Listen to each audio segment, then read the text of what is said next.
Soldiers tells the real story of World War II, from the hedgerows of Normandy to the overrunning of Germany, from the perspectives of the men and women who fought it. Historian Stephen E. Ambrose follows the individual characters of what was this noble, brutal, and tragic war, from the high command down to the ordinary soldier, drawing on hundreds of interviews to recreate the war experience with startling clarity and immediacy. And now, Citizen Soldiers. Prologue. First light came to Sainte-Mère-Église around 0510. 24 hours earlier, it had been just another Norman village, with more than a millennium behind it. By nightfall of June 6th, it was a name known around the world, the village where the invasion began, and now headquarters for the 82nd Airborne Division.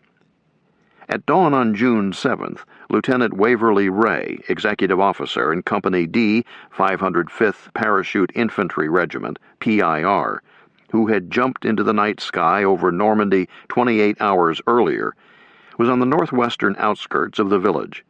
He peered intently into the lifting gloom. What he couldn't see, he could sense. From the sounds of the movement of personnel and vehicles to the north of Sainte-Mère-Église, he could feel and figure that the major German counterattack, the one the Germans counted on to drive the Americans into the sea, and the one the paratroopers had been expecting, was coming at Sainte-Mère-Église. It was indeed. 6,000 German soldiers were on the move, with infantry, artillery, tanks, and self-propelled guns, more than a match for the 600 or so lightly armed paratroopers in Sainte-Mère-Église. A German breakthrough to the beaches seemed imminent, and Lieutenant Ray was at the point of attack. Ray was a big man, 250 pounds, with legs like tree trunks. The standard-issue Army parachute wasn't large enough for his weight, and he dropped too fast on his jumps. But the men said, hell, with his legs he didn't need a chute. He was from Batesville, Mississippi, and was an avid woodsman, skilled with rifles and shotguns. He claimed he had never missed a shot in his life. A veteran of the Sicily and Italy campaigns, Ray was, in the words of Colonel Ben Vandervoort, commanding the 505th, as experienced and skilled as an infantry soldier can get, and still be alive. Ray had deep South religious convictions. A Baptist, each month he sent half his pay home to help build a new church. He never swore. His exclamation, when exasperated, was, "John Brown," meaning abolitionist John Brown of Harper's Ferry. He didn't drink, smoke, or chase girls. Some troopers called him the Deacon, but in an admiring rather than critical way. Vandervoort had something of a father-son relationship with Ray, always calling him by his first name, Waverly. On June 7th, shortly after dawn, Ray reported to Vandervoort, whose leg, broken in the jump, was now in a cast, on the movements he had spotted, the things he had sensed, where he expected the Germans to attack, and in what strength. Vandervoort took all this in, then ordered Ray to return to the company and have it attack the German flank before the Germans could get their attack started. He said, "Yes, sir," Vandervoort later wrote, saluted, about-faced, and moved out like a parade ground sergeant major. Back in the company area, Ray passed on the order. As the company prepared to attack, he took up his M1, grabbed a half-dozen grenades, and strode out, his Colt 45 on his hip and a silver-plated .38 revolver stuck in his jump boot. He was going to do a one-man reconnaissance to formulate a plan of attack. Ray was going out into the unknown. He had spent half a year preparing for this moment, but he was not trained for it. In one of the greatest intelligence failures of all time, neither G2, intelligence, at U.S. First Army, nor SHAEF G2, nor any Division S2, had ever thought to tell the men who were going to fight the battle that the dominant physical feature of the battlefield was the maze of hedgerows that covered the western half of Normandy. 100 years before Lieutenant Ray came to Normandy, Honoré de Balzac had described the hedges. The peasants from time immemorial have raised a bank of earth about each field, forming a flat-topped ridge 2 meters in height, with beeches, oaks, and chestnut trees growing upon the summit. The ridge or mound, planted in this wise, is called a hedge, and as the long branches of the trees which grow upon it almost always project across the road, they make a great arbor overhead. The roads themselves, shut in by clay banks in this melancholy way, are not unlike the moats of fortresses. How could the various G2s have missed such an obvious feature, especially as aerial reconnaissance clearly revealed the hedges? Because the photo interpreters, looking only straight down at them, thought that they were like English hedges, the kind the fox hunters jump over, and they had missed the sunken nature of the roads entirely. We had been neither informed of them or trained to overcome them, was Captain John Colby's brief comment. The GIs would have to learn by doing, as Ray was doing on the morning of June 7th. Ray and his fellow paratroopers, like the men from the 1st and 29th Divisions at Omaha and the 4th Division at Utah, and all the support groups, had been magnificently trained to launch an amphibious assault. By nightfall of June 6th, they had done the real thing successfully, thanks to their training, courage, and dash. But beginning at dawn, June 7th, they were fighting in a terrain completely unexpected and unfamiliar to them. The Germans, meanwhile, had been going through specialized training for fighting in hedgerows. Coming within 30 meters of the enemy was what we meant by close combat. Private Adolf Rogosch of the 353rd Division recalled. We trained hard, throwing hand grenades, getting to know the ground. The lines of hedges crisscrossing one another played tricks on your eyes. We trained to fight as individuals. We knew when the attack came, we'd probably be cut off from one another. We let them come forward and cross the hedge, then we blew them apart. That was our tactic, to wait until they crossed over the hedge and then shoot. The Germans also pre-sighted mortars and artillery on the single gaps that provided the only entrances into the fields. Behind the hedgerows, they dug rifle pits and tunneled openings for machine gun positions in each corner. Ray moved up sunken lanes, crossed an orchard, pushed his way through hedgerows, crawled through a ditch. Along the way he noted concentrations of Germans in fields and lanes. A man without his woodsman's sense of direction would have gotten lost. He reached a point near the N13, the main highway coming into Sainte-Mère-Église from Cherbourg. The N13 was the axis of the German attack. Ray, moving like the deer stalker he was, Vandevert's words, got to a place where he could hear guttural voices on the other side of a hedgerow. They sounded like officers talking about map coordinates. Ray rose up, burst through the obstacle, swung his M1 to a ready position, and barked in his strong command voice, Hände hoch! To the 8 German officers gathered around a radio. 7 instinctively raised their hands. The 8th tried to pull a pistol from his holster. Ray shot him instantly, between the eyes.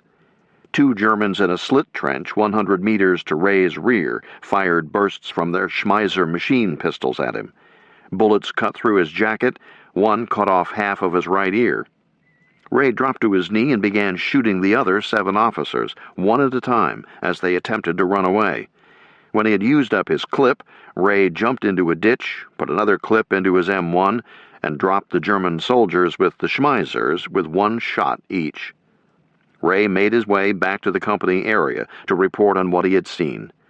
At the command post, CP, he came in with blood down his jacket, a big chunk of his ear gone, holes in his clothing. "Who's got more grenades?" he demanded. He wanted more grenades. Then he started leading.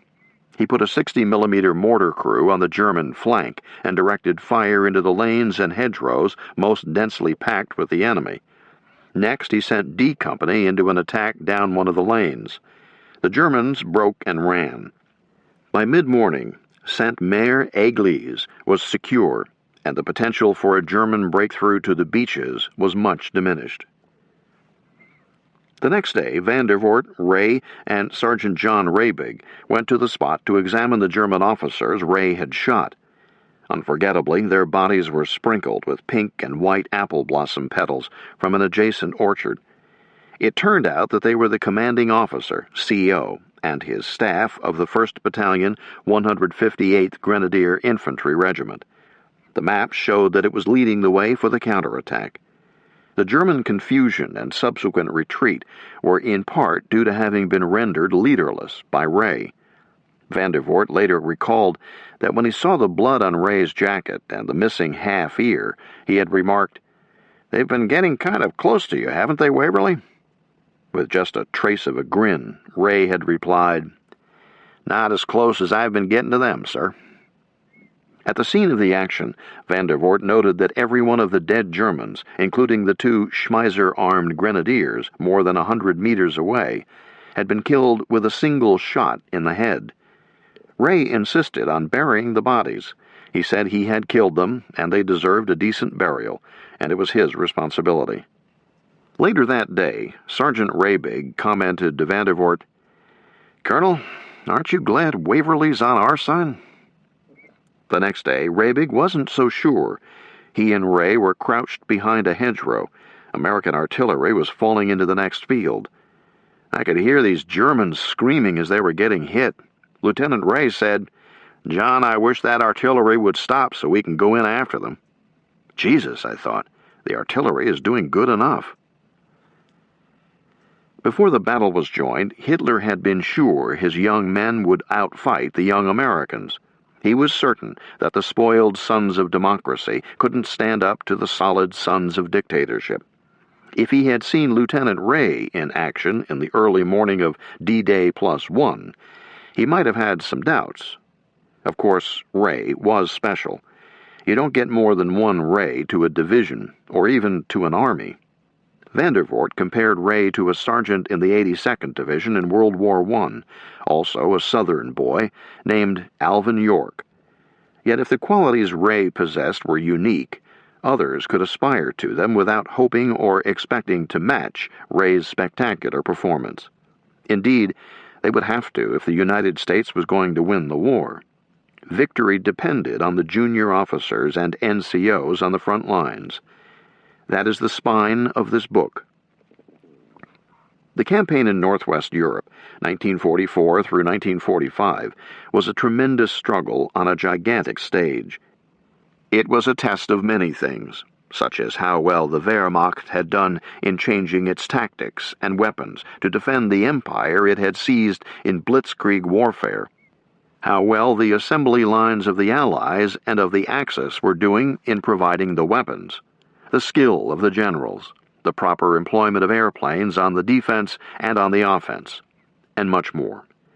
The test this book looks at is how well General George C. Marshall and that relative handful of professional officers serving in the U.S. Army in 1940 had done in creating an army of citizen soldiers from scratch.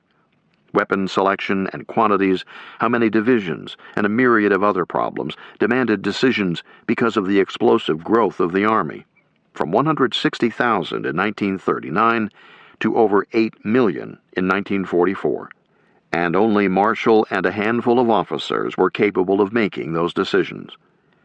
All the problems were important, most critical, but the one that mattered above all others was human. America had the numbers of men and could produce the weapons for a mass army and transport it to Europe, no question about it. But could she provide the leaders that an 8-million-man army required? The leaders at the people level, primarily captains, lieutenants, and sergeants. Hitler had thought not, and even U.S. Army Chief of Staff George Marshall had his doubts. At the end of the first year of expansion, General Marshall reported that junior officers lacked experience, had little confidence in themselves, and hence failed to assume or discharge their responsibilities.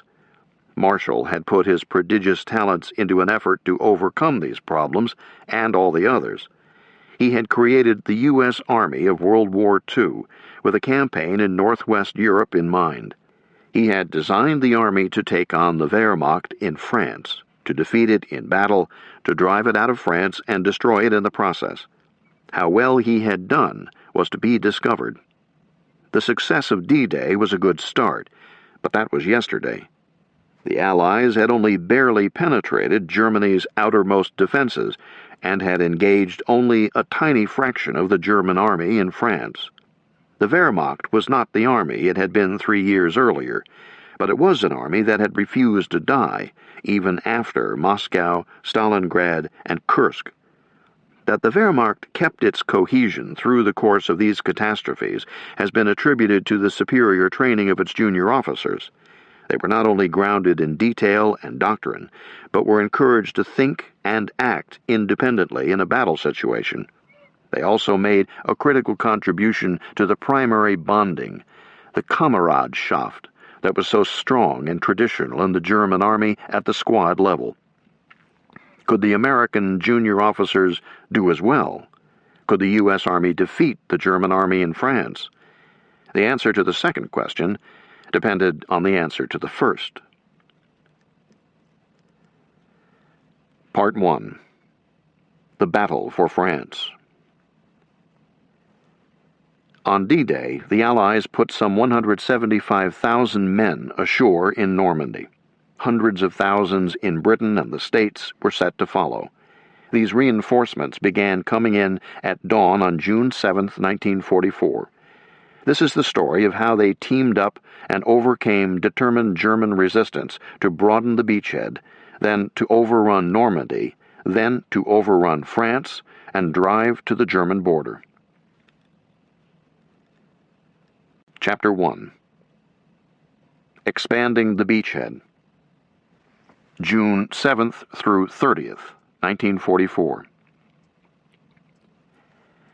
Shortly after dawn on June 7th, Lieutenant Horace Henderson of the 6th Engineer Special Brigade landed on Omaha Beach. Going in on his Higgins boat, the Higgins boat was named for its inventor and producer, Andrew Higgins of New Orleans. The Navy designated it Landing Craft Vehicle Personnel, LCVP. I noticed that nothing moved on the beach except one bulldozer. The beach was covered with debris, sunken craft, and wrecked vehicles. We saw many bodies in the water. We jumped into chest-high water and waded ashore. Then we saw that the beach was literally covered with the bodies of American soldiers wearing the blue and gray patches of the 29th Infantry Division.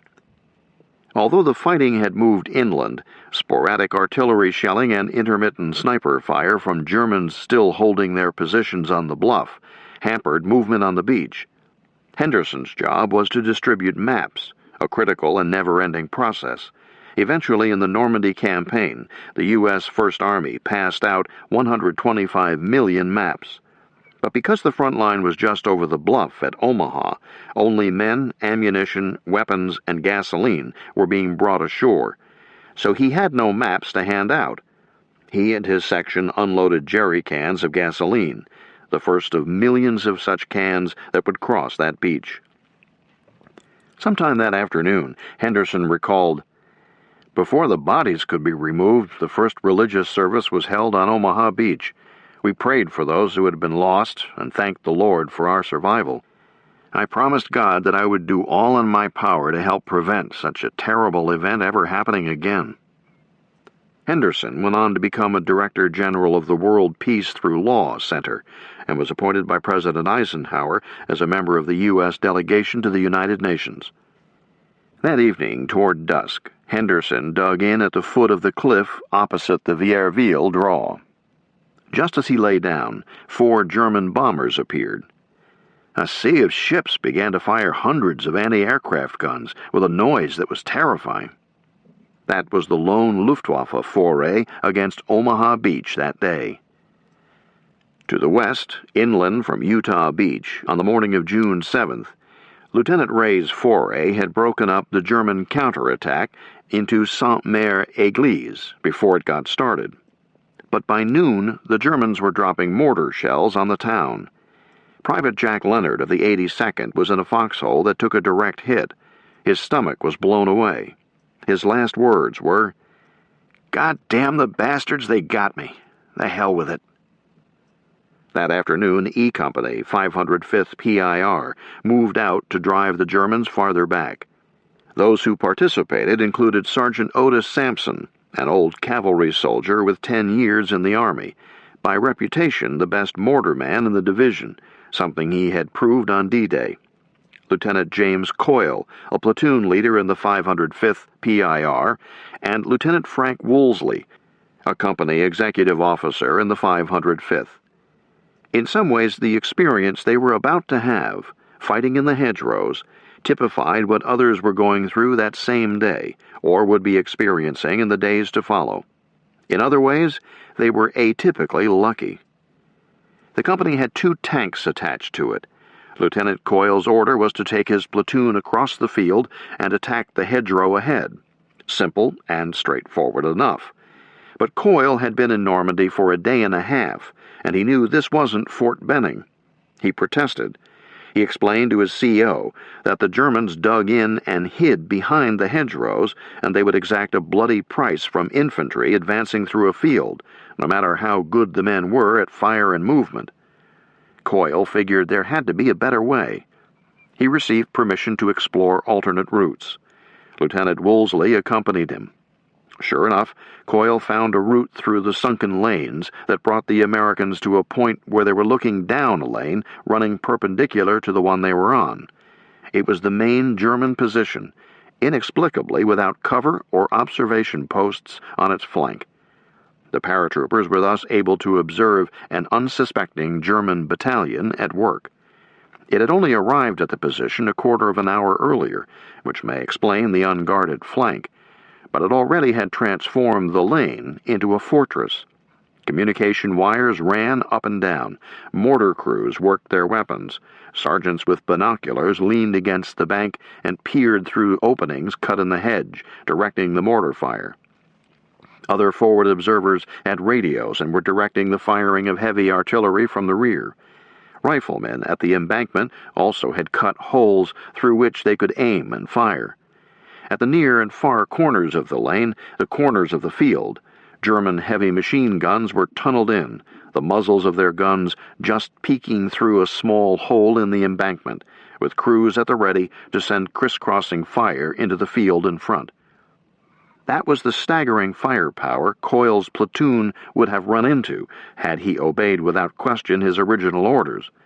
Because he had refused and successfully argued his point, he was now on the German flank with his men and 2 tanks behind him. The tanks did a 90-degree turn. The men laid down a base of rifle and machine gun fire, greatly aided by a barrage of mortars from Sergeant Sampson. Then the tanks shot their 75-millimeter cannon down the lane. Germans fell all around. Sampson fired all his mortar shells, then picked up a BAR. "I was that close I couldn't miss," he remembered. "That road was their death trap. It was so easy, I felt ashamed of myself and quit firing. I felt I had bagged my quota." The German survivors waved a white flag. Coyle told his men to cease fire, stood up, walked down the lane to take the surrender. 2 grenades came flying over the hedgerow and landed at his feet. He dove to the side and escaped, and the firing opened up again.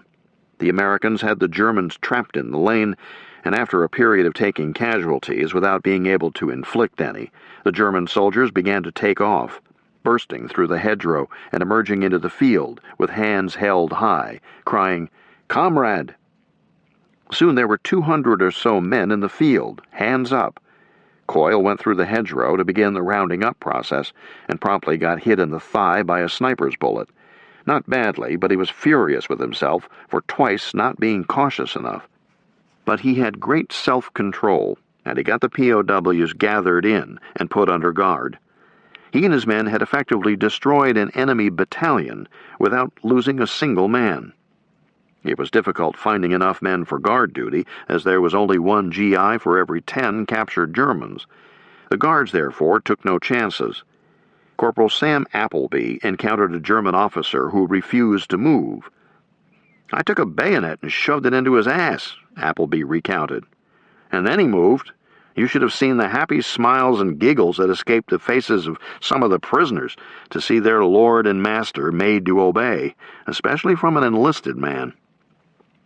Sergeant Sampson saw another NCO shooting directly down with his BAR. He was the only man shooting. On investigation, Sampson discovered that he was shooting disarmed prisoners who were standing in the ditch, hands up. The GI was blazing away. There must have been some hate in his heart, Sampson commented. E Company's experience on June 7th was unique, or nearly so. An unguarded German flank was seldom again to be found. But in another way, what the company went through was to be repeated across Normandy in the weeks that followed.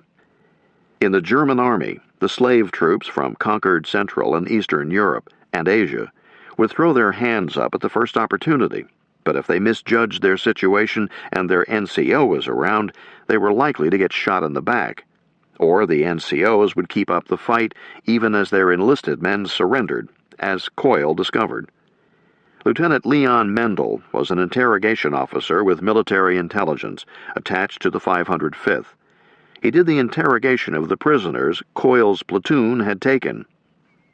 I started off with German, Mendel remembered, but got no response, so I switched to Russian, asked if they were Russian. Yes, they responded, heads bobbing eagerly. We are Russian. We want to go to America. Me too, Mendel said in Russian. Me too. The Wehrmacht in Normandy in June of 1944 was an international army. It had troops from every corner of the vast Soviet Empire. Mongolians, Cossacks, Georgians, Muslims, Chinese, plus men from the Soviet Union's neighboring countries, men who had been conscripted into the Red Army, then captured by the Germans in 1941 or 1942. There were some Koreans captured by the Red Army in the 1939 war with Japan. In Normandy, in June 1944, the 29th Division, according to historian Joseph Balkowski, captured troops of so many ethnic backgrounds that one GI blurted to his company's CO, "Captain, just who the hell are we fighting anyway?" Ethnic Germans also surrendered, even veterans of the Eastern Front. Corporal Friedrich Bertenrath of the 2nd Panzer Division explained, "In Russia, I could imagine nothing but fighting to the last man. We knew that going into a prison camp in Russia meant you were dead. In Normandy, one always had in the back of his mind, well, if everything goes to hell, the Americans are human enough that the prospect of becoming their prisoner was attractive to some extent." By no means were all the enlisted German personnel in Normandy reluctant warriors. Many fought effectively. Some fought magnificently. At Samorkuf, about 10 kilometers north of Utah Beach, the Germans had 4 enormous casements, each housing a 205mm cannon. On D-Day, these guns had gotten into a duel with American battleships. On D-Day +1, GIs from the 4th Infantry Division surrounded the casements. To hold them off, the German commander called down fire from another battery of 205 cannon, some 15 kilometers to the north, right on top of his own position. That kept the Americans at bay for more than a week, while the German cannon continued to fire sporadically on Utah Beach. The casements took innumerable direct hits, all from big shells. The shells made little more than dents in the concrete. The casements are still there today. They will be there for decades, if not centuries, so well built were they. And they bear mute testimony to the steadfastness of the Germans. For 8 days the gun crews were confined in their casements. Nothing to eat but stale bread, only bad water, no separate place to relieve themselves, the ear-shattering noise, the vibrations, the concussions, the dust shaking loose. Through it all they continued to fire. They gave up only when they ran out of ammunition.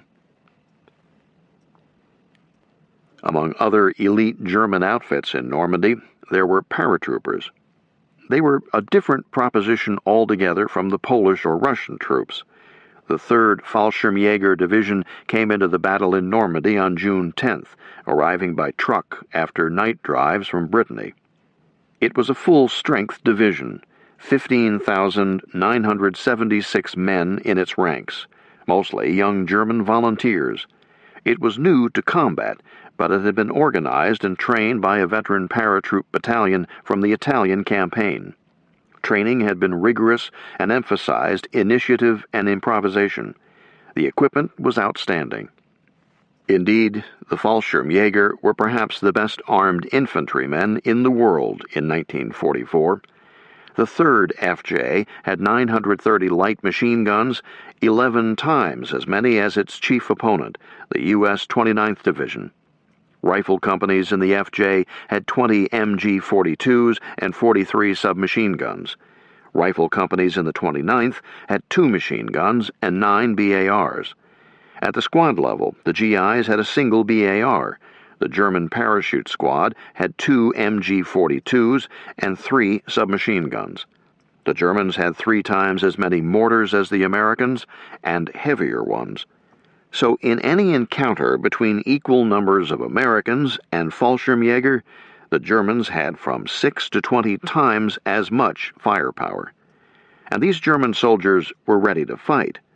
A battalion commander in the 29th remarked to an unbelieving counterpart from another regiment, "Those Germans are the best soldiers I ever saw. They're smart, and they don't know what the word fear means. They come in, and they keep coming until they get their job done or you kill them." These were the men who had to be rooted out of the hedgerows, one by one. There were, on average, 14 hedgerows to the kilometer in Normandy. The enervating, costly process of gearing up for an attack, making the attack, carrying the attack home, mopping up after the attack, took half a day or more. And at the end of the action, there was the next hedgerow, 50 to 100 meters or so away. All through the Cotentin Peninsula, from June 7th on, GIs labored at the task. They heaved and pushed and punched and died doing it, for 2 hedgerows a day. No terrain in the world was better suited for defensive action with the weapons of the 4th decade of the 20th century than the Norman hedgerows, and only the lava and coral, caves and tunnels of Iwo Jima and Okinawa were as favorable. The Norman hedgerows dated back to Roman times. They were mounds of earth to keep cattle in and to mark boundaries. Typically, there was only one entry into the small field enclosed by the hedgerows, which were irregular in length as well as height, and set at odd angles. On the sunken roads, the brush often met overhead, giving the GIs a feeling of being trapped in a leafy tunnel. Wherever they looked, the view was blocked by walls of vegetation. Undertaking an offensive in the hedgerows was risky, costly, time-consuming, fraught with frustration. It was like fighting in a maze. Platoons found themselves completely lost a few minutes after launching an attack. Squads got separated. Just as often, 2 platoons from the same company could occupy adjacent fields for hours before discovering each other's presence. The small fields limited deployment possibilities. Seldom during the first week of battle did a unit as large as a company go into an attack intact. Where the Americans got lost, the Germans were at home. The 352nd Division had been in Normandy for months, training for this battle. Further, the Germans were geniuses at utilizing the fortification possibilities of the hedgerows. In the early days of the battle, many GIs were killed or wounded because they dashed through the opening into a field, just the kind of aggressive tactics they had been taught, only to be cut down by pre-sighted machine gun fire or mortars. Mortars caused 3/4 of American casualties in Normandy. American Army tactical manuals stressed the need for tank infantry cooperation. But in Normandy, the tankers didn't want to get down on the sunken roads because of insufficient room to traverse the turret and insufficient visibility to use the long-range firepower of the cannon and machine guns. But staying on the main roads proved impossible. The Germans held the high ground inland and had their 88mm cannon sighted to provide long fields of fire along the highways. So into the lanes the tanks perforce went, but there they were restricted. They wanted to get out into the fields, but they couldn't. When they appeared at the gap leading into a field, pre-sighted mortar plus Panzerfausts, handheld anti-tank weapons, disabled them. Often, in fact, it caused them to brew up or start burning. The tankers were discovering that their tanks had a distressing propensity for catching fire. So tankers tried to go over or through the embankments, but the hedgerows were proving to be almost impassable obstacles to the American M4 Sherman tank. Countless attempts were made to break through or climb over, but the Sherman wasn't powerful enough to break through the cement-like base, and when it climbed up the embankment, at the apex it exposed its unarmored belly to German Panzerfausts. Further, coordination between tankers and infantry was almost impossible under battle conditions, as they had no easy or reliable way to communicate with one another. Lieutenant Sidney Salomon of the 2nd Ranger Battalion, one of the D-Day heroes, found that out on June 7th. He was leading the remnants of his battalion, which had come ashore on the right flank at Omaha and been involved in a day-long firefight on D-Day, westward along the coastal road that led to Pointe du Hoc. 3 companies of the 2nd Rangers had taken the German emplacement there and destroyed the coastal guns, but they were under severe attack and had taken severe casualties. Salomon was in a hurry to get to them. But his column, marching in combat formation, began taking well-placed artillery shells. To his right, Salomon could see a Norman church, its steeple the only high point around. He was certain the Germans had an observer spotting for their artillery in that steeple. Behind Salomon, a Sherman tank chugged up, the only American tank to be seen. It was buttoned up. Salomon wanted it to elevate its 75mm cannon and blast that steeple, but he couldn't get the crew's attention, not even when he knocked on the side of the tank with the butt of his carbine. So I ultimately stood in the middle of the road directly in front of the tank, waving my arms and pointing in the direction of the church. That produced results. After a couple of shots from the cannon and several bursts from the .50 caliber machine gun, the artillery spotter was no more. Salomon's daring feat notwithstanding, it was obvious that the Army was going to have to work out a better system for tank-infantry communication than having junior officers jump up and down in front of American tanks. Until that was done, the tanks would play a minor supporting role to the infantry, following the GIs into the next field as the infantry overran it. The U.S. First Army had not produced anything approaching a doctrine for offensive action in the hedgerows. It had expended enormous energy to get tanks by the score into Normandy, but it had no doctrine for the role of tanks in the hedgerows. In peacetime, the Army would have dealt with the problem by setting up commissions and boards, experimenting in maneuvers, testing ideas before establishing a doctrine. But in Normandy, time was a luxury the Army didn't have.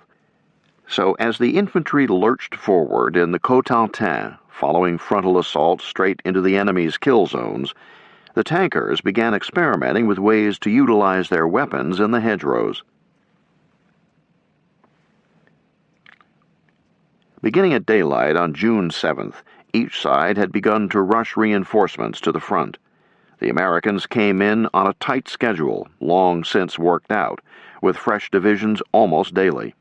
Sergeant Edward Buddy Gianelloni, a medic in the 79th Division, came ashore on D-Day +6 on Utah Beach. The men marched inland. When they reached Sainte-Mère-Église, a paratrooper called out to Gianelloni, "Hey, what outfit is that?" "This is the 79th Infantry Division," Gianelloni replied. "Well, that's good," the paratrooper said.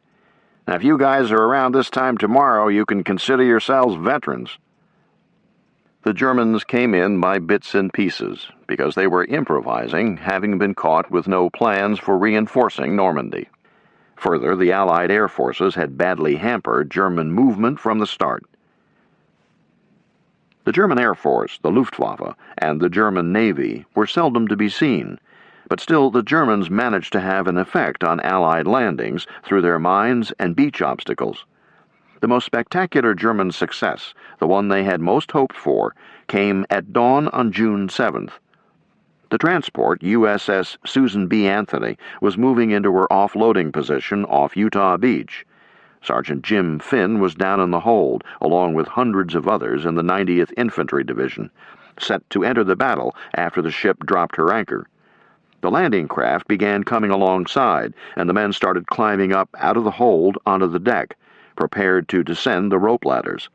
Finn and the others were loaded down with rifles, grenades, extra clips, BARs, tripods, mortar bases and tubes, gas masks, leather boots, baggy pants stuffed with cigarettes, toilet articles, helmets, life jackets, and more. There was a massive boom, Finn recalled. She shook. All communications were knocked out, all electricity was out. Everything on the ship went black. And here we were, a massive number of troops in confined areas with tremendous amounts of clothing and gear on, all ready for the invasion, and not knowing what was going on, in total darkness. The Susan B. Anthony, one of the largest transport ships, had hit a mine amidships. She was sinking and burning. Panic in the hold was to be expected, and there was a bit of it, but as Finn recalled, the officers took charge and restored calm.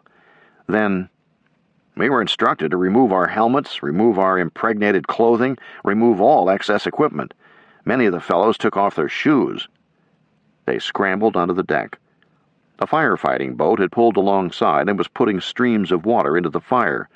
LCVPs began pulling to the side of the sinking ship. Men threw rope ladders over the side, and within 2 hours all hands were safely off, minutes before the Susan B. Anthony sank. Sergeant Finn and his platoon went into Utah Beach in a Higgins boat a couple of hours late and barefoot, with no helmets, no rifles, no ammo, no food. But they were there, and by scrounging along the beach, they were soon able to equip themselves from dead and wounded men. Getting the Susan B. Anthony was by far the greatest success of the German Navy's efforts to disrupt the landing of American reinforcements in Normandy. Thanks to the firefighting boat, one of the many specialized craft in the Armada, even the loss of the ship hardly slowed the disembarking process. The U.S., Royal, and Canadian Navies ruled the English Channel, which made the uninterrupted flow of men and supplies from England to France possible. The firefighting boat that saved the lives of the men on Susan B. Anthony showed what a superb job the three navies were doing. At Omaha, too, reinforcements began coming into the beach before the sun rose above the horizon. 20-year-old Lieutenant Charles Stockel, a forward observer in the 1st Division, was one of the first to go ashore that day. Stockel kept a diary.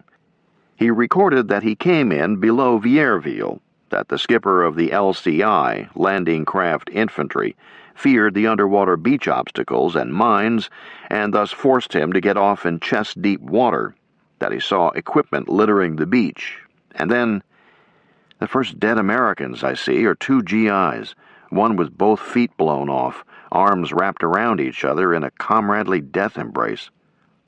He was struck by the thought that dead men everywhere look pathetic and lonely. You feel as if you would like them to be alive and the war over. Stockel didn't get very far inland that morning. The front line, in fact, was less than 1/4 of a mile from the edge of the bluff, running along a series of hedgerows outside Colville. That was as far inland as Captain Joseph Dawson, CO of G Company, 16th Regiment, 1st Division, had gotten on D-Day, and Dawson had been the first American to reach the top of the bluff at Omaha. On June 7th, he was fighting to secure his position outside Colville, discovering in the process that he had a whole lot to learn about hedgerows. The 175th Regiment of the 29th Division came in on schedule at 0630, June 7th, but it landed 2 kilometers east of its intended target, the Vierville exit. Orders came to march to the exit. In a loose formation, the regiment began to march through the debris of the previous day's battle. To Captain Robert Miller, the beach looked like something out of Dante's Inferno. Sniper fire continued to zing down, But even worse, according to Lieutenant J. Milner Roberts, an aide to the Corps commander, they were stepping over the bodies of the guys who had been killed the day before, and these guys were wearing that 29th Division patch.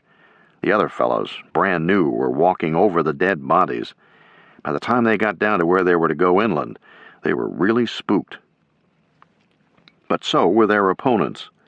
Lieutenant Colonel Fritz Ziegelmann of the 352nd Division staff was one of the first German officers to bring reinforcements into the battle.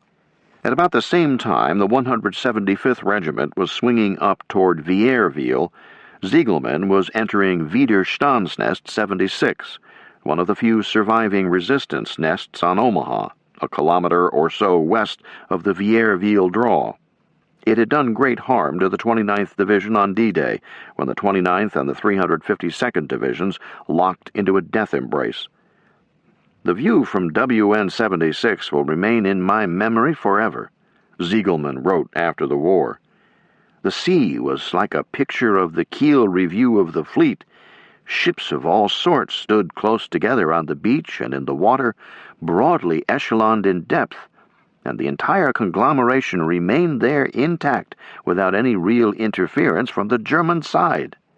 A runner brought him a set of secret American orders, captured from an officer, that showed the entire Omaha invasion plan, including the follow-up commitment that was taking place in front of Ziegelmann's eyes. I must say that in my entire military life, I have never been so impressed, he wrote, adding that he knew at that moment that Germany was going to lose this war. At dawn, all along the plateau above the bluff at Omaha, GIs shook themselves awake, did their business, ate some rations, smoked a cigarette, got into some kind of formation, and prepared to move out to broaden the beachhead. But in the hedgerows, individuals got lost. Squads got lost. German sniper fire came from all directions. The Norman farmhouses, made of stone and surrounded by stone walls and a stone barn, made excellent fortresses. Probing attacks brought forth a stream of bullets from the Germans, pretty much discouraging further probes. Brigadier General Norman Dutch Cotta, assistant division commander of the 29th, came on a group of infantry pinned down by some Germans in a farmhouse. He asked the captain in command why his men were making no effort to take the building. "Sir, the Germans are in there shooting at us," the captain replied. "Well, I'll tell you what, Captain," said Cotta, unbuckling 2 grenades from his jacket. "You and your men start shooting at them. I'll take a squad of men, and you and your men watch carefully. I'll show you how to take a house with Germans in it." As historian Joseph Balkowski writes, Cotta led his squad around a hedge to get as close as possible to the house. Suddenly, he gave a whoop and raced forward, the squad following, yelling like wild men. As they tossed grenades into the windows, Cotta and another man kicked in the front door, tossed a couple of grenades inside, waited for the explosions, then dashed into the house. The surviving Germans inside were streaming out the back door, running for their lives. Cotta returned to the captain. "You've seen how to take a house," said the general, still out of breath. "Do you understand? Do you know how to do it now?" "Yes, sir." "Well, I won't be around to do it for you again," Cotta said. "I can't do it for everybody." That little story speaks to the training of the U.S. Army for the Battle of Normandy. At first glance, Cotta's bravery stands out, along with his sense of the dramatic and his knowledge of tactics. He could be sure the story would get around the division. A lesson would be learned. His own reputation would go even higher. The men would be even more willing to follow him. But after that first glance, a question emerges. Where had that captain been the last 6 months? He had been in training to fight the German army. He had been committed to offensive action, trained to it, inspired to it. But no one had thought to show him how to take an occupied house. He knew all about getting ashore from an LCVP, about beach obstacles, about paths up to the bluff, about ravines, about amphibious assault techniques. But no one had shown him how to take a house, because there were no standing houses on Omaha Beach, so that wasn't one of his problems. Not on June 6th, but on June 7th, it became his #1 problem. The same was true for the 200 or so company commanders already ashore, and would be for the hundreds of others waiting to enter the battle. As Coda said, he couldn't be there to teach all of them how to take a house. They were going to have to figure it out for themselves. Normandy was a soldier's battle. It belonged to the riflemen, machine gunners, mortarmen, tankers, and artillerymen who were on the front lines. There was no room for maneuver. There was no opportunity for subtlety. There was a simplicity to the fighting. For the Germans to hold, for the Americans to attack. Where they would hold or attack required no decision-making. It was always the next village or field. The real decision-making came at the battalion, company, and platoon levels. Where to place the mines, the barbed wire, the machine gun pits, where to dig the foxholes, or where and how to attack them. The direction of the attack had been set by pre-invasion decision-making. For the 1st and 29th Divisions, that meant south from Omaha toward Saint-Lô. For the 101st Airborne, that meant east into Carentan for a link-up with Omaha. For the 82nd Airborne, that meant west from Saint-Mère-Église, to provide maneuver room in the Cotentin. For the 4th and 90th Divisions, that meant west from Utah to the Gulf of Saint-Malo, to cut off the Germans in Cherbourg. The objective of all this effort was to secure the port of Cherbourg, and to create a beachhead sufficiently large to absorb the incoming stream of American reinforcements and serve as a base for an offensive through France. Schaiff's detailed projections of future activity, where the front lines would be on such and such a date, were already wrong on June 7th. That was inevitable. What wasn't inevitable was the Allied fixation with Cherbourg. How heavily, for example, the Schaiff projections for August and September were based on having a fully functioning port there. So strong a magnet was Cherbourg that the initial American offensive in Normandy headed west, away from Germany. Eisenhower and his high command were obsessed with ports. Whenever they looked at the figures on supply needs for each division in combat, they blanched. Only a large operational port could satisfy the logistical needs, or so Eisenhower assumed. Therefore, the planning emphasis had been on ports, artificial ones to begin with, Cherbourg and Le Havre next, with the climax coming at Antwerp. Only with all these ports could Eisenhower be assured of the supplies a final 50-division offensive into Germany would require, especially Antwerp. Without it, an American army could not possibly be sustained in Central Europe. The Germans had assumed that the Allies could not supply divisions in combat over an open beach. The Allies tended to agree. Experience in the Mediterranean had not been encouraging. Churchill was so certain it couldn't be done, he insisted on putting a very large share of the national effort into building 2 experimental artificial harbors. Russell Weigley has speculated that without the promise of these experiments, Churchill might never have agreed to Overlord. As experiments, the harbors were moderately successful. The American one was destroyed by the storm of June 19th. The British one was badly damaged, but repaired and soon functioning. But as it turned out, their contribution to the total tonnage unloaded over the Normandy beaches was about 15%. It was the cargo and troop ships, supported by the LST, landing ship tank, and the myriad of specialized landing craft that did the most carrying and unloading. It was a hodgepodge fleet, a British crew of old salts on a Higgins boat in the Canadian Navy taking GIs ashore at Utah. LSTs commanded by a 22-year-old American lieutenant carrying British troops to Gold Beach. LSTs at every beach, their great jaws yawning open, disgorging tanks and trucks and jeeps and bulldozers and big guns and small guns and mountains of cases of rations and ammunition, thousands of jerry cans filled with gasoline, crates of radios and telephones, typewriters and forms, and all else that men at war require. The LSTs at Omaha and Utah and the other beaches provide a symbol for the alliance. British-designed, American-built, they did what no one had thought possible. They came into open beaches to supply fighting divisions with their needs.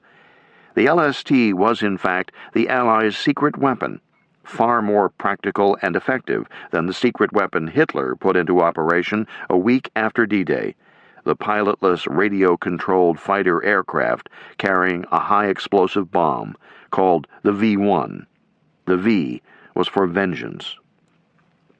Through June, the Germans continued in the face of all evidence to believe LSTs could not supply the Allied divisions already ashore, and that therefore Overlord was a feint, with the real attack scheduled for the Pas-de-Calais later in the summer.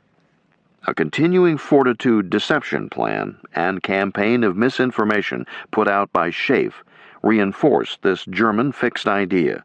So through the month, Hitler kept his panzer divisions north and east of the Seine River. Hitler had recognized that his only hope for victory lay on the Western Front. His armies could not defeat the Red Army, but they might defeat the British and Americans, so discouraging Stalin that he would make a settlement. But after correctly seeing the critical theater, Hitler completely failed to see the critical battlefield.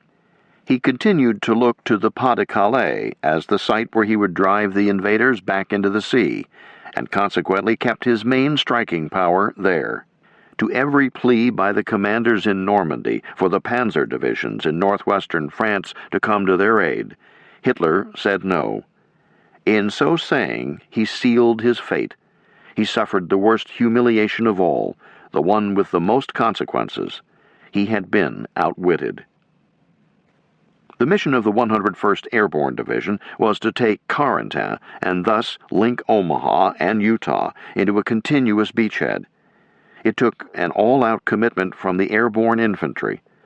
One of the critical actions was led by Lieutenant Colonel Robert Cole, CO of the 3rd Battalion, 502nd PIR.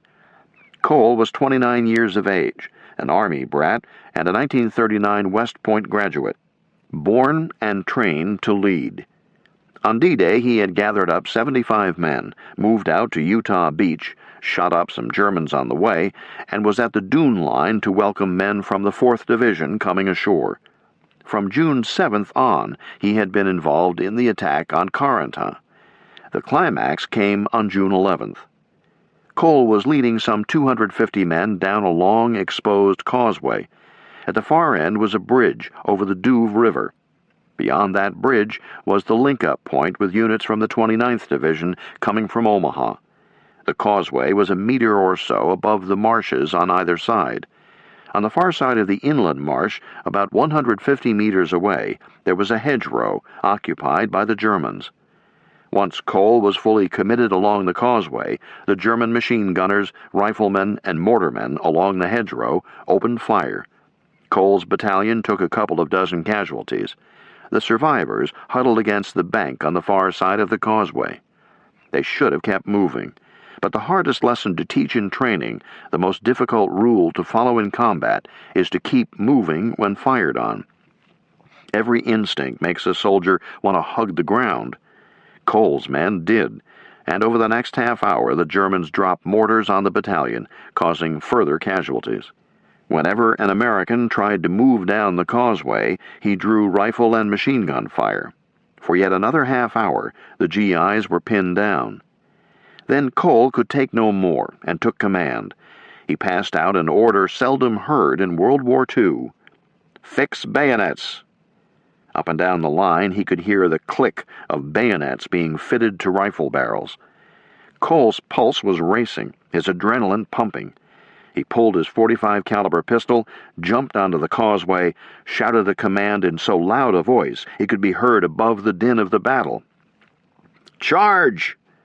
Turned toward the hedgerow and began plunging through the marsh. His men watched, fearful, excited, impressed, inspired. First, single figures rose and began to follow Cole, then small groups of 2 and 3. Then whole squads started running forward, flashing the cold steel of their bayonets. The men began to roar as they charged, their own version of the rebel yell. The Germans fired and cut down some, but not enough. Cole's men got to the hedgerow, plunged into the dugouts and trenches, thrusting with their bayonets, drawing blood and screams, causing death. Those Germans who dodged the bayonets ran out the back way and fled to the rear. Paratroopers took them under fire and dropped a dozen or more. Cole stood there, shaking, exhausted, elated. Around him, the men began to cheer. That added to the Civil War atmosphere of the scene. After the cheering subsided, Cole got his men down the causeway to the bridge and over it to the far side of the Douve River. There, the following day, Omaha and Utah linked up.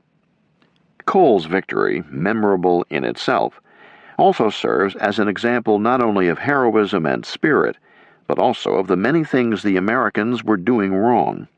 Later in the war, in Holland and Belgium, the 502nd PIR would not have advanced over a causeway crossing a swampy area with an unsecured hedgerow 150 meters away. It would have found a way to flank the hedgerow. Nor would the experienced 502nd have done what Cole did, make a bayonet charge over open, marshy ground.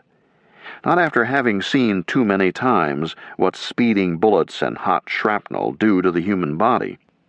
As veterans, the paratroopers would have called in artillery and fighter aircraft to blast the German position. But in June, they didn't have the knowledge nor the communications capability to do any of that. No one had foreseen the need for air-ground communication.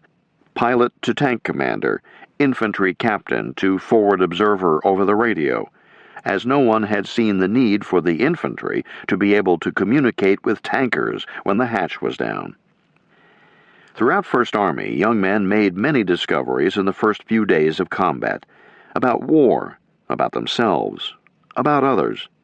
They quickly learned such basics as keep down or die, to dig deep and stay quiet, to distinguish incoming from outgoing artillery, to judge when and where a shell or a mortar barrage was going to hit, to recognize that fear is inevitable but can be managed, and many more things they had been told in training, but that can only be truly learned by doing.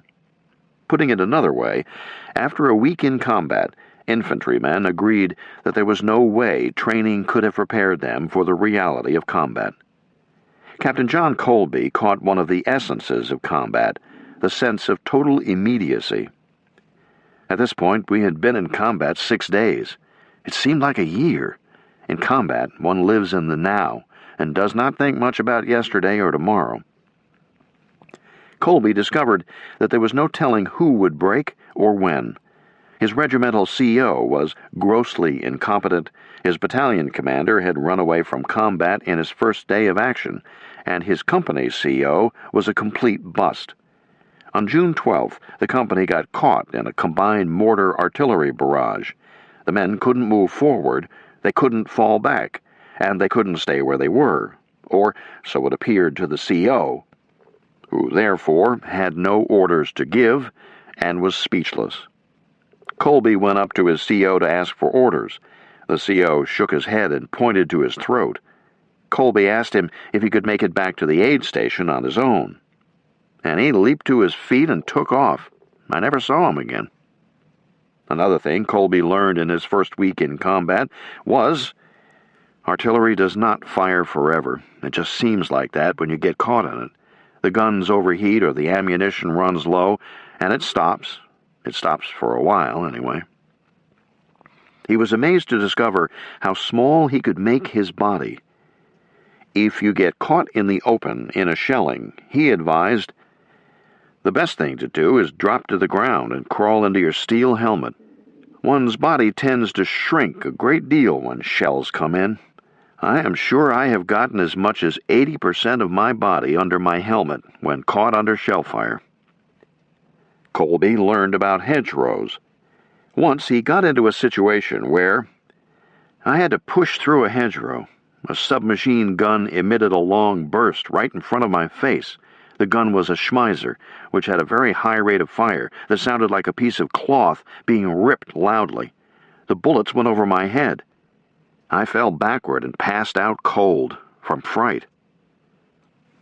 About themselves, the most important thing a majority of the GIs discovered was that they were not cowards. They hadn't thought so, they had fervently hoped it would not be so, but they couldn't be sure until tested. After a few days in combat, most of them knew they were good soldiers.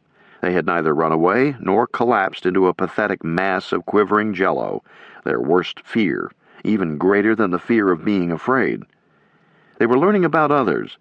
A common experience. The guy who talked toughest, bragged most, excelled in maneuvers, everyone's picked to be the top soldier in the company, was the first to break.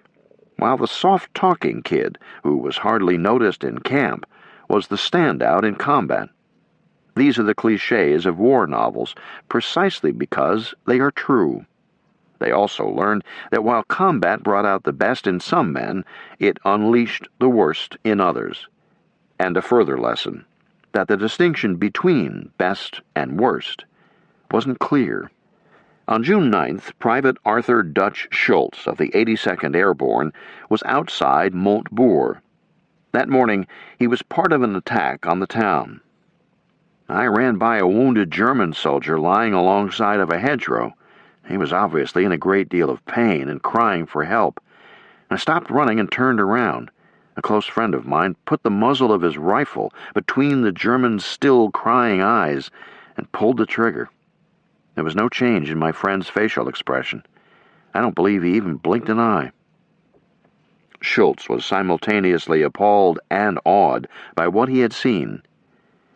There was a part of me that wanted to be just as ruthless as my friend, he commented. Later, he came to realize that there, but for the grace of God, go I. Allied fighter pilots owned the skies over Normandy.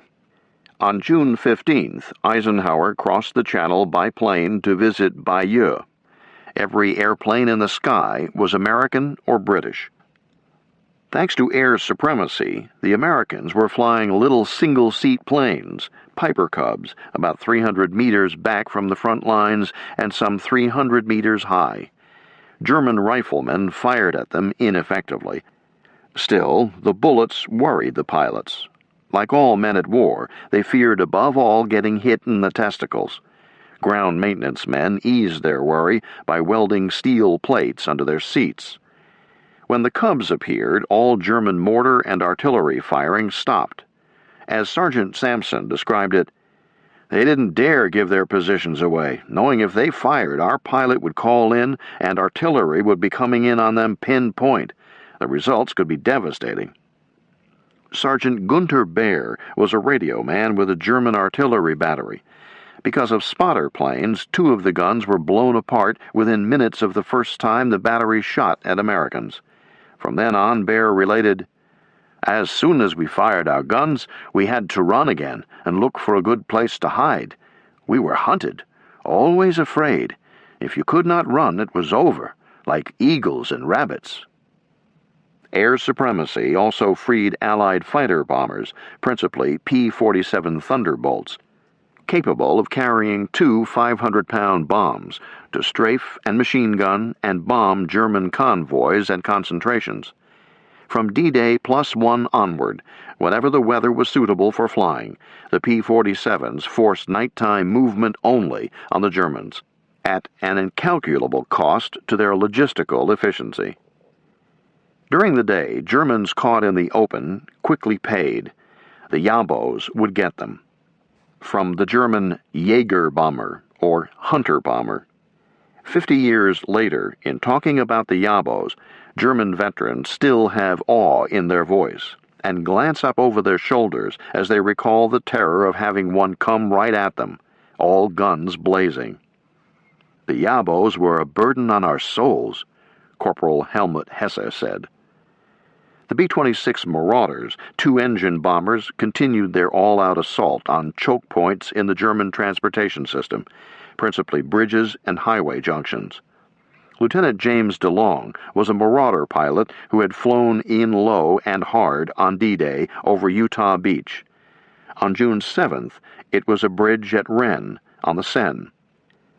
On the 8th, a railroad junction near Avranches. These were defended sites. "We were being met with plenty of flak from enemy 88s, DeLong recalled.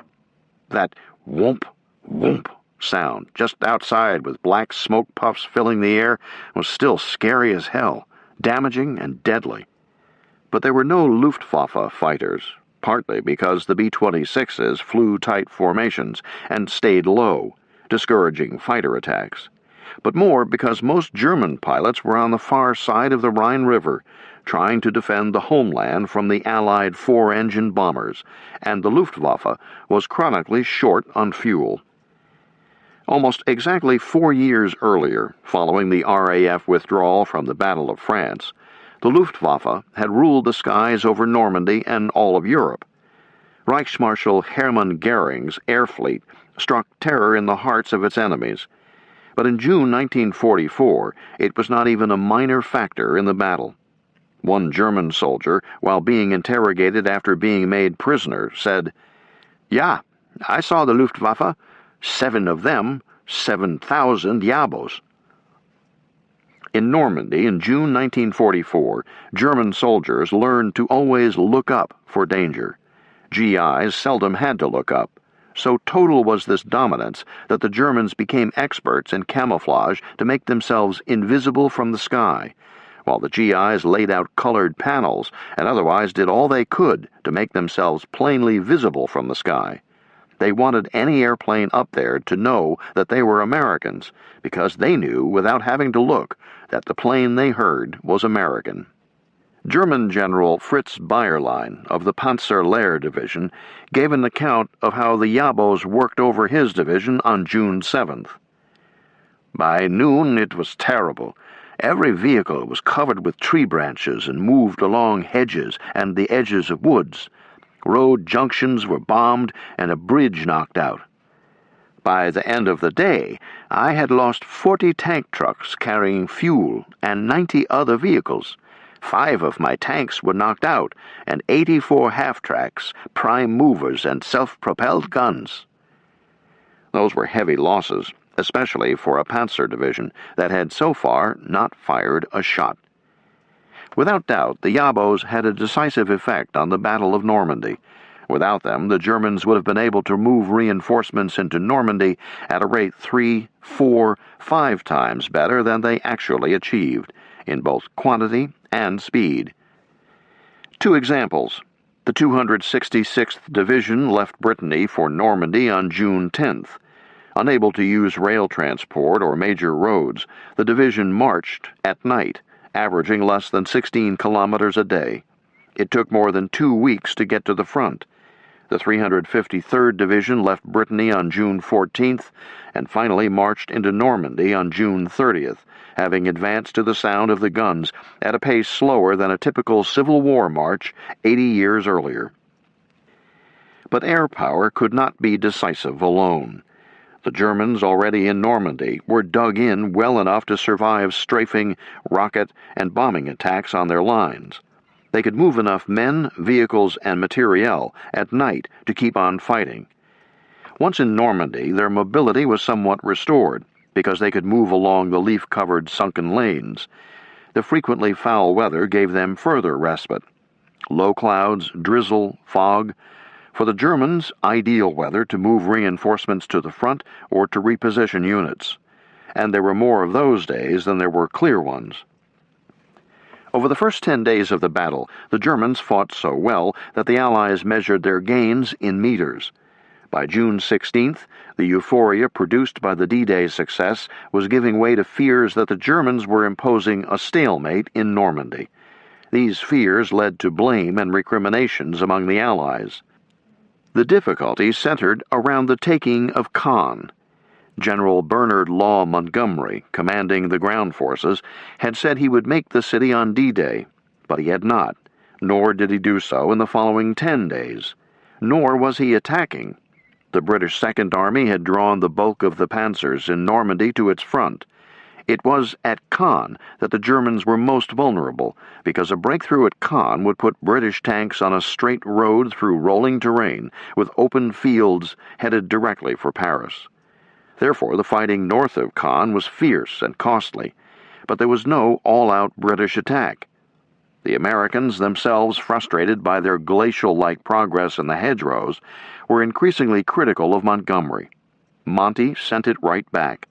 He blamed General Omar Bradley, commanding U.S. First Army, for Allied problems, saying that the Americans should have attacked both north toward Cherbourg and south toward Coutances. But Bradley didn't want to take the risk, Monty added. I have to take the Americans along quietly and give them time to get ready. Normandy, the land of fat cattle and fine orchards, and thus of excellent cheese and outstanding cider, had gone from pastoral idyll to battlefield overnight. War came as a shock to the Normans, who had quite accommodated themselves to the German occupation.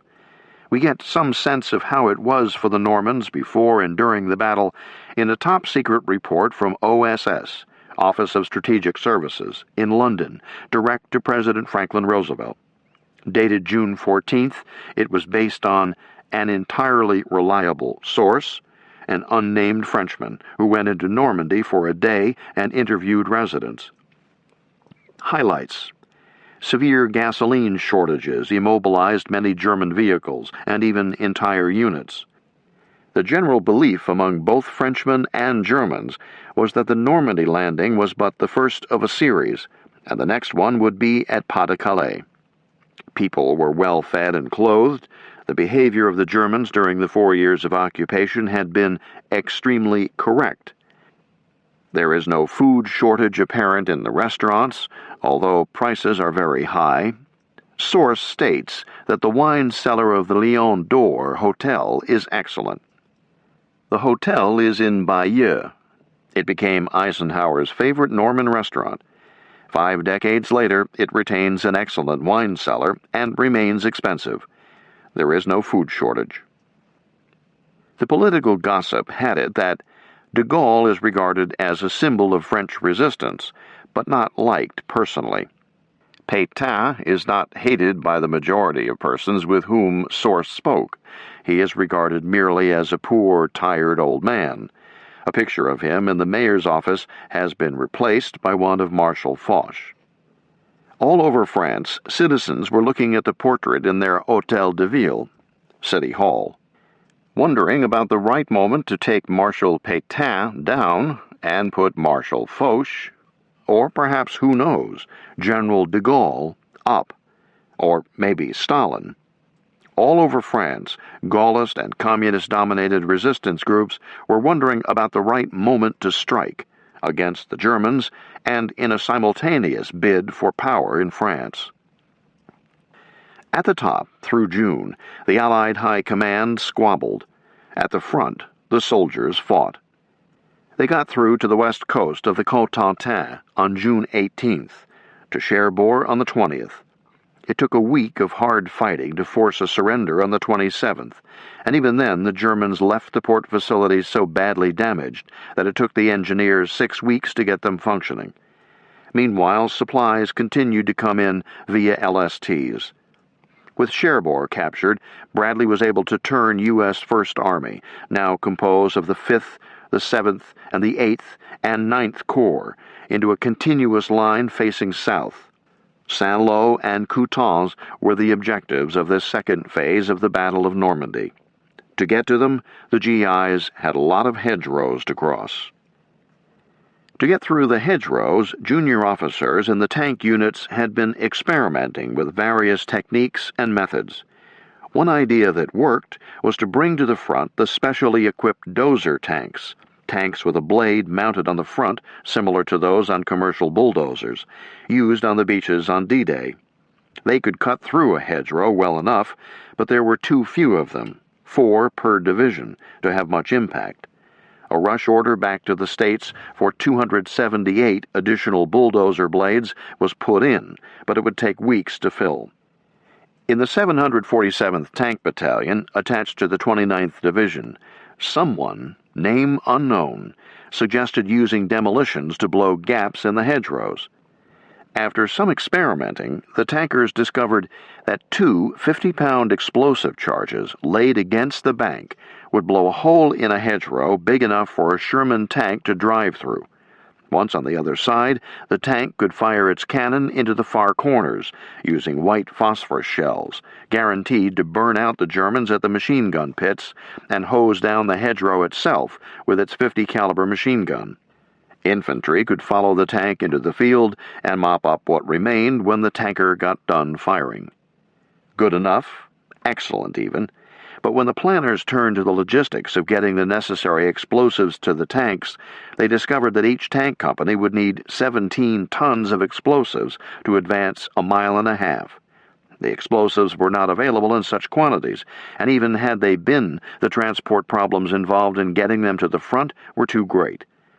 An engineer suggested drilling holes in the embankment and placing smaller charges in them. That worked too, except that it took forever to dig holes large enough and deep enough in the bank because of the vines and roots, and the men doing the digging were exposed to German mortar fire. A tanker in the 747th suggested welding 2 pipes of 4 feet in length and 6 inches in diameter to the front of a tank, reinforced by angle irons. The tank could ram into a hedgerow and back off, leaving 2 sizable holes for explosives. The engineers learned to pack their explosives into expended 105mm artillery shell casings, which greatly increased the efficiency of the charges and made transport and handling much easier. Some tankers discovered that if the pipes were bigger, sometimes that was enough to allow a Sherman to plow right on through, at least with the smaller hedgerows. Other experiments were going on all across Normandy. The U.S. First Army was starting to get a grip on the problem. It was also growing to its full potential. The buildup in Normandy, slowed but not stopped by the storm of June 19th, was proceeding in fine shape.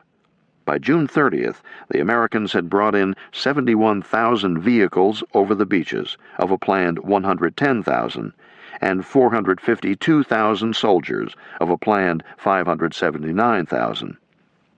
The shortfall in soldiers was felt exclusively in supply and service troops. The combat strength of the First Army was actually greater than originally planned. It had 11 divisions in the battle, as scheduled, plus the 82nd and 101st Airborne, which were to have been withdrawn to England to prepare for the next jump, but which were retained on the continent and kept in the line through June. The British Second Army also had 13 divisions ashore, including the 6th Airborne. The Americans had evacuated 27,000 casualties. About 11,000 GIs had been killed in action or died of their wounds. 1,000 were missing in action, and 3,400 wounded men had been returned to duty. So the total active duty strength of the U.S. First Army in Normandy on June 30th was 413,000. German strength on the American front was somewhat less, while German losses against the combined British, Canadian, American forces were 47,500. That the GIs were there in such numbers and so well equipped, if only partly trained, was the great achievement of the American people and system in the 20th century, and equal to the greatest 19th century achievement, the creation of the Army of the Potomac. In 1864, and again 80 years later, the American democracy gathered itself together and, although sorely tested by 3 years of war, was able to provide the men and materiel Grant and Eisenhower each needed to carry out a war-ending offensive. In most cases, the GIs were much better equipped than their foe. Some German weapons were superior, others inferior. In vehicles, the United States was far ahead, in both quality and quantity. The Germans could not compete with the American 2.5-ton truck, Deuce and a Half, or the Jeep. The Germans loved to capture working Jeeps, but complained that they were gas guzzlers. The German factories making their vehicles were a few hundred kilometers from Normandy. Their American counterparts were thousands of kilometers from Normandy. Yet the Americans got more and better vehicles to the battlefront than the Germans did, in less time. Simultaneously, the Americans were on the offensive in Italy and in the Pacific, and were conducting a major air offensive inside Germany.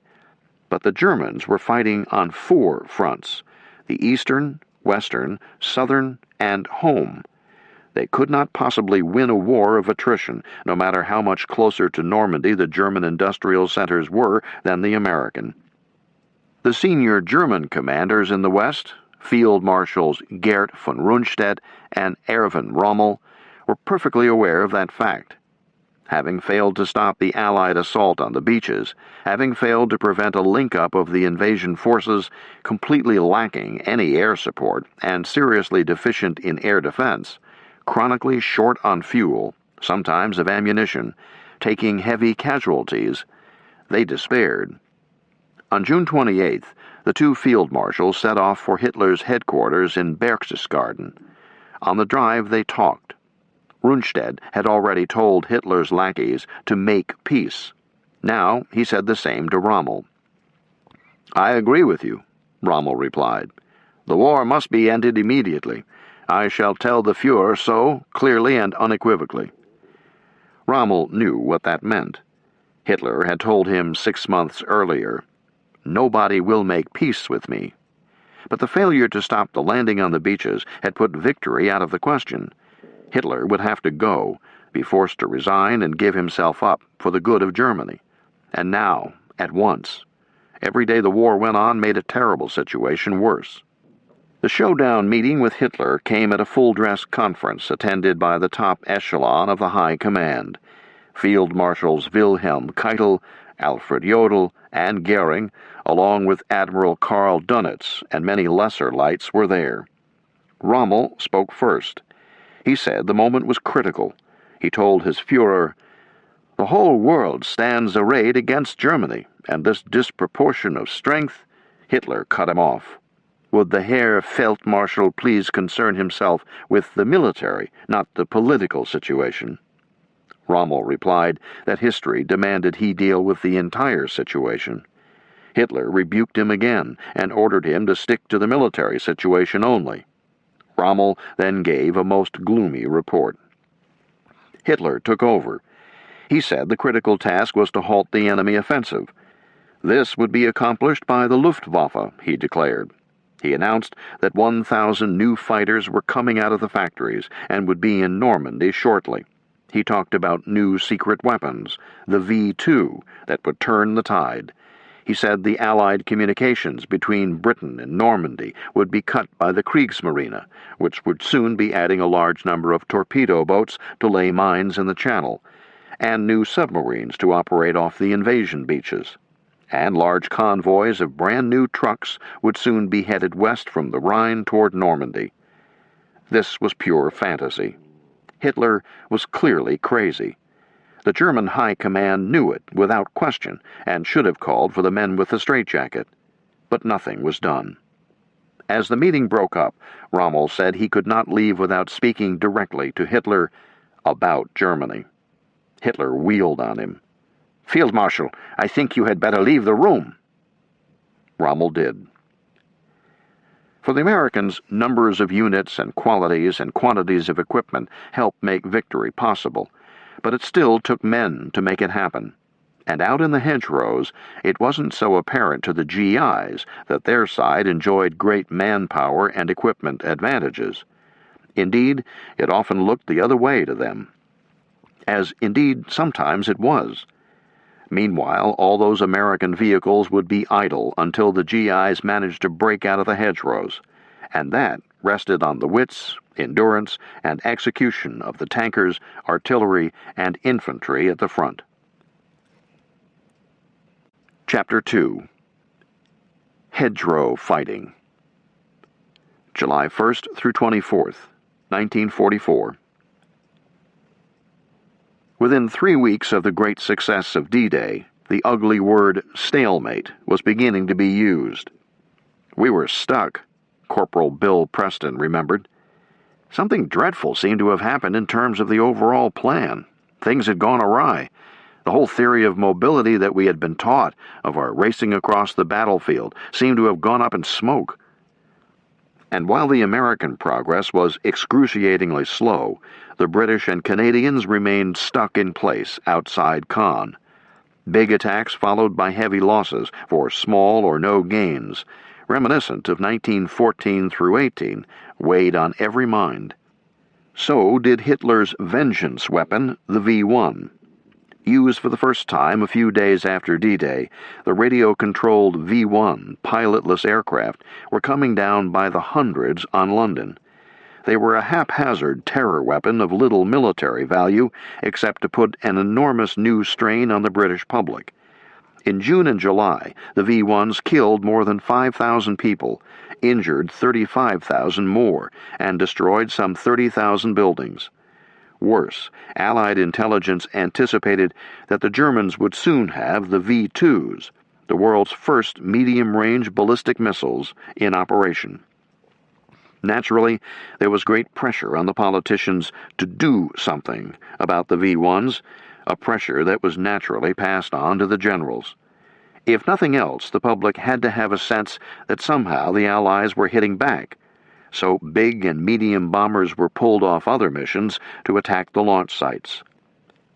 Lieutenant James DeLong of the 9th Air Force, flying a B-26 on a strike against the sites in the Pas-de-Calais area, described his experience. These were very difficult targets to destroy, since they consisted mostly of a strong steel launching ramp. They were difficult to hit since the usual hazy visibility and broken cloud cover made them hard to find, leaving seconds to set the bomb site. They were always well defended. In fact, this area was a real hotbed of flak. The inability to knock out the sites was disheartening to the bomber pilots, because, as DeLong put it, I had been in London many times when the V-1s were coming in and had experienced firsthand their explosions and results. I knew any we destroyed or put temporarily out of action meant lives saved in England. But they hardly destroyed any, and the terror bombings continued. The sites would have to be overrun on the ground to be put out of action. But the Allied armies were a long way from Belgium. Churchill was so desperate that in early July he proposed using poison gas against the launch sites. Eisenhower vetoed that one, emphatically. He said he would refuse to be a party to the use of gas. "Let's for God's sake keep our eyes on the ball and use some sense," he said. According to Eisenhower's Chief of Staff, General Walter B. Smith, and Deputy Supreme Commander Air Vice Marshal Arthur Tedder, using some sense meant forcing Montgomery to launch an all-out offensive, designed to break through and open the road to Paris. To their dismay, their boss wouldn't push Monty hard enough, at least in their view. When Monty responded to Eisenhower's plea that he get going, he promised a big show on July 9th and asked for and got support from the 4-engine bombers. The attack, however, failed, and on July 10th, Monty called it off. Commander Harry Butcher, Eisenhower's naval aide, reported that the Supreme Commander was smoldering, as were Tedder and Smith.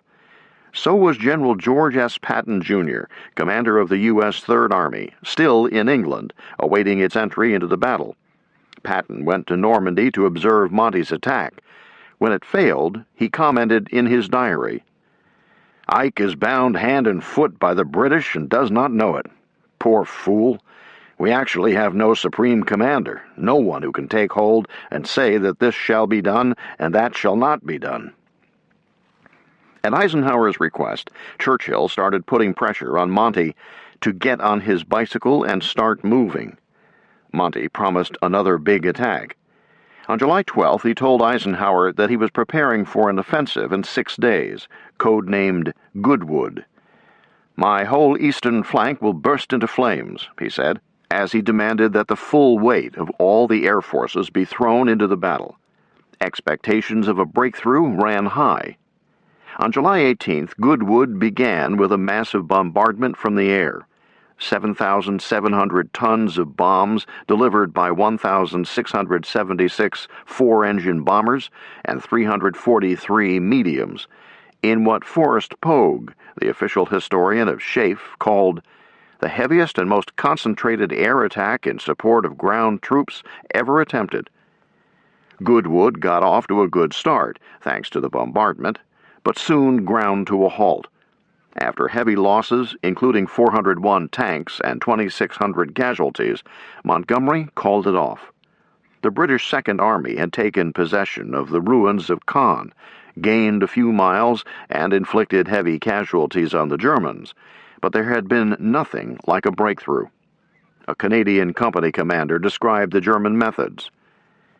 The enemy's defensive tactics are brilliantly conceived and carried out with great tenacity by some of the best soldiers in Europe. No rigid defense. Under attack, they hold on as long as possible in their excellently concealed slit trenches. Then they withdraw to prepared positions a little farther back. Instantly, previously arranged mortar and artillery fire is poured on the positions they've just vacated, even if a few of their own men are still there. The shelling is coordinated with infantry assaults to retake the ground they've lost. Superb tactics. Montgomery announced that he was satisfied with Goodwood's results. Eisenhower was not. He muttered that it had taken more than 7,000 tons of bombs, 7 kilotons, or about half the explosive power of the Hiroshima bomb, to gain 7 miles, and that the Allies could hardly hope to go through France paying a price of 1,000 tons of bombs per mile, not to mention 60 tanks and 400 casualties per mile. Tedder was so angry he wanted Monty sacked. On July 21st, the day after Montgomery called off the Goodwood offensive, the Allies learned of the attempt on Hitler's life the previous day. Tedder complained at a SHAEF meeting that Monty's failure has lost us the opportunity offered by the attempt on Hitler's life. Looking to the future, he insisted that it was imperative that the Allies get to the Pas-de-Calais launching sites quickly. Smith groaned. "We are, in fact, not going to get there any time soon." Tedder snapped. "Then we must change our leaders for men who will get us there." But firing Monty was not an option. He was popular with the British press and public, and more important, with the troops and their officers. He had the support of Field Marshal Alan Brooke and, to a lesser extent, of Churchill. Besides, he had accomplished what he insisted was his objective all along, to pin down German armor on the eastern flank, so as to give the Americans an opportunity to break out on the western flank. And it was not his fault that no one knew how to use heavy bombers in an artillery role. Those 7,000 tons of free-falling bombs caused havoc, concussions, misery, and considerable destruction. But after the bombs stopped falling, most German soldiers were able to come up out of their dugouts and man their weapons. Further, it wasn't fair to charge Monty with excessive caution or a refusal to make a full commitment, at least in Goodwood. I've gone over the field of Goodwood with Colonel Hans von Luck many times. Luck was in the center of the action, commanding the 121st Panzer Regiment of the 21st Panzer Division. Standing on a low hill that looks over the wheat fields, he described to me the apple orchard that had been on the hill in 1944. Among those trees, he explained, he had placed a 4-gun battery of 88s. No bombs fell on them. He was there when the British tanks came forward in column through the wheat. He fired at the lead tanks to halt the column, then at the tanks in the rear to immobilize the remainder, then proceeded to disable 40 tanks, one by one. Then he sent his own tanks into action with further success. In other words, the trouble with Goodwood was not a lack of commitment by the British, and certainly not a lack of courage. The commitment was there, and so was the will. It was the planning and tactics that were deficient. The biggest error was leading the attack with tanks inadequately supported by infantry. Luke had no infantry around the 88 battery and could have been driven off easily by British infantry. Goodwood showed that there would be no breakthrough on Monty's front. It was too heavily defended by a too skillful and well-armed and numerous enemy. As that also appeared to be the case on the American front, every Allied leader was depressed and irritable. After 7 weeks of fighting, the deepest Allied penetrations were some 45 to 50 kilometers inland, on a front of only 15 kilometers or so. Hardly enough room to maneuver or to bring in the U.S. Third Army from England. The V-1s continued to bombard London. For those who had inaugurated the battle a month earlier, there was good news. The paratroopers had been told just prior to D-Day that they should fight with fury for 3 days, after which they would be returned to England to prepare for the next airdrop. But they were so badly needed in Normandy, the 3 days stretched to 4 weeks of hard fighting. The 82nd and 101st Airborne Divisions took heavy casualties, close to 50% overall, and higher among their junior officers. In the first week of July, when the 30th Division relieved the 82nd, Lieutenant Sidney Aiken reported that he and his men stared in shock and awe at the paratroopers. We asked them, "Where are your officers?" And they answered, "All dead." We asked, "Who's in charge then?" And some sergeant said, "I am." I looked at the unshaven, red-eyed GIs, the dirty clothes and the droop in their walk, and I wondered, is this how we are going to look after a few days of combat? When the 101st got back to its barracks in England, Sergeant John Martin looked around and said to Sergeant Bill Guinier, "Jesus, Bill, here we've got only half a hut full of guys, and we aren't even started in the war yet. We don't have a Chinaman's chance of ever getting out of this thing." "We lost half the barracks in one goddamn little maneuver in Normandy," Guinier replied. "Forget it. We'll never get home." The paratroopers brought with them back to England priceless experience, which they could pass on to the recruits they would absorb as they rebuilt to full strength for the next jump. Private Fayette Richardson of the 82nd, for example, told a story that contained 2 lessons from one incident. Early in the campaign, Richardson's squad was sitting behind a hedge when a solitary German tank, a light pre-war French model, appeared in the field. The GIs opened fire with machine guns and rifles and drove it off. They cheered like kids at a football game when their team scores. Minutes later, very accurate mortar fire dropped on them. Men I had just lain shoulder to shoulder with began screaming in pain, screaming for help, hysterical, helpless screams that made my stomach tighten.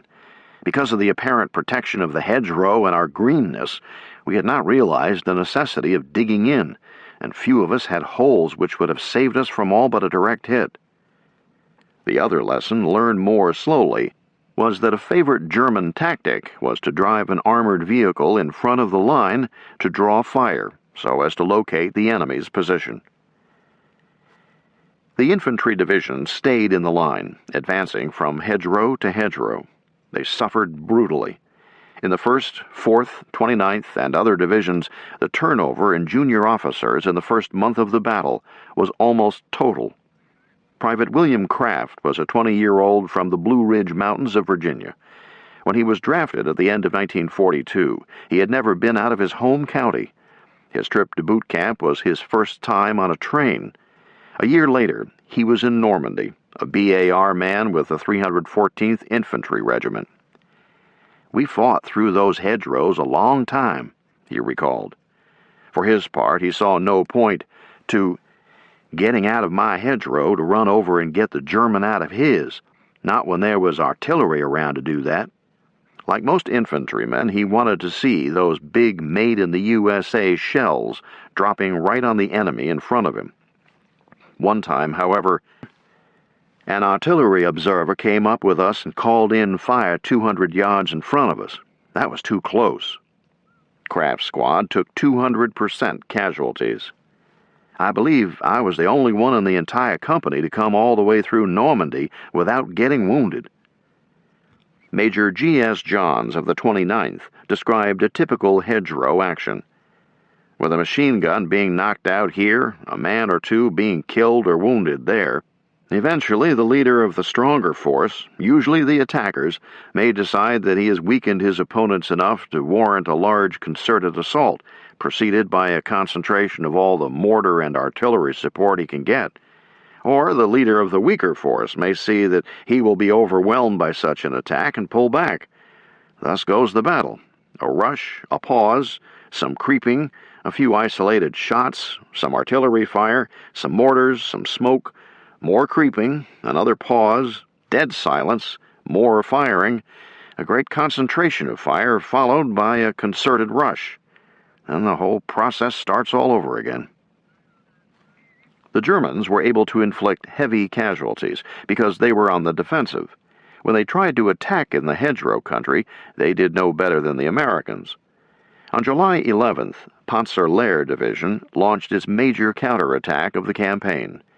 2 U.S. infantry divisions, the 9th and 30th, threw back the Germans at minimum cost to themselves while inflicting 25% casualties.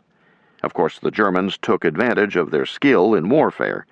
Many of the German officers and NCOs were veterans of the Russian front, and nearly all were veterans of some battles, while this was the first time for most of the GIs. The Germans were bolstered by a weapons system that was much better suited to hedgerow defense than the American weapons were to attack in such country. The Germans had more mortars, and heavier ones, than the Americans. Their MG-42 machine guns fired 1,200 rounds a minute. The American counterpart, less than half that. The handle on the German potato masher hand grenade made it easier to throw farther. German gunpowder produced less flash and smoke.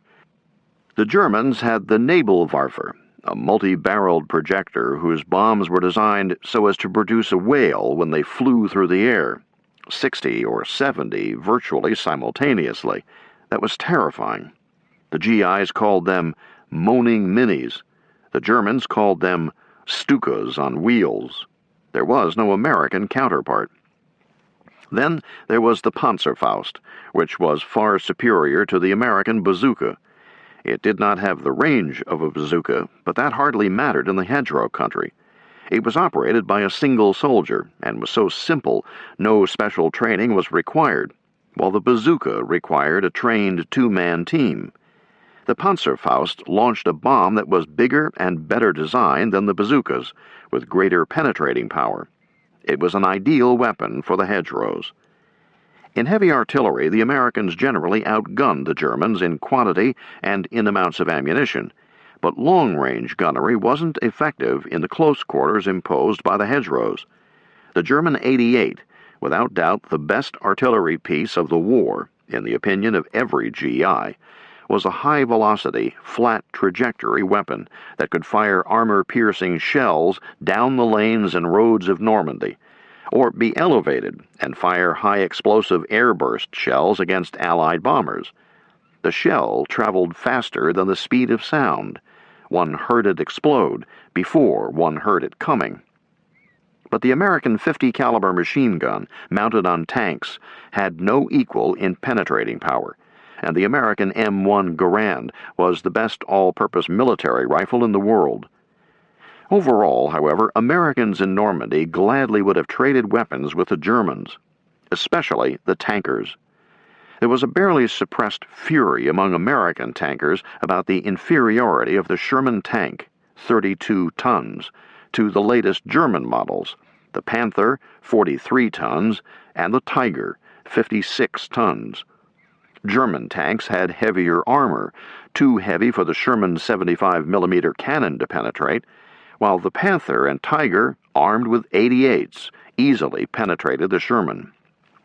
The discrepancy was so great, it has led military historian Max Hastings to wonder how in the world could American and British industries produce a host of superb aircraft, an astonishing variety of radar equipment, the proximity fuse, the DUKW amphibious vehicle, the Jeep, not to mention the atomic bomb, and Ultra, yet still ask their armies to join battle against the Wehrmacht, equipped with a range of tanks utterly inferior in armor and killing power? Lieutenant Paul Fussell, a platoon leader in the 103rd Division who went on to become one of America's leading literary scholars, was bitter on the same point. Referring to the 88s, Fussell wrote, "The Allies had nothing as good, despite one of them designating itself the world's greatest industrial power." The Sherman was universally denounced by anyone who had to fight in one against a Panther or Tiger. But one thing about the Shermans, there were a lot more of them than there were Panthers or Tigers. Quantity over quality and size was General Marshall's deliberate choice. He wanted more, faster, and thus lighter tanks, in accord with American doctrine, which held that tanks should exploit a breakthrough, not fight other tanks. Marshall's first problem was that American tanks had to cross the Atlantic to get to the battle, while the number one strategic shortage of the Allies was shipping. Experiments showed that you could get 2 Shermans into the space required by one larger tank on an LST. Of course, that equation didn't work out if one Tiger could destroy 4 Shermans, which sometimes happened. But not often, because there were so few Tigers compared to the number of Shermans. By the end of 1944, German industry would produce 24,630 tanks, only a handful of them Tigers. The British would be at 24,843, but the Americans would by then have turned out the staggering total of 88,410 tanks, mainly Shermans. For all their shortcomings, the Shermans were a triumph of American mass production techniques. First of all, they were wonderfully reliable, in sharp contrast to the Panthers and Tigers. In addition, GIs were far more experienced in the workings of the internal combustion engine than were their opposite numbers. The Americans were also infinitely better at recovering damaged tanks and patching them up to go back into action. The Germans had nothing like the American maintenance battalions. Indeed, no army in the world had such a capability. Within 2 days of being put out of action by German shells, about half the damaged Shermans had been repaired by maintenance battalions and were back on the line. Kids who had been working at gas stations and body shops 2 years earlier had brought their mechanical skills to Normandy, where they replaced damaged tank tracks, welded patches on the armor, and repaired engines. Even the tanks beyond repair were dragged back to the maintenance depot by the Americans and stripped for parts. The Germans just left theirs where they were. The Red Army had its own tanks, the T-34s, American-designed and perhaps the best tank of the war. What it needed was trucks. The American Lend-Lease program supplied thousands of Studebaker trucks, surely a capitalist plot. When the spark plugs clogged, as they quickly did on the dirt roads, the Russians just walked away from the trucks. The American Armored Division maintenance crews had men who worked day and night sandblasting plugs. When they ran out of blasting sand, they sent men to the beach to get more. It had to be dried and sifted before it could be used, but it did the job. Nearly all this work was done as if the crews were back in the States, rebuilding damaged cars and trucks. That is, the men on the shop floor made their own decisions, got out their tools, and got after the job. One of their officers, Captain Belton Cooper, commented, "I began to realize something about the American Army I had never thought possible before. Although it is highly regimented and bureaucratic under garrison conditions, when the Army gets in the field, it relaxes and the individual initiative comes forward and does what has to be done. This type of flexibility was one of the great strengths of the American Army in World War II. Thanks to American productivity and ingenuity, there were many more Shermans in action than Panthers or Tigers. In fact, about half the Wehrmacht's tanks in Normandy were Mark IVs, 26 tons. Besides numbers, the Shermans had other advantages. They used less than half the gasoline of the larger tanks. They were faster and more maneuverable, with double and more the range. A Sherman's tracks lasted for 2,500 miles. The Panthers and Tigers, more like 500. The Sherman's turret turned much faster than that of the Panther or Tiger. In addition, the narrower track of the Sherman made it a much superior road vehicle, but the wider track of the Panther and Tiger made them more suited to soft terrain. And so it went. For every advantage of the German heavy tanks, there was a disadvantage, as for the American medium tanks. The trouble in Normandy was that the German tanks were better designed for hedgerow fighting. If and when the battle ever became a mobile one, the situation would reverse. Then the much-despised Sherman could show its stuff. American transport and utility vehicles were far superior to the German counterpart. For example, the Jeep and the deuce-and-a-half truck had four-wheel drive capability, and they were more reliable than the German vehicles. But again, like the Sherman, their advantages did not show in the hedgerows, where squad-size actions predominated, and the mass movement of large numbers of troops over long distances was irrelevant. With any weapon, design differences lead to losses as well as gains. The German potato masher, for example, could be thrown farther in part because it was lighter. It had less than half the explosive power of the American grenade. The GIs said it made more noise than damage. One other point about weapons. Over 4 decades of interviewing former GIs, I've been struck by how often they tell stories about duds, generally about shells falling near their foxholes and failing to explode. Lieutenant George Wilson said that after one shelling near Saint-Lô, I counted 8 duds sticking in the ground within 30 yards of my foxhole. There were no statistics available on this phenomenon, nor is there any evidence on why, but I've never heard a German talk about American duds. The shells fired by the GIs were made by free American labor. The shells fired by the Wehrmacht were made by slave labor from Poland, France, and throughout the German Empire, and at least some of the slaves must have mastered the art of turning out shells that passed examination, but were nevertheless sabotaged effectively. A major shortcoming of the Sherman for hedgerow fighting was its unarmored underbelly, which made it particularly vulnerable to the Panzerfaust when it tried to climb a hedgerow. British tanks without infantry support had been unable to make significant progress at Caen. American infantry without tank support was unable to take Saint-Lô, the key crossroads city in lower Normandy. Lieutenant Colonel Ziegelmann of the 352nd Division attributed the German success in holding Saint-Lô to the surprising lack of tanks. Had tanks supported the American infantry on June 16th, Saint-Lô would not have been in German hands any longer that evening. Another reason Saint-Lô wasn't in American hands, Normandy had its wettest July in 40 years. One Marauder unit, the 323rd Group, had 17 straight missions scrubbed during the first 2.5 weeks of July.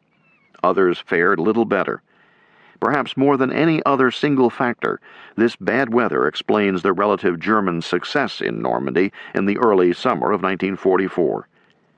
Rain and fog made it possible for them to move reinforcements and supplies to the front. There was nothing the Americans could do about the weather, but they could go after their problems in getting tanks into the hedgerow fighting. In so doing, they showed their mechanical ability and talents and their ingenuity and resourcefulness. Rommel was impressed by the effort and results, saying that he thought the Americans showed themselves to be very advanced in the tactical handling of their forces, and that they profited much more than the British from their experiences. Experiments involved welding pipes or steel teeth onto the front of the Sherman tank. Lieutenant Charles Green, a tanker in the 29th Division, devised a bumper that was made from salvaged railroad tracks that Rommel had used as beach obstacles. It was incredibly strong and permitted the Shermans to bull their way through the thickest hedgerows. In the 2nd Armored Division, Sergeant Curtis Cullen, a cab driver from Chicago, designed and supervised the construction of a hedgerow cutting device made from scrap iron pulled from a German roadblock. The blades gave the tank a resemblance to a rhinoceros, so Shermans equipped with Cullen's invention were known as rhino tanks. Another big improvement was in communications. After a series of experiments with telephones placed on the back of the tank, the solution that worked best was to have an interphone box on the tank into which the infantryman could plug a radio handset. The handset's long cord permitted the GI to lie down behind or underneath the tank while talking to the tank crew, which, when buttoned down, was all but blind. Many, perhaps a majority, of the tank commanders killed in action had been standing in the open turret so as to see. Now, at least in some situations, the tank could stay buttoned up while the GI on the phone acted as a forward artillery observer. These improvements, and others, have prompted Michael Doubler to write in his prize-winning Closing with the Enemy, How GIs Fought the War in Europe. In its search for solutions to the difficulties of hedgerow combat, the American Army encouraged the free flow of ideas and the entrepreneurial spirit. Coming from a wide variety of sources, ideas generally flowed upward from the men actually engaged in battle. They were learning by doing. Back in England, the 101st and 82nd Airborne Divisions were evaluating their performance in Normandy, absorbing lessons learned, making required changes, training. But in Normandy, 1st Army got no relief. 1st Army worked on developing a doctrine as well as new weapons for offensive warfare in the hedgerows. At the forefront of the effort was the 29th Division. In late June, it held a full rehearsal of the technique it proposed. In briefest form, it was as follows. Attack teams consisted of 1 tank, an engineer team, a squad of riflemen, plus a light machine gun and a 60mm mortar. The Sherman opened the action. It plowed its pipe devices into the hedgerow, stuck the cannon through, and opened fire with a white phosphorus round into the corners of the opposite hedgerow, intended to knock out German dug-in machine gun pits. White phosphorus was horror. Lieutenant Robert Weiss got caught in a rare German barrage of white phosphorus shells, rare because the German supply was insufficient. He recalled the bursting of the shell, followed by a snowstorm of small white particles that floated down upon us. We looked in amazement, and eyes filled with instant terror. Where the particles landed on shirts and trousers, they sizzled and burned. White phosphorus. We brushed our clothing frantically, pushed shirt collars up. If any of the stuff touched the skin, it could inflict a horrible burn, increasing in intensity as it burrowed into a man's flesh. Another shell, another missile from hell. Fiery snow. I remember thinking that if the shelling kept up for long, it would be more than most men could endure. There was nowhere to hide, no place that was safe. Fortunately, that was the last.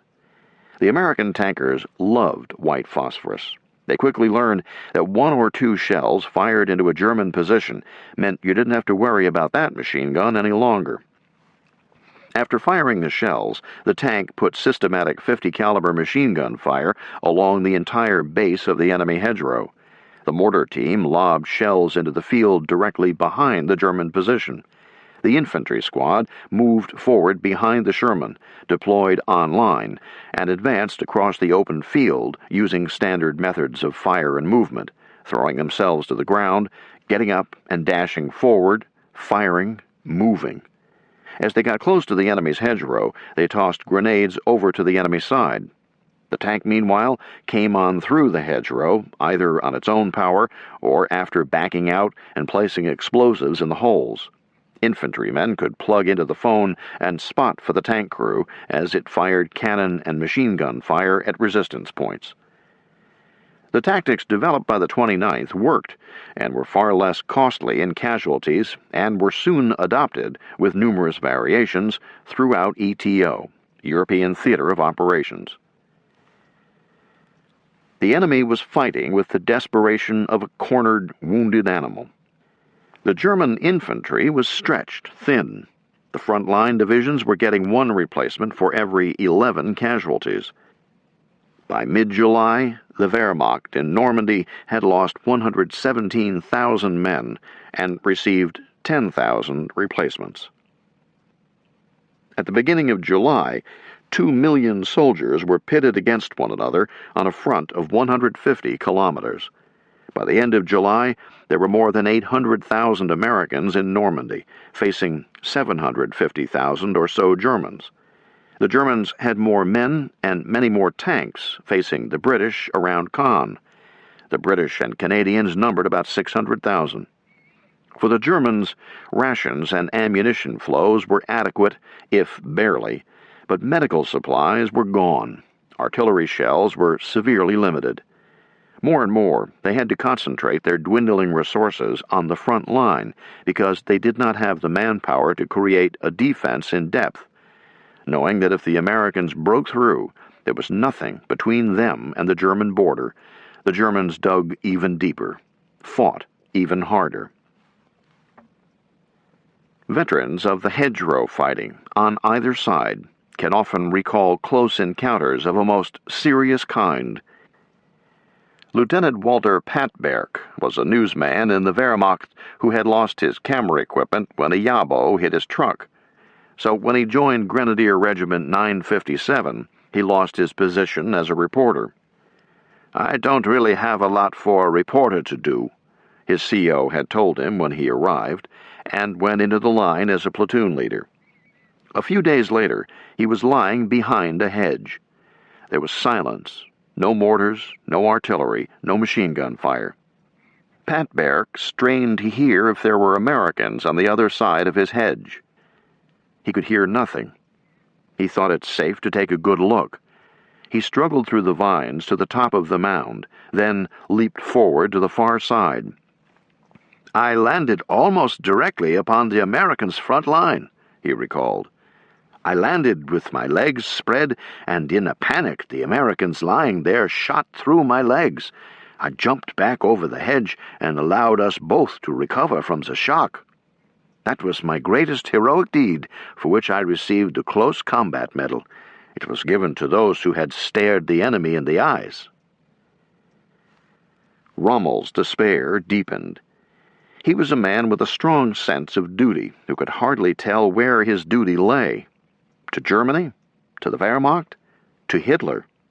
He continued to direct the battle with his unique touch, even as he went over and over in his mind, a search for some way to convince Hitler to step aside so that the war could be concluded while Germany still had some conquered territory to bargain with, as in 1918, and before Germany herself was destroyed. What he came up with wasn't much, but at least he was trying, something more than could be said for most of the other German generals. On July 16th, Rommel sent Field Marshal Gunther von Kluge, who had replaced Rundstedt, what Rommel called an ultimatum for Kluge to pass on to Hitler. Kluge did, and in a covering letter said Rommel was unfortunately right. It was a 2.5-page document. Rommel opened by observing that the ultimate crisis was coming soon in Normandy. The American strength in tanks and artillery grew each day. Meanwhile, 7th Army was not getting replacements for its hideous losses. The replacements who were arriving were inexperienced and poorly trained, which made them particularly likely to panic when the Yabos appeared. Rommel concluded the document with a handwritten sentence. "It is necessary to draw the political conclusions from this situation." His aides argued that he should cross out the word political. He did, and signed. The next day, the Yabos got him. A British fighter shot up his staff car, and Rommel had a serious head injury. 2 days later, on July 20th, a group of conspirators tried without success to kill Hitler. Rommel went home to recover. 3 months later, he was forced to commit suicide because of the assassination plot, even though he had not been directly involved. The conspiracy and Hitler's retaliation against the officer corps put a severe strain on the German army. But amazingly, it was not split asunder. Rolf Pauls, who had a distinguished career in diplomatic service for the West German Republic, was a major in an infantry regiment. He described what happened after July 20th in Normandy. "Many generals disappeared. Many of us were afraid of what was going to happen next. I was a good friend of General Hans Speitel, Rommel's chief of staff, so I was not completely uninformed. I heard the news at Division HQ, but we still had to do our job. The war went on." Throughout the Nazi Empire, stretching from central Italy to northernmost Norway, from Normandy to Ukraine, officers of the Wehrmacht did their duty, despite the turmoil and temptation created by the assassination attempt. And they acceded to the demand made by the Nazi Party that henceforth the salute would be given with an extended arm and a Heil Hitler rather than bringing the hand up to the brim of the cap. Corporal Adolf Hohenstein of the 276th Division later said that the enlisted men convinced themselves that the shortages of supplies and ammunition and the breakdowns of administration were the fruits of treachery by their own officers. Actually, it was the Yabos. There is no evidence that during the Battle of Normandy, any German officer of whatever rank gave less than his full ability to sustain the men in the line. They needed it. Corporal Hohenstein watched morale ebb in his squad. The lack of any success at all affected the men very badly. You could feel the sheer fear growing. We would throw ourselves to the ground at the slightest sound, and many men were saying that we should never leave Normandy alive. Beyond the physical demands, the German soldier suffered from the awful feeling that in doing his duty he was sacrificing his country. Rommel spoke for every German in Normandy when, on July 13th, he told his naval aide, Admiral Friedrich Ruge, "We must fight to the very end, all the time knowing that it's far more vital to stop the Russians than the Anglo-Americans from overrunning Germany." As if the Yabos were not effective enough, as it was, the Americans were constantly improving their ground-to-air communications system. There was plenty of room for improvement. Close Air Support, CAS, was a poor third in Army Air Force fighter-bomber doctrine in mid-1944, far behind the first mission, taking and maintaining air superiority, and the second, blasting the enemy line of communications. Further, doctrine held that air power should not be squandered as flying artillery. But in Normandy, where the big guns hardly dared to fire on the enemy front line because of its proximity to the GI's line, fighter-bomber CAS provided a way to get high explosives on or near the enemy. Various systems of identification were tried, including colored panels stretched on the ground, or smoke signals, but none were satisfactory. P-47s flying at 300 miles per hour missed far more panels and smoke signals than they found. Solutions came because of Major General Elwood Pete Quesada, CO of the 9th Tactical Air Force. The casualties in Normandy and the slowness of the advance convinced him that his fighter bombers had to make a more direct contribution to the battle. He went to Bradley to explore new methods. For example, Quesada said, "Artillery units have forward observers who radio target information to the gunners. Why don't we equip the planes and artillery units with VHF radios so that they can spot for and talk to each other?" Why not, indeed? They tried, and it worked. "This man Quesada is a jewel," Bradley told the CEO of the Army Air Forces, General Henry Hap Arnold. Bradley later wrote that Quesada was, "Unlike most airmen who viewed ground support as a bothersome diversion to war in the sky, Quesada approached it as a vast new frontier waiting to be explored." Why not put radio sets in tanks so the tankers could talk to the pilots? Quesada wondered. Why not, indeed? This, too, worked. The system worked so well, in fact, that by late July the radio men on the ground could bring aircraft in as close as 500 meters, and it was an awesome amount of explosive a P-47 carried. 2 5-inch by 4-foot missiles under each wing, plus 2 500-pound bombs, plus 6,400 rounds of 50 caliber ammunition. Major Gerhard Lemke of the 12th Panzer Division testified to the effectiveness of the American improvements in ground-to-air and tank-to-infantry communication.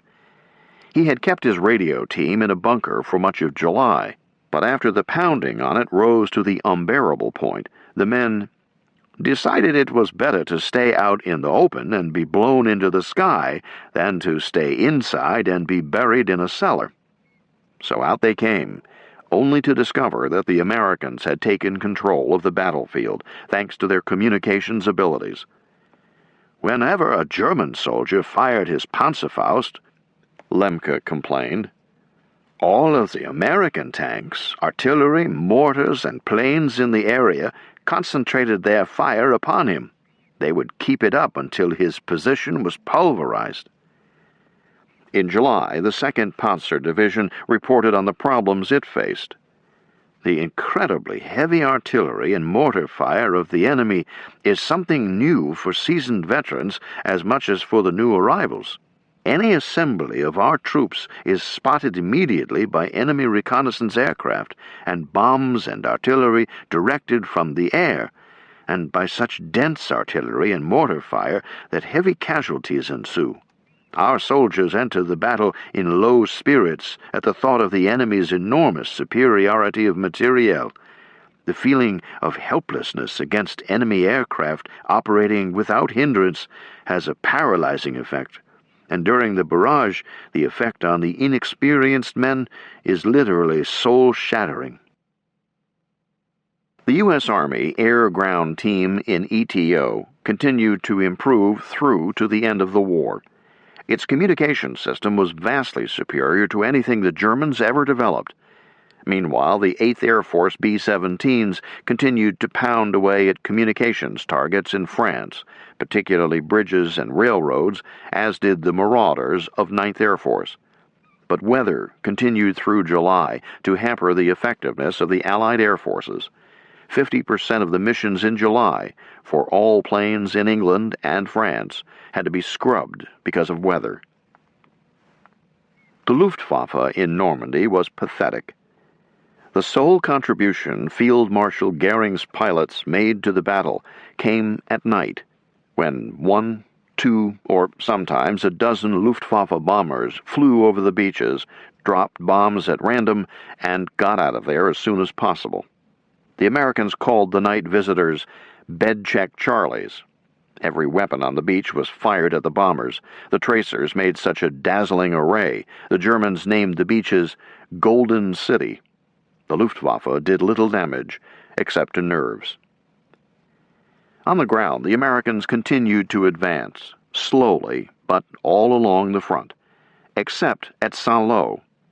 Outside Saint-Lô, more or less stuck in place for nearly a month, despite many attacks, was the 29th Division. Since D-Day, it had been locked in a mortal embrace with the 352nd Division. But in each division there was scarcely a man present for duty who had been there on D-Day. The 352nd, in fact, had virtually disappeared. In the 29th, General Charles Gerhardt, the CO, was referred to as a corps commander rather than a division commander. He has a division in the field, a division in the hospital, and a division in the cemetery. The historian of the 29th, Joseph Balkowski, has a well-deserved tribute to the soldiers of the Blue and Gray Division. The 29ers were humble men caught up in a war of immeasurable complexity. Most 29ers had done what they were told to do, even when orders made little sense. On the deadly battlefields from Omaha Beach to Saint-Lô, these simple acts of obedience reflected astounding personal courage. Any soldier who could bring himself to leap over a hedgerow upon command and race, hunchbacked, across a grassy field while bullets snapped over his head like cracking whips was a brave man indeed. Some of the fiercest fighting was taking place outside Saint-Lô.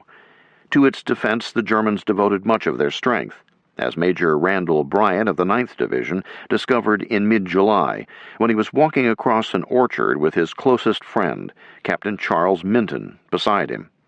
The Germans laid on a TOT, time on target, an artillery shoot carefully coordinated to concentrate the fire of an entire battery or regiment on one spot at a precise moment. Bryant and Minton happened to be at the spot. Suddenly everything was exploding, Bryant related. There was blood all over me, and a helmet on the ground with a head inside it. It was Minton's. 3 young second lieutenants had just joined us straight from the beach and Fort Benning. I had told them to sit down and wait to be assigned to companies. They were dead, along with 6 others killed and 33 wounded, in a shoot that lasted only a matter of seconds. Gerhardt was under great pressure from Bradley to take Saint-Lô. So far, he had already lost more men outside Saint-Lô than he had on Omaha Beach on D-Day. His medics were measuring gains by morphine units dispensed. One of them commented that he figured it took 32 grains of morphine per hedgerow. The 29th's rifle companies were close to 100% replacements. But Gerhardt figured the Germans were in worse condition, and he ordered a general assault to take Saint-Lô, putting all his strength into it. No reserves. Major Tom Howe, a mild-mannered teacher of English literature before the war, led the 3rd Battalion of the 116th Regiment in the 29th. Linked to the 2nd Battalion, he was to drive right on into Saint-Lô. On July 17th, an hour before dawn, the attack began. Howe told his men to keep going no matter what. He limited each platoon to 2 men firing their rifles, and then only in emergency. The others were to use their bayonets and hand grenades. The idea was to achieve surprise. The tactics had been developed by the star-crossed 90th Division, which had been unlucky in its COs. 3 had already been relieved by Bradley, and had suffered by this time 100% casualties among its enlisted men, and 150% among its officers. One of them was D-Day hero General Teddy Roosevelt, Jr. On July 13th, Bradley replaced the CO of the 90th with Roosevelt, but Roosevelt died that night of a heart attack. One regiment had been losing its platoon leaders at the rate of 48% a week. To cut the losses, the 90th had gone over to night attacks, infiltrating by squads independently without artillery preparation. This worked. As one 90th Division GI put it, "We learned to prefer the night infiltration attack. It was a lot better to fight the German by surprise than to carry out the normal daylight assault." In the pre-dawn July 17th attack, the infantry from the 29th broke through, or passed through, the German line, and took the high ground just 1 kilometer from Saint-Lô. The road into the city was open. Howe called the company commanders to a conference, and to give them their objectives. "We had just finished the meeting," Captain William Puntiny, Howe's executive officer, recalled. "The COs had been dismissed, and before they could get back to their companies, the Germans began dropping a mortar barrage around our ears. Before taking cover in one of the foxholes, Major Howe turned to take a last look to be sure all his men had their heads down. Without warning, one of the shells hit a few yards away. A fragment struck the major in the back and pierced his lung. 'My God, I'm hit,' he murmured, and I saw he was bleeding at the mouth. As he fell, I caught him. He was dead in 2 minutes. Captain Puntinelli took over, just as a counterattack from the Fallschirmjäger hit the battalion. Using the new communications techniques, the 29th called in artillery and a fighter-bomber strike. It broke up the attack and restored the spirits of Howe's men. They began the charge into Saint-Lô. In the opinion of Captain Cooper, it was an almost perfect use of combined arms of air, armor, infantry, and artillery, working in joint optimum support of each other. As they crested the hill and started the descent into the town, the Americans were shocked by what they saw. Saint-Lô had been hit by B-17s on D-Day, and every clear day thereafter. The center of the place was a lifeless pile of rubble, in which roads and sidewalks could scarcely be distinguished, as Balkowski notes. As they moved into the fringe of town, they began to draw German fire from some Fallschirmjäger in a cemetery. A macabre battle ensued, rifle and machine gun bullets smashing into headstones.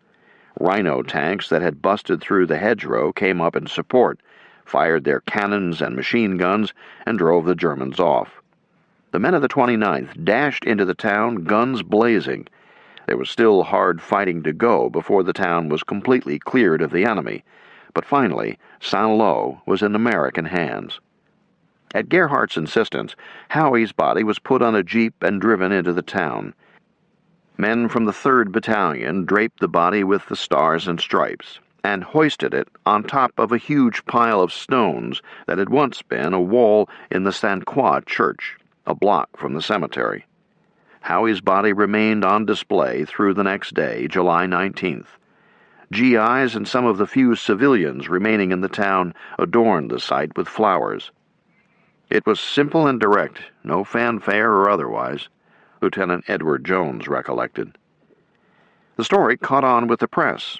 Life magazine featured the Major of Saint-Lô.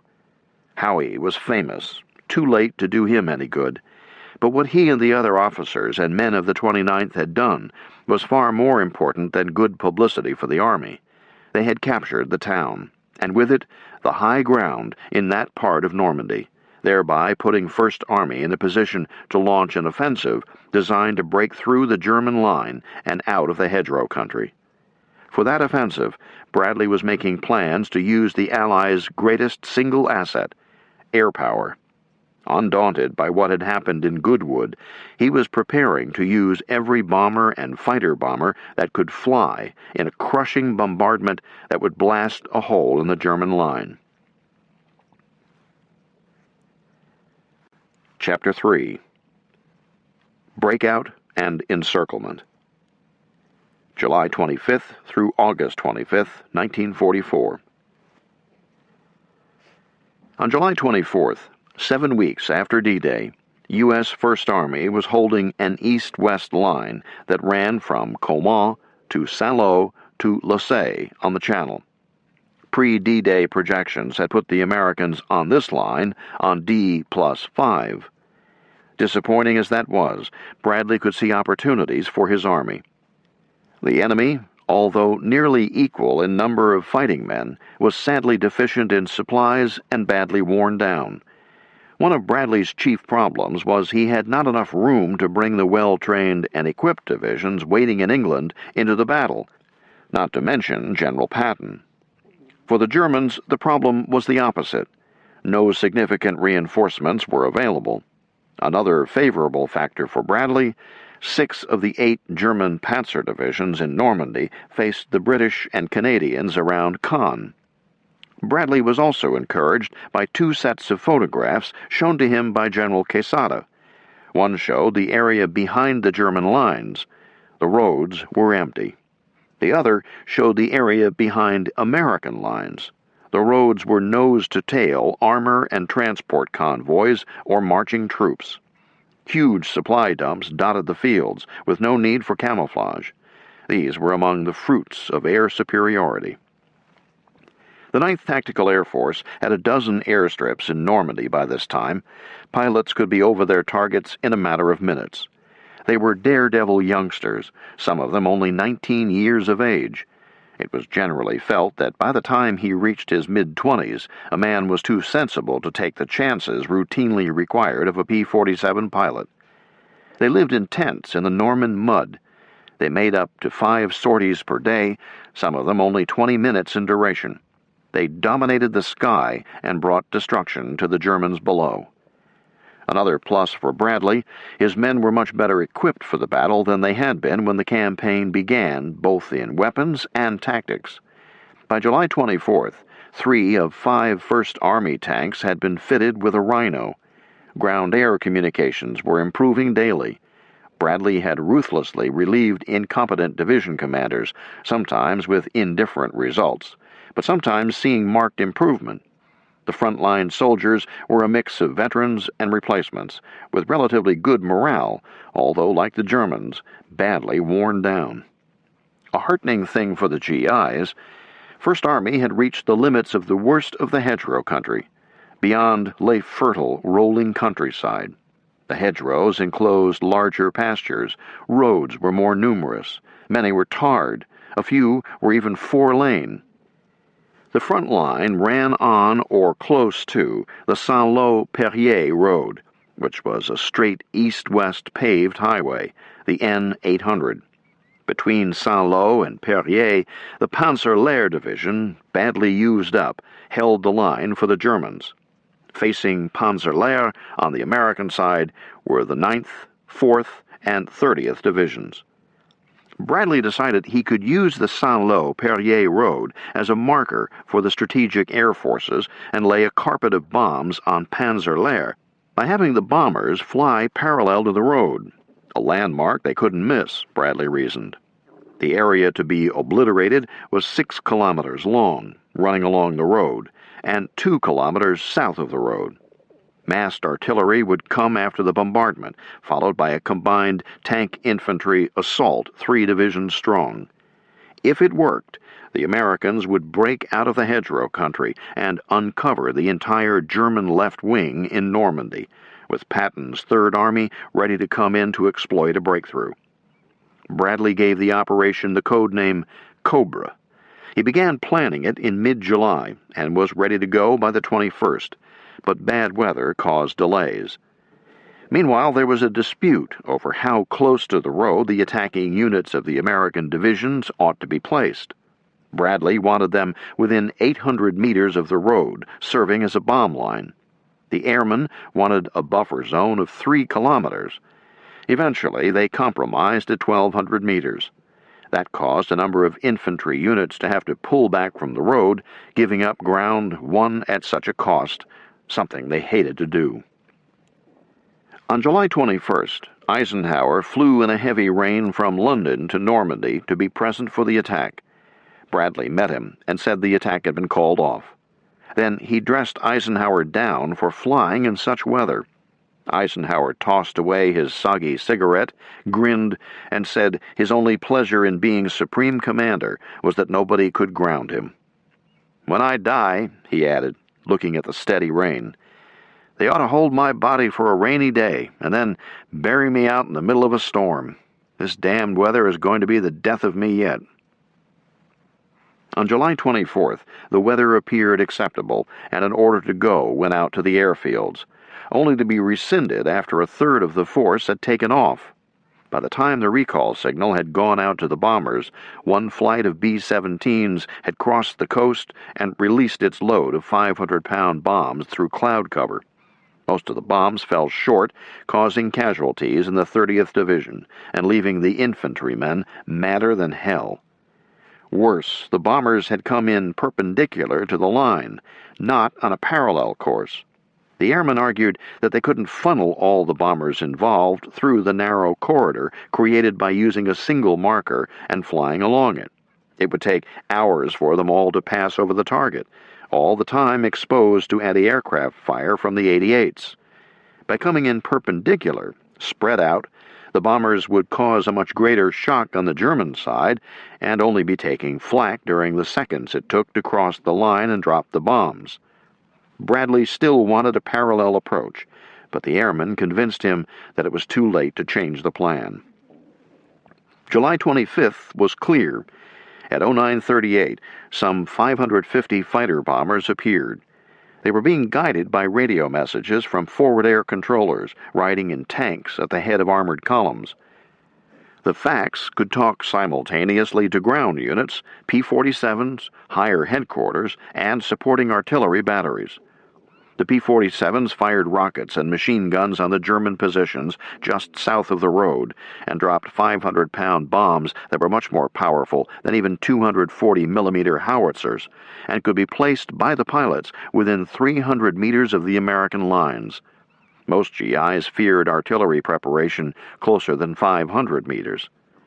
Reporter Ernie Pyle wrote, "The dive bombers hit it just right. We stood in the barnyard of a French farm and watched them barrel nearly straight down out of the sky. They were bombing less than a half a mile ahead of where we stood. They came in groups, diving from every direction, perfectly timed, one right after another. Everywhere you looked, separate groups of planes were on the way down, or on the way back up, or slanting over for a dive." After 20 minutes, the P-47s gave way to 1,800 B-17s. Their appearance left men groping for words to describe it. Pyle did it this way. "A new sound gradually droned into our ears, a gigantic, faraway surge of doom-like sound. It was the heavies. They came from directly behind us. They came on in flights of 12, 3 flights to a group, and in groups stretched out across the sky. Their march across the sky was slow and studied. I've never known anything that had about it the aura of such a ghastly relentlessness. You had the feeling that even had God appeared beseechingly before them in the sky, with palms outward to persuade them to turn back, they would not have had within them the power to turn off their irresistible course." They were 12,000 feet high. General Fritz Bayerlein compared the flight to a conveyor belt. Lieutenant James DeLong, a pilot in a B-26 coming behind the B-17s, had been on 66 missions. He declared flatly, "I have never seen so many planes all together strung out across the sky. Smoke rose from the bomb explosions high into the sky. Loud and frequent commands came over the radio not to drop short of the smoke line." Captain Belton Cooper was on the ground.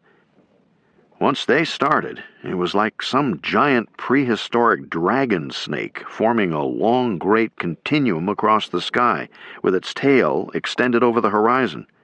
I was reminded of Leonidas in the Battle of Thermopylae, when he was told that the Persian arrows were so numerous they would darken the sky. He said, 'Good, so much the better. We can fight in the shade.'" The B-17s were overhead for a full hour. Their strike saturated the area just south of the road to a depth of 2,500 meters. The results for the Germans were near catastrophic. The bombed area looked like the surface of the moon. Craters had overlapped each other in many areas. Entire hedgerows were blasted away. General Bayerlein reported that he lost at least 70% of my troops, out of action, dead, wounded, crazed, or numbed. During the second half hour of the bombardment, the bomb line, as seen from 11,000 feet, moved north. The dust and debris raised by the first waves was drifting on a south wind. The CO of Company B, 8th Infantry, 4th Division, described what happened. "The dive bombers came in beautifully, dropped their bombs right in front of us, just where they belonged. Then the first group of heavies dropped theirs. The next wave came in closer, the next one closer, still closer. Then they came right on top of us. The shock was awful. I called battalion and told them I was in no condition to move out, that everything was completely disorganized, and it would take me some time to get my men back together, and asked for a delay." There were 111 GIs killed and 490 wounded by the shorts. Among the dead was General Leslie McNair, Chief of the Army Ground Forces, who was in the front lines to witness the attack. Ernie Pyle wrote that it was impossible to describe what anyone under those bombs felt or thought. "I believe a person's feelings at such times are kaleidoscopic and uncatalogable. You just wait, that's all. You do remember an inhuman tenseness of muscle and nerves." Pyle was stiff and sore for days after because of muscles tensing themselves too tight for too long. This bombardment was supplemented by artillery fire, 1,000 guns in all. The gunners' initial task was to suppress all German anti-aircraft fire. When the first wave of bombers appeared, 88s knocked 3 of them out of the sky. But little Piper Cubs were flying near enough to the German lines to spot the flashes and call in the German batteries' positions to American artillery. Medic Edward Buddy Giannelloni was struck by the sight. "The funniest thing I ever saw was those Piper Cubs. They were spotting for the artillery so the 88s couldn't hit our bombers. Little bitsy Piper Cub protecting these great big sons of bitches way up there with the bombs." When the shells started coming down on them, the German artillerymen dove into their bunkers, and the 88 anti-aircraft fire ceased. Bayerlein estimated that he lost half his 88s. Then, in a general hour-long barrage, the GIs fired 50,000 artillery shells. Overhead, as the B-17s departed, 350 P-47s swooped in for another 20-minute strike against the narrow strip just south of the road, dropping napalm-filled drums on the target. Their departure from the area was the signal for the infantry and tanks to begin the ground attack. As they did so, 396 Marauders hit the rear of the German front line. Altogether, some 16,000 tons of bombs hit the Germans, supplemented by the artillery barrage. It was the greatest expenditure of explosives for a single attack in the Army's history. The effect on the Germans was not far short of disaster. Private Herbert Meyer, a radioman, recalled, So many planes over so little space, and the bombs rained down. He was ordered to carry a message to an artillery commander in a bunker. Getting out of my hole, I saw the bombs being released, and the way they shone in the sun for a moment, then fell to earth so fast that one could not see them. The explosions sent great geysers of earth into the air. I ran from hole to hole like a rabbit, then into the bunker and delivered my message. Everywhere there was death and destruction. Men not hit by shrapnel were bleeding from the nose, ears, mouth. The world seemed to be coming to an end. For Major Joachim Barth, CO of an anti-tank battalion in Bayerlein's division, it almost had. When the shelling finally stopped, he recalled, I looked out of my bunker. The world had changed. There were no leaves on the trees. It was much harder to get around. We had wounded. We needed medics, but no ambulances could come forward. Our big guns had been tipped over. The Americans had suffered too, and when Bradley got the news of the shorts, he wrote that at his headquarters, dejection settled over us like a wet fog. But he remained determined to take immediate advantage of the shock to the Germans. He sent his energy down the line. Let's go. The company's CO of the 4th Division, who had asked for a delay before jumping off so that he could reorganize his shattered troops, was told, no, push off, jump off immediately. Lieutenant Sidney Eichen of the 30th Division had a similar experience. My outfit was decimated, he reported. Our anti-tank guns blown apart. I saw one of our truck drivers, Jesse Ivy, lying split down the middle. Captain Bell was buried in a crater. But his division CO, General William Harrison, put the pressure on Eichen's regimental commander. Colonel, the attack goes ahead as scheduled. Even if you have only 2 or 3 men, the attack is to be made. The colonel ran from company to company, shouting, You've got to get going! Get going! So Eichen said, half-heartedly, we started to move. On the German side, Major Barth remembered that as the shelling stopped, he told his men, Get ready, get ready. They were digging people out, digging out the guns and righting them. Get ready, prepare your positions, they'll soon be here. And then, finally, the release. They're coming, they're coming. Everyone knew what he had to do. There were no orders to be given. It was our lance corporals who supplied the nerve, and they're the ones I admire. They knew their duty and did it. We old soldiers always said the lance corporals were the backbone of the army. The first advancing GIs passed disabled German vehicles, shattered corpses, and stunned and disoriented survivors. But they also found veterans of the Panzerlehr, doing business at the same old stand with the same old merchandise, dug-in tanks and infantry. Private Gunther Feldman of Panzerlehr, later a POW who learned English, recalled that the first words I heard from an American were, God damn it all, the bastards are still there. He meant my division. German artillery fire on the GIs was also heavy, as some, at least, of the dug-in German artillery survived. As darkness came on July 25th, little or no gain had resulted from the airstrike. Cobra looked to be another Goodwood. But if the GIs and their generals were discouraged, General Bayerlein was in despair. When a staff officer came from Army headquarters conveying Field Marshal von Kluge's order that the Saint-Lô-Perrier line must be held, that not a single man should leave his position, Bayerlein replied, Out in front, everyone is holding out. Everyone!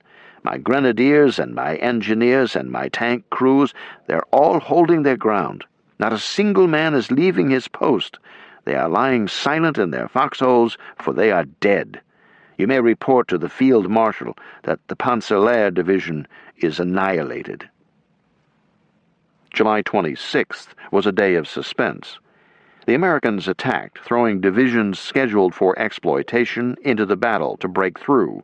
The Germans held nonetheless. The break came on July 27th. The thin crust of Panzerlehr disintegrated. Sergeant Hans Strober noted that the Americans had learned how to break through, ignoring their flanks and pushing through to occupy crossroads and set up blocking positions so that our vehicles and heavy weapons could not get through. The breakthrough was a great feat of arms. First Army had accomplished something that had been nearly impossible in 1914 through 1918, and not achieved by the British in front of Caen in June-July 1944. First Army had accomplished something that it had not been trained or equipped to do, in the process developing an air-ground team unmatched in the world. Now, along with Third Army, it was finally going to get into a campaign for which it had been trained and equipped.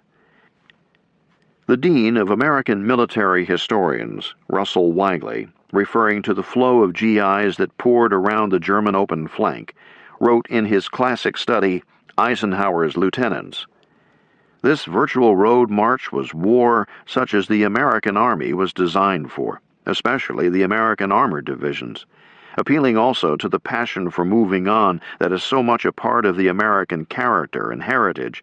It brought out the best in the troops, their energy and mechanical resourcefulness. Now that Cobra had achieved the breakout, the most mobile army in the world, for the first time since D-Day, could capitalize on its mobility." Weigley further notes that with the hard-won mobility, the issues confronting the Army became, for the first time in Europe, strategic rather than tactical. The soldiers' Battle of Normandy was about to become the Generals' Battle of France. With the German left flank in the air and the Allies facing an open road to Paris, Patton was activated and all his pent-up energy turned loose. He had come over in time for Cobra to familiarize himself with the situation and to set up Third Army headquarters. He took command of one of the corps already in Normandy and had other divisions coming in from England. When Third Army was activated, General Courtney Hodges succeeded Bradley as First Army commander, while Bradley moved up to command 12th Army Group, First and Third Armies. By August 1st, he had divisions attacking in 4 directions. Meanwhile, First Army pressed forward to the south as German resistance collapsed. As the general German retreat began, the American air-ground team pounded the enemy. The Wehrmacht was out of the hedgerows, out in the open, trying desperately to move by day to get away. Patton's tanks mauled them. The Yabos terrorized them. "I had seen the first retreat from Moscow," Sergeant Helmut Gunther of the 17th SS Panzer Grenadiers recalled, "which was terrible enough, but at least units were still intact. Here we had become a cluster of individuals. We were not a battle-worthy company any longer. All that we had going for us was that we knew each other very well."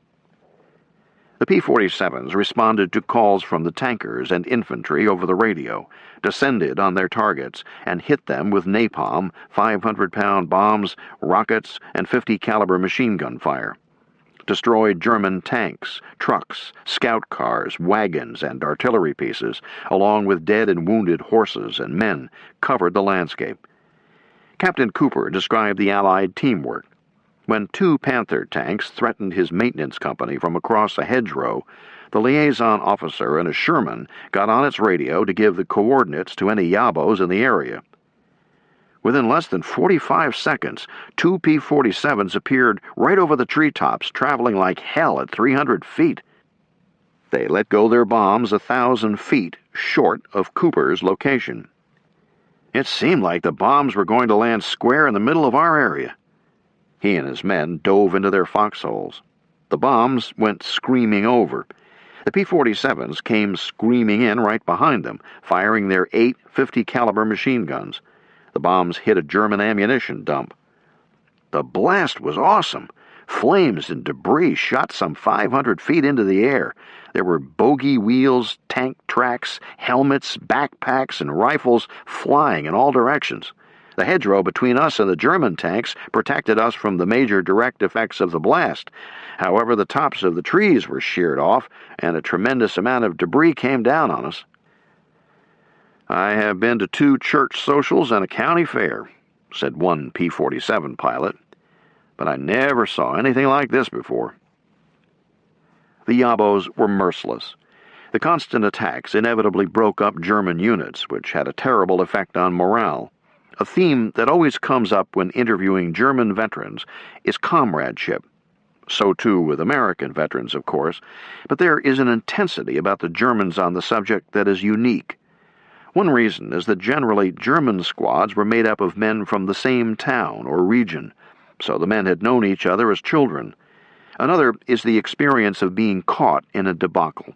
Yabos overhead, artillery raining down, tanks firing from the rear. Corporal Burtonroth spoke to the point. "The worst thing that could happen to a soldier was to be thrown into some group in which he knew no one. In our unit, we would never abandon each other. We had fought in Russia together. We were comrades and always came to the rescue. We protected our comrades so they could go home to their wives, children, and parents. That was our motivation. The idea that we would conquer the world had fallen long ago." Lieutenant Walter Padberg of Grenadier Regiment 959 was appalled. "Everything was chaos. Allied artillery and airplanes were everywhere." Then the worst possible happened. "I did not know any of the people around me." Padberg continued fleeing, essentially on his own, even though in the midst of others. The retreat was turning into a rout. A historic opportunity presented itself. As the British and Canadians picked up the attack on their front, Patton had open roads ahead of him, inviting his fast-moving armored columns to cut across the rear of the Germans, whose horse-drawn artillery and transport precluded rapid movement, encircle them, and destroy the German army in France. Then end the war with a triumphal, unopposed march across the Rhine and on to Berlin. Patton lusted to seize that opportunity. He had trained and equipped Third Army for just this moment. Straight east to Paris, then northwest along the Seine to seize the crossings, and the Allies would complete an encirclement that would lead to a bag of prisoners bigger than North Africa or Stalingrad. More important, it would leave the Germans defenseless in the west, because Patton could cut off the German divisions in northern France, Belgium, and Holland as he drove for the Rhine. That was the big solution. Obviously risky, if successful, it promised the kind of big encirclements the Wehrmacht had achieved in 1940 in France and 1941 in the Soviet Union. But neither Eisenhower nor Bradley were bold enough to take it. They worried about Patton's flanks. He insisted that the Yabos could protect them. They worried about Patton's fuel and other supply. He insisted that in an emergency they could be airlifted to him. Arguing over the merits of different generals is a favorite pastime of many military history buffs. It is harmless and often instructive, and we all have the right to pass judgment. That right comes from the act of participation. The American people had provided Generals Eisenhower and Bradley with a fabulous amount of weaponry and equipment, and some 2 million of their young men. There has to be an accounting of how well they used these assets to bring about the common goal. And how well means, did they achieve the victory at the lowest cost in the shortest time? Were they prudent where prudence was appropriate? More important, given their superiority over the enemy, did they take appropriate risks that utilized the greatest assets their country had given them, air power and mobility? In Normandy in August, the answer is no. Ike and Bradley picked the safer alternative, the small solution. Thus was a great opportunity missed. But of course we know now that the risk was worth taking, because we know the cost of finally overrunning Germany. In July 1944, Eisenhower and Bradley didn't. They were also responding to their obsession with ports. They wanted the small ports of Brittany, such as Saint-Malo, and the one big port, Brest. So they insisted that Patton stay with the pre-D-Day plan, with modifications. It had called for Patton to turn the whole of Third Army into Brittany. When he protested that being wedded to plans was a mistake and insisted that he wanted to attack toward Germany, not away from it, Eisenhower and Bradley relented to the extent that they gave him permission to reduce the Brittany attack to 1 corps, leaving 2 corps to head east. Eisenhower had often said that in war, plans are everything before the battle begins, but once the shooting started, plans were worthless. And back in 1926, when he had graduated first in his class at the Command and General Staff School at Fort Leavenworth, Patton had written to congratulate him, then to warn him to put all that Leavenworth stuff out of his mind from now on. Victory in the next war, Patton had declared, will depend on execution, not plans. To Patton, it was outrageous that his superiors wouldn't turn him loose. I am also nauseated, he grumbled, by the fact that Hodges and Bradley state that all human virtue depends on knowing infantry tactics. Patton thought that Omar the tent maker, as he called Bradley, was never audacious enough. Bradley and Hodges are such nothings, he wrote. Their one virtue is that they get along by doing nothing. They try to push all along the front and have no power anywhere. Monty agreed with Patton. He, too, wanted to abandon the plan to overrun Brittany. He pointed out the obvious. The main business lies to the east. He pointed out the not-so-obvious. If the Allies seized the opportunity before them, Brest and Saint-Malo would not be needed. And indeed, in the event, Saint-Malo held out to the end of the war, Hitler's orders, and Brest until late September. German destruction of the port facilities was so effective that it never made a significant contribution to the supply situation. An entire corps of well-trained, well-equipped tankers, infantrymen, and artillery had been wasted at a critical moment. In the boxing analogy, Patton wanted to throw a roundhouse right and get the bout over. His superiors ordered him to throw a short right hook to knock the enemy off balance. But the enemy already was staggering. He should have been knocked out. Although he was downcast by his superior's orders, Patton was exhilarated as his Third Army drove across France. He was at the front, in a jeep, escorted by an armored car, pushing, prodding, yelling, straightening out traffic jams, always demanding more. "Advance and keep on advancing," was his order. He was attacking in all 4 directions at once. "We are having one of the loveliest battles you ever saw," he wrote to an old friend.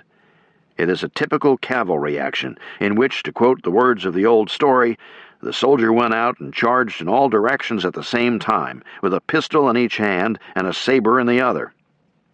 Still, he seethed. Attacking in every direction at once was fun, but he knew it was a fatal diminution of strength. The objective lay to the east, not north, west, or south. Hitler knew his army was staggering. Should it fall back, get out of Normandy and across the Seine while the getting was good? That was what his generals wanted to do because it made obvious military sense. But Hitler hated to retreat and loved to take risks. Where his generals saw the jaws of a trap closing on them, he saw a once-only opportunity to go for the American jugular. As Patton began his short right hook, swinging his divisions north toward Argentan, a glance at the map showed Hitler that the corridor through which Third Army received its supplies was exceedingly narrow, about 30 kilometers, and thus vulnerable. By bringing down more of the infantry and tankers of 15th Army from north of the Seine, Hitler told Kluge that he would have ample troops to cut that corridor. The process of bringing troops and tanks south of the Seine had been well started already, as fortitude was wearing a bit thin by now. The tanks crossed the Seine by ferry after dark. It took the 116th Panzer Division 4 nights to complete the crossing. With these fresh troops, Hitler told Kluge, he could mount a full-scale counteroffensive, one designed to cut the Third Army supply line. It would start at Mortain, objective Avranches. Once the line had been cut, Patton could be destroyed in place, and the line restored. With luck, the Germans could force the fighting back into the hedgerow country, perhaps even drive the Americans back into the sea. Kluge and every soldier involved thought it madness. Beyond the problems of the Yabos and American artillery, these new divisions were not well equipped. Few Panthers or Tigers. They had fuel shortages, and anyway, they were not fresh troops. Major Heinz Gunther Guderian, son of the Colonel General, was with the 116th Panzer Division. He recalled, "Most of our people were old soldiers from the Eastern Front. Many of our wounded had returned. We also received parts of a training division, teenagers who had just been inducted and were not trained." Guderian went on dryly, "To begin an attack with the idea that it is without hope is not a good idea. We did not have this hope." Hitler ordered it done. Because Hitler mistrusted his generals, he took control of the battle, which forced him to use the radio, allowing Ultra, the British deciphering device, to reveal both the general plan and some of the specific details. So on August 5th, Eisenhower knew what was coming: 6 German armored divisions. Between them and Avranches stood 1 American infantry division, the 30th. Despite the numbers, no one in the American High Command doubted that the 30th, supported by P-47 Thunderbolts and British Typhoons and American artillery, could hold. Far from telling Patton to stop, much less pull back, Eisenhower told him to keep moving. In Eisenhower's view, the Germans were sticking their heads in a noose. On the morning of August 7th, he flew to Normandy and set up an advanced command post in Normandy, a tented headquarters in an apple orchard near Grandville, where he had a grand view of Mont Saint-Michel.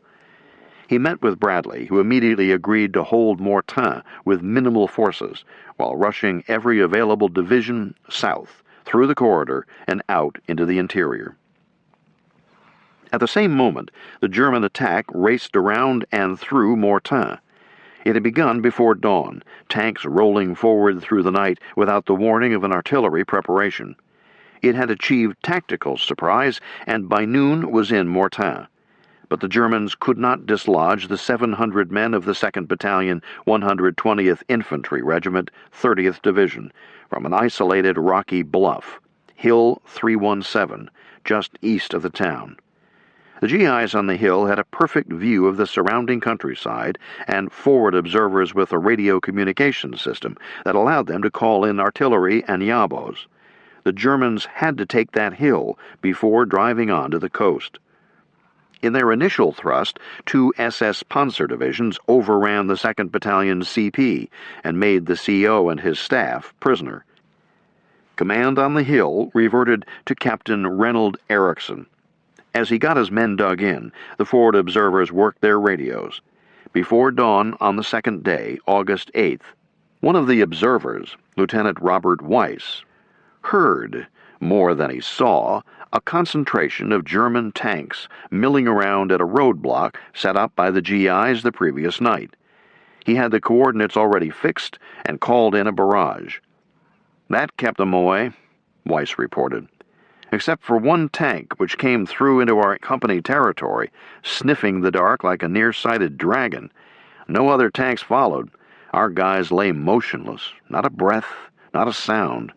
In the dark, the tank found nobody to fight. It turned and went back to its lair." With daylight, German 88s from their Panthers and anti-aircraft batteries began shelling the hill. At the top, there was a rocky ridgeline. Weiss crawled up to it and lifted his head. He had a panoramic view, but there was the great danger that the Germans would spot him as he spotted them, especially as the sun was coming up in his face and there was a reflection off his binoculars. But he also figured that the concept of range probable error would work in his favor. With all the variables involved, wind, elevation, distance, 1,500 to 2,000 meters, it was highly unlikely that the Germans could hit a target as small as his helmet. An 88, after all, was not a rifle. Of course, artillery shells don't have to score direct hits to kill, but Weiss further figured that shells hitting short of him would send their explosive power to the sides and over his head, while those that were long would fly overhead, miss the hill altogether, and hit at the base, and thus among the German troops down there. So Weiss sucked in his breath, called his radio operator forward, picked up his binoculars, and started crawling to the top of the crag. "We had to be quick," Weiss said. "The fire missions had to come with almost the speed of the shooting in a quick-draw Western, and with comparable accuracy." Sergeant Armand Sasser, tucked into the reverse slope, his antenna up, had his radio set up. "Ready, Lieutenant?" Weiss called Sergeant John Korn to move up beside him before scrambling up the precipice to the top. The sun glared. Head low, body flattened, elbows stretched far apart and resting on the ground, binoculars up to his face, just below his eyes, Weiss searched and waited. The Germans began firing, 88s and mortars. Weiss put his glasses to his eyes. Smoke from the muzzles of the German guns wreathed their position like smoke rings from a cigar, Weiss remembered. He called out to Sergeant Korn. "Fire mission, enemy battery," and gave the coordinates. Korn passed it on down to Sasser, who turned on his radio. "Crow, this is Crow Baker 3, fire mission," and repeated the coordinates. Weiss could only wait in apprehension. Who would fire first? "I watched the enemy guns through my binoculars, now a gun sight." Sasser called up softly. "On the way." A freight train roared by from the left side, Weiss said. Almost instantly, clouds of smoke broke near the German position. I shouted an adjusting command to Korn, who passed it quickly to Sasser and on to battalion. The next salvos were right on target. That German battery was out of action. Shells came in from the left from 6 enemy self-propelled guns. Weiss repeated the sequence, with similar satisfactory results. Then a single tank and yet another battery fired on Hill 317. The tank was to the south, the battery to the north. Weiss called in a barrage on the tank that set it ablaze, then turned his attention to the battery. "Fire mission, enemy battery, 6 guns. Last concentration is 500 right, 300 short." The American shells, fired in response, came in on line, but way short. Weiss shouted an adjustment over the noise of the enemy shells bursting around him. Korn passed it on. "Tinkers to Evers to chance," as Weiss put it. The follow-up rounds were on target. The enemy, Weiss noted with satisfaction, had been neutralized. Weiss called for some 30 fire missions during the course of the day, scrambling up the edge of the ridge each time the Germans began firing. Some half-dozen other observers were doing similar work that day. Even as the Mortain offensive began, Patton's forces had overrun Le Mans. The road to Paris, some 160 kilometers to the northeast, was a good one and was undefended. But instead of plunging ahead to Paris, the Americans turned to the northwest, toward Argentan, in pursuit of the short envelopment of the German armies in Normandy. Montgomery and Bradley agreed that the Americans should halt outside Argentan to await the Canadians, with the Polish 1st Armored Division in the lead, coming down from Falaise. When they met, the entire German army in Normandy, still attacking in the wrong direction at Hill 317, would be encircled. This decision has been much written about, lucidly and in detail in Weigley's Eisenhower's Lieutenants, and in Max Hastings's Overlord, along with many others. Weigley sees a great opportunity lost by the Allies. Hastings sees a great victory won. The debate will continue. How it worked out for the GIs is the concern here. For the men of the 2nd Battalion of the 30th Division, it worked out that they were on their own. This, of course, encouraged the Germans to keep attacking in the wrong direction. By not reinforcing Hill 317, Bradley tempted the Germans to keep on pushing west.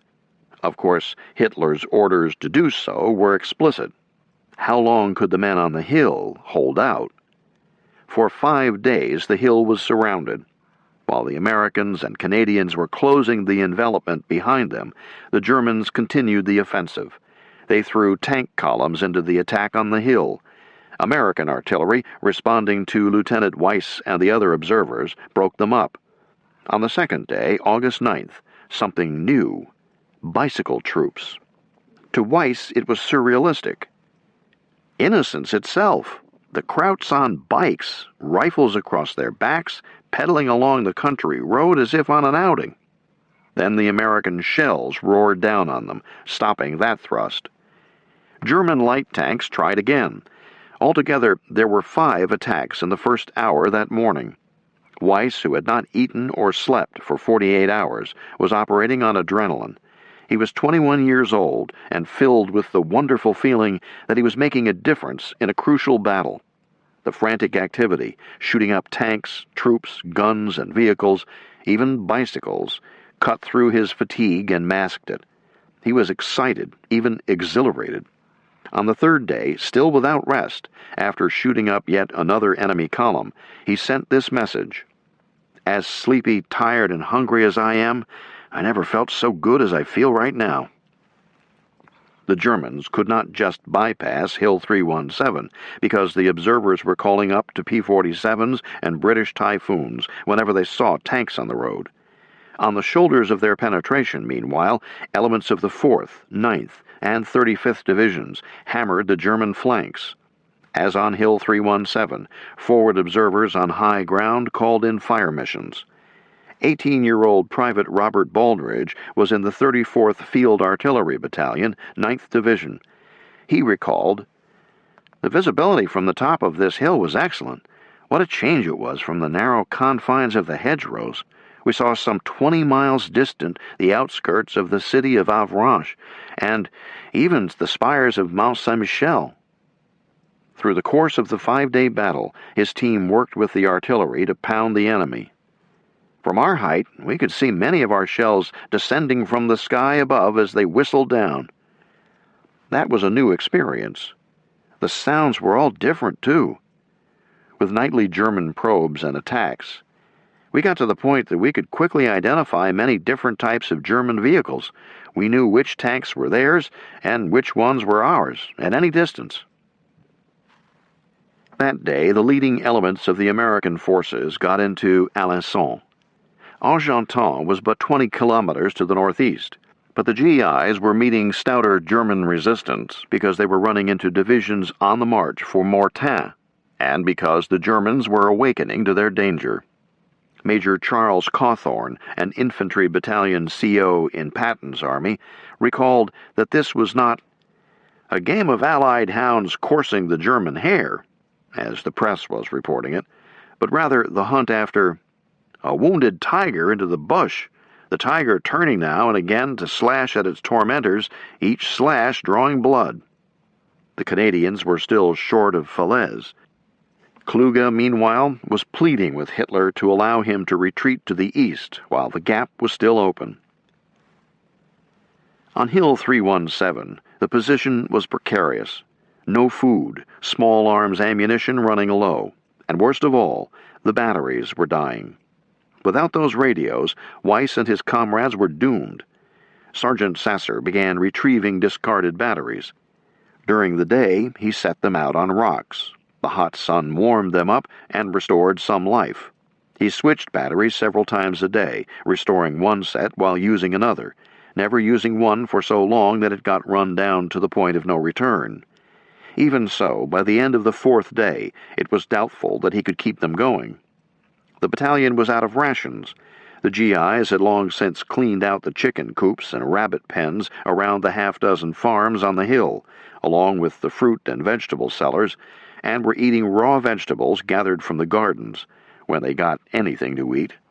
Medical supplies had long since run out.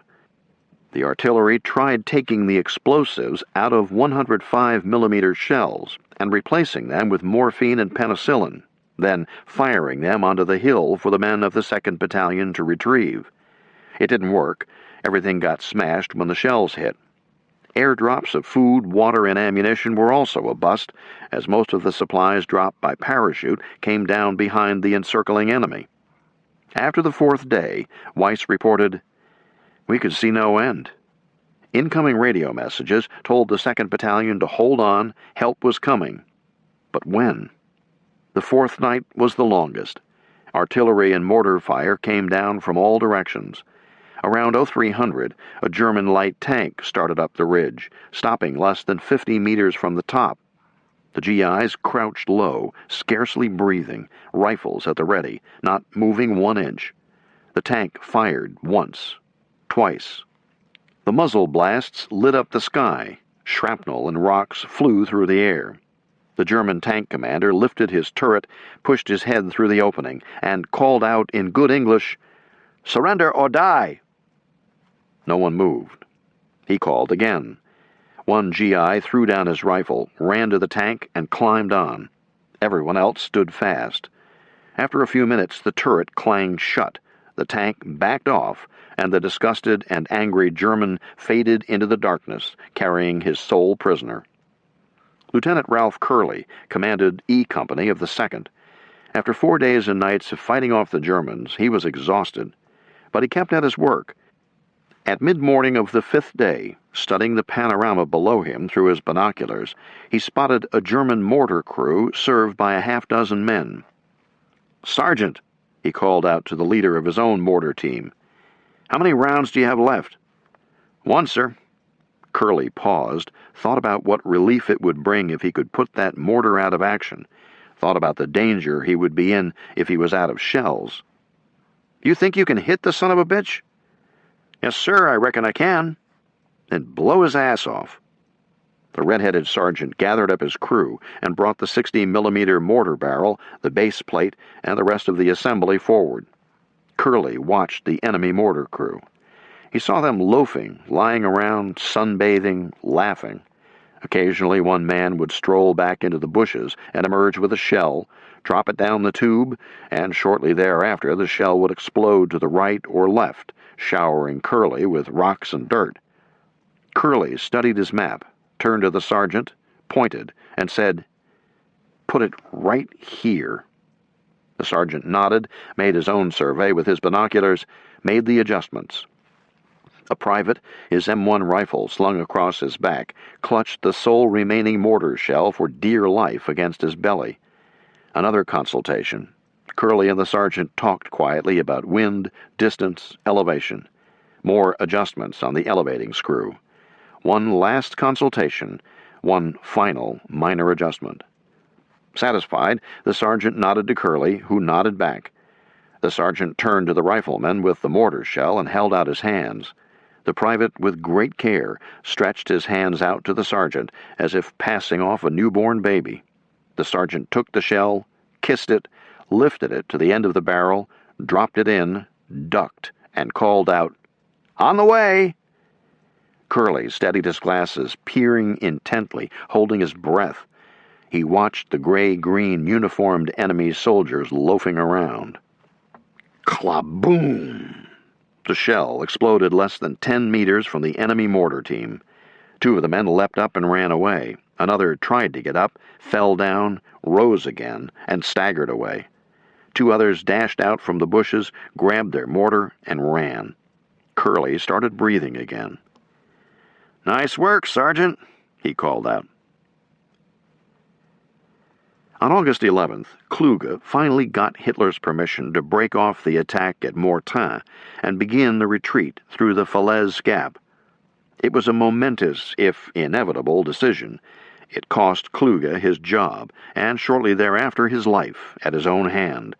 His replacement was Field Marshal Walter Model. Because once the retreat began, there was no place to stop, turn, and defend short of the Siegfried Line at the German border. The line of the Seine could not be defended. There were too many bends in the river, too many potential crossing places to defend. Once the retreat began, the Battle of France had been won. In fact, did not even have to be fought, thanks to the Battle of Normandy. In assessing the failure of the Mortain attack, Major Heinz Gunther Guderian said in an interview, "It was due to air power. We were very impressed by the American Air Force, by artillery, and by the excellent fighting of their infantry, which surprised us. There is no doubt about that." At 14:30, on the 5th day of the siege of Hill 317, August 12th, the 35th Division broke through the German lines, even as the enemy was making preparation to withdraw, and relieved the 2nd Battalion on Hill 317. Of the 700 GIs on the hill, some 300 were dead, including Sergeant Korn, or wounded. Lieutenant Weiss had called in 193 fire missions while the battalion had been surrounded.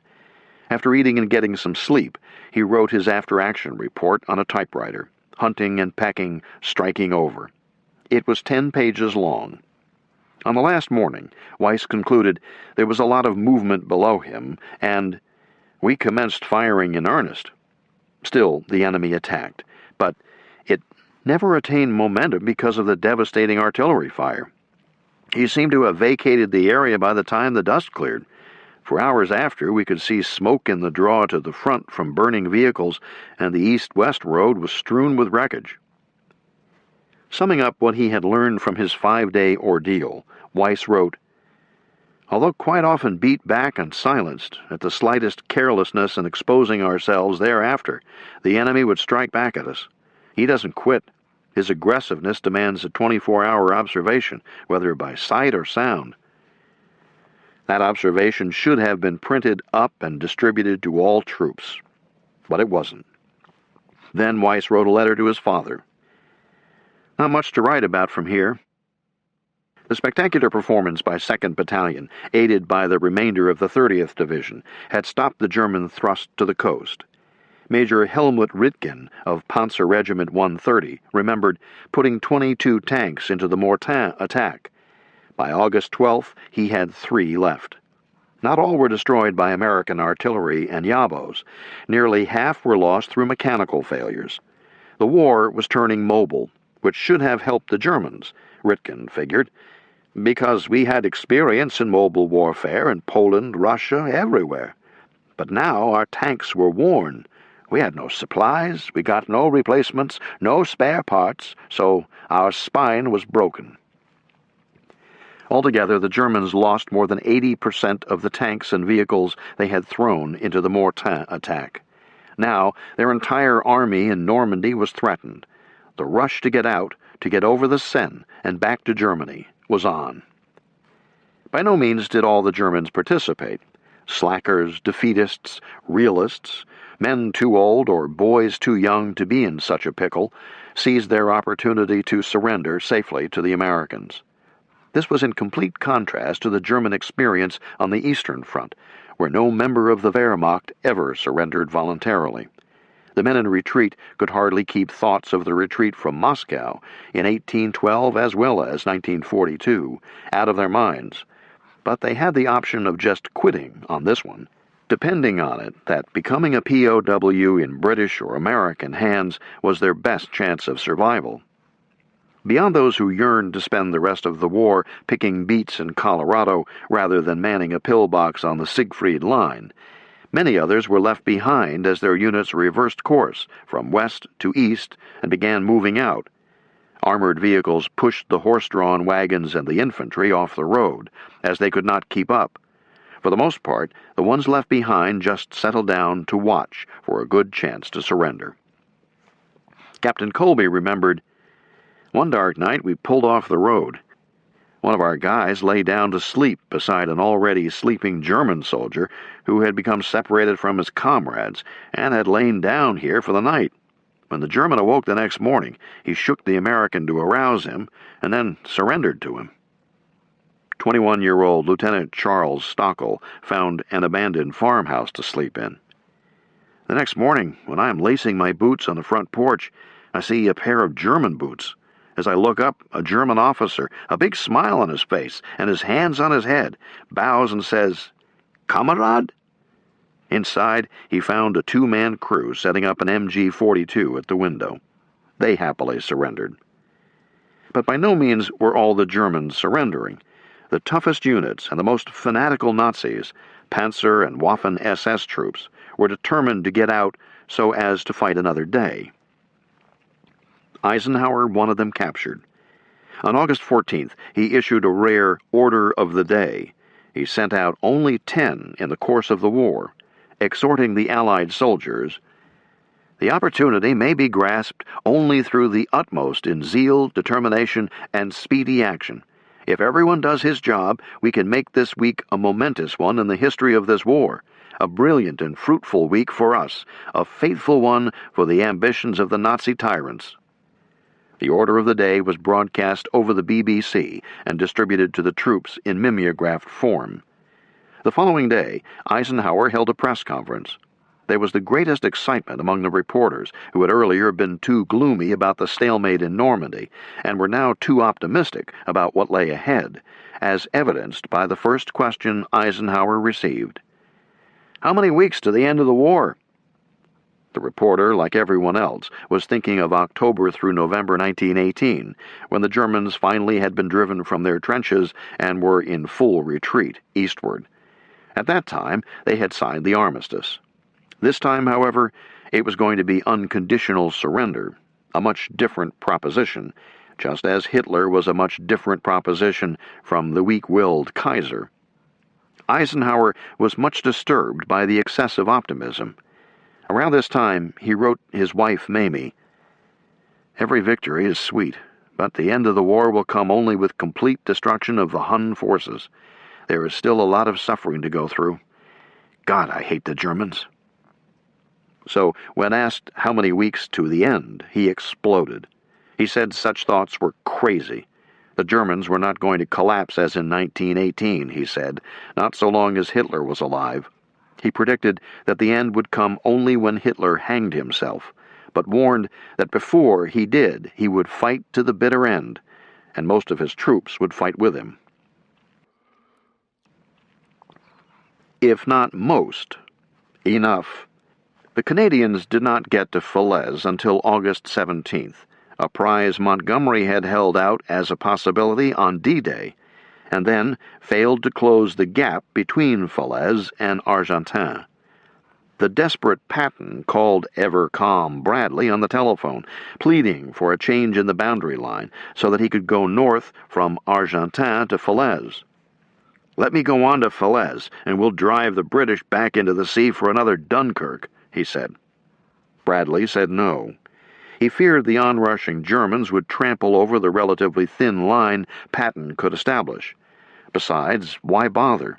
The Germans were caught in a giant kettle, with the Americans on the rim. With the forward observers accompanying the infantry or in Piper Cubs, plus the radio men in the Shermans, the Americans could put a devastating fire from artillery and yabos on the enemy. So, instead of letting Patton close the gap, Bradley had him turn east again toward Paris in search of the big envelopment Patton had advocated earlier. Having started the short right hook, Bradley dropped it in mid-swing to try a roundhouse. Too late. Either starting with the roundhouse or completing the right hook might have led to a Stalingrad-like surrender. As it was, the German army still had an escape route open, albeit one under constant fire. For sheer ghastliness in World War II, nothing exceeded the experience of the Germans caught in the Falaise Gap. Feelings of helplessness waved over them. They were in a state of total fear, day and night. They seldom slept. They dodged from bomb crater to bomb crater. "It was complete chaos," Private Herbert Meyer remembered. "That's when I thought, this is the end of the world." The word chaos was used by every survivor of the retreat interviewed for this book. German Army, Corps, and Division headquarters got out first and were on the far side of the Seine, headed toward the Siegfried Line. In the pocket, most junior officers felt like the enlisted men. It was every man for himself. The farmhouses were abandoned. Rations consisted of whatever one could find in the cellars.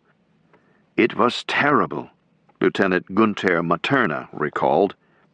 "Especially for those lying there in pain. It was terrible to see men screaming, 'Mother!' or 'Take me with you, don't leave me here. I have a wife and child at home. I'm bleeding to death.'" Lieutenant Walter Patberg explained, "Honestly said, you did not stop to consider whether you could help this person when you were running for your life. One thought only of oneself. Private Meyer recalled, "One of the officers from the occupation who had a nice life in France tried to get through in a troop truck filled with goodies and his French girlfriend, with wounded men lying right there. So we stopped him, threw him and his girlfriend out along with all of their things, and laid the wounded in the truck. It was terrible," Meyer went on. "I began to think everyone was crazy. I came across an airfield. The Luftwaffe had long since gone. All of the ground troops there were drunk. All shared a single idea," according to Corporal Friedrich Bertenroth of the 2nd Panzer Division. "Out, out, out!" All this time, the 1,000-pound bombs, the 500-pound bombs, the rockets, the 105s and the 155s, the 75s and the Shermans, the mortars and the 50-caliber machine gun fire came down on the Germans. Along the roads and in the fields, dead cows, horses, and soldiers swelled in the hot August sun, their mouths agape, filled with flies. Maggots crawled through their wounds. Tanks drove over men in the way, dead or alive. Human and animal intestines made the roads slippery. Major William Falvey of the 90th Division recalled seeing 6 horses hitched to a large artillery gun. 4 horses were dead and 2 were still alive. The driver was dead, but still had the reins in his hands. Those few men, German or American, who had not thrown away their gas masks, had them on, to the envy of all the others. The stench was such that even pilots in the Piper Cubs threw up. Lieutenant George Wilson of the 4th Division saw dead German soldiers and dead and wounded horses and wrecked wagons scattered all along the road. He was astonished to discover that the Wehrmacht was a horse-drawn army, but impressed by the equipment. He had been raised on a farm, and I was amazed at such superb draft horses and accoutrements. The harness work was by far the finest I had ever seen. The leather was highly polished, and all the brass rivets and hardware shone brightly. The horses had been groomed, with tails bobbed as though for a parade. His men mercifully shot the wounded animals.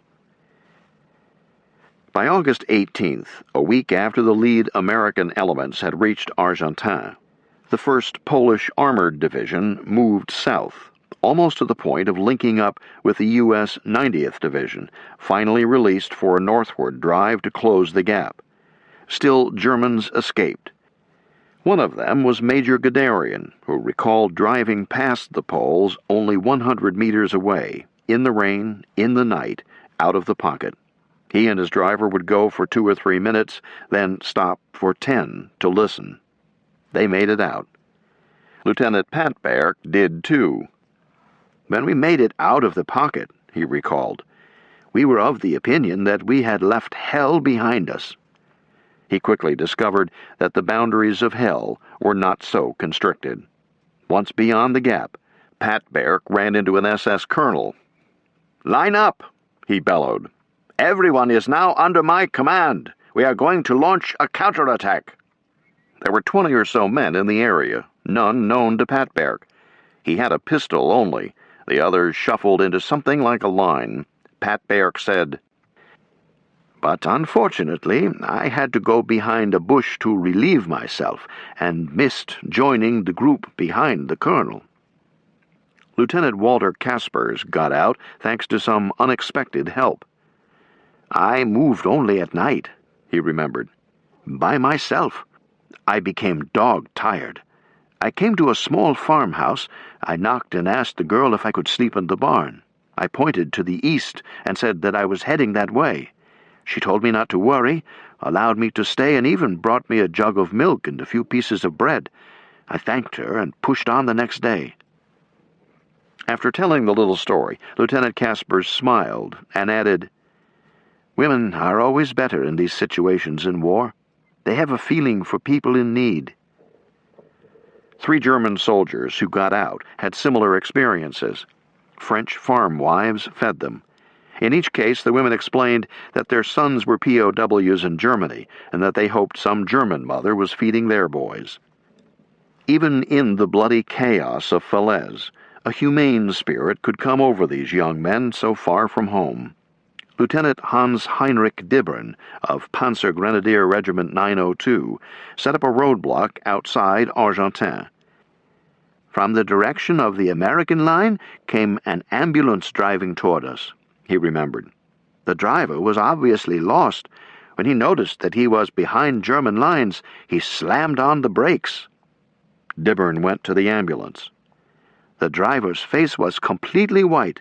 He had wounded men he was responsible for, but we told him, "Back out of here and get going. We don't attack the Red Cross." He quickly disappeared. An hour or so later, here comes another Red Cross truck. It pulls up right in front of us. The driver got out, opened the back, and took out a crate. He set it down on the street and drove away. We feared a bomb, but nothing happened, and we were curious. We opened the box, and it was filled with Chesterfield cigarettes. On August 20th at Chambois, the link-up of the Americans and the Polish troops finally occurred. Captain Laughlin Waters was the first to shake hands with a Pole, Major W. Zgorzelski, of the 10th Polish Dragoons. Zgorzelski had a good sense of history. Waters recorded, "He pronounced that our meeting was the first time American and Polish soldiers had ever met on the field of battle." Over the next couple of days, Waters wrote, "The Germans attacked with all of the fury they could bring to bear, fueled by their desperation to escape. Others were trying to surrender, many of them successfully.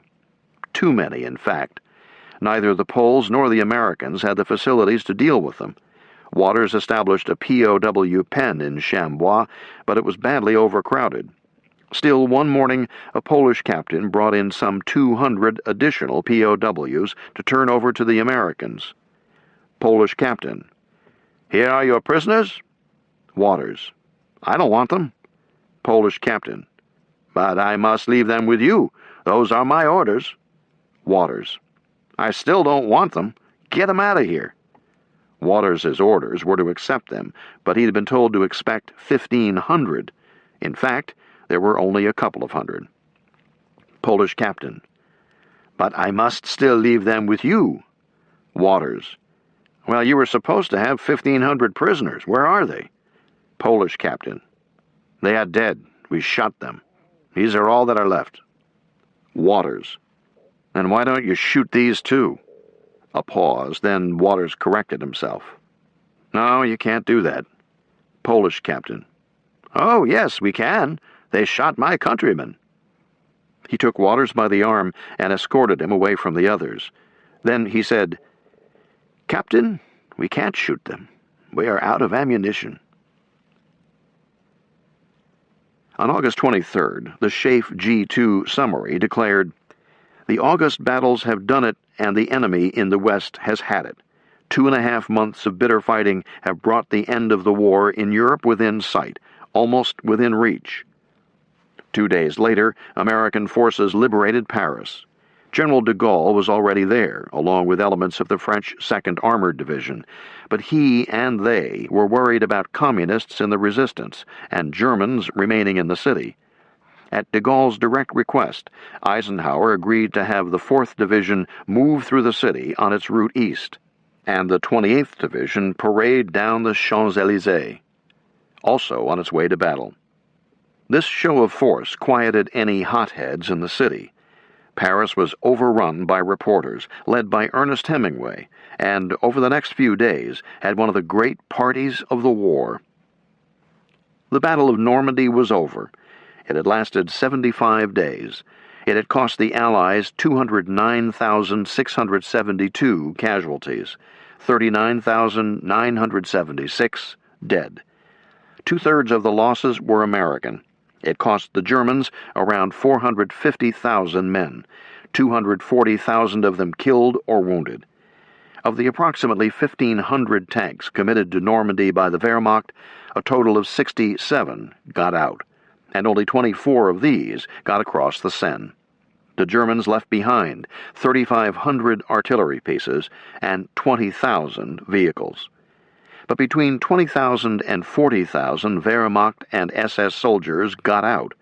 They had but a single thought: get home. Home meant Germany, prepared defensive positions in the Siegfried Line, fresh supplies, reinforcements, a chance to sort out the badly mixed troops into fighting units. They had taken a terrible pounding, but they were not as sure as Schaeff G2 that they had it.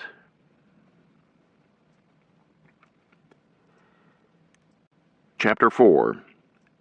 To the Siegfried Line. August 26th through September 30th, 1944. The last week of August and the first week of September 1944 were among the most dramatic of the war. The Allied Expeditionary Force swept through France, covering in hours ground that had taken months, years really, and cost hundreds of thousands of casualties to take in World War I.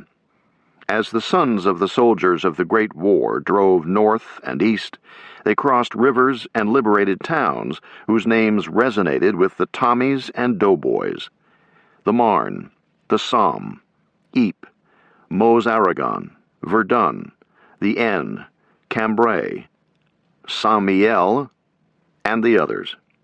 As the Yanks, Brits, and Canadians passed the cemeteries, in some cases men were passing the graves of their uncles, in a few cases their fathers.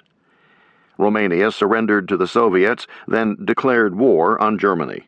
Finland signed a truce with the Soviet Union. Bulgaria tried to surrender. The Germans pulled out of Greece. The Red Army's summer offensive liberated Estonia, Latvia, and Lithuania, eastern Poland, and reached Yugoslavia's eastern border. It destroyed 12 German divisions and inflicted 700,000 casualties. American and French troops had landed in the south of France on August 15th and were driving up the Rhone Valley against scant opposition. They called it the Champagne Campaign. American reinforcements continued to come from England to France, enough for the creation of yet another army, the U.S. 9th, commanded by Lieutenant General William Simpson. British, Polish, and American paratroopers, 5 divisions strong, in England were organized into the 1st Allied Airborne Army and constituted a highly mobile reserve, capable of striking wherever and whenever needed. So far, however, they weren't needed. More than a dozen operations that had been laid on during the pursuit across France had to be canceled at the last minute because the AEF on the ground in France had already overrun the drop zone. The end of the war did indeed seem at hand. Thoughts of November 1918 were in everyone's mind. Airborne planners went to work on Operation Rankin. Its mission was to drop Allied paratroopers into Berlin in the event of a sudden German collapse before the Red Army got there. In late August, General Marshall sent a message to all his commanders on the subject of redeployment of U.S. Army forces from Europe to the Pacific. His message began, "While cessation of hostilities in the war against Germany may occur at any time, it is assumed that in fact it will extend over a period commencing between September 1st and November 1st, 1944. General Bradley issued instructions to store the winter clothing that was coming in at Le Havre and over the beaches in order to use the space saved on the trucks bringing supplies to the front for ammunition and gasoline. He figured the war would be over before winter clothing was needed." The German army in retreat was a sad spectacle. Occasionally a battery of 88s or a couple of Panthers or what was left of a company of riflemen and machine gunners would try to throw up a roadblock, but when they did, a tremendous barrage from American artillery, shell, and machine gun fire from Shermans, rockets, and bombs from the Yabos, and small arms fire would quickly overwhelm them. Then it was every man for himself, with the wounded left behind. "Making it home is the motor of the old soldier," Private Paul Alfred Stobe, a driver of a Panther, observed. Their tank shot out from under them. Stobe and the crew commandeered a truck and took off for Belgium. "We had no supplies. We had used up our field rations long ago," Stobe recalled. We had to scavenge for food. Here a dog without a master, there a few eggs in a chicken coop. The houses were mostly empty. We found a field bakery. One room was packed to the ceiling with bread, so we filled our truck with bread and moved on. That bread was only one tiny part of the vast amount of supplies the Germans were leaving behind. Stobe and his crew came across a staff headquarters the next day. There they found cognac, wine, sausage, cheese, fruit, and vegetables. They stuffed every corner of their truck with the food. Then their luck ran out. Shermans rolled up to them and opened fire. Badly wounded in the head and leg, Stobe tried to escape through a church cemetery. Suddenly, I heard someone yelling in French behind me, "Mon Dieu, mon Dieu!" It was a French father. He lay me down in the grass and went and got an American medic. In 10 minutes, along came 2 medics. They took me to an aid station, then to a field hospital, and that was the end of the war for me. Stobe was sent to the States. He got back to Germany in 1947. There he discovered that he had been wounded in the same small French village as had his father in 1914, also in the head and leg. Corporal Gunther Mollenhoff, a grenadier, was on foot. In Cambrai, site of the 1917 battle where the British had employed tanks for the first time, he and his companions found an abandoned supply depot. It was filled with cases of French cognac and tins of meat and lard. The soldiers found a horse-drawn wagon and filled it with goods, stole 2 horses and some tack, hitched them up, and headed east with their loot. The Americans were close behind. On August 28th, Captain Cooper of the 3rd Armored Division reached Soissons, some 80 kilometers north of Paris, and site of a 1915 French-German battle. There he saw a working train about to pull out of the station, loaded with armored cars, a German tank, and a company of infantry. American Shermans, half-tracks, machine gunners, and mortarmen opened up. Although the 37mm anti-tank shells bounded harmlessly off the tank like ping-pong balls, Cooper recalled, the small arms fire kept the Germans from getting into the tank. This encounter turned out to be a real debacle for the Germans. Many soldiers were killed and wounded. The few that escaped into the woods were soon rounded up by the French underground. Cooper examined the wreckage in the train and was surprised to find that invaluable space had been taken up with women's lingerie, lipstick, and perfume, instead of desperately needed ammunition and food. The Germans apparently had done a good job of looting all the boutiques in Paris when they pulled out. The German rout was so complete that not only did the retreating troops not carry supplies out with them, they didn't even take the time to destroy the supply dumps. Elements of Patton's Third Army captured tons of grain, flour, sugar, and rice, along with hundreds of carloads of coal, all of which the GIs distributed to the French civilian population. At another dump, Patton's men captured 2.6 million pounds of frozen beef and 500,000 pounds of canned beef, which was distributed to the troops. The GIs were getting all mixed up in their pell-mell pursuit. Sergeant Giannelloni remembered trucks going up and down the road, jeeps, tanks, half-tracks, and other combat vehicles headed toward the front. He came up on a battalion of African-American soldiers. "What outfit are you?" he asked. "Artillery," was the reply. "What outfit are you guys?" "The 79th Infantry." According to Giannelloni, "This black guy, he almost turned white. He said, 'The boss done fucked up. He has got us here ahead of the infantry.' They had so many artillery battalions lined up there, they was gun to gun." In the 4th Infantry Division, Lieutenant George Wilson felt he was engaging in a wild, mad, exciting race to see which army could gain the most ground in a single day. To the men of the 743rd Tank Battalion, 2nd Armored Division, it was holiday warfare. There was a little shooting at occasional crossroads, but no casualties. Mainly, this was because they had warning of trouble ahead. If the villages were bedecked with flowers and the people were lining the streets, holding out food and bottles of wine, the Germans had pulled out. If there was no reception committee, the Germans were still there. At dusk on September 2nd, Shermans from the 743rd got to the crest of a hill overlooking Tournai, Belgium. They sat there looking, instead of moving down to be the first to cross the border, because they were out of gasoline. More Shermans came up. They had just enough fuel to get into town. Then they, too, were immobilized. The great supply crisis in ETO had hit the 743rd. The crisis was inevitable. It had been foreseen. It could not have been avoided. Too many vehicles were driving too far away from the ports and beaches.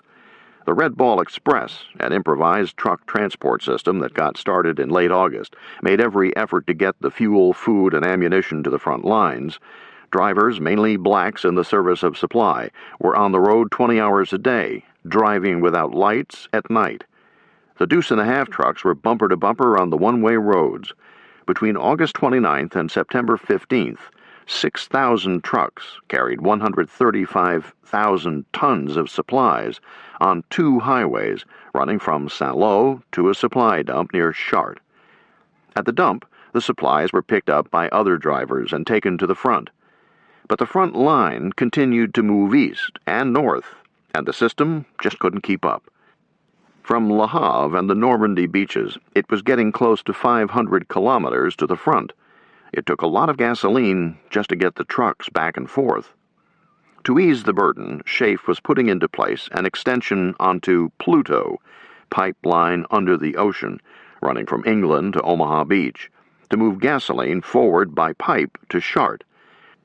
But it didn't get into operation until September 13th. Even then, it didn't help much. At Chartres, it was put into jerry cans, which were loaded onto trucks that carried the fuel forward to the frontline vehicles. But among other crises in supply, ETO was short on the 5-gallon jerry cans because too many GIs just threw them away after filling their tanks instead of putting them back on the truck. All across France today, those jerry cans are still there, serving innumerable purposes. In the case of the 743rd, the battalion stayed in Tournai for 4 days, waiting for fuel. On September 7th, the battalion filled its vehicles and took off. In 1 day, it made 105 kilometers to an area south of Brussels. The next day, 44 kilometers. On September 9th, a day-long pause to wait for fuel. On September 10th, another leap forward to Fort Eben-Amal, close to the Dutch border. According to the battalion history, it was a swashbuckling, almost skylarking campaign. There was no fighting, and the job was to keep moving, looking for a fight. The GIs got a wild welcome in the Belgian villages. They cheered and waved and risked their lives to crowd up to the tanks in motion, and in all the demonstrative ways of a happy people they showed their enthusiastic thanks. On September 12th, the leading platoon of Charlie Company in the 743rd crossed the border into Holland, the first Americans to reach that country. The German border was but a few kilometers away. Now there was opposition. German artillery boomed. Panzerfaust shells disabled a couple of Shermans. The other Shermans could still fire, but not move. Their fuel tanks were empty. And the Germans had gotten into the Siegfried Line. They had fuel problems too, but as they were on the defensive, they could dig their tanks in and use them as fortified batteries. Their supply lines had grown shorter. Aachen was just to the south. Dusseldorf and Cologne were just to the east. They had reached home. Men who saw no point to fighting to retain Hitler's conquests in France were ready to fight to defend the homeland. The German officer corps began taking the terrified survivors of the rout in France and organizing them into squads, platoons, companies, battalions, divisions, and suddenly what had been a chaotic mob became an army again. Slave labor, meanwhile, worked on improving the neglected Siegfried Line. The Germans later called the transformation in their army and in the defensive works the miracle of the West. From the Rhone to the Channel, the armies of the AEF were coming to a halt. On September 2nd, Third Army requested 750,000 gallons of gasoline and got 25,390. The next day it was 590,000, with 49,930 received. For the following 2 days, Patton got about half the quantity he demanded. After September 7th, he got a trickle only. A handful of advance patrols had gotten across the Moselle River, north and south of Nancy, but Third Army was caught up in a terrible battle for the ancient fortresses of Metz, which were practically impervious to artillery shells or bombs. Patton's men were still far short of the Rhine River and the Siegfried Line protecting it. On September 12th, the 4th Division, 1st Army to the north, managed to get through the Siegfried Line. Lieutenant George Wilson led a reconnaissance platoon into the defenses. He saw a German soldier emerge from a mound of earth not 100 meters away. I got a slight chill as I realized I might well be the first American to set eyes on a pillbox in the famous Siegfried Line. He was east of Saint-Vite in the Ardennes.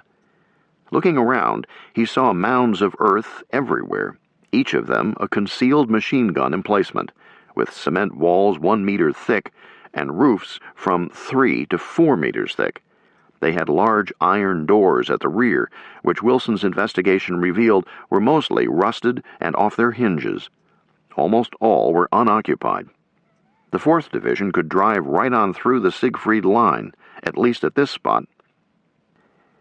By the 14th, elements of the division had done so, and were fanning out on top of the Schnee Eifel, a heavily wooded, rough country that was an eastward extension of the Ardennes. But the division was badly stretched, with a 28-kilometer front and a 10-kilometer gap on its right, and another of 40 kilometers on its left. It was almost out of gasoline. It had to pull back. Another problem. Crossing northwest Europe's many rivers was causing delays. The Germans had not mounted any defense at all on the east bank of the Seine, but that left the Meuse, Moselle, Rohr, Saar, Waal, and Rhine rivers, and their tributaries to go. And the closer the Germans got to home, the more they drew on their last bit of strength and their experience. The Wehrmacht knew more about how to defend a river crossing than anyone else, something the officers learned in the long retreat from Russia. Along the Moselle, the Germans mounted an effective defense. It fell to the 80th Infantry Division to defeat it. By September 11th, other divisions in Patton's army had crossed to the north and south of the 80th's position, but were unable to expand the bridgeheads. The 80th prepared to force its own crossing, utilizing to the full the combined arms team that had developed since D-Day. The site was near the village of Diluar. The leading companies of the division began the crossing shortly after midnight. 9 battalions of artillery began shelling the 3rd Panzer Grenadier Division. Tracer bullets from more than 50 50-caliber machine guns arched through the night sky, giving protection to the men of the 3rd Battalion crossing in rubber and plywood assault boats. Resistance was spotty and ineffective. That afternoon, September 12th, engineers began building a pontoon bridge. They completed the work just before midnight. At 0100 September 13th, 3 battalions of German infantry, supported by 15 tanks and 10 assault guns, launched a counterattack. By daybreak, the Germans had driven the GIs back to within 100 meters of the crossing site. Engineers threw down their tools, took up M1s and machine guns, and joined the fight to defend their bridge. The battle reached its height at 0600. The Americans stood fast. The Germans were too bloodied and tired to press on. A stalemate ensued. On the West Bank, an improbable scene in World War II, a council of war held by 4 generals on a high bank in sight of the enemy. Also present were Colonel Bruce Clark, commanding Combat Command A of the 4th Armored Division, and Lieutenant Colonel Creighton Abrams, commanding the 37th Tank Battalion. Abrams was a 1936 graduate of West Point. He was 2 days short of his 30th birthday. The generals were worried about sending Abrams's tanks over the pontoon bridge. The bridge might be destroyed by German artillery, as the Germans now had good observation on it. The tanks could be cut off. Besides, the bridgehead was so constricted, the Shermans wouldn't be able to maneuver, and the tanks were short on fuel. Finally, the generals asked Clark and Abrams for their opinion. "Well," Clark replied, "I can't fight the Germans on this side of the river." Pointing to the high ground on the other side of the river, Abrams told his superiors, "That is the shortest way home." "Go for it," the generals replied. At 0800, Abrams led the way for the Shermans. They rumbled over the bridge, deployed into fighting formation, and began blasting the Germans with their cannon and machine guns. As the enemy fell back, infantry from the 80th Division crossed and joined the attack. By nightfall, they had regained the position held the previous day. But this was a different German army from the one that had pulled out of France so ignominiously.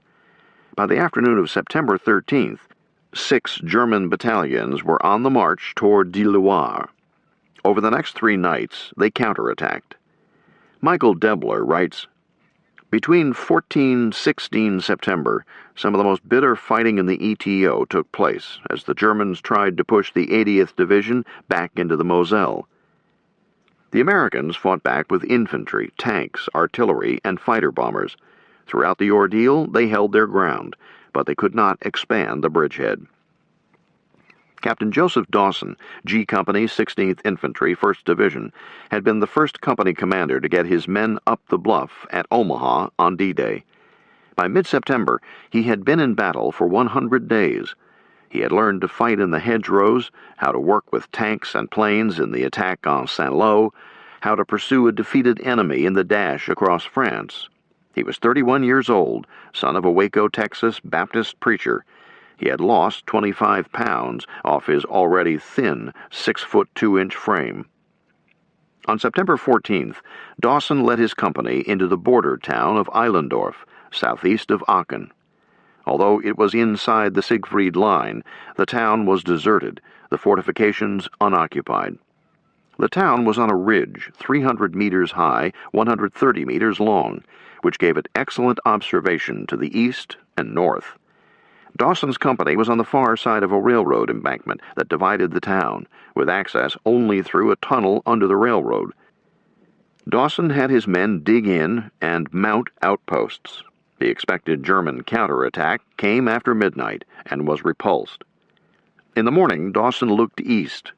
He could see Germans moving up in the woods in one direction, in an orchard in another, and digging in. In the afternoon, a shelling from artillery and mortars hit G Company, followed by a 2-company attack. "The intensity of the attack carried the enemy into my positions," Dawson later told reporter W.C. Hines of the New York Sun. "I lost men. They weren't wounded, they weren't taken prisoners, they were killed. But we piled up the Krauts." But it was the Germans who were attacking, the Americans who were dug in. Dawson was short on ammunition, out of food. His supporting tanks were out of gasoline. The artillery behind him was limited to a few shells a day. If he was going to go anywhere, it would be to the rear. The U.S. Army's days of all-out pursuit were over. That was a conclusion hard to accept, and hardly accepted. On September 15th, Bradley's aide, Major Chester Hansen, wrote in his diary, "Brad and Patton agree neither will be too surprised if we are on the Rhine in a week. Prepared the general's map for the next phase of operations, which extends from Rhine to the city of Berlin. General anxious to slam on through to Berlin. Marked bullseye on Berlin." The weakened Allied thrust and the stiffening German resistance forced the Allied High Command to make some difficult choices. Up to September 10th or so, it had been a case of go, go, go until you run out of gas, and then keep going forward on foot. Every commander, not just Patton, urged his men forward, but on a front that stretched from the Swiss border to the English Channel, dependent on ports now hundreds of kilometers to the rear, it just wasn't possible to continue to advance on a broad front. So Patton said to Eisenhower, "Stop Monty where he is, give me all the fuel coming into the continent, and I'll be in Berlin before Thanksgiving." Monty said to Eisenhower, "Stop Patton where he is, give me all the fuel coming into the continent, and I'll be in Berlin before the end of October." There was a third choice. The British had taken the town and docks of Antwerp, Europe's largest port. With Antwerp at work, the supply problem would end. But the Schelde estuary leading to the port, nearly 100 kilometers long, was in German hands, so no ships could get to Antwerp. If Eisenhower stopped both Patton and Montgomery and put the major effort into opening Antwerp, he would have a stable supply situation for a winter campaign. But although he was the least optimistic of all the Allied generals, Eisenhower nevertheless felt there was a chance to end the war before winter set in. If that happened, he wouldn't need Antwerp. For that to happen, some risks had to be run. They seemed justified. The German army had not yet ended a retreat that had begun 6 weeks earlier and turned into a rout. Everything in the situation cried out for one last major effort to finish off the enemy. Antwerp wouldn't do that. A narrow thrust to get over the Rhine would.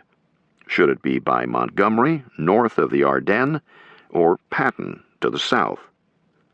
Eisenhower had moved SHAEF headquarters to the continent and taken control of the land battle. The decision was his to make. He told Montgomery to go ahead with Operation Market Garden.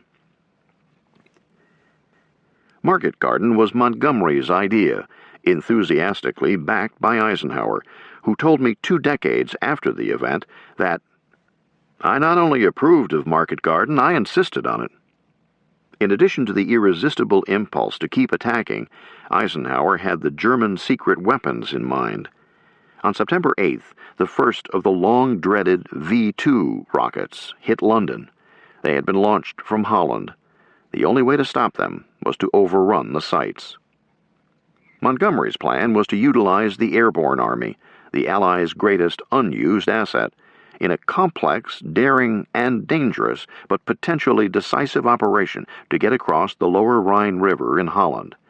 The plan called for the Guards Armored Division to lead the way for the British Second Army across the Rhine on a line Eindhoven, Sonne, Wegel, Grave, Nijmegen, Arnhem. The British tanks would move north along a single road, following a carpet laid down by the American and British paratroopers, who would seize and hold the many bridges between the start line in Belgium and Arnhem. The British 1st Airborne Division, reinforced by a brigade of Polish paratroopers, would jump into Holland at the far end of the proposed line of advance at Arnhem. The U.S. 82nd Airborne would take and hold Nijmegen. The U.S. 101st's task was to jump north of Eindhoven with the objective of capturing that town and the various bridges in the area. It was a brilliant but complicated plan. Success would depend on execution of almost split-second timing, achieving surprise, hard fighting, and luck, especially with the weather. If everything worked, the payoff would be British armored forces on the North German plain, on the far side of the Rhine, with an open road to Berlin. It could well lead to a quick and complete German collapse. But if the operation failed, the cost would be the squandering of the asset of the airborne army, failure to open the port of Antwerp, a consequent supply crisis throughout ETO, and a dragging out of the war through the winter of 1944 through 45. In addition to putting off the opening of Antwerp, Eisenhower had to stop Patton around Nancy and Metz to get sufficient fuel for the British Second Army to mount Market Garden. In short, the operation was a roll of the dice, with the Allies putting all their chips into the bet. On August 17th, the 101st Airborne had been alerted for a jump into Chartres, packed up, went to the airfield, and sat around waiting. Private Ken Webster, talking to the subdued veterans, noticed that the boys aren't as enthusiastic or anxious to get it over with as they were before Normandy. Nobody wants to fight anymore. News came over the radio. Third Army tanks had just taken the drop zone, DZ, at Chartres. The jump was canceled. The paratroopers cheered, laughed, praised General Patton and his tankers, and went back to the barracks. A month later, on September 17th, it was back to the airfield. This time, there was no possibility of cancellation. Sergeant Sampson was in Lieutenant James Coyle's platoon in the 505th PIR, 82nd Airborne.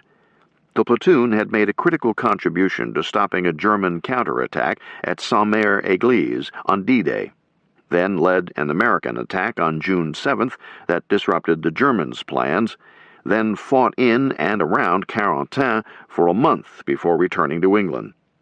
At the airfield, Sergeant Sampson talked with his men and found that attitudes varied widely. Corporal Tom Burke told him, "Sergeant, I have a lot of respect for you and I'll do anything you tell me to, but when it's done, I'm going out on my own, for I'm in it now to win medals." Sampson nodded. There was no need to answer him, Sampson said later, for his mind was made up. Another trooper pulled Sampson aside. "I have made 3 combat jumps for my country," he said. "North Africa, Sicily, Normandy. And I feel I have done my part. This time I'm going to do my best to stay out of the fight. I feel I owe the rest of my life to my family back home." "I don't see it that way at all," Sampson replied. "The job isn't finished, and I for one look forward to getting back in there till the end, one way or the other." He later commented, "I know many of the troopers felt as I did by their actions and speech." But not all. Sergeant Benjamin Popilski was leader of the 2nd Squad. He was gloomy, not in fear of what was coming, but in despair over what had happened. He explained to Sampson, "I met a British girl and fell in love, but some lying SOB told her I was a Jew, and now she won't go out with me." He shook his head and said quietly, "I hope this jump straightens it all out." Another man shot his toe off. He said he had been cleaning his rifle and it went off, accidentally. Sampson told him to get ready anyway. He was going to jump. "I was told I wouldn't have to." "To hell you won't. You're jumping." But the doctor ordered the private to the hospital, and Sampson could do nothing about it. September 17th was a beautiful end-of-summer day, with a bright blue sky and no wind. No resident of the British Isles who was below the line of flight of the hundreds of C-47s carrying 3 divisions into combat ever forgot the sight. Nor did the paratroopers. Private Dutch Schultz of the 82nd was jumpmaster for his stick. He stood in the open door as his plane formed up and headed east. "In spite of my anxiety about the jump and subsequent danger," he recalled, "it was exhilarating to see thousands of people on the ground waving to us as we flew over the British villages and towns." It was even more reassuring to see the fighter planes join the formation. When the Air Armada got over Holland, Schultz could see a tranquil countryside. It was Sunday. Not many people were on the roads. Cows grazed in the fields. The Luftwaffe wasn't to be seen. There was some anti-aircraft fire, which intensified 5 minutes from the DZ, but there was no breaking of formation or evasive action by the pilots, as there had been over Normandy. The jump was a dream. A sunny midday, little or no opposition on the ground, plowed fields that were soft as a mattress. General James Gavin led the way for the 82nd. His landing wasn't so soft. He hit a pavement and damaged his back. Some days later, a doctor checked him out, looked Gavin in the eye, and said, "There is nothing wrong with your back." 5 years later at Walter Reed Hospital, Gavin was told that he had 2 broken discs. It was too late to do anything. Gavin's comment was, "Now I have one heel higher than the other to account for the curvation in my back." To indulge in a generalization, one based on 4 decades of interviewing former GIs, but supported by no statistical data, Jim Gavin was the most beloved division commander in ETO. Some veterans can't remember their division commanders' names because there were so many of them, or because they never saw them. Others don't want to remember. But veterans of the 82nd get tongue-tied when I ask them how they feel about General Gavin.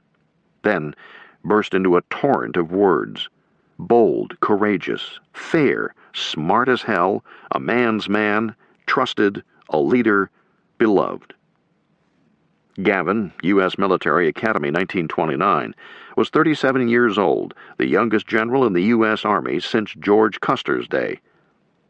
His athletic grace and build combined with his boyish looks to earn him the affectionate nickname of Slim Jim. Dutch Schultz wasn't necessarily the best soldier in the 82nd, but he was one of the most insightful. After landing in Holland, Schultz saw Gavin come down, struggle to his feet in obvious pain, sling his M1, and move out for his command post. From my perspective, Schultz wrote, it was crucial to my development as a combat soldier, seeing my commanding general carrying his rifle right up on the front line. This concept of leadership was displayed by our regiment, battalion, and company-grade officers so often that we normally expected this hands-on leadership from all our officers. It not only inspired us, but saved many lives. There were but a handful of enemy troops in the DZ area. Lieutenant Coyle recalled, I saw a single German soldier on the spot where I thought I was going to land. I drew my .45 pistol and tried to get a shot at him, but my parachute was oscillating. I was aiming at the sky as often as I was aiming at the ground. When I landed, I struggled to my knees and aimed my pistol. The German was no more than 15 feet away, running. Just as I was about to shoot him, he threw away his rifle, then his helmet, and I saw he was a kid of about 17 years old, and completely panicked. He just ran past me without looking at me. I didn't have the heart to shoot him. Sergeant D. Zane Schlemmer of the 82nd had developed a soft spot in my heart for the cows of Normandy, because whenever he saw them grazing in a hedgerow enclosed field, he knew there were no landmines in it. In Holland, he had another bovine experience. His landing was good right where he wanted to be. He gathered up his men, and after recovering the 81mm mortars, ammunition, and equipment, set out for his objective in Nijmegen. He spotted 2 cows. He had plenty of rope, so we commandeered the cows and hung our mortars and equipment on them. They were very docile and plodded right along with us. As we neared Nijmegen, the Dutch people welcomed us, but while pleased and happy to be liberated, they were quite shocked to see paratroopers leading 2 cows. The first questions were, "Where are your tanks?" We were not their idea of American military invincibility, mobility, and power. We could only tell them, "The tanks are coming." We hoped it was true. The Germans had been caught by surprise, but were waking up. They got units to the various bridges to defend them or blow them if necessary. The GIs moving into Nijmegen and Eindhoven and their other objectives started taking casualties. Sergeant Popilski of Coyle's platoon, who had just lost his British girlfriend, was shot in the head. A trooper reported it to Sergeant Sampson. "I just happened to be looking his way," the trooper told Sampson. "He turned white before he was hit, as if he knew it was coming." Sampson recalled Popilski's last words back in England. "I hope this jump straightens it all out," and thought, he got his wish. As the troopers moved toward their assigned objectives, gliders bearing soldiers and equipment began coming into the DZs. One crash-landed on the edge of a wooded area and was under German small arms fire coming from the tree line. Captain Anthony Stefanich, Captain Steff to the men, called out to Private Schultz and others to follow him and headed toward the German positions. Stefanich was one of those officers brought up by General Gavin. Schultz remembered him as a man who led through example rather than virtue of rank. He was what I wanted to be when I finally grew up. Stefanich got hit in the upper torso by rifle fire, which set afire a smoke grenade he was carrying. Lieutenant Gerald Johnson jumped on him to put the fire out, then carried the wounded captain back to the assembly point, where an aid station had been set up. Bending over his captain, Schultz's mind went back to his mother. She had taught him that if he said 3 Hail Marys daily, he would never go to hell. Then he thought of his teachers, all nuns, who taught me about the power of the rosary, and that if I really wanted something from Jesus Christ, I should use our Blessed Mother as my emissary. That made sense, because more than once I had used my mother as an intermediary in trying to get my dad to change his mind. So he prayed to the Blessed Mother for Captain Steph's life. But it was too late. Just before he died, Stefanich whispered to Lieutenant Johnson, "We have come a long way. Tell the boys to do a good job." The medic, a Polish boy from Chicago, stood up beside the body. He was crying and calling out, "He's gone! He's gone! I couldn't help him!" It was, Schultz said, a devastating loss. It was the only time in combat that I broke down and wept.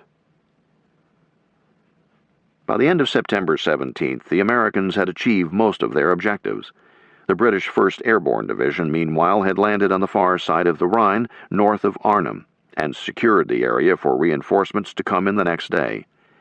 One battalion, led by Colonel John Frost, went into Arnhem via a little-used river road and took the east end of the bridge. The British Second Army failed to reach its objectives, but it had made progress. Not a spectacular, but still a good start. On September 18th, however, almost everything went wrong. German 88s, quickly assembled in woods on either side of the single raised road the British tanks and vehicles were using, began firing with devastating effectiveness. It was easy shooting, looking up at the tanks against the skyline. Soon, disabled vehicles blocked the road, causing gigantic traffic jams. The weather in England turned bad. Rain, fog, mist, grounding all airplanes. There would be no reinforcements, no supply drops coming from England. Over the continent, the weather was good enough for the Yabos to fly. Colonel Cole, commanding the 3rd Battalion of the 502nd PIR, got on the radio. A pilot asked him to put some orange identification panels in front of his position. Cole decided to do it himself. As he was placing a panel on the ground, a German sniper shot and killed him. 2 weeks later, the Army awarded him the Medal of Honor for his bayonet charge near Carentan on June 11th. His widow accepted his posthumous award on the parade ground at Fort Sam Houston, where Cole had played as a child. In Mrs. Cole's arms was the 18-month-old son Cole had never seen. On September 19th, the British Second Army struggled forward, passing through the 101st in Eindhoven and linking up with the 82nd outside Nijmegen. In Arnhem, Colonel Frost held his isolated position at the bridge, despite fierce German attacks, but his situation was desperate. He had counted on the first British tanks reaching the other end of the bridge on the second day. Now he was going into a third day, most of the men in his battalion wounded, as was he, under attack from German tanks, with nothing but small arms to fight back with, out of food and medicine. To get to Frost, the Guards' Armored Division had to get across the Vaal River. Before that could happen, Gavin had to take possession of the railroad and highway bridges that ran parallel and close to each other. The 82nd had taken much of the city, but the approaches to the bridges were still well defended by German tanks, artillery, and infantry. On September 19th, Lieutenant Waverly Ray, the man who had broken up the German counterattack on the morning of June 7th at Sainte-Mère-Église and killed 10 Germans with a single shot to the head of each, led an assault on the bridge.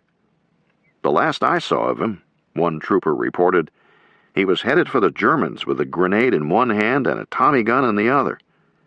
As Ray raised his head over the railroad track embankment, a German sniper firing from a signal tower killed him with a single shot in the middle of his head. On the afternoon of September 19th, Gavin met with Lieutenant General Brian Horrocks, commanding the Guards. Horrocks said he could provide tank support for an attack on the bridges and that he could have trucks bring forward assault boats for a crossing of the river downstream from the bridges. Gavin decided to hit the western ends with Lieutenant Colonel Ben Vandervoort's 2nd Battalion, 505th PIR, and to give the task of crossing the river in the boats to Major Julian Cook's 3rd Battalion, 504th PIR. Cook wanted to cross under cover of darkness, but he was helpless until the trucks carrying the boats came up. They were promised for late that afternoon, but were delayed because the Germans were putting heavy fire on the single road running back to the start point in Belgium. So effective were these attacks that the GIs were calling the road Hell's Highway. Bulldozers and tanks were assigned to roam its length, pushing wrecks out of the way. Traffic jams ran for miles and took hours to unsnag. Hitler authorized one of the Luftwaffe's final mass raids on the clogged road. 200 bombers hit Eindhoven, while another 200 fighter bombers went after the troops and vehicles jamming Hell's Highway. Yabos in reverse. At 15:30 of September 19th, Gavin flung Vandevoort's battalion at the bridges. The boats had not come up, but Gavin hoped the combination of British tanks, all Shermans, and parachute infantry could break through Nijmegen and take the bridges. Vandevoort's men rode into the attack on the backs of more than 40 British armored vehicles. They got to the center of the city without much difficulty. There, Vandevoort split the regiment, sending half for the railroad bridge and the other half for the highway span.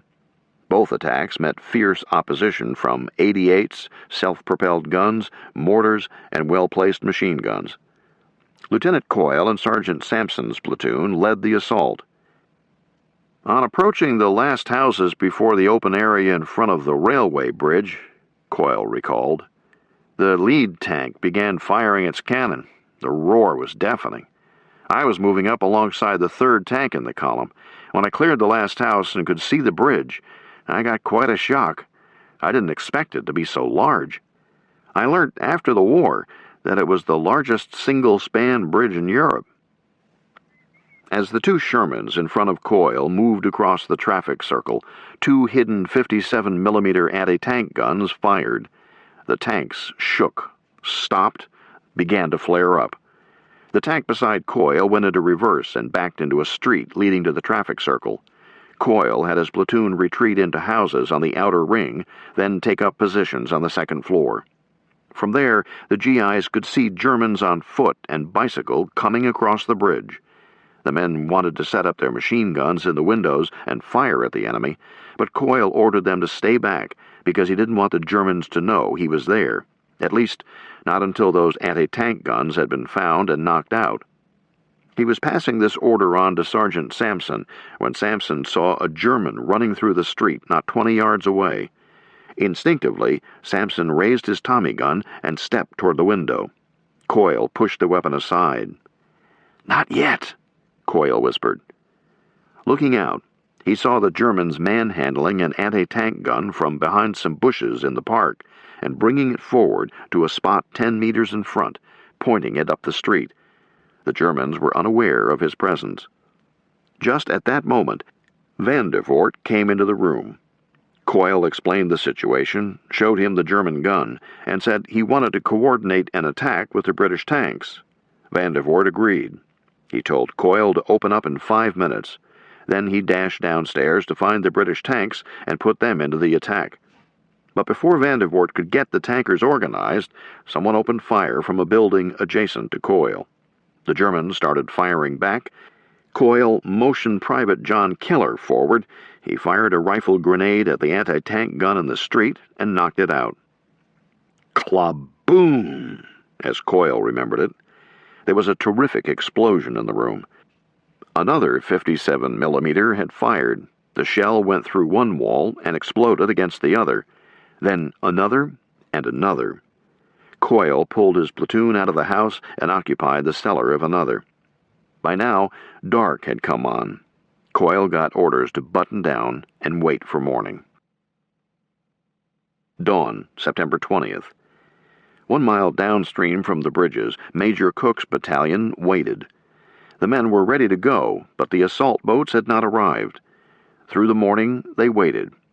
Vandevoort's battalion, meanwhile, was unable to drive the Germans out of the park, despite great effort. Sergeant Sampson was badly wounded that morning by shell fire. Vandevoort described the fighting. The troopers fought over rooftops, in the attics, up alleys, out of bedroom windows, through a maze of backyards and buildings. Where feasible, tanks served as bulldozers, smashing through garden walls, etc. A tank cannon thrust through a kitchen door really stimulates exodus. In the labyrinth of houses and brick-walled gardens, the fighting deteriorated into confusing face-to-face kill-or-be-killed showdowns. Meanwhile, Cook's battalion waited for the boats. Cook went to the top of a tower at a nearby power station to survey the opposite bank of the Vaal. A young captain with Cook, Henry Keep, wrote in a letter home, "We had a glimpse of a scene which is indelibly imprinted on my mind. What greeted our eyes was a broad, flat plain, void of all cover or concealment, some 300 meters, where there was a built-up highway where we could get our first opportunity to get some protection and be able to reorganize. We could see all along the crouch side of the river strong defensive positions, a formidable line both in length as well as in depth, pillboxes, machine gun emplacements." Cook had support. 10 British tanks and an artillery battery were lined up along the river to give covering fire when he crossed. But not until 1500 did the trucks arrive. What they brought wasn't much. There were only 26 assault boats instead of the 33 that had been promised, and they were the frailest of tiny craft, 6 meters long, of canvas with a reinforced plywood bottom, and there were only 3 paddles per boat. The Vaal was almost 400 meters wide, with a swift current of about 10 kilometers an hour. The paratroopers dragged the boats to the shore, pushed off into deep water, climbed in, 13 men to a boat, plus 3 British engineers with the paddles, and tried to use their rifle butts as paddles. But as they got out into the current, some of the boats started whirling in circles. The tanks and artillery fired away. A smoke screen was laid down, but the wind blew it away. As the boats got straightened out and headed for the far bank, the Germans opened fire. Cook and Keep were in the first boat. That was not where the battalion commander ought to have been, but Cook had been brought up by Gavin. It was a horrible picture, this river crossing, Captain Keep wrote his mother. Set to the deafening roar of omnipresent firing, it was fiendish and dreadful. Defenseless, frail canvas boats, jammed to overflowing with humanity, all striving desperately to cross the Vaal as quickly as possible and get to a place where at least they could fight. Some boats took direct hits, leaving nothing but flotsam. Small arms fire ripped through the boats. The flotilla seemed to scatter, yet it came on. Only 11 of the 26 boats made it to the far shore, but when they did, the paratroopers who had survived the ordeal had their blood up. They were not going to be denied. "Nobody paused," a British tank officer wrote. "Men got out and began running toward the embankment. My God, what a courageous sight it was." Cook led the way. Captain Keep commented, "Many times I have seen troops are driven to a fever pitch, troops who for a brief interval of combat are lifted out of themselves, fanatics rendered crazy by rage and the lust for killing, men who forgot temporarily the meaning of fear. However, I have never witnessed this human metamorphosis so acutely displayed as on this day. The men were beside themselves. They continued to cross that field in spite of all the Kraut could do, cursing savagely, their guns spitting fire." In less than a half hour, Cook and his men had reached the top of the highway embankment and driven the Germans out. The engineers, meanwhile, had paddled back to the west bank and returned with a second wave. Altogether, it took 6 crossings to get Cook's battalion over. As those crossings were being made, Cook led the first wave in an assault on the bridges. His men came on fast. Meanwhile, Vandervoort's people on the west side had finally overrun the park and were starting onto the bridges. The Germans scrambled frantically for the plungers to set off the explosives in place on the bridges, but Cook's men did what they had been trained to do. Wherever they saw wires on the ground, they cut them. The German engineers hit the plungers, and nothing happened. Cook's men set up defensive positions at the bridges, facing east. As the British tanks with Vandervoort started across the highway bridge, their crews saw the stars and stripes go up on the other end. Cook had lost 40 men killed, 100 wounded, but he had the bridges. There were 267 German dead on the railroad bridge alone, plus many hundreds wounded and captured. Plus, no one could guess how many had fallen into the river. It was one of the great feats of arms of World War II. Lieutenant General Miles Dempsey, commanding the British Second Army, came up to shake Gavin's hand. "I am proud to meet the commander of the greatest division in the world today," he said. It was 1910 hours. Darkness was descending. Arnhem was but 11 kilometers away. Frost's battalion was still holding the eastern end of the bridge, but barely. General Horrocks decided to set up defensive positions for the night. When that was done, the guards began to brew up their tea. Cook's men were enraged.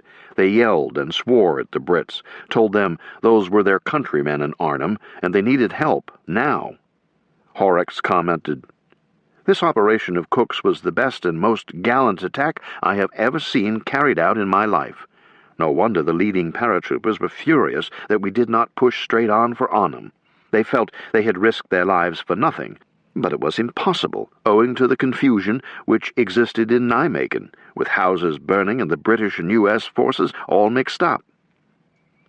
In the morning, September 21st, the tanks moved out, only to be stopped halfway to Arnhem by 2 enemy battalions, including one of SS troopers, with tanks and 88s.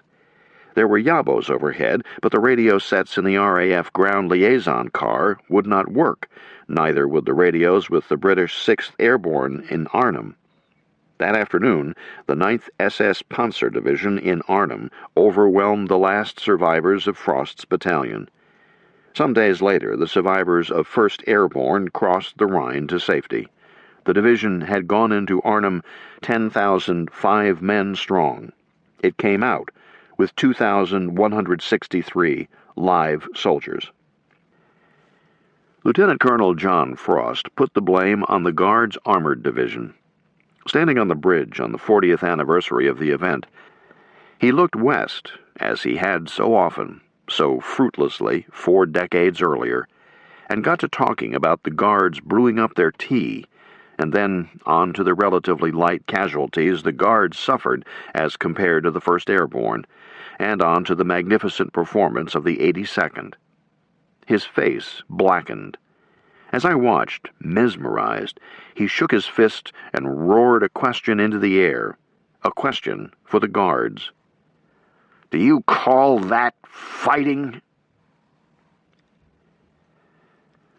Over the next 6 months, the front line in Holland hardly moved. For the 82nd and 101st, that meant 2 months of misery. They couldn't move by day because the Germans held the high ground to the east and had enough 88 shells to expend at a single soldier whenever one was visible. They were on British rations, much inferior in their opinion. They were supported by British artillery and tanks, which often caused confusion. They made no offensive move, but had to send out nightly patrols. The American airborne troops had been trained as a light infantry assault outfit, with the emphasis on quick movement, daring maneuvers, and small arms fire. They had been utilized in that way in Normandy and during the first week in Holland.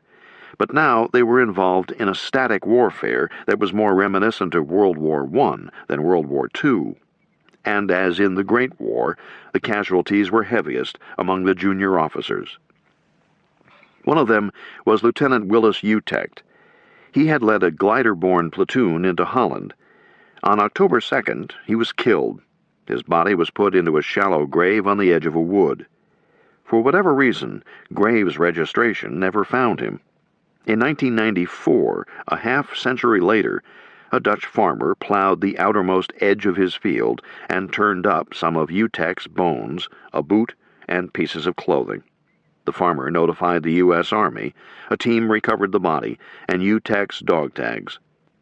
Until then, Utecht was one of 45,000 missing in action from World War II.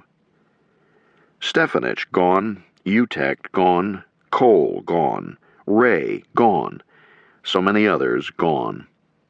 Reflecting on the losses, Dutch Schultz commented, "By the end in Holland, most of the officers trained by General Gavin had become battlefield casualties." And he added slowly, "Their replacements had no experience with Gavin's style of leadership." The pain of the loss of these good men was compounded by the knowledge that nothing had been gained. At the beginning of September, the Allied armies were streaming across France, driving a dispirited, disorganized army before it. Thoughts of being home for Christmas were in the air. At the end of the month, Patton's Third Army was stuck. So was Hodges's First Army. The supply crisis was worse than ever. Antwerp wasn't open, and Market Garden had failed. What would be the consequences?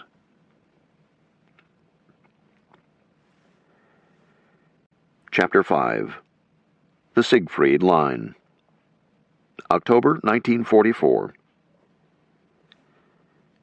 As the Americans reached the German border from Luxembourg north, they were entering country that had been fought over since Caesar's time. It was interlaced with ancient walled cities and villages that made natural strong points, plus the extensive Siegfried and Maginot Line fortifications. The Germans had men for those fortifications. They had reconstituted the divisions that had fled from France and created new ones, to the point that they had more men on the Western Front than did the Allies.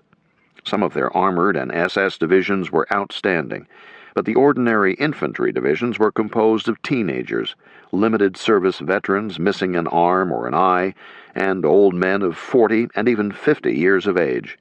Still, most of them could fire a machine gun or a Panzerfaust from the protection of a bunker made of steel-reinforced concrete. As against this, Eisenhower commanded 3 army groups, the 21st under Montgomery, the 12th under Bradley, and the 6th under Lieutenant General Jacob Devers on the southern flank. The Allies had 8 field armies in the field, with 55 divisions. 28 of these divisions were American, 20 infantry, 6 armored, 2 airborne.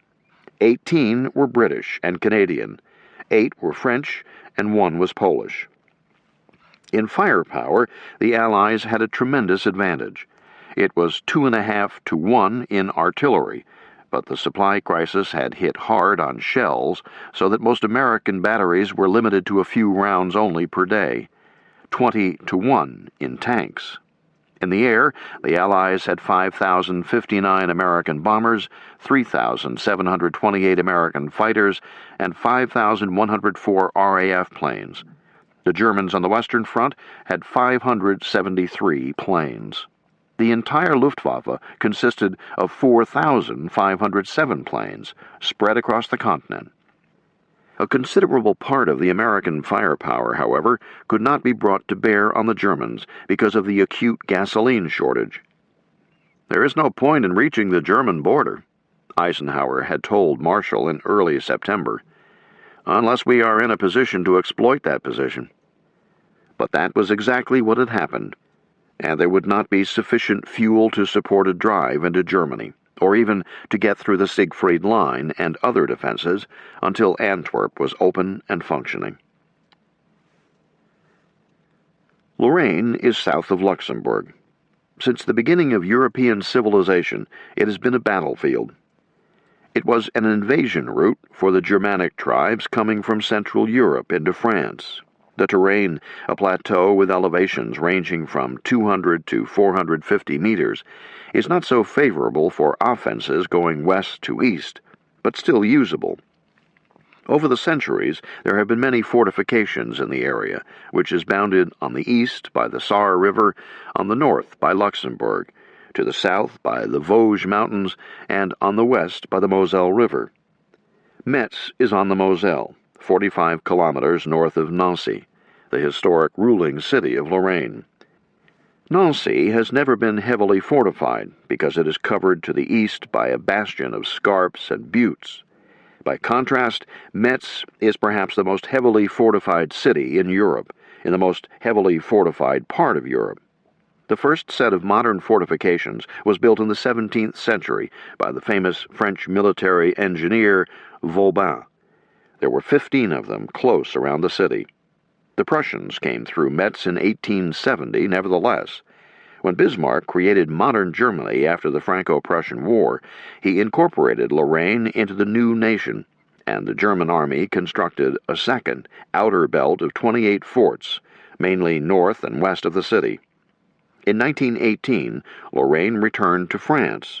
Soon the French army was building the Maginot Line, some 20 kilometers east and north of Metz, while the Germans built the Siegfried Line, another 20 kilometers to the east, along the line of the Saar River, the pre-war border.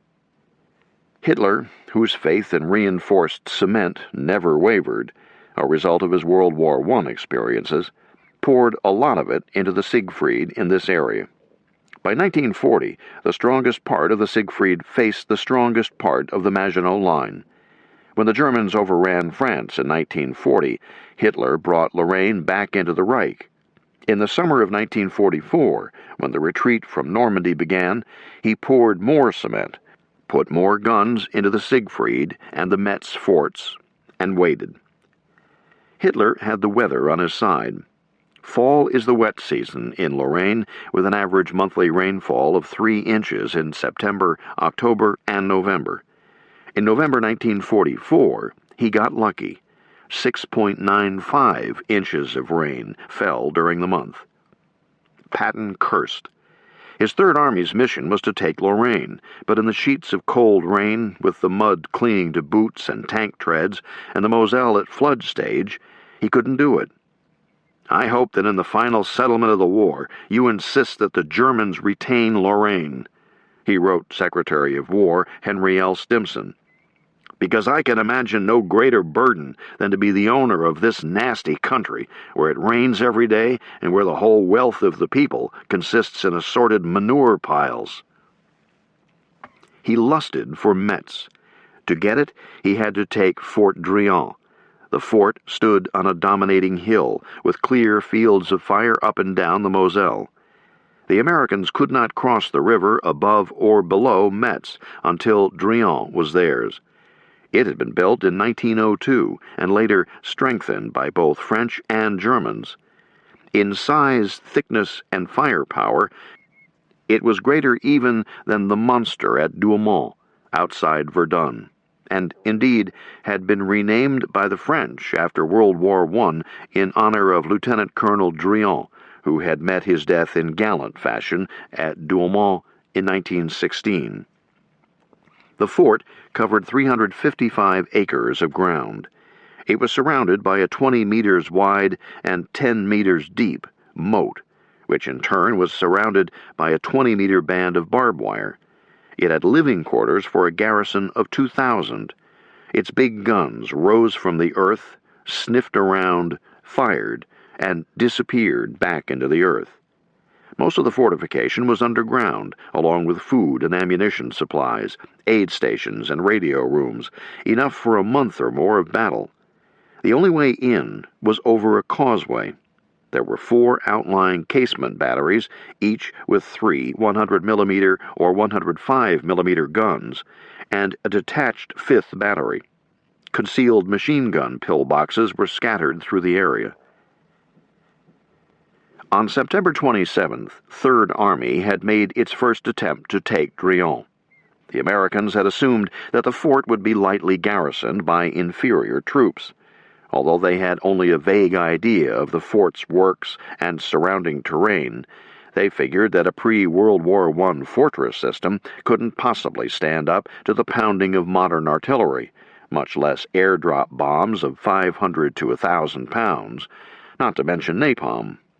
From dawn to 14-15 hours, the Americans hit the fort with all the high explosives in their arsenal.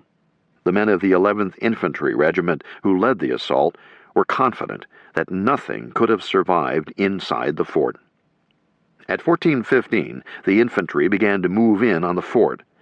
To their astonishment, when they reached the barbed wire surrounding the moat, Germans rose up from pillboxes to their front, sides, and rear and opened fire. Shermans came forward to blast the pillboxes, but their 75mm shells hardly chipped or scarred the thick concrete. The infantry went to the ground and ignominiously withdrew under cover of darkness. With that withdrawal, Third Army's advance came to a halt.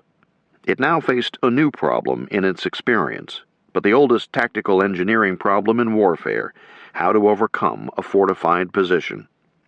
Like First Army to the north, Third Army began thinking and got started on the challenge of Driant by adopting some new techniques and weapons.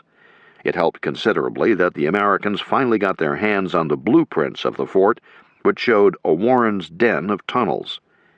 No amount of high explosive was going to knock it down. Infantry would have to get inside the fort, kill the German defenders who resisted, and take possession. To do that, the 11th Regiment would have to get over the causeway. To do that, there were a few new weapons. One was the tank dozer. Another was a snake, a longer version of the Bangalore torpedo. The dozer would clear away rubble. The snake would blast a path through the barbed wire. A third new weapon was the flamethrower. Company A got 4 of them. On October 3rd, the second assault on Driant began. The snakes got shoved under the wire, but they broke and were useless. The tank dozers had mechanical failures. Only one of the 4 flamethrowers worked. Company B, nevertheless, was able to get into the fort. Captain Harry Anderson led the way, tossing grenades into German bunkers as he ran across the causeway, inspiring his men to follow him into Driant, where he established a position alongside one of the casements. An intense firefight ensued. Germans popped out of their holes like prairie dogs, fired, and dropped back. They called in their own artillery from other forts in the area. Some American engineers got forward with TNT to blast a hole in the casement so that the GIs could enter the fortress system. But the heavy walls were as impervious to TNT as to shells and bombs. On top of the casement, Private Robert Homeland found a ventilator shaft. Despite enemy fire, he managed to open the shaft's cover and dropped several Bangalore torpedoes down the opening. Germans who survived evacuated the area, and Captain Anderson led the first Americans inside the fort. The room they had taken turned out to be a barracks. They quickly took an adjacent one. The Germans counterattacked. The ensuing firefight was a new dimension of combat. It shattered nerves, ears, and lives. One small firecracker set off in the bowels of one of the old forts is guaranteed to startle a tour group and cause ringing ears. No one who has not been there can imagine the assault on the ears by machine gun fire and hand grenade explosions reverberating in the tunnels enclosed by those thick, dripping masonry walls. The air was virtually unbreathable. Men in the barracks room had to take turns at gulping some fresh air from firing slits. The stench was a mixture of gunpowder, gas fumes, and excrement. Wounded could not be treated properly. Fresh water was non-existent. B Company was stuck there. It had neither the equipment nor the manpower to fight its way through the maze of tunnels. It couldn't go back. Being on top of the fort was more dangerous than being in it. At dark, American reinforcements, accompanied by a half-dozen Shermans, crossed the causeway and assaulted another casement, but they were badly shot up and forced to withdraw when the Germans came up from the tunnels and filtered into their rear. These small local counterattacks could be devastating. 4 of the Shermans were knocked out by Panzerfaust shells. Captain Jack Gary, CO of G Company, 11th Infantry, led the reinforcements. He had no illusions about the enemy. He had been in on the September 27th attack. "Watch out for these birds," he had told another company commander. "They are plenty tough. I've never run across guys like these before. They are new, something you read about." On October 4th, Gary tried to knock down the steel doors at the rear of the fort. Direct cannon fire couldn't do it, and protruding grillwork made it impossible to put TNT charges against the doors themselves. The Germans again called down fire on Driant, which forced G Company to scatter to abandoned pillboxes, ditches, shell holes, and open bunkers, anywhere they could find shelter. That evening, Gary tried to reorganize his company, but his efforts were hampered by the Germans, who came out of the underground tunnels here, there, everywhere, fired and retreated, causing confusion and further disorganization in G Company. Gary could count about half the men he had led to the fort for the previous evening. At dawn on October 5th, German artillery commenced firing at Drion.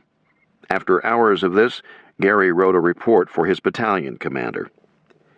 "The situation is critical. A couple more barrages and another counterattack, and we are sunk. We have no men, our equipment is shot, and we just can't go on. We cannot advance. We may be able to hold till dark, but if anything happens this afternoon, I can make no predictions. The enemy artillery is butchering these troops. We cannot get out to get our wounded, and there is a hell of a lot of dead and missing. There is only one answer the way things stand. First, either to withdraw and saturate it with heavy bombers, or reinforce with a hell of a strong force. But eventually they'll get it by artillery, too. They have all these places zeroed in by artillery. This is just a suggestion. But if we want this damned fort, let's get the stuff required to take it and then go. Right now, you haven't got it." Written from a shell hole under fire by a man who hadn't slept in 2 days, nor had a hot meal, it is a remarkable report, accurate, precise, and rightly critical of the fools who had got him into this predicament. It was so compelling it moved right up to the corps commander, who showed it to Patton and said the battalion commander wanted to withdraw. "Never," Patton replied. He ordered that Drion be seized if it took every man in the 20 Corps, but he could not allow an attack by this army to fail. Over the next 3 days, 3rd Army ignored Gary's advice. It threw one more regiment into the attack, with similar ghastly results. The men on top of the fort were the ones under siege. The lowliest private among them could see perfectly clearly what Patton could not, that this fort had to be bypassed and neutralized because it was never going to be taken. Patton finally relented. Still, not until October 13th were the GIs withdrawn. About half as many returned as went up. This was 3rd Army's first defeat in battle. The only good thing about a defeat is that it teaches lessons. The Drion debacle caused a badly needed deflation of Patton's and 3rd Army's hubris. That led to a recognition of the need to plan more thoroughly, to get proper equipment, to take units out of the line to integrate their replacements, and to conduct courses and exercises on the use of explosives in an assault on a fortress. The next time, 3rd Army was going to get it right. North of Luxembourg, at Eilendorf, just outside Aachen, Captain Dawson's G Company was holding its position on the ridge astride the Siegfried Line. The Germans needed to restore the integrity of their line, so they kept counterattacking. By October 4th, G Company had repulsed 3 German counterattacks and endured 500 shells per day from 105s. Then the Germans came on in division strength, but again Dawson's company beat them back with help from the artillery and air. "We had constant shelling for 8 hours, Dawson remembered. "We had 12 direct hits on what was our command post. Then the German infantry came on. When they stopped coming, we could count 350 that we ourselves had killed, not those killed by our artillery or planes, but just by the one lousy little old company all by itself." An officer in headquarters company in Dawson's battalion, Lieutenant Fred Hall, wrote his mother on October 6th, "This action is as rough as I have seen. Still, the hardships are borne with little complaint." Back at 12th Army Group headquarters, Bradley might be circling Berlin on the map, but outside Aachen there was more realism. Hall told his mother, "In the lower echelons of command, faced with the realities of the situation, the feeling is that the war will not be over before the spring of 1945, at the earliest." The fighter bombers were not always or even regularly available because of the weather. Planes could not fly, tanks could not maneuver, soldiers marched only with the greatest difficulty. Patton was stuck. To his right, south, the 6th Army Group made only limited gains and could not reduce the Colmar pocket outside Strasbourg. Antwerp was what Eisenhower wanted, but Montgomery failed to open it. According to reports coming to Eisenhower, the Canadians trying to overrun the Schelde estuary were short on ammunition. because Montgomery persisted in trying to widen the Market Garden salient in Holland, and therefore had given priority in supplies to the British Second Army. Montgomery denied this, charged that Market Garden had failed because the American First Army didn't support it, and demanded that he be given sole command of the ground forces in Europe. Eisenhower replied, "The Antwerp operation does not involve the question of command in any slightest degree." He said he would never turn 12th Army Group over to Montgomery. He ordered Montgomery to put his full effort into opening the Schelde, and he concluded with an ultimate threat. If Montgomery did not agree and act, then indeed we have an issue that must be settled. If you, as senior commander of this theater of one of the great allies, feel that my conceptions and directives are such as to endanger the success of operations, it is our duty to refer the matter to higher authority for any action they may choose to take, however drastic. Montgomery immediately wrote back to Eisenhower to promise an all-out effort to open Antwerp, and to further promise, "You will hear no more on the subject of command from me, your very devoted and loyal subordinate, Monty." But not until October 16th did Montgomery give up on operations in Holland and give priority to the Canadians. Not until November 8th were they able to drive the Germans out of the estuary. Then the mines had to be cleared and the facilities repaired. Not until November 28th did the first Allied convoy reach Antwerp's docks.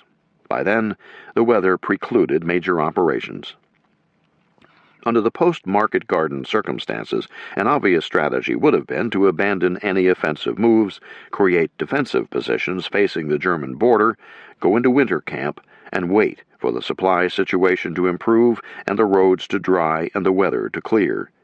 That is what Napoleon would have done in his time, or Grant in his. But there would be no winter quarters in this war. Eisenhower gave no thought to the possibility. With the V-2s coming down on London, he could not. With thousands dying daily in the German concentration camps, he could not.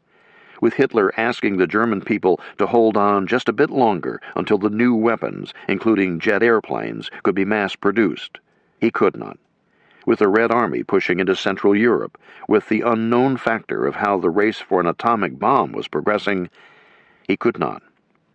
Eisenhower urged his subordinates to offensive action. All responded to the best of their ability. It was a war of attrition. Like Grant in 1864 through 65, Eisenhower could afford to continue to attack because his overall resources were superior to those of the Germans. In his memoirs, he wrote that attrition was profitable to us only where the daily calculations showed that enemy losses were double our own. But calculations were seldom as favorable as 2-to-1. They were more like 1-to-1. Eisenhower kept attacking. At no other time in the war did he so resemble Haig or Joffre in World War I or Grant in the Wilderness. Like Grant, Eisenhower justified what many critics considered a sterile, cold-blooded strategy on the grounds that in the long run, this policy would result in shortening the war and therefore in the saving of thousands of Allied lives. And he was quite cold-blooded about the need to kill Germans. People of the strength and warlike tendencies of the Germans do not give in, he told a critic. They must be beaten to the ground. The campaign that resulted was the least glamorous, yet one of the toughest of the war. There wasn't much strategy involved. The idea was just to attack to the east.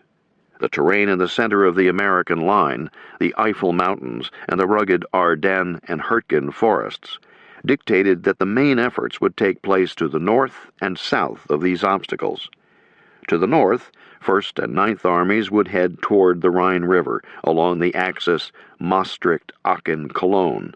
The major obstacles were the Siegfried Line, the city of Aachen, and the northern part of the Hürtgen. To the south, 3rd Army would continue to attack through Lorraine and advance toward the Saar River. To carry out those missions, the American Army needed to learn new forms of warfare, 1944 style. These would be set-piece attacks, like D-Day, but in different terrain, cities, villages, forts, and forests. As in the Norman hedgerows, the army would have to develop new tactics to overcome the enemy. Problems there were aplenty. For the first time since early August, when they had fled the hedgerow country, the Germans had prepared positions to defend. One of the first tasks they accomplished as they manned the Siegfried Line was to put S-mines, bouncing betties that sprang when triggered by a tripwire or foot pressure a meter or so into the air before exploding, in front of their positions. Thousands of them. The canister contained 360 steel balls, or small pieces of scrap steel. They were capable of tearing off a leg above the knee, or inflicting the wound that, above all others, terrified the soldiers. Lieutenant George Wilson had joined the 4th Division as a replacement at the time of Saint-Lô. By early October, he had been in combat for 9 weeks, but he had not yet seen an S-mine. On October 10th, when he led a reconnaissance platoon into the Siegfried Line, straight east of Normandy, Belgium. Suddenly, they were everywhere. By now, I had gone through aerial bombing, artillery and mortar shelling, open combat, direct rifle and machine gun firing, night patrolling, and ambush. Against all of this, we had some kind of chance. Against mines, we had none. The only defense was to not move at all. Engineers came forward to clear the mines and use white tape to mark paths through the fields. They took every precaution, but one of the engineers lost his leg at the knee to an S-mine, so they set to probing every inch of ground with trench knives, gently working the knives in at an angle, hoping to hit only the sides of the mines. They began uncovering, and sometimes exploding, devilish little handmade mines in pottery crocks set just below the ground. The only metal was the detonator, too small to be picked up by mine detectors. They blew off hands. A squad to Wilson's right got caught in a minefield. The lieutenant leading it had a leg blown off. 4 men who came to help him set off mines, and each lost a leg. Wilson started over to help, but the lieutenant yelled at him to stay back. Then the lieutenant began talking calmly to the wounded men around him. One by one, he directed them back over the path they had taken into the minefield. One by one, on hands and knee, dragging a stump, they got out. Then the lieutenant dragged himself out. Wilson had seen a lot, but this was horribly gruesome. 5 young men lying there, each missing a leg. Wilson stayed in the war to the end. He saw every weapon the Wehrmacht had in action. After the war, he flatly declared that the S-mine was the most frightening weapon of the war, the one that made us sick with fear. Behind the minefields were the dragon's teeth. They rested on a concrete mat between 10 and 30 meters wide, sunk a meter or two into the ground to prevent any attempt to tunnel underneath them and place explosive charges. On top of the mat were the teeth themselves, truncated pyramids of reinforced concrete, about a meter in height in the front row to 2 meters high in the back. They were staggered and spaced in such a manner that a tank could not drive through. Interspersed among the teeth were minefields, barbed wire, and pillboxes that were virtually impenetrable by artillery and set in such a way as to give the Germans crossing fire across the entire front. The only way to take those pillboxes was for infantry to get behind them and attack the rear entry. But behind the first row of pillboxes and dragon's teeth, there was a second, and often a third, sometimes a fourth. The Siegfried Line was undoubtedly the most formidable man-made defense ever contrived, according to Captain Cooper. Its intricate series of dragon's teeth, pillboxes, interconnected communication trenches, gun pits, and foxholes in depth, supported by an excellent road net, and backed up by a major Autobahn system that ran back to Cologne, Dusseldorf, and other manufacturing sites less than 50 kilometers to the east, provided the Germans with not only an excellent defensive system, but also a base from which to launch a major offensive. Cooper was describing the Siegfried Line as it faced Belgium. Farther south, on the Franco-German border, it was more formidable, with major fortifications holding heavy artillery. The pillboxes were more numerous and better constructed. They were half underground, with cannon and machine guns and ammunition storage rooms and living quarters for the defenders, typically about 15 soldiers. Throughout the length of the Siegfried Line, villages along the border were incorporated into the system. The houses, churches, and public buildings in these villages were built of stone and brick. The second floors of the buildings and the belfries on the churches provided excellent observation. German officers had learned in Russia not to put their MLR, main line of resistance, along the edge of a village. That simply exposed the men to direct enemy fire. Instead, they ran the MLR through the middle of the town, where the streets were jumbled and tanks had difficulty maneuvering, where mortar crews had a fix on each crossroad, and riflemen and machine gunners on the second floors had crisscrossing fields of fire. The Germans had a saying: "The MLR is the defender's shield. The reserves are his sword." They kept their best troops in reserve in the center of town, prepared to counterattack where needed. The U.S. Army had no preparation, no training for attacking the Siegfried Line or driving Germans out of villages. It was going to have to learn by doing. Such basic things as the first rule of street fighting: stay out of the streets. And the second rule: a systematic, patient approach works, while audacity and risk-taking don't. Those weren't going to be easy lessons to learn for men who had just raced through France. In the 1st Division, the officers had come to realize that sweat expended during preparations saved blood in combat and won battles. They had spent much of the last 2 weeks in September doing weapons training, essential, as by then more than 70% of the men were replacements, and practice assaults. Rifle companies had tanks assigned to them, along with flamethrowers and radios that could reach the fighter pilots overhead and the artillery to the rear. By the beginning of October, the combined arms team was ready to go. The technique for village fighting departed from the manual, most of all by bringing tanks into the streets to blast holes in the sides of buildings through which infantry could move from one building into the next without exposing themselves in the street.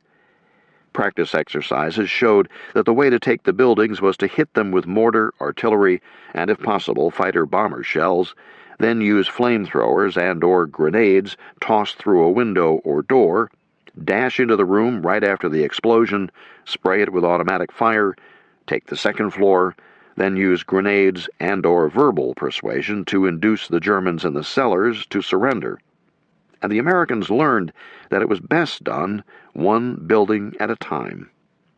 Reconnaissance pilots, meanwhile, had taken tens of thousands of photographs, developing an intelligence picture almost as complete and accurate as that developed for the Normandy beaches. Company commanders were given maps that plotted all known strong points in their area, enough to give each squad leader a map, and the engineers built sand tables for the officers and men to study.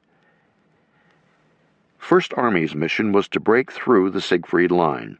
The route would be along the narrow Aachen corridor between the fens of Holland to the north and the Hürtgen forest and Ardennes to the south. After fighting through the Siegfried Line, First Army would drive east and close to the Rhine from Düsseldorf to Bonn.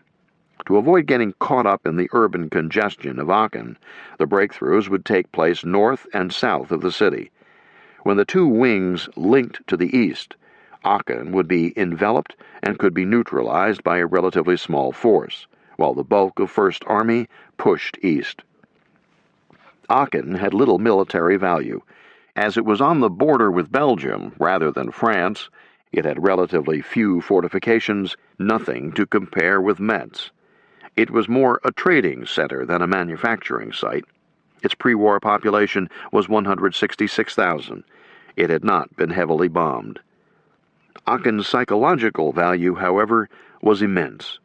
It was the first German city to be threatened, symbolic enough by itself, and a city central to German and Western civilization.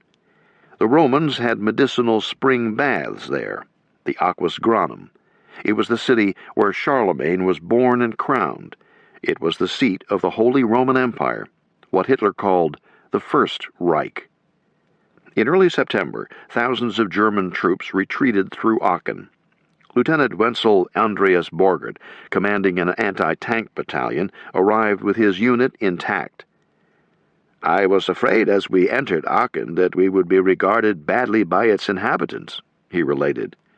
"But I was very surprised to find out how happy they were to see us.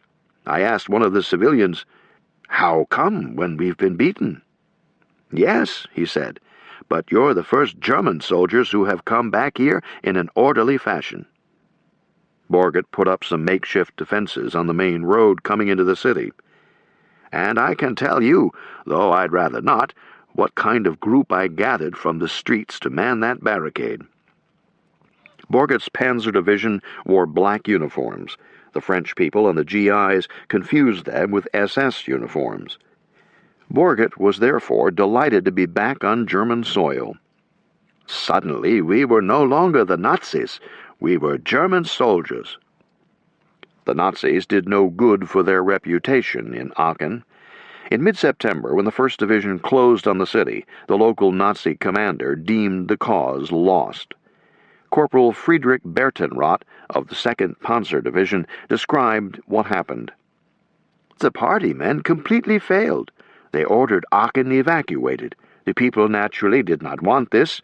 The party people, and there were a lot of them, set off the air raid siren, went down to the main train station, took over a train, and beat it. People wandered everywhere with no idea where to go. The train was gone, the party was gone, the police were gone, the city's entire government had left. The civilians sat there." Hitler ordered the Nazi officials stripped of all rank and sent to the Eastern Front as privates. He was determined to hold the city, and to do so he sent in the 246th Volksgrenadier Division, about 5,000 boys and old men, with a small assortment of tanks, assault guns, and artillery pieces. He ordered a fanatical house-to-house last stand. Evacuation was out of the question. Hitler ordered the CO, Colonel Gerhard Wilk, to hold the city to the last man, and if necessary, allow himself to be buried under its ruins. The Americans, meanwhile, in Corporal Bertenrath's view, really loused up the opportunity to capture the city. It would have been so easy. If they had but closed their hand, they could have had Aachen. First Army's attack on the Siegfried Line north of Aachen was reminiscent of its attack on Omaha Beach 4 months earlier. It had put to use what it had learned. Practice exercises had been realistic and extensive, as the men were trained in assault tactics specific to the Siegfried Line. For 6 days prior to jump-off, the heavy artillery pounded 45 known German pillboxes in the immediate front of the 30th Division. This stripped away camouflage from the pillboxes, ripped up the barbed wire obstacles, set off hundreds of mines, and forced the Germans to take cover. Otherwise, it had little effect, except to let the Germans know where the attack was coming. H-hour was set for 1100, October 2nd. At 0900 hours, the American artillery shifted targets from the German front to anti-aircraft batteries in the rear. It was effective not only in suppressing flak, but also in sending up clouds of black smoke that hampered German visibility. Unfortunately, it also hampered American visibility. The 360 medium bombers and 72 fighter bombers committed to the pre-assault bombing of German frontline positions went astray. Only a half-dozen bombs fell in the target area. The air attack had been almost a total failure. As the planes left, the artillery shifted targets back to the pillboxes. Mortarmen rushed to their positions. In the next couple of hours, they fired 18,696 shells from 372 tubes. As the infantry moved forward, tanks accompanied them. They put direct 50 caliber machine gun and 75 mm cannon fire on the pillboxes to prevent German gunners from manning their weapons. An infantry lieutenant gave his account of combined arms in action. "We had real tank infantry cooperation. The tanks just machine-gunned the Jerries in their holes, and when the infantry came up, it was mass murder. Infantry platoons accompanied by engineer teams maneuvered their way behind the pillboxes, where the engineers blew the rear doors with satchel charges, Bangalore torpedoes, and bazookas. As at Omaha, the Germans tended to fight well from their firing posts, so long as the action was in front of them. But as soon as troops appeared to their rear, they surrendered. The Americans found they needed an average of 30 minutes to capture a single pillbox. The GIs also learned that they had to resist the temptation to occupy the pillboxes and catch their breath. If they did not keep moving forward, they were certain to catch a downpour of German artillery and mortar fire to be followed by a counterattack. By the end of the day, the 30th Division had breached the first line of pillboxes. The next day, the 2nd Armored joined the attack. It took 3 more days, but by October 7th, the Americans had made a clean break through the Siegfried Line north of Aachen. The 1st Division, meanwhile, broke through to the south. On October 10th, the 2 wings hooked up, and Aachen was surrounded. This was blitzkrieg warfare, a rupture of the enemy's MLR, bypassing a city considered an obstacle rather than an objective, and an exploitation deep into the enemy's rear area. First Army was on the verge of a classic victory. But doubts and hesitations set in, and minds were changed. The German resistance was stronger than anticipated. The German ability to counterattack had not been fully appreciated. Without Aachen cleared, it would be impossible to maintain supply lines to support the divisions heading for the Rhine. First Army decided that Aachen would have to be taken after all, before any exploitation to the east could begin. On October 10th, First Army sent Colonel Wilk an ultimatum. When he rejected it, the 1st Division prepared to take the city. Thus were the GIs committed to exactly the kind of action the brass had wanted to avoid in the first place: street fighting. It fell to Lieutenant Colonel Darrell Daniel, CO of the 2nd Battalion of the 26th Infantry, 1st Division, to lead the attack. His position was just north of Dawson's G Company. Dawson was facing outward, defending against German attacks. Daniel faced inward, toward Aachen. He would be attacking from east to west. He had 3 days to study the defenses and make plans. He got 3 Shermans, 2 towed anti-tank weapons, and other weapons to support his rifle companies. He issued maps and gave individual platoons specific missions. He held exercises. The battalion adopted a motto, "Knock 'em all down," that expressed its readiness to destroy Aachen with American high explosives. H-hour was 0930, October 13th. The jump-off line was a high railroad embankment with the German lines just on the other side. At 0930, every soldier in the battalion heaved a hand grenade over the embankment. Daniel's men came after the explosions, shouting and firing. Resistance was light. Using the techniques learned in training, the tanks punched holes in the buildings for the infantry to use. The battalion was nearing the city center as night came on. In the morning, German resistance stiffened. The battle grew desperate. The GIs brought wheeled artillery into the city and were able to fire parallel to the front, dropping their shells just beyond the noses of the American infantry. Forward observers learned to call for delayed fuses, so that shells penetrated several floors and exploded right among the enemy, rather than detonating on rooftops. Building by building, Daniel's men advanced. Colonel Wilk's men fought back from every conceivable hiding place. They used the city's sewer system to mount local counterattacks from the rear, so effectively that the Americans had to locate and block every manhole to prevent further infiltration. This was the closest the Americans in ETO came to experiencing a Stalingrad-like battle. For Captain Dawson and G Company, the task wasn't to attack, but defend. This, too, was new. Stateside training had emphasized offensive tactics, while in France, the GIs had done far more attacking than defending. But Dawson and his men were holding high ground east of Aachen, which gave them observation posts to call in targets to the gunners and pilots. The Germans were desperate to get him off that ridge, which reporter W.C. Heinz had taken to calling in his dateline Dawson Ridge, Germany. The Germans needed the ridge to restore their line and relieve the pressure on Aachen. So Dawson was going to have to defend. At 2300 hours, October 15th, an SS Panzer Division hit G Company. The first shots came as a surprise because the leading tank in the column was a captured Sherman with American markings on it. The battle that was thus joined went on for 48 hours. There was hand-to-hand fighting with rifle butts and bayonets. It was surreal, almost slow motion, because the mud was ankle-deep.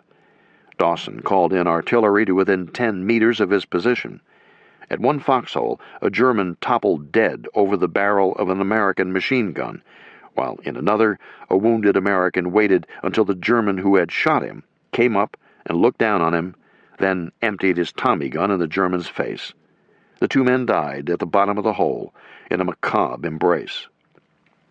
The American battalion commander cracked. He all but disappeared, or, as Lieutenant Hall put it, he became less and less interested in the conduct of the war. The officers conferred among themselves, then persuaded the battalion executive officer to talk to the regimental commander. He did, and the CO was reassigned. The battalion held its position. On October 17th, a German attack overran Dawson's anti-tank gun position. He set out to retake it. Lieutenant Hall, Battalion S3, sent a report to Regimental S3 that evening.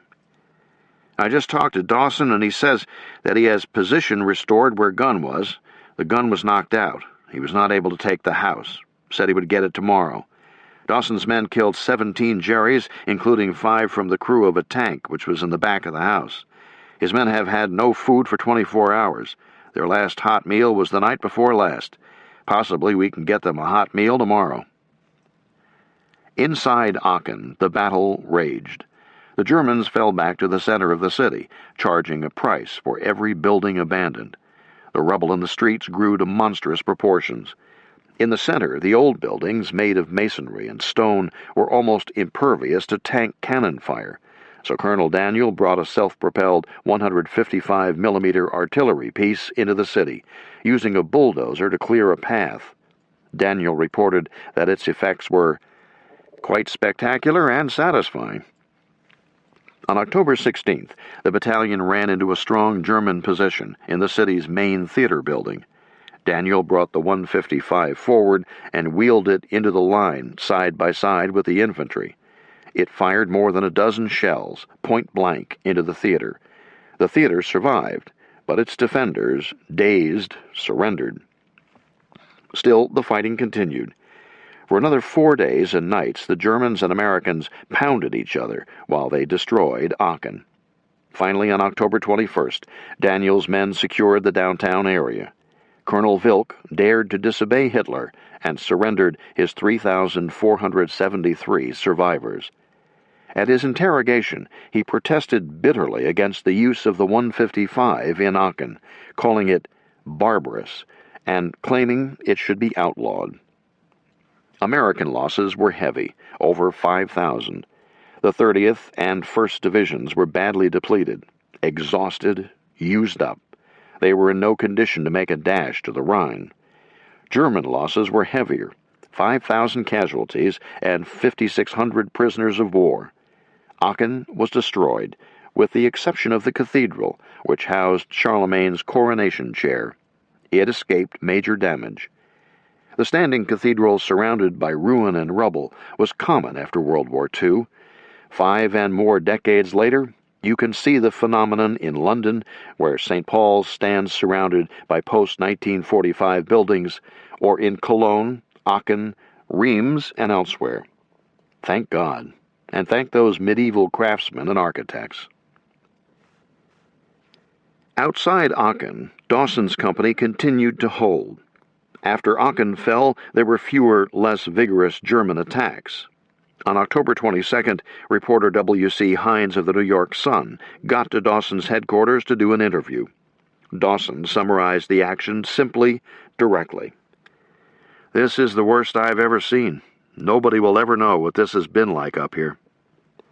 Hines wanted to know as best he could and arranged to stay with Dawson for a few days to find out. The dispatches he filed beginning October 24th give a vivid portrait of a rifle company commander in action in World War II. Of course, Dawson was special, but not so special that what he was going through was that much different from what his fellow COs were experiencing. Of them, it can be truly said that they held the most dangerous and difficult job in the world. Dawson's HQ was in a cellar in the village. There was a candle and a kerosene lamp, a table and some chairs, a radio playing classical music. There were a couple of lieutenants in the room and a radio man, and Dawson's dachshund, Frida. Hines got Dawson talking about what it had been like. "And the kid says to me," Dawson related, "I'll take that water to the platoon."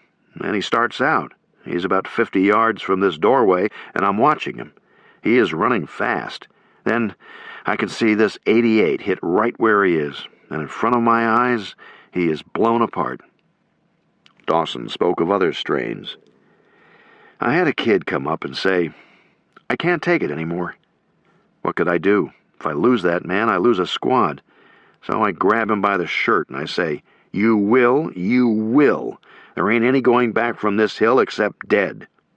And he goes back, and he is dead." Dawson sighed. "He doesn't know why, and I don't know why, and you don't know why. But I have got to answer those guys." He looked Hines in the eye. "But I have got to answer those guys," he repeated, "because I wear bars. I've got the responsibility, and I don't know whether I'm big enough for the job." He continued to fix his eyes on Hines. "But I can't break now.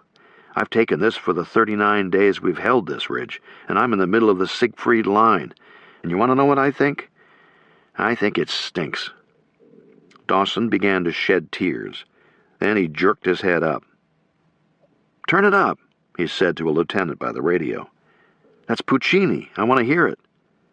Two GIs came into the room. They were apprehensive because Captain Dawson had sent for them. But it was good news. "I'm sending you to Paris," Dawson announced. "For 6 days. How do you like that?" "Thanks," one replied reluctantly. "Well, you had better like it," Dawson said. "And you had better stay out of trouble. But have a good time and bless your hearts." The men mumbled thanks and left. "Two of the best boys I've got," Dawson told Heinz. "Wire boys. They've had to run new lines every day because the old ones get chopped up. One day they laid heavy wire for 200 yards, and by the time they got to the end and worked back, the wire had been cut in 3 places by shell fire." Dawson told Heinz that he had men who had been wounded in mid-September when he first occupied the ridge, who returned 4 weeks later. They had gone AWOL from the field hospital and made their way back. "And the first thing I know, they show up again here, and they're grinning from ear to ear. I know it must sound absolutely crazy that anyone would want to come back to this, but it is true." The following morning, one of the lieutenants told Dawson, "Captain, those wire men, they say they don't want to go to Paris." "All right," Dawson sighed. "Get 2 other guys, if you can." The Battle of Aachen benefited no one. The Americans never should have attacked. The Germans never should have defended. Neither side had a choice. This was war at its worst, wanton destruction for no purpose. In the fall of 1944, Ernie Pyle left ETO. He needed a break. "For me," he wrote in explanation, "war has become a flat black depression without highlights, a revulsion of the mind and an exhaustion of the spirit." He carried with him a conviction. In the emergency of war, our nation's powers are unbelievable. And then he noted, "I have heard soldiers say 1,000 times, if only we could have created all this energy for something good. But we rise above our normal powers only in times of destruction." There was one perverse satisfaction for the Americans. William Walton commented on it in a piece for Life magazine. He was there when the people of Aachen began streaming out into the smoky sunshine, heavy with weariness, with fear, and with the bulging bundles of their last possessions. They plodded in double files. For almost 10 days they had lived in the basements. They blinked in the sunlight. Leaning against the wall beside me, Sergeant Eldridge Benefield said, "I hope I never live to see anything like this happen in America. But sometimes I wish people over there could at least see it. Sometimes I think they don't quite understand what it's like." They watched for an hour as the weary refugees plodded along. Walton felt he had just witnessed an historic turning point in World War II. For the first time, the people of Germany were joining the long lines of Europe's refugees along the road over which they had forced so many other peoples before them. Lieutenant Colonel John C. Harrison, who later became a justice of the Montana Supreme Court, was a 31-year-old Montana State University graduate with an ROTC commission. He was a liaison officer with Corps headquarters. On October 22nd, he went into Aachen to report on the damage. He wrote in his diary, "If every German city that we pass through looks like this one, the Hun is going to be busy for centuries rebuilding his country. The city is as dead as a Roman ruin, but unlike a ruin, it has none of the grace of gradual decay." Harrison saw not one undamaged building. The streets were impassable. It made him feel good. I thought, how odd it is that I would feel good at seeing human misery, but I did feel that way, for here was the war being brought to the German in all of its destructive horror. The war has truly come to Germany, and pictures of these terrible scenes should be dropped over the entire country to show them what is in store for them if they continue. Part 2. At the German Border. The glorious victories of July, August, and September came to an end in October. In November and December 1944, the U.S. Army was unable to advance farther, and in mid-December it was thrown back. The ensuing Battle of the Bulge was, like Gettysburg for the Civil War, the most famous battle of the war. Also like Gettysburg, it was a victory for the U.S. Army, but only a defensive victory. And wars are not won by fighting on the defensive. Chapter 6. Metz and the Hurtgen Forest. November 1st through December 15th, 1944. Northwest Europe in November and December was a miserable place. A mixture of sleet, snow, rain, cold, fog, short days and long nights cried out for winter camp, for shelter and indoor occupations. Rivers were at flood stage. The already poor roads were churned into quagmires by military vehicles. Veterans speak of the mud as knee-deep and insist that it is true. In the center of the American line, in the Ardennes, portions of First Army did go into something like winter camp. It was a lightly held, quiet area where divisions just coming into the line could be placed to give them some front-line experience. Eisenhower and Bradley figured the terrain made it the least likely area the Germans might counterattack. All was quiet there. But north and south of the Ardennes, First and Third Armies were on the offensive. The weather be damned. There was no strategy involved. The rain and mud made rapid movement impossible, and there was insufficient gasoline to supply deep thrusts into the enemy rear. Once the generals made the decision to continue the offensive, the war in the fall of 1944 became once again what it had been in the hedgerows of Normandy, a junior officer and NCO battle of attrition. A steady flow of replacements coming from England allowed the generals to build companies up to full strength after a few days on the line, even when casualties had run as high as 90%. Eisenhower was prepared for this. In early November, he sent out a teletype to all headquarters. Combat units are authorized to base daily replacement requisitions on anticipated losses 48 hours in advance to expedite delivery of replacements. To avoid building up overstrength estimates should be made with care. Signed, Eisenhower. The replacement flow added to the sense of strength. Surely the Germans couldn't keep up. At higher headquarters, the feeling was just one more push here, or another there, and we'll be through the Siegfried Line and up to and across the Rhine. In addition to individual replacements, new divisions were coming into the line in a steady stream. These high-numbered divisions were made up of the high school classes of 1942, 1943, and 1944. The training these young men had gone through at Fort Benning and other stateside posts was rigorous physically, but severely short on the tactical and leadership challenges the junior officers would have to meet. Paul Fussell was a 20-year-old lieutenant in command of a rifle platoon in the 103rd Division. He found the 6 months training period in the States to be repetitious and unrealistic. He was struck by the futility and waste of training and retraining and finding some work to do for the expendables awaiting their moment to be expended. In the field, our stock and trade was the elementary fire and flank maneuver hammered into us over and over at Benning. It was very simple. With half your platoon, you establish a firing line to keep your enemy's heads down while you lead the other half around to the enemy's flank for a sudden surprise assault, preferably with bayonets and shouting.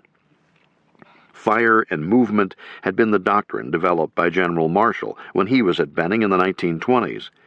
Marshall had reasoned that in the next war the Army would expand rapidly and therefore needed to develop a technique and method so simple and so brief that the citizen officer of good common sense can readily grasp the idea. We all did grasp the idea, Fussell remembered, but in combat it had one signal defect, namely the difficulty, usually the impossibility, of knowing where your enemy's flank is. If you get up and go looking for it, you'll be killed. Nevertheless, Fussell saw the positive benefit of doing fire and movement over and over. Perhaps its function was rather to raise our morale and confidence than to work as defined. It did have the effect of persuading us that such an attack could be led successfully, and that we were the people who could do it. That was good for our self-respect and our courage, and perhaps that was the point. This was distressingly close to the Duke of Wellington's sole requirement for his lieutenants, that they be brave. Fussell was a rich kid from Southern California who had a couple of years of college and some professional journalism behind him. He had blown the lid off the IQ test. Had he been born 2 years earlier and brought into the Army in 1941 or 1942, he would have gone into the Army Air Force or intelligence, or onto somebody's staff, or sent back to college for more education. But he was one of those American males born in 1924 or 1925 to whom fell the duty, as rifle platoon leaders, to bear the brunt of the Battle of Northwest Europe after their older brothers and friends, born in 1922 or 1923, had driven the enemy back to his border. There were hundreds of young officers like Fussell, lieutenants who came into Europe in the fall of 1944 to take up the fighting. Rich kids, bright kids, the quarterback on the championship high school football team, the president of his class, the chess champion, the lead in the class play, the solo in the spring concert, the wizard in the chemistry class. America was throwing her finest young men at the Germans. Among the fresh divisions was the 84th Infantry. It had gone through its training cycle in mid-1944, then sailed for Europe. It came into France at Omaha Beach on November 2nd and moved by truck to the front. Bradley assigned it to the new U.S. Ninth Army. General William Simpson was the CO, which had taken over a narrow part of the front, with U.S. First Army on its right and the 21st Army Group on its left. The 84th's left flank tied in with the British right. K Company, 333rd Regiment, was on the extreme left, outside Geilenkirchen, some 20 kilometers north of Aachen. K Company was an American mass production item, one of its officers remarked, fresh off the assembly line. It certainly was representative. There were men who could neither read nor write, along with privates from Yale and Harvard, class of 1946, and sergeants with college degrees. They came from all sections of the country, and every major ethnic group, save African American and Japanese American. One of the sergeants, Franklin Brewer, was different in many ways from the other NCOs, especially age. He was 37 years old, so the men referred to him as Father Brewer, or sometimes as Mother Brewer. He came from a Philadelphia mainline family and had a Harvard degree. He was fluent in French and German. He had traveled extensively in Europe before the war, moving in the highest literary circles. He referred to his friend Gertrude Stein as Miss Stein. She made him a central character in her book, Bruzy and Willie. And here he was, a sergeant in a rifle company on the front line, because he wanted it that way. So K Company may have been mass-produced, but it had a right to think of itself as unique, with its own personality and character. It was special, too, because Captain Harold Linebaugh, a platoon leader and then CO, and Lieutenant John Campbell, a platoon leader, wrote the company's autobiography, The Men of Company K. It is one of the finest small-unit histories of World War II. K Company's first offensive was Operation Clipper. The 84th's mission was to seize the high ground east of Geilenkirchen, along the Siegfried, in conjunction with a British offensive to the left, north. For Clipper, the 84th was under the operation command of the British 30 Corps, commanded by General Brian Horrocks. To K Company, what that meant, mostly, was a daily rum ration, about half a canteen cup. For the first 3 days of Clipper, K Company was in support. It did the mopping up in Geilenkirchen, taking 100 prisoners with no casualties. It was easy. The company congratulated itself and relaxed. Someone was playing a piano, Private Jim Sterner remembered. He looked into a house and found a half-dozen men and his CO, Captain George Giesel, playing the piano with a British lieutenant.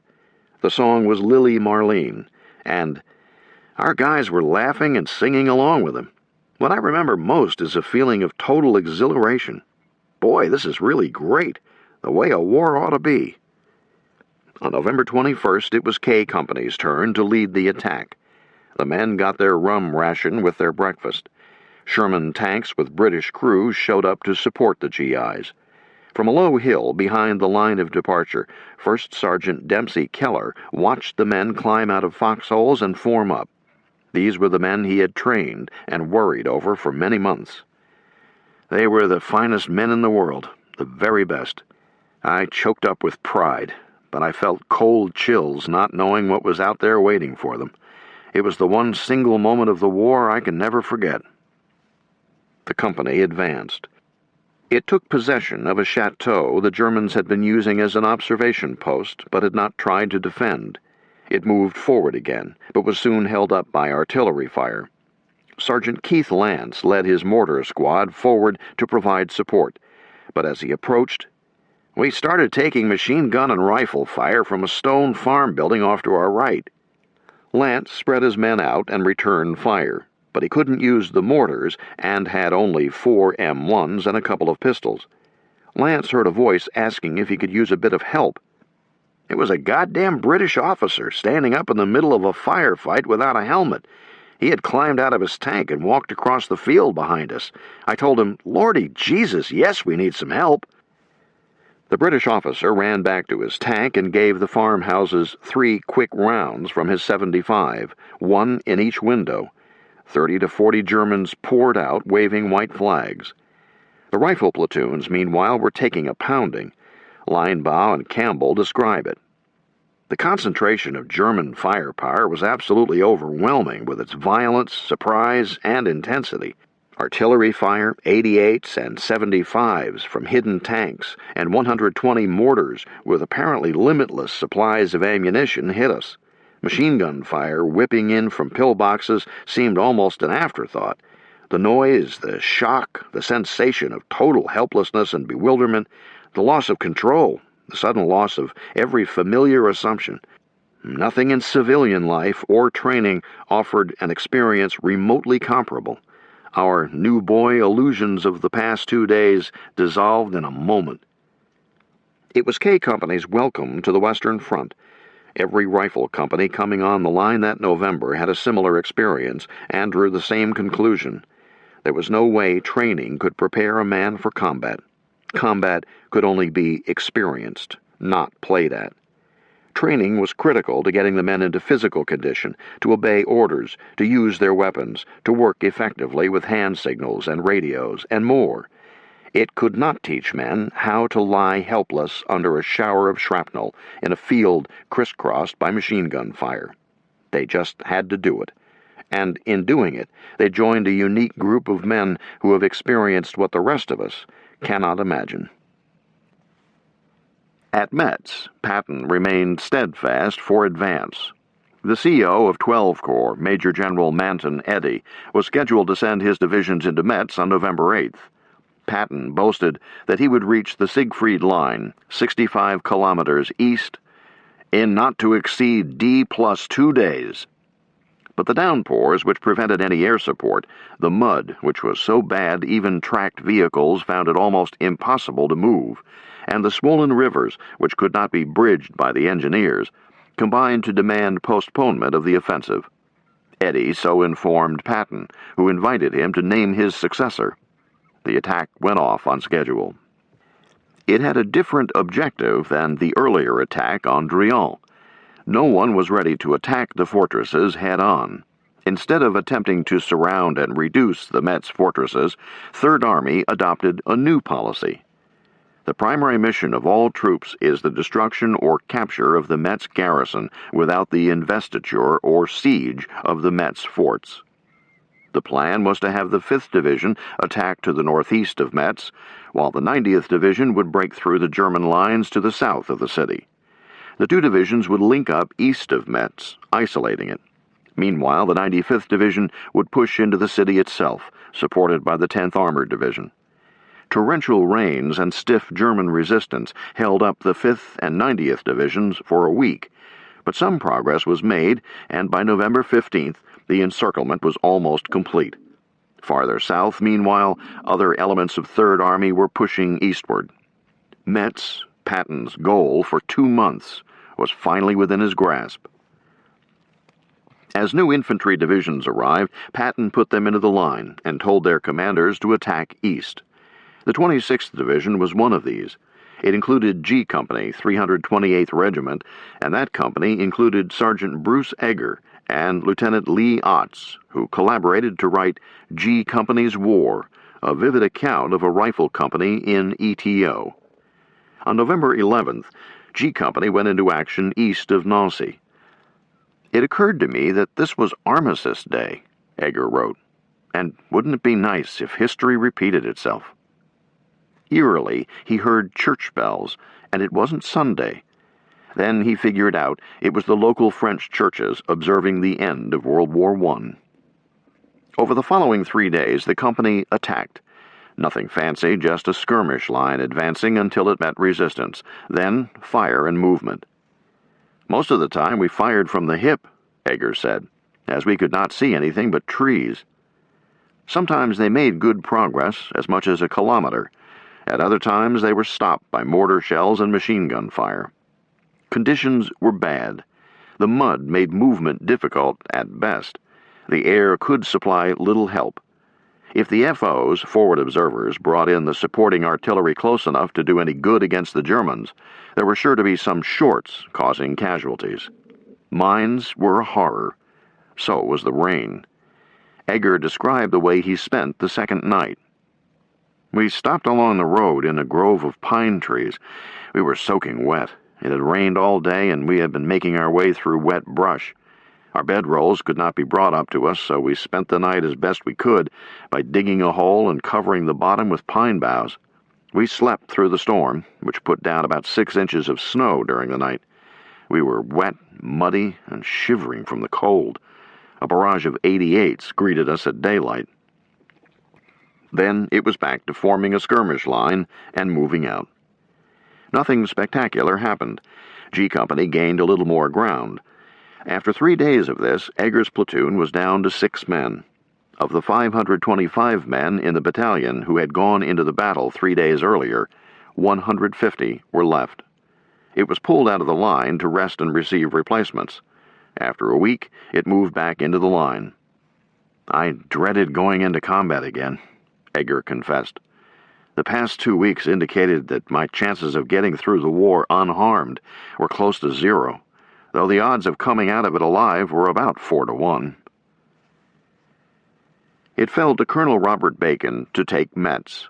He organized Task Force Bacon, composed of 2 battalions of infantry of the 95th Division, plus 3 companies of tanks, artillery, and engineers. On November 16th at 0700 hours, he began the drive to the city, advancing in 2 columns with tanks at the head. When one column met resistance, Bacon moved the other to hit the German flank, throwing sharp jabs and short hooks, moving forward. By dusk the next day, the columns came together near Fort Saint-Julien, 4 kilometers from the city center. Saint-Julien was one of the old Vauban forts. It sat on dominating terrain and commanded the 2 main roads leading into Metz from the north. Surrounded by a moat 12 meters deep and 12 meters wide, with high, thick walls and a covered causeway, it had a garrison of 362 Germans. They had no heavy weapons, but with their machine guns and rifles they could prevent American movement on the main roads. Saint-Julien was the one fort that had to be taken. The assault began at dawn, November 18th, in the fog. By noon, Task Force Bacon had fought its way to the moat. For the next hour, the 75mm cannon on the Shermans, plus the 155mm self-propelled cannon, supported by 240mm howitzers from behind, pounded the fort. At 1300, the infantry jumped off and began to dash across the causeway. The Germans stopped them with heavy small arms fire. 2 Shermans moved forward to spray enemy firing slits with their .50 caliber machine guns, and a second attempt by the infantry was successful. But then the GIs ran into an iron door that blocked access to Saint-Julien's interior. The Shermans crossed the causeway and fired point-blank at it, but the 75mm shells just bounced off. A tank destroyer with a 90mm gun drove up. It fired 6 rounds at a range of less than 50 yards. They had no effect. With the machine gun fire from the Shermans keeping the Germans back from the firing slits, a 155mm howitzer was wheeled into place. The big gun slammed 10 rounds into the door, but still it held. That Vauban was some builder. The Americans decided that if they couldn't blow the door down, they could destroy its stone facing. The 155mm gun slammed 20 rounds into the door's mounts. Finally, the door collapsed inward with a mighty crash. Infantry moved through the opening, bayonets fixed. They were met by Germans with their hands up. The 155mm had taken the place of the battering ram. This was an altogether new use of the self-propelled artillery. It was part of what was becoming the essence of American tactics in ETO. Whenever possible, use high explosives. German veterans, when asked to comment on the Americans as soldiers, invariably begin with a criticism that whenever GIs ran up against opposition, they hunkered down and called in the artillery. In the German army, the infantry solved its own problems. But most GIs would consider their use of high explosives something to praise, not criticize. With the fall of Saint-Julien, the 95th Division began to move to the center of Metz. It bypassed and isolated the other Vauban forts. On November 22nd, Metz was secured, except that 6 forts around the city were still defiant. The Americans made no attempt to overrun them, and soon enough they began to surrender. The last to give up was Fort Drian, which finally capitulated on December 8th. Patton had taken Metz at a cost of 2,189 casualties in the 95th Division, but in the process inflicting twice that price on the German defenders, plus a bag of 6,000 prisoners. In August, Third Army had advanced almost 600 kilometers from Normandy to the Moselle River. From September 1st to mid-December, it advanced 35 kilometers east of the Moselle. The Siegfried Line, which Patton had said he would reach on November 10th, was still a dozen or so kilometers to the east. In crossing the Moselle and taking Metz, Third Army had suffered 47,039 battle casualties. Up north of Aachen, K Company continued to attack, side by side with the British. General Horrocks surprised the GIs by showing up on the front lines to see conditions. He was a sympathetic yet critical observer. The 84th struck him as an impressive product of American training methods, which turned out division after division, complete, fully equipped. The division was composed of splendid, very brave, tough young men. But he thought it a bit much to ask of a Green Division that it penetrate the Siegfried Line, then stand up to counterattacks from two first-class divisions, the 15th Panzer and the 10th SS. And he was disturbed by the failure of American division and corps commanders and their staffs to ever visit the front lines. He was greatly concerned to find that the men were not getting hot meals brought up from the rear, in contrast to the forward units in the British line. He gave the GIs, "My most experienced armored regiment, the Sherwood Rangers Yeomanry," told the American battalion and division commanders to get up front and return to his headquarters. The problem Horrocks saw was becoming endemic in the U.S. Army in ETO.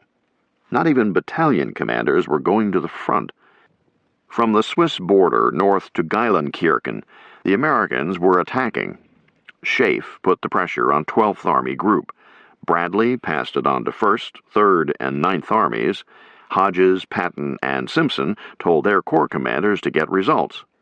By the time the pressure reached the battalion CEOs, it was intense. They raised it even higher as they set objectives for the rifle company CEOs. The trouble with all this pressure was that the senior officers and their staffs didn't know what they were ordering the rifle companies to do. They had seen neither the terrain nor the enemy. They did their work from maps and over radios and telephones. And unlike the company and platoon leaders who had to be replaced every few weeks at best, and every few days at worst, the staff officers took few casualties. So the same men stayed at the same job, doing it badly. In the First World War, a British staff officer from General Haig's headquarters visited the Somme battlefield a week or so after the battle. The orders had been to attack, with objectives drawn up back at headquarters. The attacks had gone forward through barbed wire, mud, mines, mortar, and machine gun fire, fallen back with appalling loss, only to be ordered forward again. This had gone on for weeks, and the officer looked at the sea of mud and was shocked by his own ignorance. He cried out, "My God, did we really send men to fight in this?" In the Second World War, the U.S. Army in ETO was getting disturbingly close to the British model of the earlier war. When the chase across France was on, senior commanders, although seldom their staffs, were often at the front, urging the men forward. But when the line became stationary, headquarters personnel from battalion on up to corps and army found themselves good billets and seldom strayed. Of course, there were notable exceptions, but in general the American officers handing down the orders to attack and assigning the objective had no idea what it was like at the front. Any answer to why this happened would have to be a guess, and I have no statistics on front-line visits. But from what combat veterans from the fall campaigns have told me, it was only on the rarest of occasions that any officer above the rank of captain or officer from the staff was seen by them. This was inexcusable. It was humiliating that a British general would have to order American staff officers and their COs to go see for themselves. It was costly to a heartbreaking degree. Tens of thousands of young Americans and Germans died in battles that November, battles that did little to hasten the end of the war and should have been avoided. If there was anything positive to these battles, it was that they gave the American commanders, from Eisenhower on down, the feeling that with all this pressure coming down on them, The Germans surely didn't have the resources to build a reserve for an offensive thrust. Just south of Aachen lay the Hurtgen Forest. Roughly 50 square miles, it sat along the German-Belgian border within a triangle outlined by Aachen, Monschau, and Düren. It was densely wooded, with fir trees 20 to 30 meters tall. They blocked the sun, so the forest floor was dark, damp, devoid of underbrush.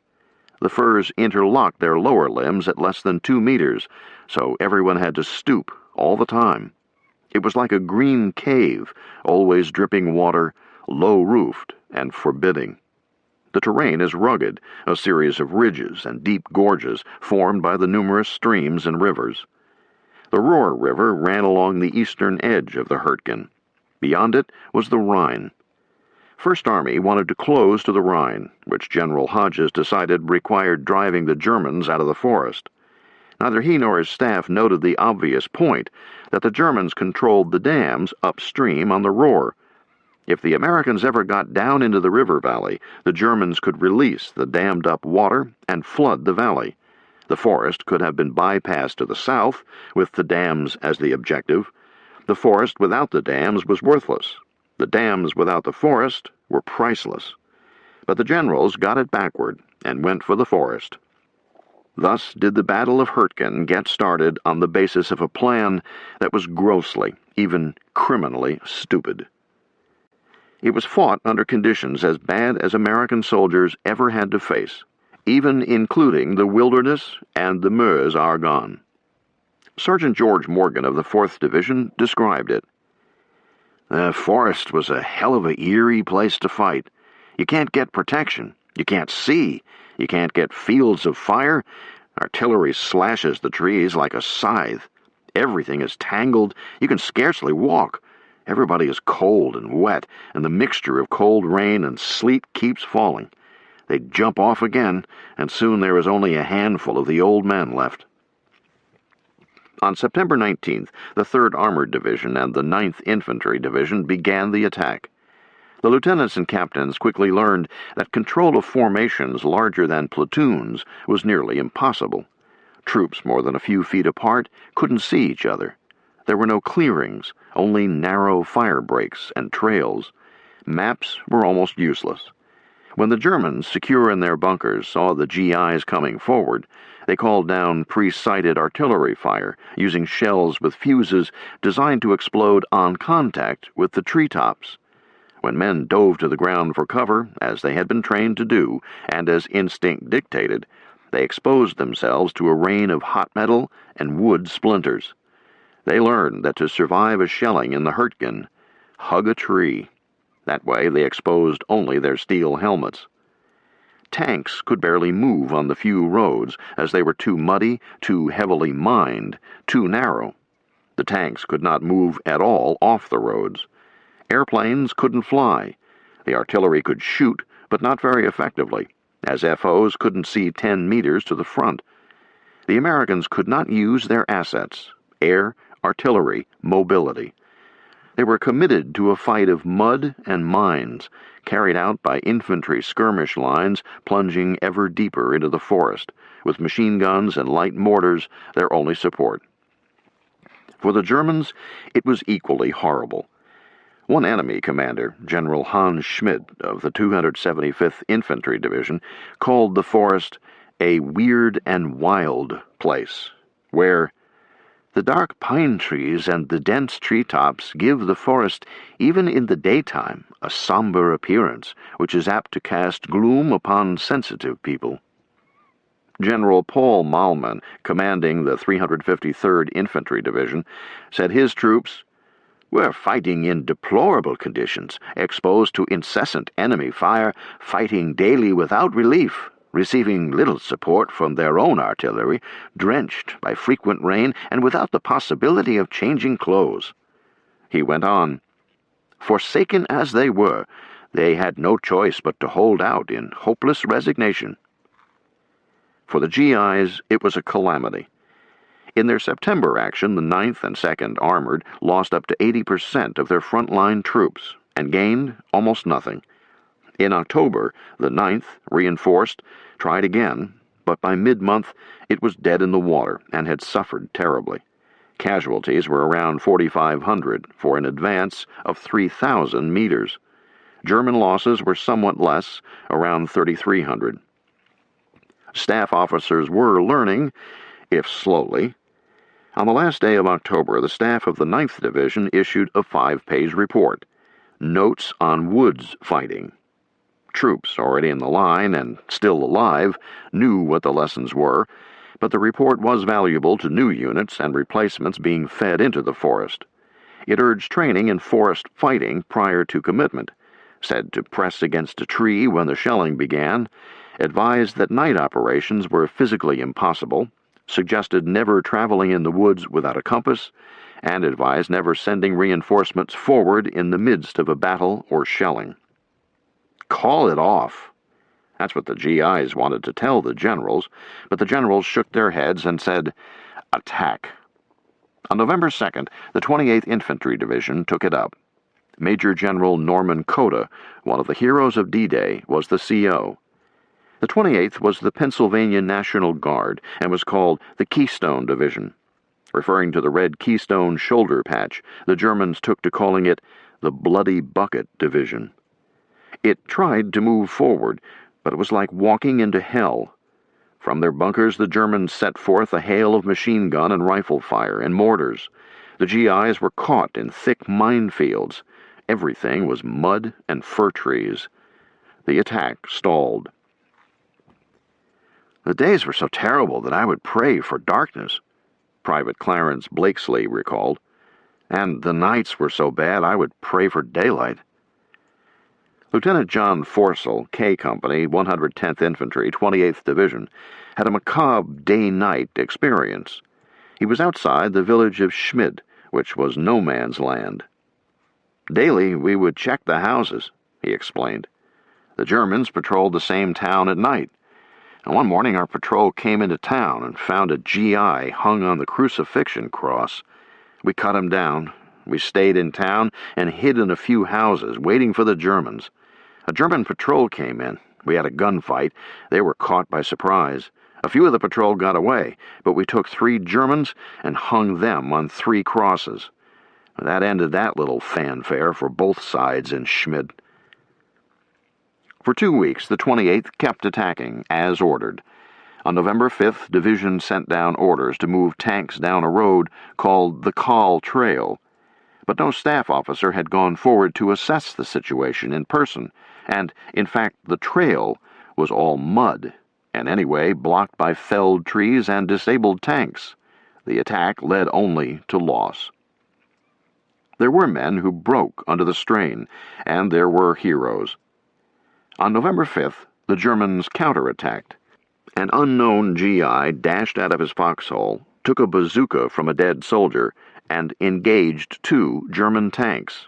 He fired from a range of 25 meters and put 1 tank out of action. He was never seen again. On November 6th, an entire company passed the breaking point. An all-night shelling had caused numerous casualties. At dawn, a German counterattack began. When the small arms fire erupted from the woods, the men could endure no more. First one, then another, then 2 and 3 together began to run to the rear. Captain Joe Pruden was sympathetic. They had just had too much. Their endurance could stand no more.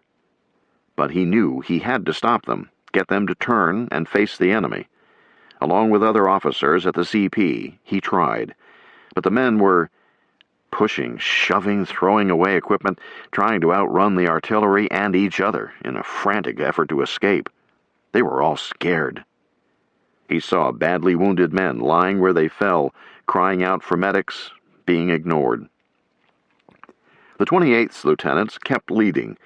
By November 13th, all the officers in the rifle companies had been killed or wounded. Most of them were within a year of their 20th birthday. Overall in the Hurtgen, the 28th Division suffered 6,184 combat casualties, plus 738 cases of trench foot and 620 battle fatigue cases. Those figures mean that virtually every frontline soldier was a casualty. Colonel Ralph Ingersoll of 1st Army's staff met with lieutenants who had just come out of the Hurtgen. They did not talk. They just sat across the table or on the edge of your cot and looked at you very straight and unblinking, with absolutely no expression in their faces, which were neither tense nor relaxed, but completely apathetic. They looked unblinking. Bradley and Hodges remained resolute to take the Hurtgen. They put in the 4th Infantry Division. It had led the way onto Utah Beach on June 6th and gone through a score of battles since. Not many D-Day veterans were still with the division. Most were dead or badly wounded. In the Hurtgen, the division poured out its lifeblood once again. Lieutenant George Wilson was in the battle. He described German methods. Whenever they pulled back under pressure, they called down shelling on the positions they had just left as they occupied prepared bunkers a few hundred meters to the rear. Their new line usually gave them command of everything in front, being perhaps on an upward slope or near the lip of a ravine. Their bunkers were made of thick logs with a few feet of dirt on top. They were almost immune to artillery. They might as well have been concrete. There was no chance of our tanks getting anywhere near them for direct fire.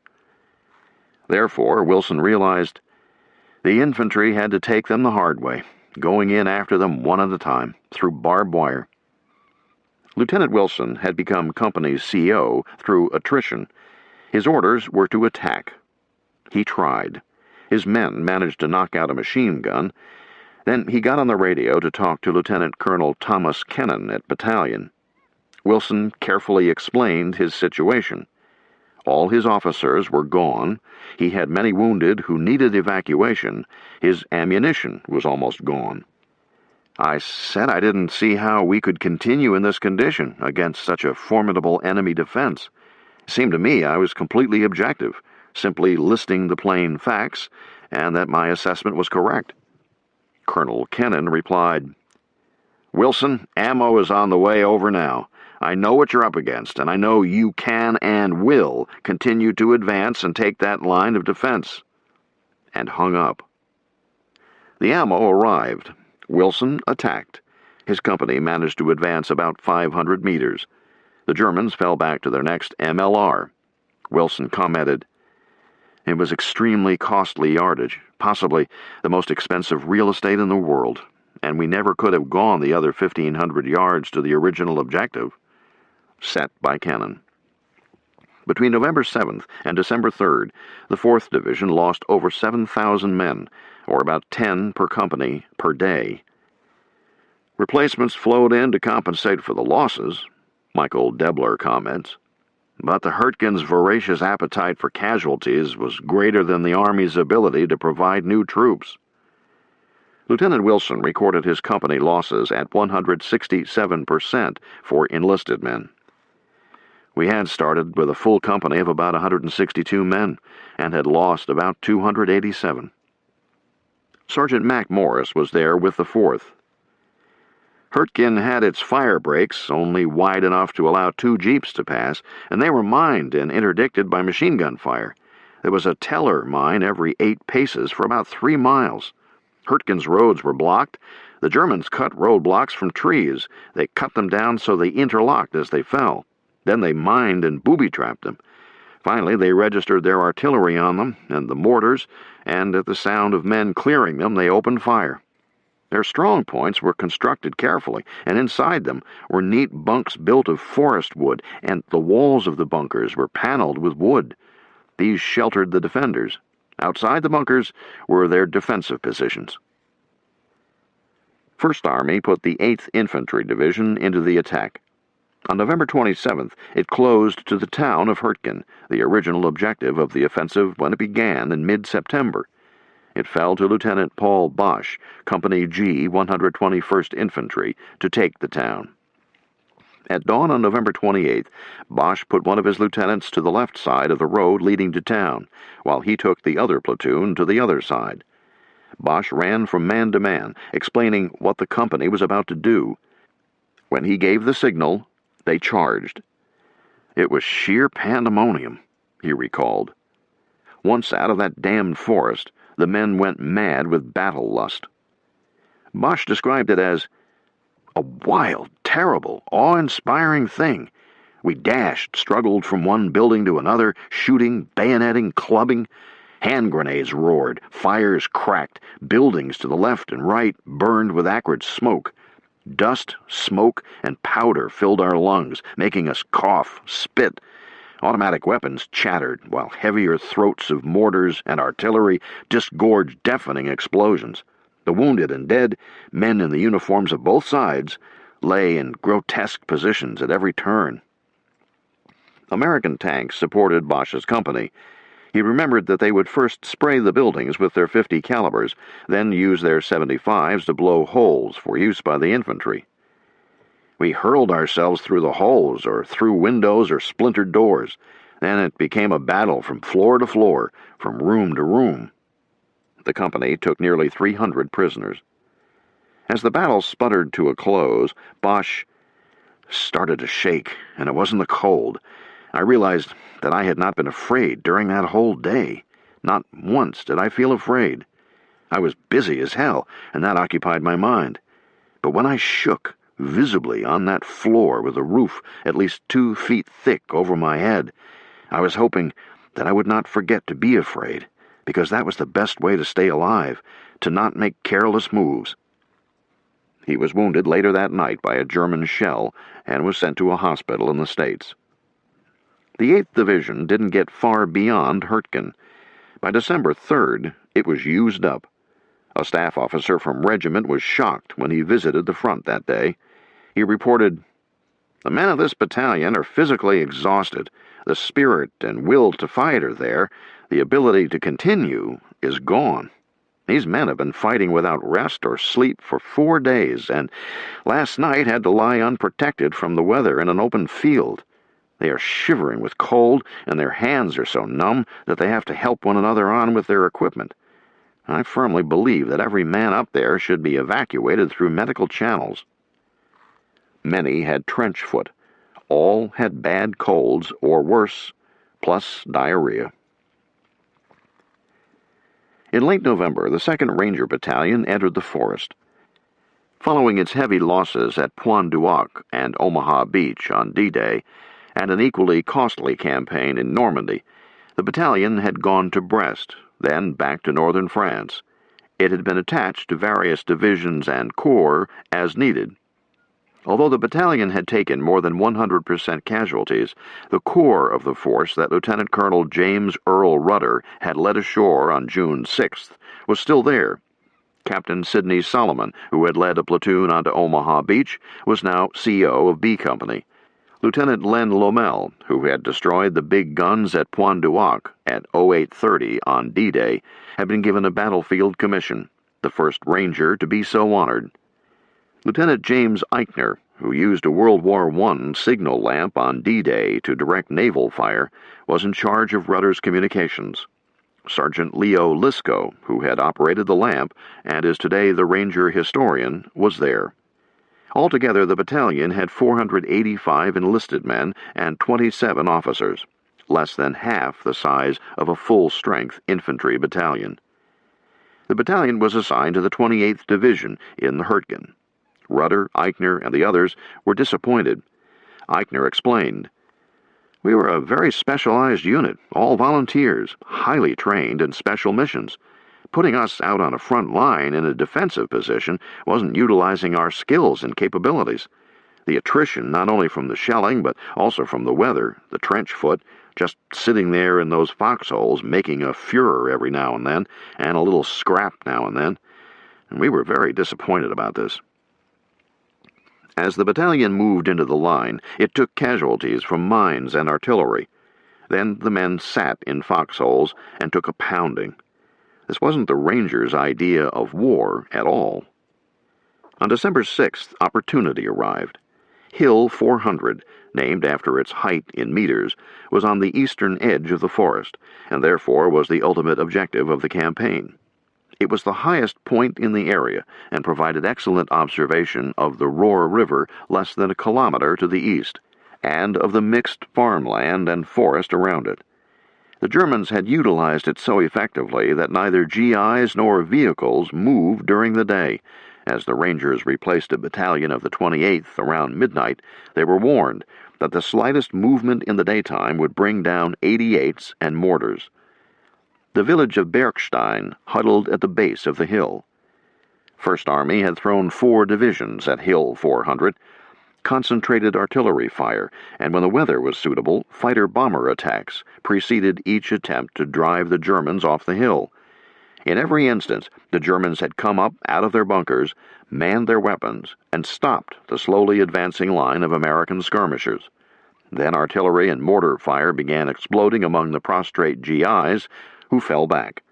Hundreds had been sacrificed, with no gain. Something new had to be tried. On December 6th, the desperate 8th Division commander asked for the Rangers. At the same moment, Ranger leadership was changing. Rudder had been put in command of the 109th Infantry Regiment.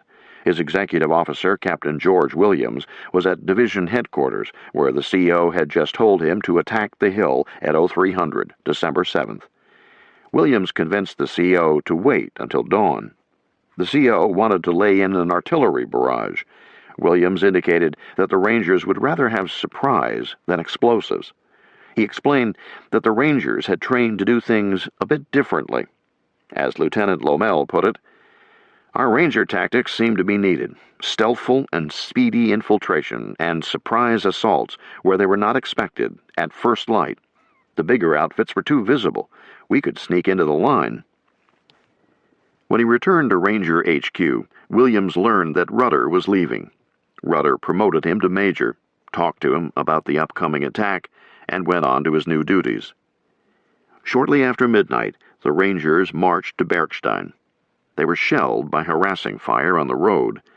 Eichner commented that it reminded me of one of the old World War I movies that showed units under shell fire at night. As they approached Bergstein, Sergeant Earl Lutz came out from the village to guide them in.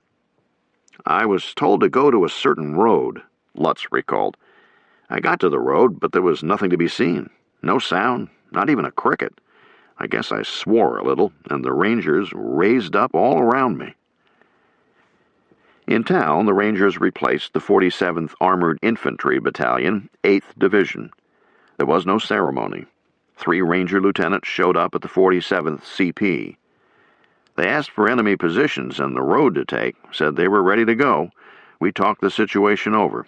They stopped and said, "Let's go, men." We heard the Tommy guns click, and without a word, the Rangers moved out. Our morale went up in a hurry.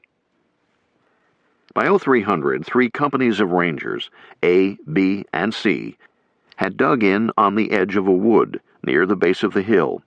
Companies D, E, and F took possession of Bergstein and dug in around it.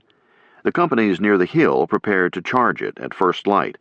They could hit the hill through open fields of some 100 meters wide, exposing themselves to enemy small arms and mortar fire, or try a flanking move through known minefields.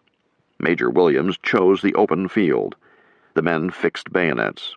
Sergeant Bill Petty, who had distinguished himself on D-Day, recalled that tension was building up to the exploding point. At first light, shouting, "Let's go get the bastards!" and firing from the hip, the Rangers charged. They got through the snow-covered field despite the small arms and mortar fire and started up the hill. 4 machine guns were firing point-blank on the Rangers, who kept moving up the hill, yelling and firing.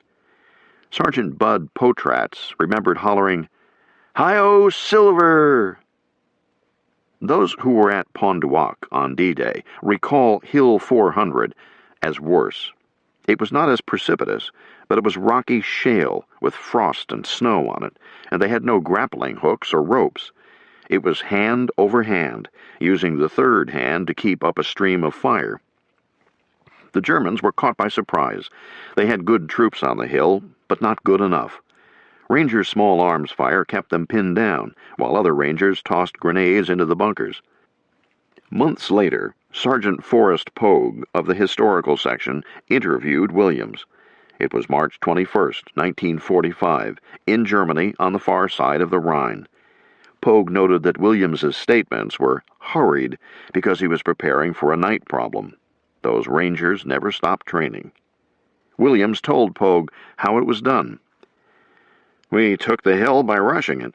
One squad of D Company went over the top of the hill down towards the front. This group didn't have many casualties, although the next group was hard hit." When Sergeant Petty reached the top of the hill, he found a situation of turmoil. With another ranger named Anderson, he approached the main bunker and heard Germans inside. They pushed open the door and tossed in 2 grenades. Just as they were ready to rush in and spray the room with their BAR, a shell exploded a few feet away. The Germans were firing on their own position. The explosion blew Anderson into Petty's arms. He was dead, killed instantly by a big piece of shrapnel in his heart. One squad chased the remaining Germans down the hill, almost to the Roar River, then pulled back to the top, where the Rangers were trying to dig in. It was all but impossible on the slippery shale. It was 0830. The shelling intensified. Rangers took shelter in the bunkers and waited for the inevitable counterattack. Petty recovered Anderson's dying brother and had the dubious distinction of having hold of both brothers while they were in the process of dying within an hour's time. At 0930, the first of 5 counterattacks that day began. They came mostly from the south and east, where woods extended to the base of the hill and gave the Germans cover almost all the way, in company-size strength. Major Williams told Pogue, "In some cases, Germans were in and around the bunker on the hill before the Rangers were aware of their presence. Once on the hill, they attempted to rush the positions. They used machine guns, burp guns, rifles, and threw potato masher grenades. Hand-to-hand fights developed on top of the hill, in which some use was made of bayonets." The Germans simultaneously attacked the town, where Williams had his HQ. They had direct fire of 88s, self-propelled guns, mortars, and artillery, and they attacked from all sides. 5 of them got within 100 yards of the church, which was being used as a first aid station. Williams added that he learned that day, "If you want to hold a town, you must stay outside it. Companies A, B, and C stayed outside Bergstein and got very few casualties." German doctrine was the opposite. Hold the center was their idea. Through the day and into the night, the Germans attacked Hill 400. Field Marshal Model offered Iron Crosses and 2 weeks' leave to any of his men who could retake the hill. At times, Lieutenant Lommel remembered, "We were outnumbered 10 to 1. We had no protection, continuous tons of shrapnel falling upon us, hundreds of rounds coming in." At one point, Lommel saw his platoon sergeant, Ed Secor, a very quiet man, out of ammo and unarmed, seized 2 machine pistols from wounded Germans and, in desperation, charged a large German patrol, firing and screaming at them. His few remaining men rallied to the cause, and together they drove the Germans back down the hill. Lommel is a legend among the Rangers for what he did on D-Day. In 1995, he commented, "June 6, 1944 was not my longest day. December 7th, 1944, was my longest and most miserable day on Earth during my past 75 years. As Ranger numbers dwindled and ammunition began to run out, the American artillery saved the men. The field of vision was such that the forward observer, Lieutenant Howard Kettlehut from the 56th Armored Field Artillery Battalion, could call in fire all around the hill. The Rangers later said Kettlehut was the best man we ever worked with. Or, as Williams put it to Pogue, "At one point, Kettlehut brought down fire from all artillery available in corps, 18 battalions in all, 155s, 75s, self-propelled, 8-inch and 240mm guns, placed a ring of explosive shells around the hill. During the night, ammo bearers got to the top of the hill and brought down wounded on litters, terribly difficult on the snow, ice, and rocks. The combined strength of the 3 companies left on top was 5 officers and 86 men. Lommel was wounded. Just after daylight, the Germans shelled the town and the hill.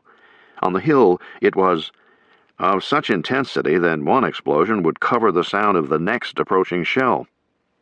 But when the Germans attacked with infantry, a combination of the shells called in by Kettle Hut and the small arms fire of the Rangers drove them back. Late on December 8th, an infantry regiment and tank destroyer battalion relieved the surviving Rangers. A week and 2 days later, the Germans retook the hill. Not until February 1945 did the Americans get it back. The Rangers had suffered 90% casualties and would once again have to be rebuilt. With the Battle of Hill 400, the Hurtgen campaign came to a close. The Americans did not have the dams upstream, so they dared not debouch down into the valley. The forest they held, for which they had paid such a high price, was worthless. The Battle of Hurtgen lasted 90 days. 9 divisions plus supporting units on the American side were involved, more men than Meade had at Gettysburg. The losses were comparable to Gettysburg, too, or the Wilderness. There were more than 24,000 combat casualties, another 9,000 victims of trench foot, disease, or combat exhaustion. In February 1945, the 82nd Airborne followed a retreating German army through the forest. The 505th PIR got into the town of Schmidt, which had changed hands many times during the battle. The history of the 505th noted that throughout Sicily, Italy, Normandy, and Holland, this unit has seen the devastation of war, but never anything to compare with this. There were tanks, tank destroyers, jeeps, 2.5-ton trucks, other vehicles, and all sorts of GI equipment, as well as countless American dead. It was no wonder the men referred to this as Death Valley. General Rolf von Gersdorf commented after the war, "I have engaged in the long campaigns in Russia, as well as other fronts, and I believe the fighting in the Hurtgen was the heaviest I have ever witnessed." Still, the Germans were delighted that the Americans wanted to throw their weight into an attack against dug-in troops in a forest. What had gone wrong? Not only at Hurtgen, but up north, too, where the Ninth Army pounded against the Siegfried Line. Captain John O'Grady of Ninth Army's Historical Section provided some of the answer. He was at headquarters, 3rd Battalion, 333rd Infantry, in late November. He sent a memorandum back to Ninth Army. On 23rd November, the battalion was attacking a superior German force entrenched on an excellent position. The only thing that higher headquarters contributed to the debacle was pressure, and God only knows where the pressure started, perhaps Corps or perhaps Army. It had the effect of ordering men to die needlessly. O'Grady was furious. Tactics and maneuver on battalion or regiment scale were conspicuous by their absence. It never seemed to occur to anyone that the plan might be wrong, but rather the indictment was placed on the small unit commanders and the men who were doing the fighting. The companies went into battle against the formidable Siegfried Line, with hand grenades and rifle bullets against pillboxes. The 84th Division walked into the most touted defensive line in modern warfare without so much as the benefit of a briefing by combat officers. The Americans took the forest, but lost the Battle of Hurtgen, and too many good men. The battle did not shorten the war by 1 minute. For those reasons, it is remembered today by those who were there. The Americans had taken Aachen and Metz and the Hurtgen, but at such a cost in time and lives that for those who were not there, these great battles are hard to recall. As Lieutenant Lommel put it, "The months-long battle of the Hurtgen Forest was a loser that our top brass ever after never seemed to want to talk about." On December 8th, from the OP observation post on Hill 400, Lieutenant Eichner remembered, "We could see across the Rohr River to a town called Niedigen. Trains were puffing in there and bringing in troops and all." They were heading south. Eichner had cause to feel discouraged. If, after all that pounding, the Germans were building a reserve somewhere to the south, why then it was the Germans, not the Americans, who had won the battles of attrition in the fall of 1944. The Americans had no reserve at all. save the 82nd and 101st Airborne, which were near Reims, being brought up to strength after the Holland campaign. Every other division in ETO was committed to offensive action. Chapter 7. The Ardennes, December 16th through 19th, 1944. When the Americans reached the German border, their best intelligence sources dried up. Inside Germany, the Wehrmacht used secure telephone lines rather than radio, which rendered ultra deaf and blind. Local inquiry in France had given superb intelligence. At the German border, civilians shrugged and shook their heads when asked questions. Early December weather kept the reconnaissance aircraft on the ground, and in the Ardennes, patrols were rare and seldom aggressive, as each side was willing to leave the other alone so long as things stayed quiet. As a result, the GIs in the Ardennes, like the American intelligence apparatus as a whole, were no better off in the intelligence field than Billy Yank had been 80 years earlier. But owing to complacency and smugness, almost no one worried about it. As 21st Army Group's intelligence summary on December 16, 1944 put it, "The enemy is at present fighting a defensive campaign on all fronts. His situation is such that he cannot stage major offensive operations." Certainly not in the Ardennes, where the line had been stagnant and the guns mostly quiet for 2 months. In late October 1944, Lieutenant Robert Merriman of the Army's Historical Section had been in a jeep headed south along Skyline Drive, a ridgeline on the eastern edge of the Ardennes, just west of the Our River, which was the German-Belgian border. "All was peaceful," he recalled. "Farmers in the fields along the road were plowing their fields for the winter fallow, and some were taking in the last of the summer harvest. Cattle were grazing lazily." A few Americans learned that the pastoral scene was deceiving. P-47 pilot Captain Jack Barenfeld had flown more than 80 missions between D-Day and mid-December. On the 14th, he flew over the wooded area of the Eifel on the German side of the Our River. The briefing officer had assured the pilots that the place was benign, but a great amount of anti-aircraft fire came up. One of our pilots was hit and killed. Barenfeld reported the incident, but no one thought anything of the surprising amount of AA the Germans had in this quiet area. Captain Franklin Anderson of the 4th Division was in a wood near Saint-Vit, Belgium, on December 14th. He went into town to purchase some orange soda at the local bottling plant. There was a crowd of agitated people in the town square. Anderson asked the owner of the plant, who spoke excellent English, "What's going on?" The man replied, "They think the Germans are going to be back here soon." Anderson asked why. "The Boche always come through the Ardennes. Now there is activity, noise, and so forth over to the east, and they are worried." Anderson reported the conversation to his CO, adding other details. Elise Deal, a Belgian woman who had visited relatives on the German side of the border, reported intense activity.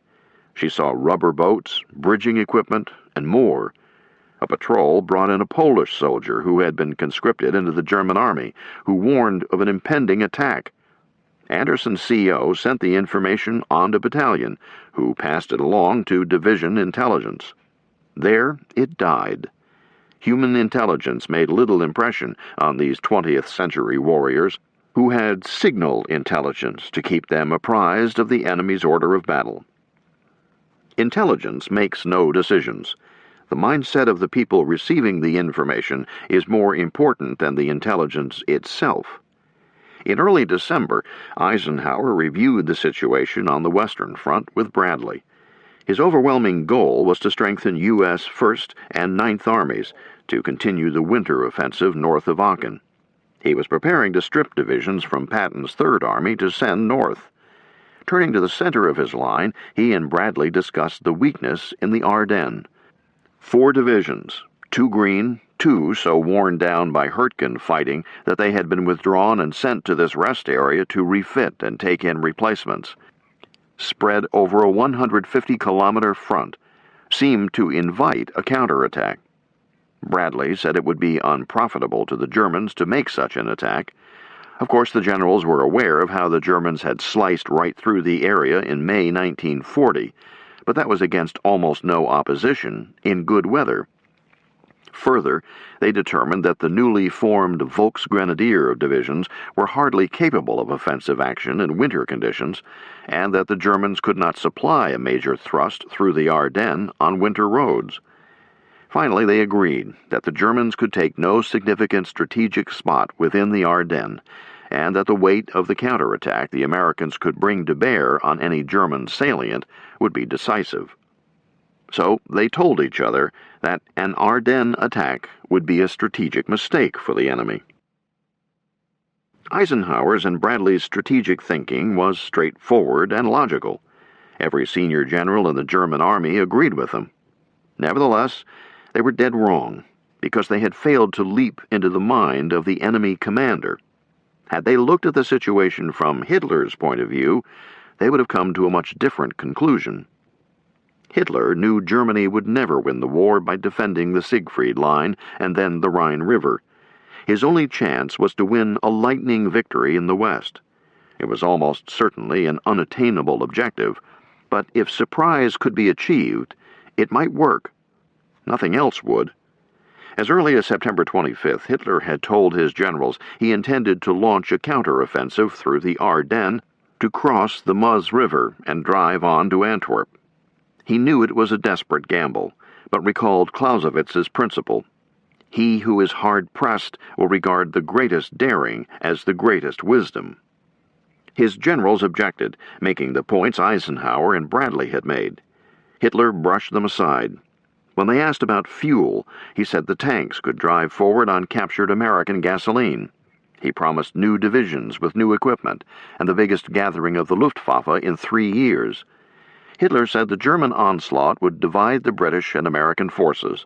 When the Germans took Antwerp, the British would have to pull another Dunkirk. Then he could take divisions from the west to reinforce the Eastern Front. Seeing all this, Stalin would conclude a peace based on a division of Eastern Europe a la 1939. Nazi Germany would not win the war, but it would survive. Here was the old Führer, all full of himself, exploding with energy, barking out orders, threats, questions, back on the offensive. The remembrance of those glorious spring days in May 1940 almost overwhelmed him. It could be done again. It could. It was a matter of will. To provide the will, Hitler counted on the children. The German soldiers of December 1944 were mostly born between 1925 and 1928. They had been deliberately raised by the Nazis for this moment, and they had that fanatical bravery their Führer counted on. They were well equipped. Hitler brought men, tanks, and planes from the Eastern Front for this offensive and assigned the greater portion of new weapons to the Ardennes. There were only 2/3 as many panzers on the Eastern Front as in the West. The Luftwaffe managed to gather 1,500 planes, although it never managed to get more than 800 in the air at one time, and usually fewer than 60 per day. Of all the fighting vehicles that came out of German assembly plants in November and December 1944, the best production months of the war for German industry, the Eastern Front got 919, while the Ardennes received 2,277. Manpower climbed in the West from 416,000 on December 1st to 1,322,000 on December 15th. Overall, the Germans had a 3-to-1 advantage in the Ardennes, 10-to-1 in assault areas. American aircraft greatly outnumbered the Luftwaffe, not even counting the B-17s. American artillery greatly outnumbered the Wehrmacht. The American road transportation capability was vastly superior to that of the Germans, something partly compensated for by the German rail system, which was highly effective despite frequent bombing raids.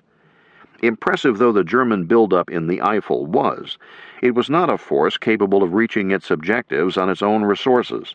It would depend on achieving surprise, the speed of the advance once through the American lines, a slow American response, captured American stocks, on creating a panic among retreating American troops and bad weather to neutralize the Allied air forces. That was a long list. Hitler had managed to gather together in the Eifel a force big enough to have the slimmest chances of achieving the objective. He had also managed to achieve surprise through a combination of skill, secretiveness, and a too tight security. Hitler forbade patrols in the final days for fear of what some captured member might tell the Americans. As a result, the Germans attacked, in Major Heinz Gunther Guderian's words, into the dark. They didn't know, for example, that the 2nd Division had come to the Ardennes front alongside the 99th. Using many of the same techniques the Allies had used to fool the Germans about the time and place of the cross-channel attack in June, the creation of fictitious units, false radio traffic, and playing on preconceptions that the German buildup on the Western Front was in support of a counterattack north of Aachen, Hitler gave the Americans a sense of security about the Ardennes. On the eve of the opening action in the greatest battle the U.S. Army has ever fought, not a single soldier in that army had the slightest sense of what was about to happen. Hitler counted on those soldiers to be green, poorly motivated, and poorly trained, recently arrived replacements, cowardly. Despite the pounding the Wehrmacht had taken in France, Hitler remained contemptuous of the American army. He thought the Allies had won in France only because of overwhelming air and materiel superiority. In Belgium, weather would cancel out the air, and as for materiel, the Germans could capture and use American gasoline and the made-in-the-USA weapons and equipment. Across from the Eifel, the American troops were a mixed lot. The 2nd Infantry Division, in nearly continuous battle since June 7th, was moving through the 99th Division on its way to attack the Rohr River dams from the south. The 2nd had been in Hurtgen, so it had many more replacements than veterans, but it had a corps of experienced company commanders and platoon leaders, as well as headquarters personnel. The 99th and another newly arrived division, the 106th, placed in the line to its right, had few experienced personnel. The 99th had suffered immense turnover at all ranks and grades during the period immediately preceding its movement overseas. There was little or no unit cohesion, and most of the riflemen were only partially trained. They had been committed to the front line without the benefit of experience gained in maneuvers, but at least the division had spent sufficient time at the front to have toughened up. It had occupied the line from Monschau, Germany to Losheimergraben since early November. It ran patrols, made mistakes, learned from them, but the general attitude, as expressed by one soldier, was, "The German troops facing us were of low quality and appeared to be of the opinion that if we didn't bother them, they would leave us alone." The weather was cold, the days dreary and snowy. The men in the foxholes were eating snow because their canteens were empty. They could not build fires, so rations were cold. Clothes were World War I issue and entirely inadequate. Always hungry, the men of Charlie Company, 395th Regiment, tried to supplement their diet with venison. Private Vernon Swanson went after the locally abundant deer with his BAR, a common practice for GIs in Belgium that winter. He dropped one, but the deer was only wounded. "We followed the blood trail for quite a distance into German territory, and then discovered the Germans had stolen our deer. Fortunately, cooler heads prevailed, and we did not send a combat patrol to recover our deer." But they weren't a bunch of guys out on a camping and hunting trip. The 99th Division took casualties, suffering 187 killed and wounded in November. The weather took a heavier toll. 822 hospitalized for frostbite, pneumonia, and trench foot. In the front line, the night of December 15th through 16th, the men of Charlie Company shivered in their holes as they tried to suppress their coughing. Private Swanson recalled, "During the night we were completely on edge because of a mixture of hunger, cold, and fear." The fear was caused by a rumor that German patrols were active. At 23:30 hours, a random barrage of some 30 shells landed in the company area, killing Private Saul Kokadovich. Captain Charles Rowland was a battalion executive officer in the 99th. Looking out of the headquarters bunker on the afternoon of December 15th, he saw fir forests whose cone-shaped evergreens, standing in deep snow and sparkling with crystals, formed a scene of marvelous beauty. Going back inside, he read the latest intelligence report from division. The enemy has only a handful of beaten and demoralized troops in front of us, and they are being supported by only 2 pieces of horse-drawn artillery.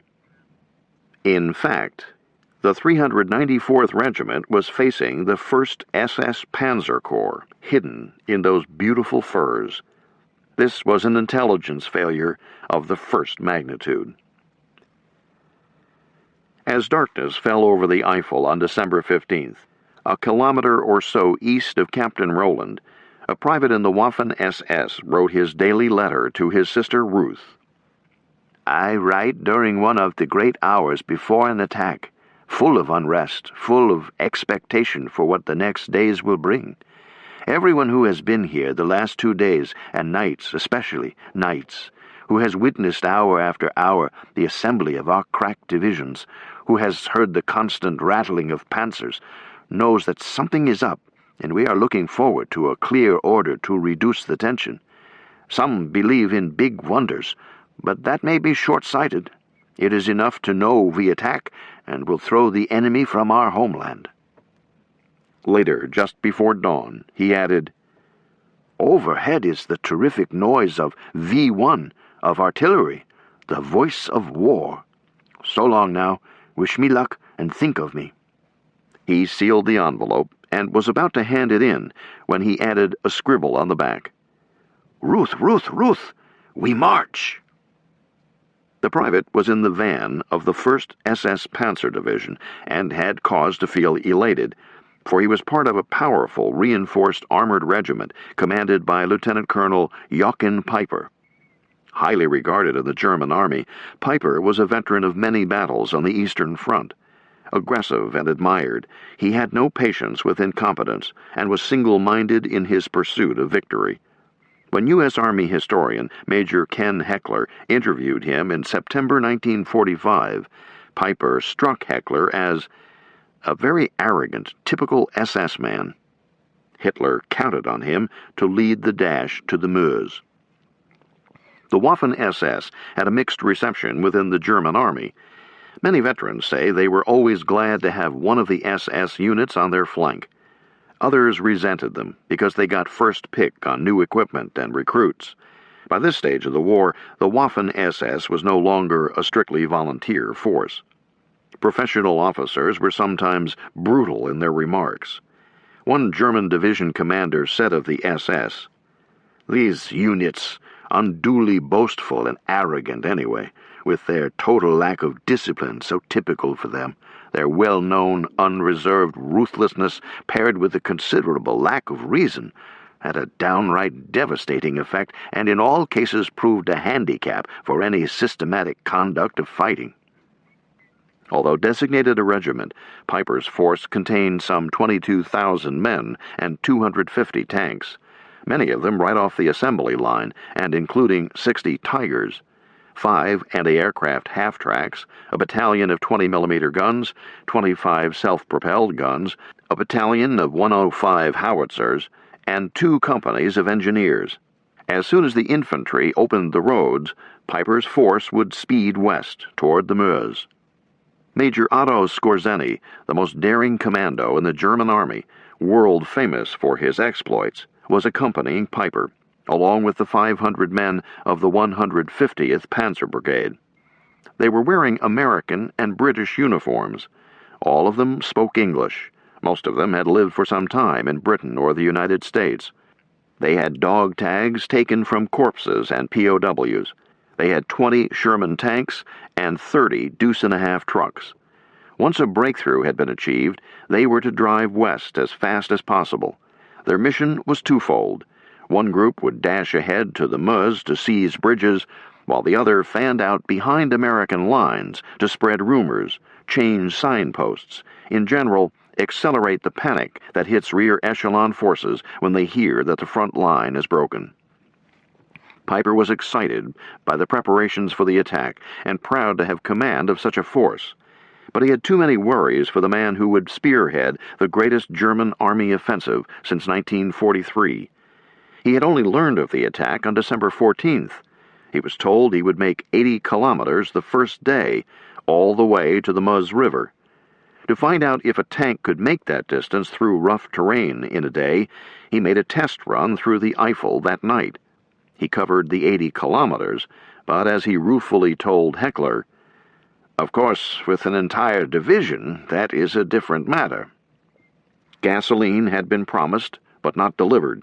The roads Hitler had assigned him, according to Piper, were not for tanks, but for bicycles. At 0430 on December 16th, Piper briefed his troops. He stressed speed. He forbade firing into small groups of the enemy. He forbade looting. Just keep moving. German company and battalion commanders gave upbeat briefings. Lieutenant Gunther Materna, an artilleryman, recalled his battalion commander saying, "Now the war is going to be restarted." All along the 100-kilometer front, German soldiers felt similarly elated. For the older officers, going over to the offense, whatever their reservations, was a heady reminder of the glorious days of 1940. For the enlisted men, striking back at the enemy to drive him from the homeland was exhilarating. Their commanders told them during the briefings that there were many American nurses in the various hospitals in Belgium and mountains of American supplies. For many of these troops, it sounded like they were about to enjoy the kind of campaign their older brothers, uncles, and even fathers had experienced in 1940. It was a scene they had seen in the newsreels as students. Everywhere there were new weapons and equipment in great quantity, and thousands of fine-looking troops. They marched smartly, singing lustily. Major General Heinz Kokott, commanding the 26th Volksgrenadier Division, scheduled to attack the U.S. 28th Division, was pleased by their attitude. They were fully conscious of their decisive act, confident in their ability, their strength, and the promise of strong air support, as well as the effort by the war industries at home. Equipment, organization, and armament were up to date and good. The excitement of gathering such a powerful force and going back on the offensive infected even the most realistic Germans. Corporal Friedrich Bertenrath, a radio man with the 2nd Panzer Division, recalled, "We had begun to act like a beaten army. Now, moving forward, the men were extremely happy and filled with enthusiasm. Everywhere there were signs of renewed hope." Still, he added, "I never thought this attack would change the tide of the war, but it was a moment to enjoy." At 0525 hours, December 16th, German officers along a front of 80 kilometers were looking at their watches. There was snow on the ground, a ground fog, and snow-laden clouds at almost ground level. Perfect conditions for the Wehrmacht. At 0530, those division commanders who wanted surprise blew whistles, and their infantry began to move west, in marching columns down the middle of the road, with no artillery preparation. Elsewhere, in the areas where the commanders wanted a pre-attack artillery preparation, the sky vibrated with the glaring lights of thousands of weapons, from V-1s, howitzers, 88s, 105s, and mortars being fired simultaneously. As the explosions began to shake the ground, General Kokott was convinced that the full impact of the shells everywhere reached precisely the designated target areas which were being turned upside down and pulverized by this hail of steel. At 0530, December 16th, Captain Roland of the 99th, which was at the critical point of the attack, as it was there that Hitler had designated the roads he wanted Piper to use to get to the Meuse, was shaken by a thunderclap of massed artillery fire amid the blinding mist of the Ardennes winter. The bombardment lasted an hour. When it lifted, waves of infantry, supported by tanks, attacked. Time appeared to stand still, Roland remembered. My mind seemed to reject the reality of what was happening, to say it was all make-believe. One of our young lieutenants danced a rubber-legged jig as he twisted slowly, making the bullet hole between his eyes clearly visible. One moment our battalion chaplain and his assistant were kneeling beside their disabled vehicle. The next moment, they were headless, decapitated by an exploding shell, as if by the stroke of a guillotine. So far as Roland could tell, the entire division was in peril of destruction. So inexperienced were the men of the 99th Division that when the German barrage opened at 0530, they thought it was outgoing mail, as they called American artillery firing on the Germans. They quickly discovered their mistake and jumped into their holes. As the massed firepower came down on them, one battalion executive officer remembered the division intelligence summary he had read the previous evening, especially that part about the enemy having only 2 horse-drawn artillery pieces opposite them. After an hour of non-stop shelling, he remarked, "They sure worked those horses to death." In notes that he wrote later, Lieutenant Robert Detor of K Company, 393rd Infantry, 99th Division, described what it was like for him. 0540 through 0640, artillery concentration on position. 0640 through 1230, small arms firefight. Sent runner to company CP for reinforcements. Runner returned stating no reinforcements, stay on position and continue fighting. Communications to CP and outposts cut. No contact with men except those in foxholes in immediate vicinity. German troops to rear. Heavy machine gun to front seen captured. Almost out of ammunition, Detor ordered all maps and papers burned. Sergeant Sertorka yelled over grenade being thrown at my foxhole. Hunter hit by grenade. Sergeant Pfeiffer wounded by rifle bullet. Enemy closing in to within 20 feet of foxhole. Took last report of ammunition.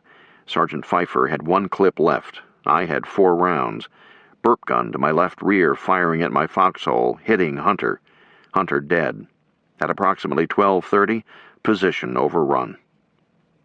Lieutenant Detor expected to be shot. Instead, he was kicked, relieved of his watch and $48 cash, then put to work carrying wounded German soldiers on stretchers.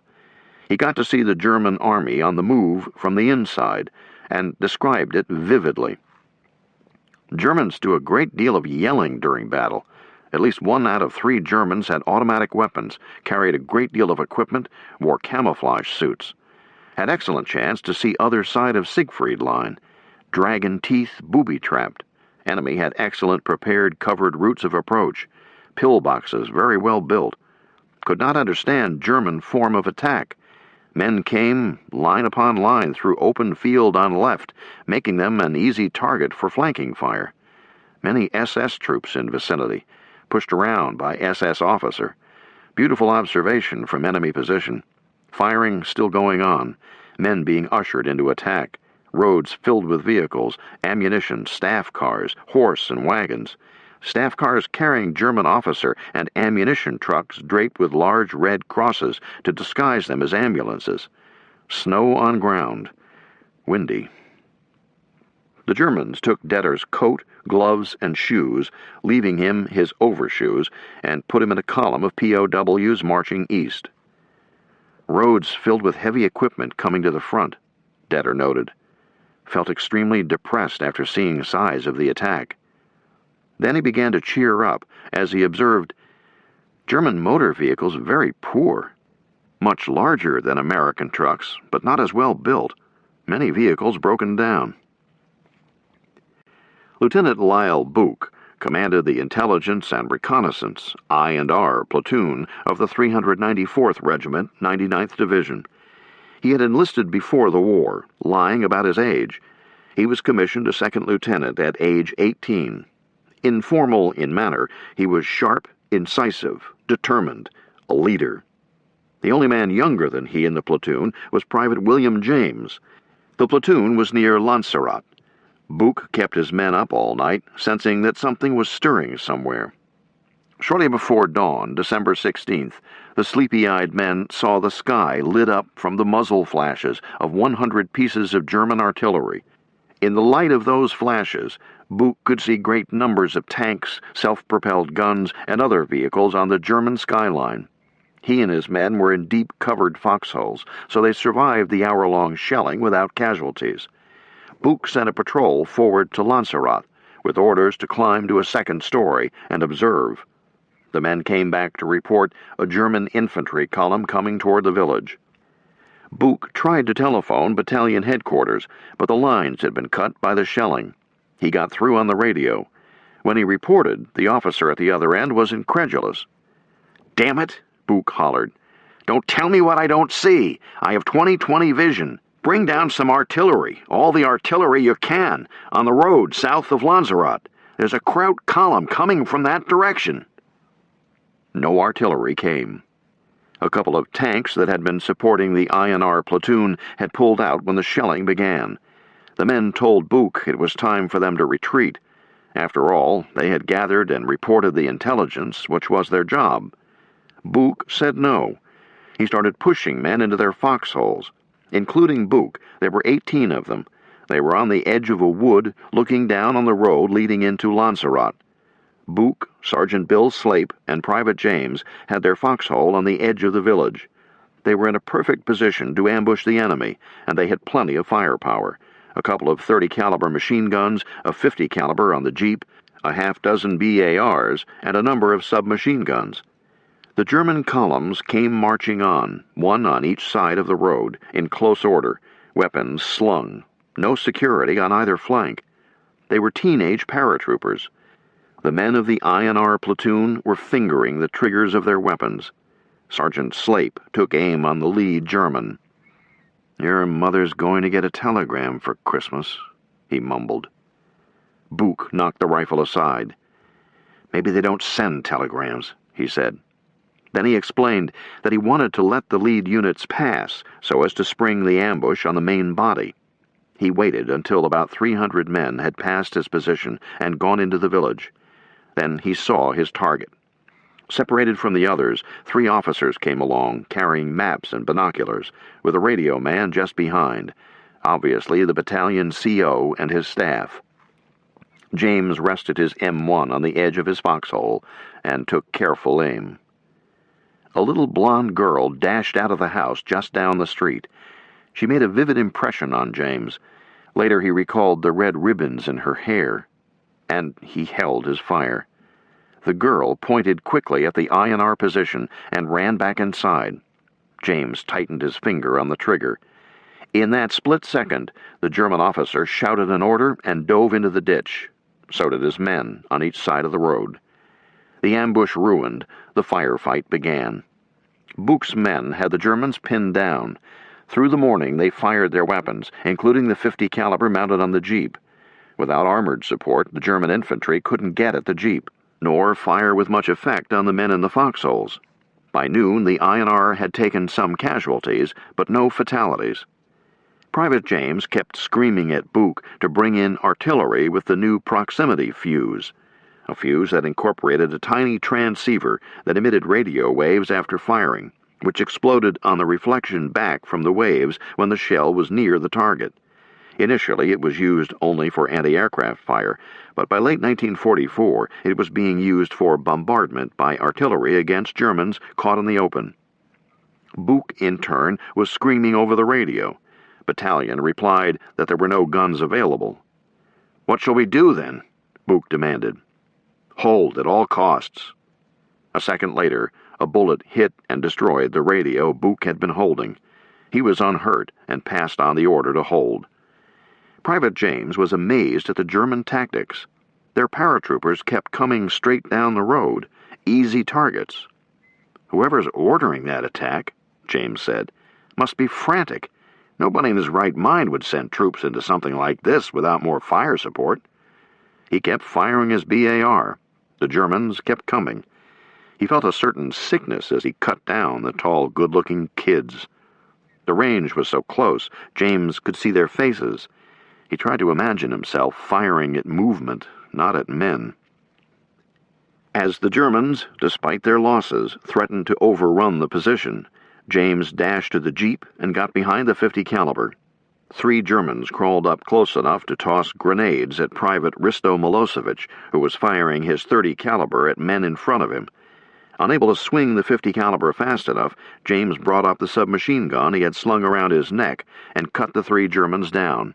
In a frenzy, he ran to the bodies and emptied an entire magazine of 19 rounds into the corpses. By mid-afternoon, there were 400 to 500 bodies in front of the INR platoon.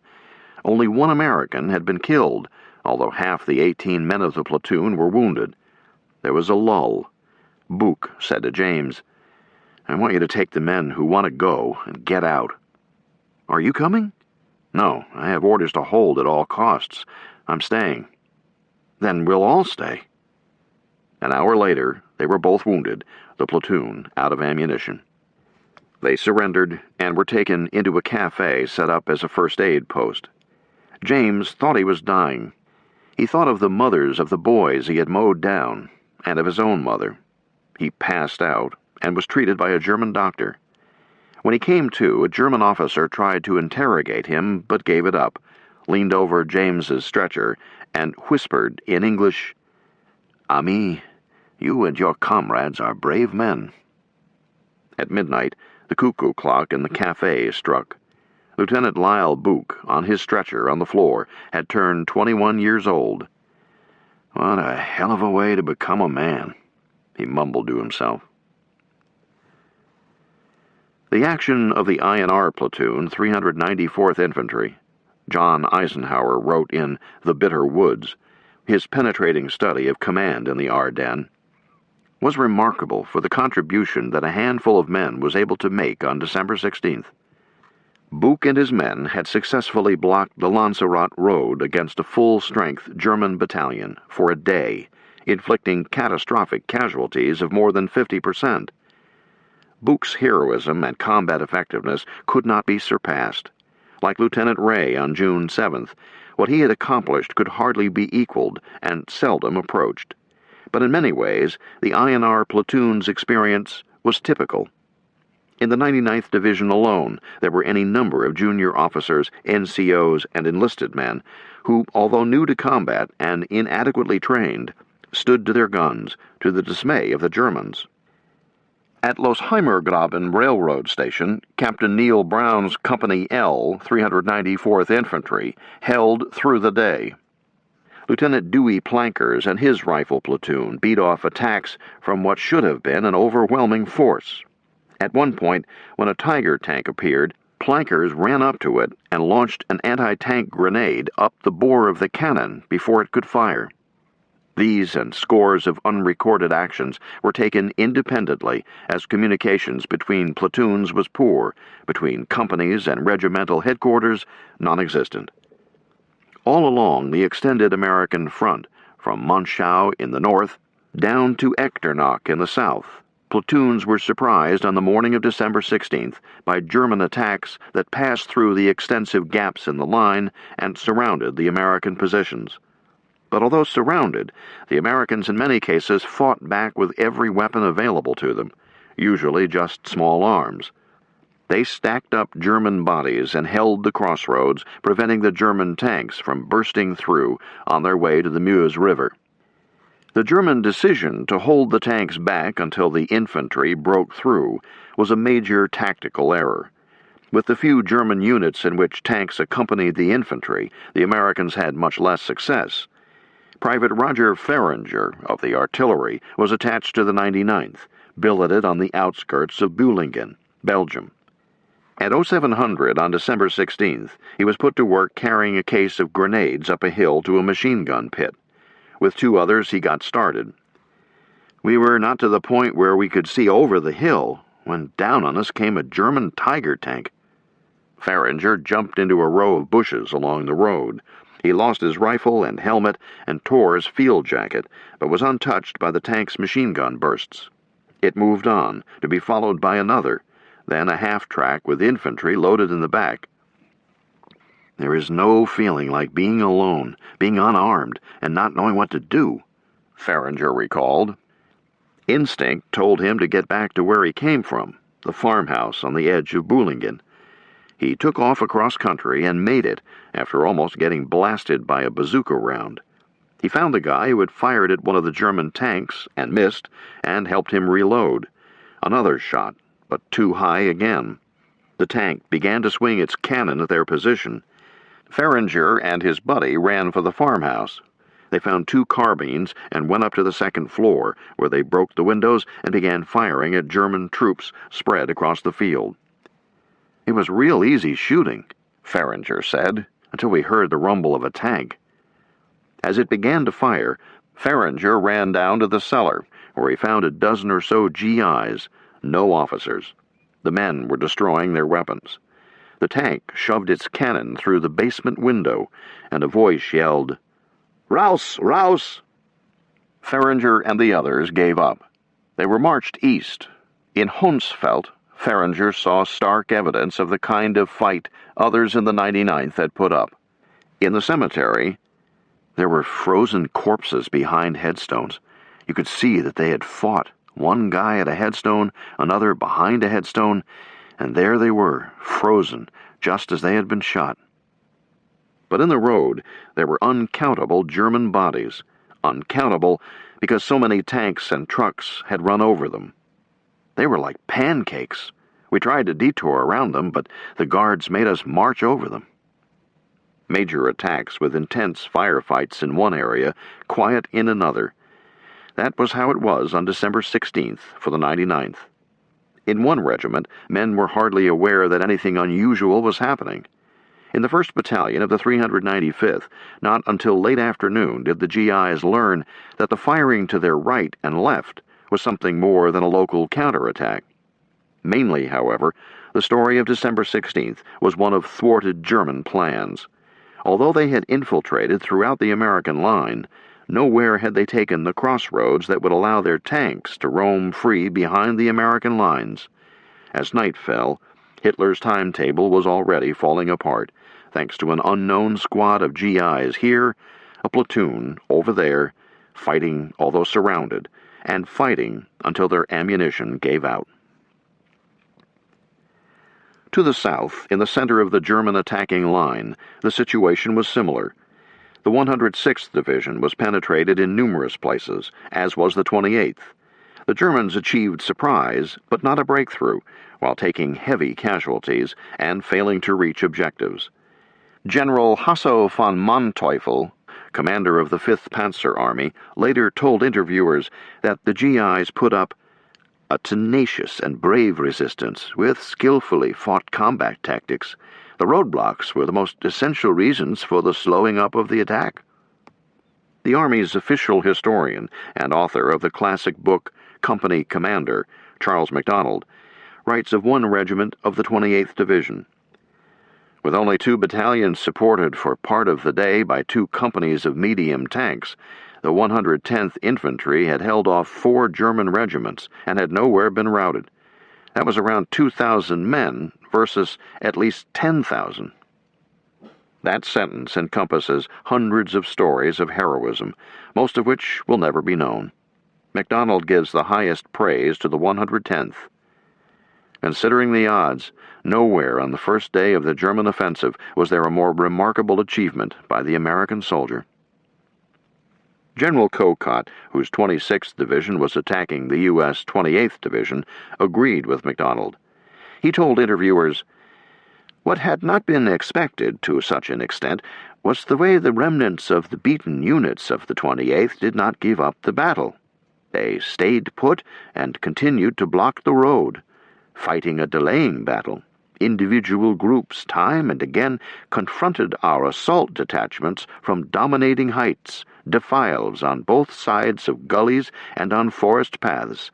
They let the attacking parties run into their fire, engaged them in a fire duel, made evading movements with great skill and speed, and then conducted unexpected counter-thrusts into flanks and rear."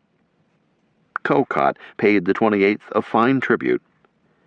"It became evident already during the morning hours that the enemy, after the initial shock and surprise, was beginning to get hold of himself and was making efforts to delay and to stop the German assault with all available means." The GIs, enough of them, were doing what Hitler had been sure they could not. "We knew more about the Americans now," Major Guderian lamented. "It was an awful feeling, being there at the end of the day, All 4 of my companies were gone. Ken Heckler asked Piper, "Did you honestly expect to reach the Meuse River in one day?" Piper paused, wrinkled his brow, then said carefully, "If our own infantry had broken through by 0700 as originally planned, my answer is yes. I think we might have reached the Meuse in one day." Lieutenant Buch's fight continued to shape the battle. Around midnight, December 16th through 17th, Piper reached the Lanzarote area. The infantry commanders told him of the strong resistance ahead. They said they had been repelled 3 times with terrible losses. Piper took command. He told his troops to be ready to attack at 0400 hours. He put 2 Panther tanks in front of the column, followed by a series of armored half-tracks, and then another half-dozen tanks, with 30 captured American trucks behind them, and 16 88s at the rear. At the appointed hour, they roared off, only to discover the village was empty. Piper was now loose behind American lines. The only Americans in the vicinity were service troops, drivers, medical personnel, and higher headquarters types. Nothing to stop an armored column with such firepower. The moment had come to begin the exploitation phase of the operation. By 0800, Piper had gassed up his vehicles with captured fuel. Then he roared off, headed west toward Malmedy. This was lucky for the U.S. 99th and 2nd Divisions, because had he turned north, he would have cut across their lines of supply, leaving them isolated with little option but to surrender. This was what Rundstedt and the other generals wanted, the small solution. But Hitler specifically forbade a limited tactical encirclement of 2 divisions. He was after much bigger game. By continuing west, Piper was running parallel to Elsenborn Ridge, the dominant physical feature of that part of the Ardennes. The nature of his thrust, meanwhile, was pushing men of the 99th and 2nd Divisions back toward the ridge. Like Little Round Top on July 2, 1863, the ridge was unoccupied, undefended.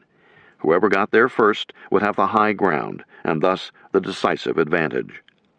Piper's breakthrough was one of many that second morning. The sheer weight of German numbers could not be denied. Isolated American groups continued to fight, but without ammunition resupply, they couldn't do much. Many surrendered. 2 regiments of the 106th surrendered, 7,500 men, the biggest mass surrender in the war against Germany. Everywhere, the Skorzeny units began to spread panic, issuing false orders, switching road signs, and otherwise carrying out their missions. But the units assigned to take the Meuse bridges failed in their task. For the tankers, as Private Karl Drescher recalled, it was, "Drive, drive, drive. We pushed as fast as possible. We drove at night." Bradley spent most of December 16th driving from Luxembourg City to Versailles, so he was out of touch. At the Trianon Palace Hotel, Eisenhower's headquarters, he found his boss in a good mood. Eisenhower had just received word of his promotion to the rank of 5-star general. At dusk, an intelligence officer arrived with news. There had been an enemy attack that morning in the Ardennes. Bradley dismissed it as of little consequence, just a local spoiling attack designed to disrupt First Army's offensive at the Rohr dams. But an hour later, another report came in. There were at least 12 German divisions involved, 8 of them not previously identified as being on the Ardennes front. Bradley still thought it an irritant, nothing major. Eisenhower disagreed. He said this was a counteroffensive, not a counterattack. Studying the map, Eisenhower ordered Bradley to send the 7th Armored Division to Saint-Vite on the northern flank, and the 12th Armored to Echternach in the south. The 12th was scheduled to attack east of Metz, Bradley reminded Eisenhower, and pointed out that Patton would be furious at having to call off his offensive. "Tell him," Eisenhower replied, "that Ike is running this damn war." Hitler had assumed a slow American response because he was certain it would take Eisenhower 2 or 3 days to recognize the extent of the threat, and that he would not be willing to call off his offensives north and south of the Ardennes until he had checked with Churchill and Roosevelt. Eisenhower had just proved him wrong on both points. It never occurred to Eisenhower to check with Marshall, much less Roosevelt. What he had done was textbook stuff from World War I. The place to hold a penetration is at the shoulders. It is more important to limit the width of the salient than its depth. But if it took no special genius to figure out what to do, it did take a leap into the mind of the enemy commander. Eisenhower made that leap on the night of December 16th. He saw what no one else around him saw, that not only was this a major offensive, but it was the best thing that could happen. The Germans were out of their fixed fortifications, out in the open, where American artillery, American tanks, American infantry, American fighter-bombers would be capable of destroying them. On the morning of December 17th, Eisenhower wrote Marshall. He took the blame for the surprise, assured his boss that he had everything in hand, and concluded, "If things go well, we should not only stop the thrust, but be able to profit from it." After dictating the report, Eisenhower went back to the maps. He ordered the 101st and 82nd Airborne, then in Reims, refitting from their Holland battle, into the battle. He sent the 101st to Bastogne, a crossroads town in the center of the German thrust. He wanted it held at all costs and ordered a combat command team from the 10th Armored Division to join the 101st in Bastogne. He sent the 82nd to the northern flank near Elsenborn. Hitler had thought that when Eisenhower was finally aware of what was happening and had permission from his political superiors to act, it would take him some additional days to move reinforcements into the Ardennes. He was wrong about that one, too. The airborne divisions could not go to their assigned position by plane, as the weather continued to be foggy, snowy, cold. But Eisenhower had trucks. He ordered the drivers in the Red Ball Express to drop their loads and use all their resources as troop carriers. The trucks carried the paratroopers into the battle, and much else. On December 17th alone, 11,000 trucks carried 60,000 men, plus ammunition, gasoline, medical supplies, and other materiel, into the Ardennes. In the first week of the battle, Eisenhower was able to move 250,000 men and 50,000 vehicles into the fray. This was mobility with a vengeance. It was also an achievement unprecedented in the history of war. Not even in Vietnam, not even in Desert Storm, was the U.S. Army capable of moving so many men and so much equipment so quickly. Still, it took time to recover from the initial blow and to regroup, reorganize, and redirect the line of advance. Meanwhile, hundreds of German tanks were loose behind the front lines, free to move in almost any direction. The Americans used desperate methods to bolster the defense. Private Kenneth Delaney of the 1st Infantry Division had been in combat from D-Day to November 15th, when he was wounded in the Hurtgen. A month later, he was recuperating in a hospital in Liège, Belgium. On December 17th, he recalled, the hospital staff informed us that if you can walk or crawl, you will have to go back to your division as soon as possible. The next morning, I left the hospital and, with a convoy of soldiers who could not be broken in spirit, started back to the division. That evening, he rejoined his regiment, where he traded his walking cane for an M1 and some hand grenades, and went into the line as a squad leader. Of the 8 men in the squad, Delaney was the only veteran. All the others were just arrived replacements. 4 of them were killed that day. On December 17th, the sky over Belgium was overcast, but the clouds were at 5,000 feet or more. That day, the Luftwaffe managed its last big offensive mission. German pilots flew between 600 and 700 sorties in support of the ground forces. 1,000 and more Allied pilots were there to meet them. Each side had briefed its pilots to rendezvous over Saint-Vite. The planes arrived simultaneously and began a day-long dogfight. Captain Behrensfeld was a participant. He led a 12-plane squadron of P-47s. Each plane carried a 500-pound bomb, napalm, and newly installed 5-inch rockets on tracks under the wings, 4 rockets on each wing, plus the 50 caliber machine guns on each wing. The German planes, for the most part, were armed with 20mm cannon, whose shells burst after traveling 4,000 feet. They made a white puff when they exploded. The sky over Saint-Vite that day was full of white puffs, Barentsfeld remembered. When Barentsfeld arrived on the scene, I saw 2 or 3 fighters on fire, spiraling toward the ground, both sides. I saw a Thunderbolt and a Focke-Wulf going down in flames. Enemy aircraft all over the place. Our controller, Organ, was calm and calling in a prime target, the pontoon bridge across the River Roar. Many enemy vehicles backed up behind it. We planned our attack to take out the bridge and as many of the vehicles as possible. A great amount of flak coming up. 3 or 4 of our aircraft received battle damage, but no one aborted. We used our bombs and rockets on the vehicles and the bridge, then set up several strafing passes. There were burning vehicles and some damage to the bridge when we left, after about 20 minutes. On the ground, the Germans made their major breakthrough in the center, in the direction of Bastogne, but the critical threat was to the north. If Piper could get across the Meuse, the roads to Antwerp were open. But the Germans had their own problems. Traffic control and driving discipline were poor. The concentrated power of the armored units flowed to the west, not in an even stream, but irregularly from traffic jam to traffic jam. The road net in the Ardennes was just as Eisenhower had said it would be if the Germans tried to attack in that area. Inadequate. Further, the German infantry marched into battle as there were insufficient trucks to carry them forward. Worse, much of the German artillery was horse-drawn, which added greatly to the congestion.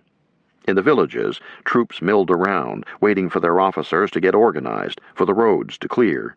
Bored infantrymen went shopping in the little Belgian stores, buying Christmas cards and presents. All through December 17th, Piper continued to drive west, avoiding Elsenborn Ridge, looking for bridges, gasoline dumps, ammunition dumps, isolated American headquarters, avoiding pockets of resistance whenever possible, blasting them out of the way when necessary. Shortly after noon, his advance guard ran into an American truck convoy from Battery B 285th Field Artillery Observation Battalion, just south of Malmedy. Piper's men shot up the convoy and moved on. By 1600 hours, Piper, with the left-hand column, had reached the outskirts of Stavelot. The town was clogged with American trucks and other vehicles. He subjected it to a bombardment from his tanks, causing much destruction and confusion. Then he sent his battalion of armored infantry to attack the town. As darkness fell, American small arms repulsed the enemy. Through the night, Piper watched as the Americans pulled out their trucks. We observed heavy American traffic all moving westward, without blackout restrictions. Piper's success in breaking through was heady stuff to the Germans, panic-inducing to the Americans. But as darkness fell on December 17th, he was behind schedule. In May 1940, a German armored column had covered the distance from the Eifel to Stavelot in 9 hours and found Stavelot undefended. Piper had consumed 36 hours getting to Stavelot and found it defended. Still, it had been a glorious couple of days. Corporal Bertenrot recalled, "We enjoyed those first days of success, moving forward, taking prisoners, and above all capturing the wonderful provisions we found in Allied vehicles. We took as much as we could carry: cakes, chocolate, cigarettes." The lowly K-ration of the GIs impressed Bertenrot. Potatoes, vegetables, meat, and even something for dessert. I asked my squad, "My God, how do they manage such things?" But being behind American lines also gave Bertenrot a sense of impending doom, because on one road through the forest were stacks of shells that stretched for, I would guess, 2 kilometers on both left and right. We drove through an alley of shells. I had never seen the like of it. I told my squad, "My God, their supplies are unlimited." He recalled his father-in-law telling him on December 10th, 1941, when Hitler declared war on the United States, "The war is lost. America came in during my war, and it was lost. Second war. America joins, we lose." At dawn, December 18th, Piper instructed 2 Panther commanders to charge Stavelot at maximum speed. They drove around the curve, firing rapidly. The first Panther tank was hit, and it burned, but it had so much initial speed that it penetrated the anti-tank obstacle at the curve and damaged 2 Sherman tanks. The second Panther used this opportunity to drive through and seize a bridge in Stavelot. We followed up with other vehicles, and the Americans evacuated the town. Not, however, before destroying the gasoline dump at Stavelot. As the evacuation was taking place, Sergeant Jack Mocknick and 2 others of the 526th Armored Infantry Battalion drove a jeep up the hill to the dump, accompanied by 2 half-tracks. They saw GIs at the far end, loading gasoline into their vehicles and taking off. Mocknick's party began firing 30 and 50 caliber machine gun bursts into the cans of gas, but it wouldn't catch fire. The men jumped out of their half-tracks and jeep and started opening the 5-gallon jerry cans, spilling the fuel on the ground. Finally, they got one to catch fire.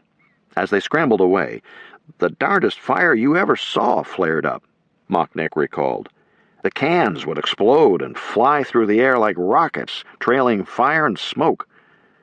Frustrated, Piper drove on at top speed in an effort to get to Trois Ponts, 3 bridges, in time to seize an intact bridge. Once across the Amblève and Somme rivers, which flowed together in the village, he would have an open road to the Meuse. In some American headquarters, at supply dumps, and in the field, there was confusion, if not chaos. Men set to burning papers and maps, destroying weapons, throwing other items away, and running to the rear. There was a breakdown in discipline, compounded by the breakdown of some of the colonels. Among many, fear drove all rational thought out of their mind. Go west as fast as possible was the only thought. On December 17th, the trickle of frightened men fleeing the battle began to turn into a stream. At 12:30 hours, Major Donald Boyer of the 7th Armored was trying to open a road for the division's tanks when we were hit by a sight that we could not comprehend at first. A constant stream of traffic hurtling to the rear and nothing going to the front. We realized that this was not a convoy moving to the rear. It was a case of every dog for himself. It wasn't orderly. It wasn't military. It wasn't a pretty sight. We were seeing American soldiers running away. By December 18th, the stream was becoming a flood. The waves of panic rolled westward. In Belgium and northern France, American flags hanging from windows were discreetly pulled inside and hidden. In Paris, the whores put away their English-language phrase books and retrieved their German versions. In New York, the stock market, which had tumbled after the German retreat from France in anticipation of an early peace, became bullish again. Well it might, as on the 3rd day of the attack, December 19th, German armor began to acquire momentum. The greatest gains made by the armored spearhead columns were achieved that day. The U.S. Army, meanwhile, was in an apparent rout, reminiscent of First Bull Run 83 years earlier. As the Germans straightened out their traffic jams behind the front, the Americans in retreat were colliding with the reinforcements Eisenhower had sent to the battle, causing a monumental traffic jam of their own. The U.S. Army in retreat was a sad spectacle. When the 101st Airborne got to Bastogne on December 19th, the columns marched down both sides of the road toward the front. Down the middle of the road came the defeated American troops, fleeing the front in disarray, mob-like. Many had thrown away their rifles, their coats, all encumbrances. Some were in a panic, staggering, exhausted, shouting, "Run, run, they'll murder you, they'll kill you. They've got everything, tanks, machine guns, air power, everything." They were just babbling, Major Richard Winters of the 506th PIR recalled. It was pathetic. We felt ashamed. The 101st had packed and left Montmelon in a hurry. The troops were short of everything, including ammunition. "Where's the ammo? We can't fight without ammo," the men were calling out as they marched through Bastogne to the sound of the guns. The retreating horde supplied some. "Got any ammo?" the paratroopers would ask those who were not victims of panic. "Sure, buddy. Glad to let you have it." Corporal Walter Gordon noted sardonically that by giving away their ammo, the retreating men relieved themselves of any further obligation to stand and fight. They had long since left behind partly damaged or perfectly good artillery pieces, tanks, half-tracks, trucks, jeeps, food, rations, and more. Abandonment of equipment was sometimes unavoidable, but often it was inexcusable. Panic was the cause. Guns that should have been towed out of danger were not. When a convoy stalled, drivers and passengers jumped out of their vehicles and headed west on foot. Panic was costly in every way. Private Ralph Hill of the 99th Division remembered a platoon of infantry who were occupying a deep dugout with a heavy wooden cover. An anti-tank gun was set up at the nearest crossroads. At 05:30, December 16th, heavy artillery shells began falling around the position. The gun crew, with no cover, dashed for the dugout. When they tore off the cover, the 99th Division infantry opened fire from the dugout, thinking they were German. All of the gun crew was killed, so the gun was abandoned. But by no means was everything abandoned. Reporter Jack Belden, who had covered General Joseph Stilwell's retreat from Burma in May 1942, described the retreat as he saw it in the Ardennes on December 17, 1944. There were long convoys of trucks carrying gasoline, portable bridges, and other equipment headed west, with tanks and other armed vehicles mixed in. I noticed in myself a feeling that I had not had for some years. It was the feeling of guilt that seems to come over you whenever you retreat. You don't like to look anyone in the eyes. It seems as if you have done something wrong. I perceived this feeling in others, too. Belden went on. The road was jammed with every conceivable kind of vehicle. An enemy plane came down and bombed and strafed the column, knocking 3 trucks off the road, shattering trees and causing everyone to flee to ditches. Yabos in reverse. Then came the buzz bombs, or V-1s. It went on all night. There must have been a buzz bomb or a piloted plane raid somewhere every 5 minutes. Belden was right in his perception that others in those apparently endless columns fleeing the fight felt guilty. And Major Winters was not alone in feeling ashamed.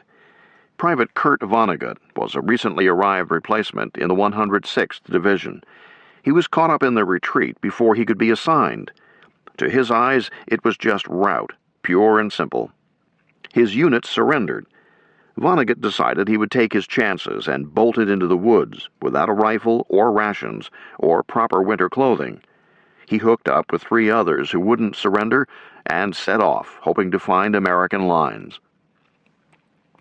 Every man for himself. It was reminiscent of the German retreat through the Falaise Gap, but there were 2 critical differences. All along the front, scattered groups of men stuck to their guns at crossroads and in villages. They cut the German infantry columns down as a scythe cuts through a wheat field.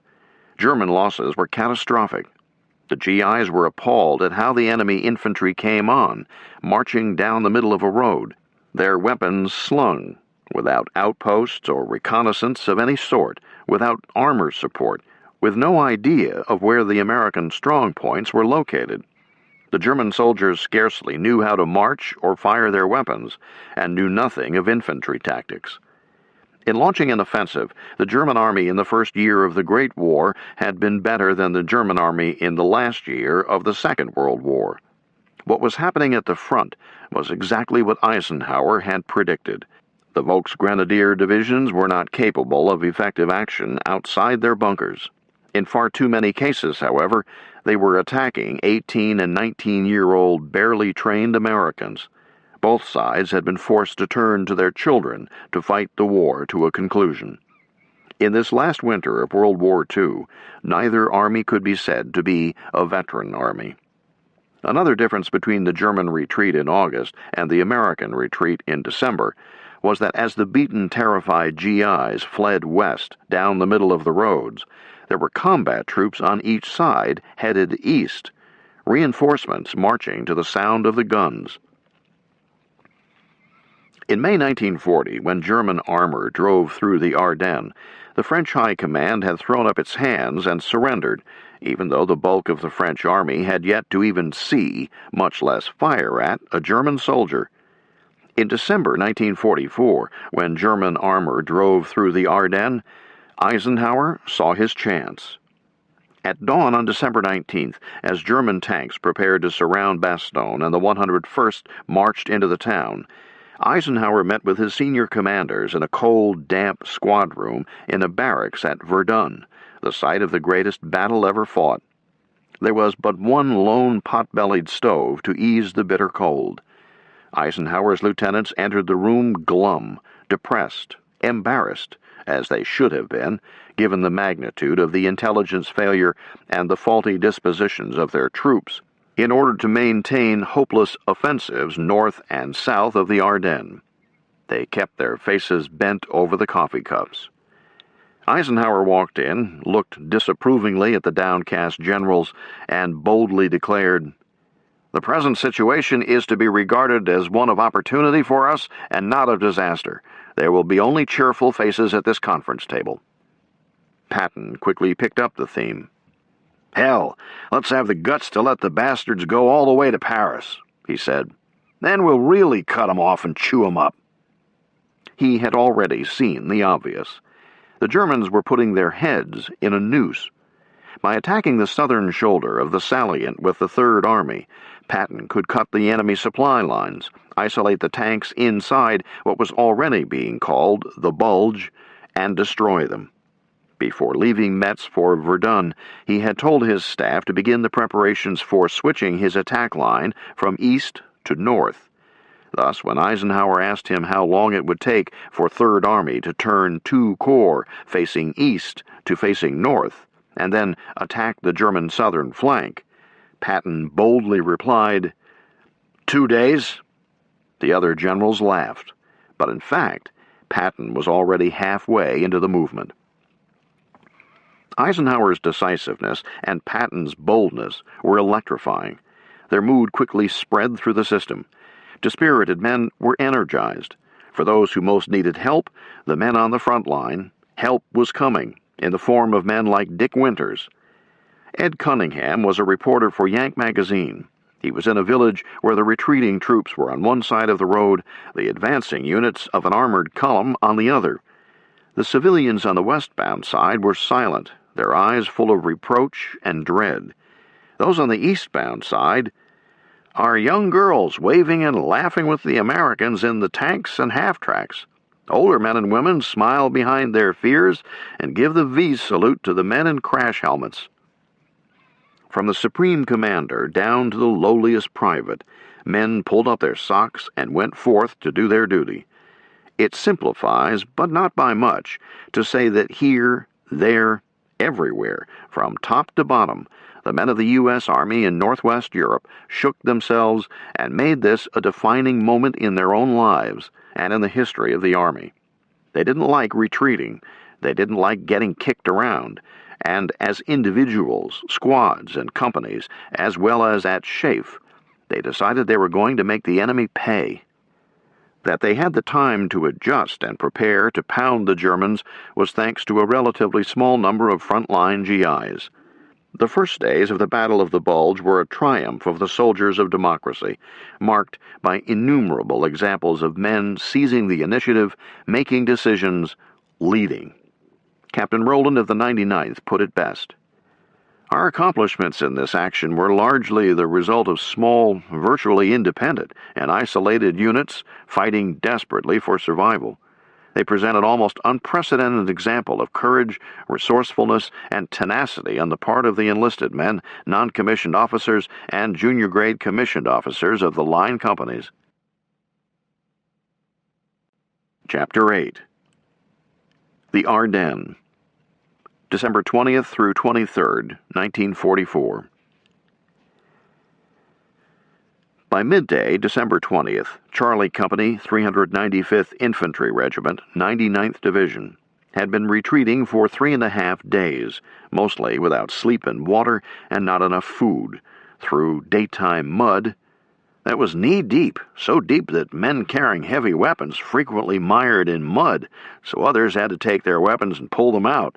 In one area, it took 1.5 hours to cover 100 meters. Sergeant Vernon Swanson said that when word came down at 1700 hours that the regiment was withdrawing to Elsenborn Ridge, where it would dig in beside the 2nd Division and where more reinforcements were headed, it was certainly good news. We felt it was the equivalent of saying we were returning to the United States. The journey to Elsenborn, however, Swanson remembered as the worst march of that week because of the combination of mud, ice, frozen ground, and snow, seemingly all at once and all along the route. A high-pressure system had moved in from the Atlantic on December 18th, temporarily opening the skies so that the Allied air forces could fly a few support missions and starting a daytime thaw that slowed German tanks as much as American infantry. After darkness fell on the 20th, the ground began to freeze again. On the 21st, there was a hodgepodge of snow, blizzards, fog, and sleet. Through this miserable weather, Charlie Company marched. "We left most of our supplies behind," Swanson said, "but our weapons were always ready.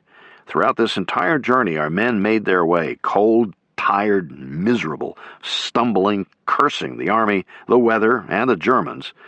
Yet none gave up."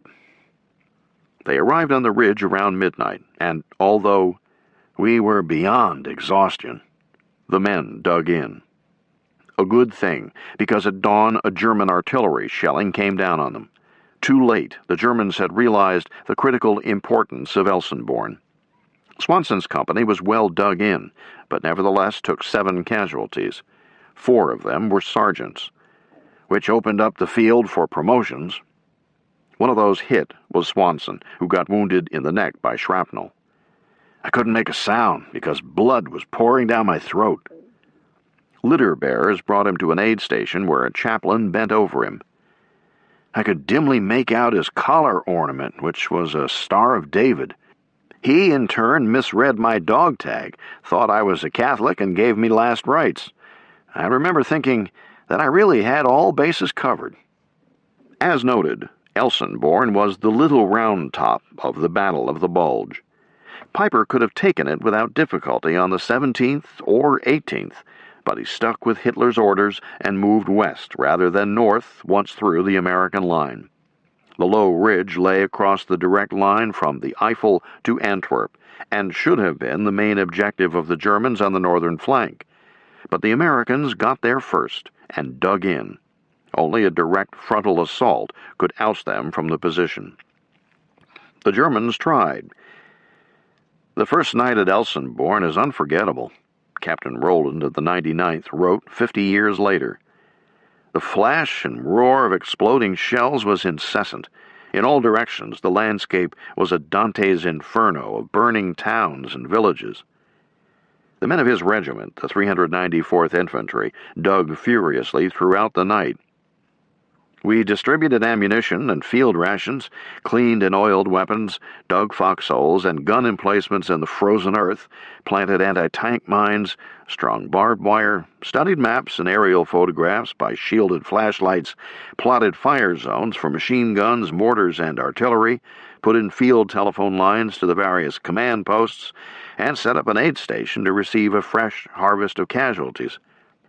Everyone was aware that there would be no further withdrawal, whatever the cost. Moreover, I could sense in the demeanor of the troops at all ranks that this resolution was written in their hearts." Enemy mortar and artillery fire hit the 99th. American artillery fired continuously. At night, the temperature fell well below 0 on the Fahrenheit scale. No GI had winter clothing. The wind blew in a gale that drove the pellets of snow almost like shot into our faces. Providing hot food on the front line became impossible, and we were obliged to live exclusively on K rations. Remaining stationary in damp, cold foxholes, with physical activity extremely limited, we began to suffer casualties from trench foot. In time, the combination of extreme cold, fatigue, boredom, and hazard became maddening. A few men broke under the strain. wetting themselves repeatedly, weeping, vomiting, or showing other physical symptoms. But there was no more retreating. The fighting was at its most furious in the twin villages of Rokerat and Krinkelt on the eastern edge of the bridge. There, a battalion from the 2nd Infantry Division engaged a German armored division. The Germans and Americans were intermingled in a wild melee that included hand-to-hand combat. American tank crews knew they could not take on the big German tanks toe-to-toe, so they allowed the Panthers and Tigers to close on their positions for an intricate game of cat and mouse among the twin villages' streets and alleys. Shermans remained hidden and quiet behind walls, buildings, and hedgerows, waiting for a German tank to cross their sights. Most engagements took place at ranges of less than 25 meters. The 741st Tank Battalion knocked out 27 Panzers at a cost of 11 Shermans. The 644th Tank Destroyer Battalion destroyed 17 enemy tanks at a cost of 2 of their own vehicles. The 57mm anti-tank guns of the Americans were too cumbersome, with too little firepower to have much effect. The bazooka, however, was highly effective within the villages, especially after dark, when bazooka teams could work their way close enough to the German tanks to get in the killing shot on the tracks. On December 21st, the Germans threatened a battalion command post. The CO and his staff dropped their radios and maps, picked up rifles and bazookas, and joined the fight. In Closing with the Enemy, Michael Debler wrote, "The fight for the Elsenborn Ridge saw some of the most bitter defensive battles in the ETO. Sergeant Arnold Parrish of the 2nd Infantry agreed. He had made the D-Day landing when he won the Bronze Star, had been wounded on June 9th, and had rejoined his unit in August, so he had 4 months of combat by mid-December. Elsenborn was the toughest. Men who had thought they had seen it all broke under the German shelling. We were helpless," Parrish recalled, "and all alone, and there was nothing we could do, so I prayed to God." During the nights, "The time went by very slow as I tried to keep warm, but that wasn't possible, so I thought about my mother and hoped she didn't know where I was or what I was doing. I was glad I was not married." Suddenly, German floodlights came on, shining against the clouds, and German tanks rolled forward. Parrish remembered thinking, perhaps this is the end of the world. But within seconds, he and his platoon were firing back. The Germans were repulsed. Southwest of Elsenborn, the 82nd Airborne Division was arriving to bolster the northern shoulder and stop Piper's rush westward. On December 20th, Colonel Ben Vandervoort's 2nd Battalion, 505th PIR, arrived at Trois Ponts, where the Somme and Amblève rivers flowed together. Vandervoort put Company E on the east side of the Somme, while the remainder of the battalion established an MLR among and in the houses along the river on the west bank. Behind the MLR, a sheer bluff rose. E Company, on the opposite bluff, had a 57mm gun set up on a shoulder of the road, 20 meters behind the dug-in infantry, who were on the edge of a wood. Lieutenant William Medaw, the CO, put his bazooka teams just ahead and to the left of the infantry. By 0300 hours, they were in position to ambush any German force coming from the east. There they waited. No fires, no lights, no smoking. All wide awake. German armor, Piper's, was coming on, accompanied by infantry. Piper had a 20-to-1 manpower advantage over Vandervoort and a colossal firepower superiority. The American paratroopers had no tanks, no tank destroyers, no heavy artillery, only that little 57mm anti-tank gun, 6 bazookas, and the ultralight airborne 75mm pack howitzer for artillery support. The 505th PIR was an elite outfit, to be sure, but not all that elite, because after Normandy and Holland, it had more replacements who had only just arrived in Europe than it did veterans. But the replacements were volunteers who had qualified with 5 jumps and had some additional training after joining the 505th. The 505th had learned new skills and techniques during its time in Holland. It applied one lesson learned even before daylight. At 03:15 hours, an armored German vehicle approached E Company's position. As it rounded a curve on the road, as it wound its way down to the river, a bazooka team bushwhacked it. After the German crew fled, the paratroopers moved their minefield to the far side of the burning hulk. At 0400, a second armored vehicle blew itself up on the mines. At first light, 0800 hours on December 21st, Piper attacked E Company with infantry and 5 tanks. The bazookas and the anti-tank gun knocked out the armor. The men in the foxholes drove back the infantry, a few of whom fell into E Company foxholes, with great loss. Later, Vandevoort's intelligence officer interrogated prisoners. He asked them why they had come straight across open ground, shooting and yelling. The POWs replied that that was what they had been doing ever since the start of their offensive, and up to then, everybody had run away or surrendered. From an OP on the high ground on the West Bank, the Americans could see Piper's tanks, self-propelled artillery, and mobile flak batteries maneuvering for another attack.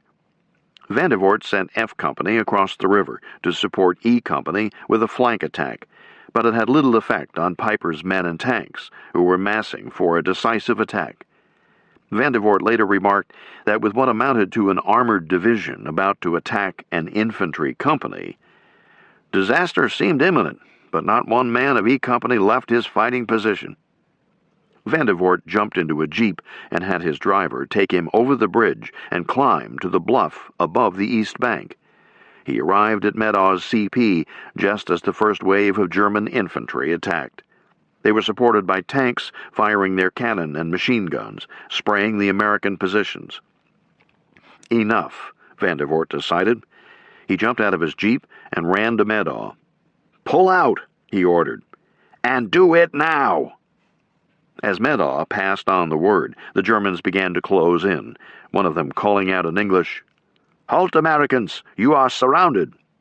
Meadow made no reply. Vandevoort, meanwhile, began driving down the bluff to the riverbank. Urged on by swarms of 9mm rounds from Schmeisser machine pistols, halfway down the bluff, he passed the anti-tank gun. It had jackknifed into a ditch and had to be abandoned by its crew. On the bluff, Meadow had his men withdraw, using lessons from close-quarter fighting in Holland. In Vandevoort's words, "The men intuitively improvised walking fire in reverse, moving backward and using the trees for cover. They simply outshot any pursuer who crowded them too closely." When the GIs reached the edge of the bluff, they had to jump down a sheer cliff, pick themselves up — there were a number of broken bones and many sprained ankles — run a 100-meter gauntlet across the road, cross over a railroad track, and wade the icy river. GIs in the town along the bank and up on the bluff behind fired at any German who showed on the opposite bluff. E Company made it to the town, but with 33% casualties, all of whom were carried to the battalion aid station in Trois Ponts. When every man was accounted for, engineers blew the bridge. It was a textbook withdrawal, except that in this case there was no text, as the U.S. Army had not bothered to teach its soldiers how to retreat. Vandevoort described the E Company's survivors as they came into Trois Ponts. They were a tired, ragged, rugged-looking bunch, but what I saw was beautiful. About 100 troopers with weapons and ammunition still ready to fight. Piper brought some Panther tanks to the edge of the bluff. They started to hose down the streets of Trois Ponts with their machine guns. Then, as Vandevoort recalled, a Tiger tank appeared on the edge of the bluff road. The menacing white skull and crossbones of the SS insignia and the black and white battle cross painted on its armor were clearly visible.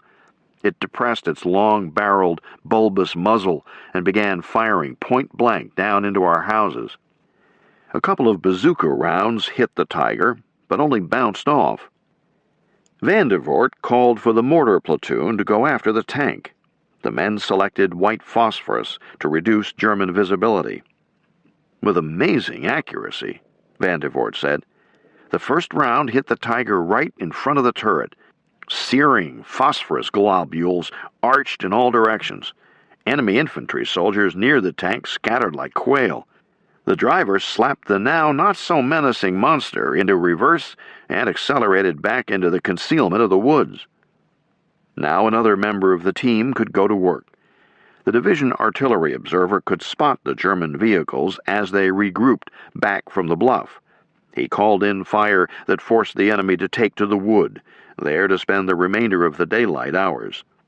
After dark, German infantry tried to ford the Somme, but were beaten back. The Battle of Trois Ponts was a subject Piper didn't much want to talk about in his interview with Ken Heckler. He would say only that after leaving Stavelot, we proceeded at top speed toward Trois Ponts in an effort to seize the bridge there, but the enemy blew up the bridge in our faces. Heckler: What was the importance of the bridge in Trois Ponts? In other words, what do you think you might have been able to do if you had captured the bridge intact? Piper: If we had captured the bridge intact and had had enough fuel, it would have been a simple matter to drive through to the Meuse River early that day. Later, Heckler asked Piper, What orders did you receive from headquarters? Piper sniffed cynically, then said, I got one message that I should report immediately the location of my dressing stations for the wounded, and that unless I reported the amount of gas I still had on hand, I could not hope for any additional gasoline. Piper went north to find a bridge, but never found one he could take. Trois Ponts turned out to be his high water mark. When Heckler asked him what he would have done differently, he spoke not of the battle there, but more general subjects. Get more gasoline, no artillery preparation, keep the horses off the roads, attack with combined arms, take along bridging units with the point, and last, put a general at each street corner to regulate traffic. Piper indicated that there were two good reasons for such a move, and one of them was not traffic control. Piper's opposite number, General Gavin, rather agreed with Piper about the quality of German generals, but he put Colonel Piper in that category too. 34 years after the battle, Gavin wrote in a letter to Vandervoort, I have never been able to understand why the panzer commander, upon reaching the Somme, did not bring up all his infantry and make a night assault, establishing a bridgehead during darkness and getting armor across before daylight. Such a combined arms attack would have worked, Gavin felt, and we had very little behind Trois Ponts. Gavin denounced Piper's generalship, calling it inexcusable. Then he thought about Piper's problems with the German High Command and couldn't help comparing the mess that existed in the Wehrmacht with the generally smooth-functioning SHAEF. He was struck by another thought. Sometimes one suspects that some of the senior German officers, figuring the war was lost anyway, did not want to win. SHAEF made its own mistakes. On December 20th, Eisenhower decided to divide command of the battle between Montgomery and Bradley. His reasoning was that the German advance in the center of the Bulge had split the U.S. 1st and 3rd Armies and severed Bradley's telephone communications with Hodges. As Bradley's headquarters were on the southern flank, Eisenhower decided to put Montgomery in command of the 1st and 9th American armies on the northern shoulder of the Bulge. Such a command arrangement was what Montgomery had all along been proposing, and Eisenhower refusing, which hurt, while the transfer of command at the height of a crisis made it appear as if the Americans had to turn to the British to rescue them, which hurt even more. But Eisenhower insisted it had to be done. When SHAEF Chief of Staff General Bedell Smith called Bradley on the telephone to inform him of the transfer, Smith pointed out that it was a logical move. Bradley protested at the implied insult, but added, Bedell, it's hard for me to object. Certainly if Monty's were in American command, I would agree with you entirely. Eisenhower got on the phone an hour or so later. By then, Bradley was set against any change. By God, Ike, He shouted into the phone. "I cannot be responsible to the American people if you do this. I resign." Eisenhower, shocked and angry, took a deep breath, then said softly but firmly, "Brad, I, not you, am responsible to the American people. Your resignation, therefore, means absolutely nothing." There was a pause, then another protest from Bradley, but this time without any threats. Eisenhower signed off. "Well, Brad, those are my orders." After hanging up, Eisenhower placed a call to Montgomery to inform him of the command switch. The telephone connection was unfortunately indistinct. Montgomery heard what he wanted to hear and attached his own meaning to the garbled conversation. He told Field Marshal Alan Brooke that Eisenhower was very excited, and it was difficult to understand what he was talking about. He roared into the telephone, speaking very fast. The only thing Montgomery understood was that Eisenhower was giving him command of U.S. 1st and 9th Armies. This was all I wanted to know. He then went on talking wildly about other things. Montgomery hung up, got into his jeep, and headed off to visit 1st and 9th Army headquarters. A British officer who accompanied him said he strode into Hodges's headquarters like Christ come to cleanse the temple. According to Montgomery's account, however, Hodges was delighted to have someone to give him firm orders. Montgomery's perceptions were often unusual, sometimes unique. He had an active fantasy life. For example, imagining that he had always intended to hold at Caen so Bradley could break out.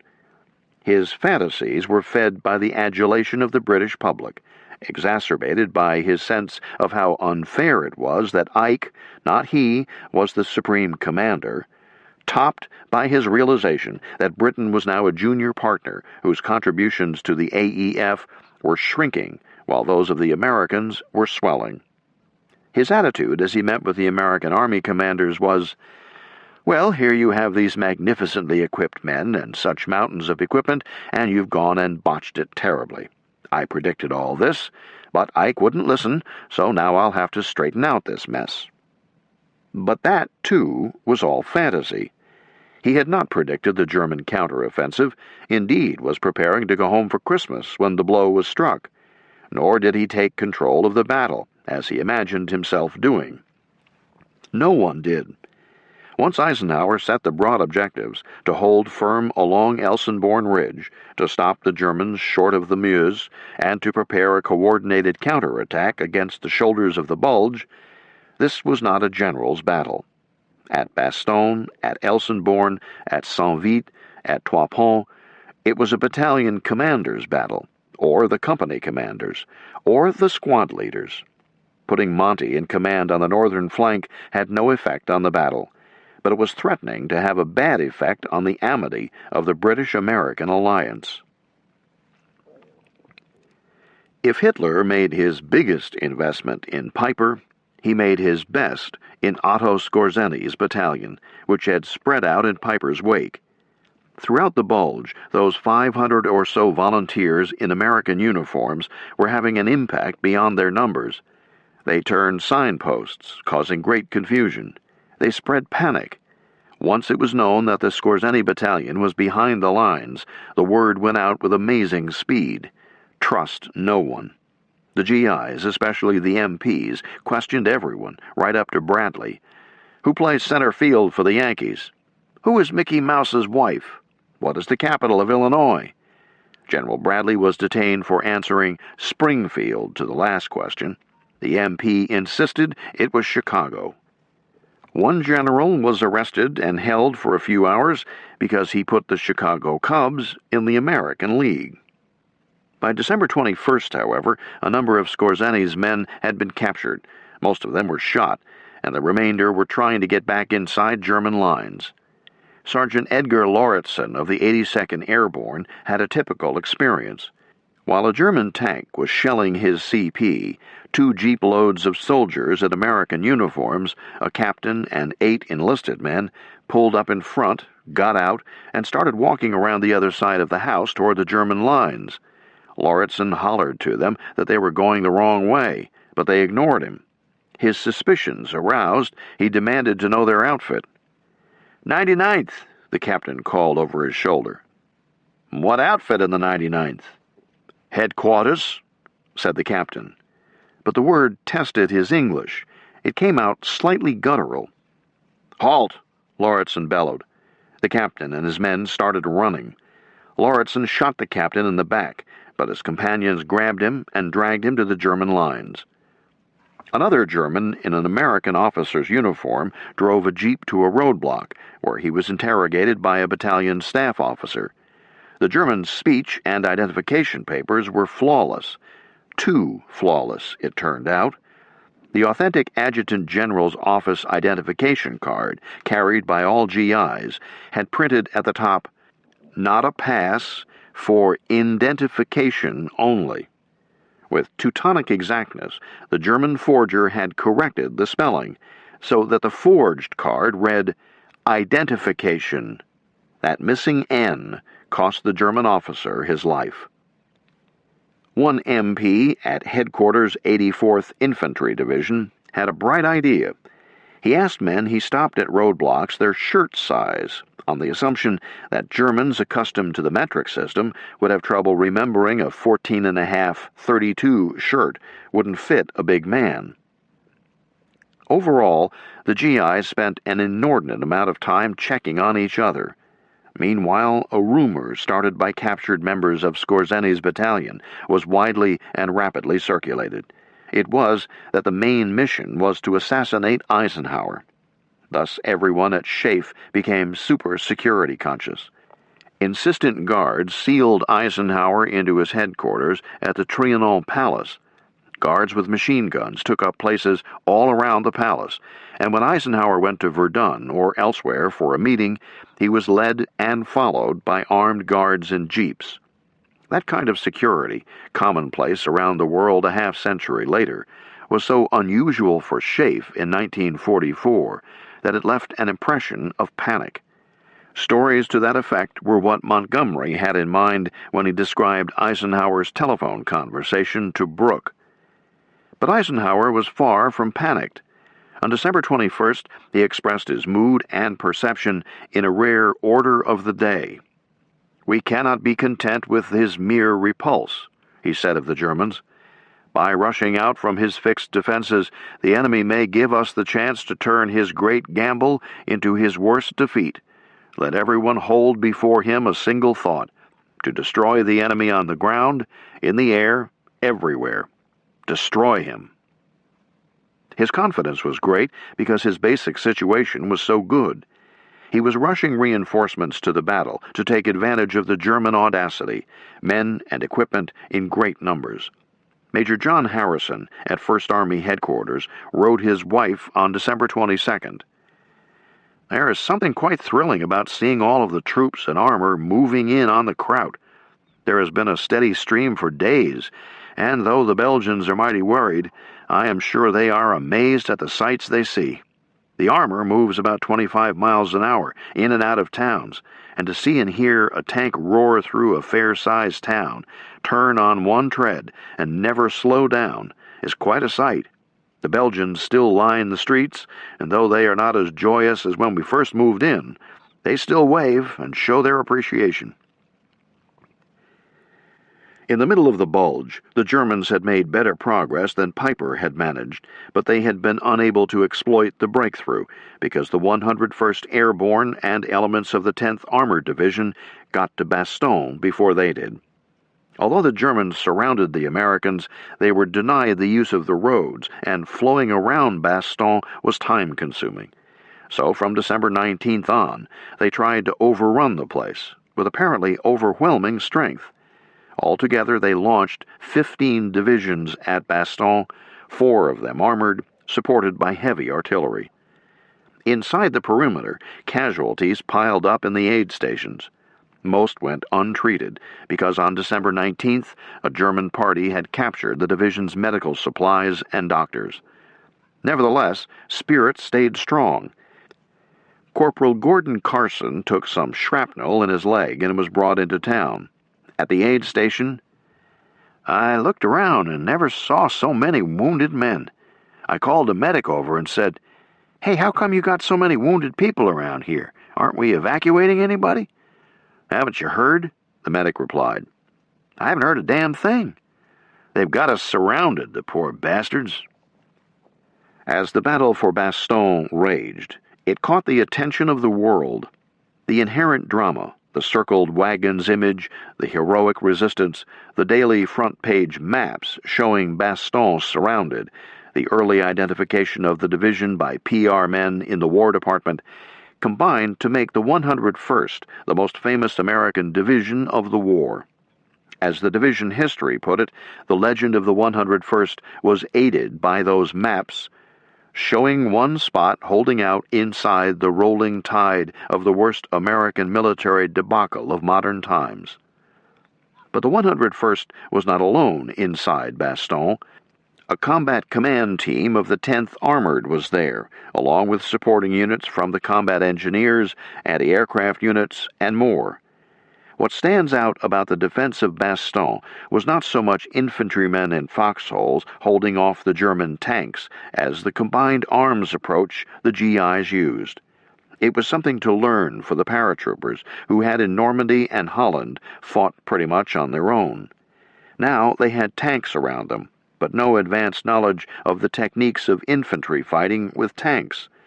Even as the battle raged, Colonel William Roberts, CO of the 10th Armored Team, circulated among the paratroopers, giving them tips on the proper employment of tanks, their capabilities and limits. Roberts's chief criticism of the 101st was that the junior officers tended to use tanks as immobile pillboxes to block roads.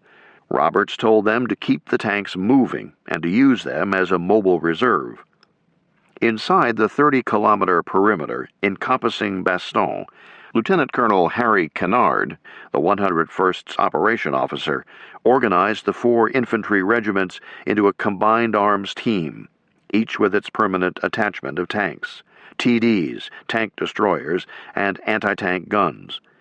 Each team was responsible for a roadblock, for a crossroads, or for a mutually supporting position on prominent terrain.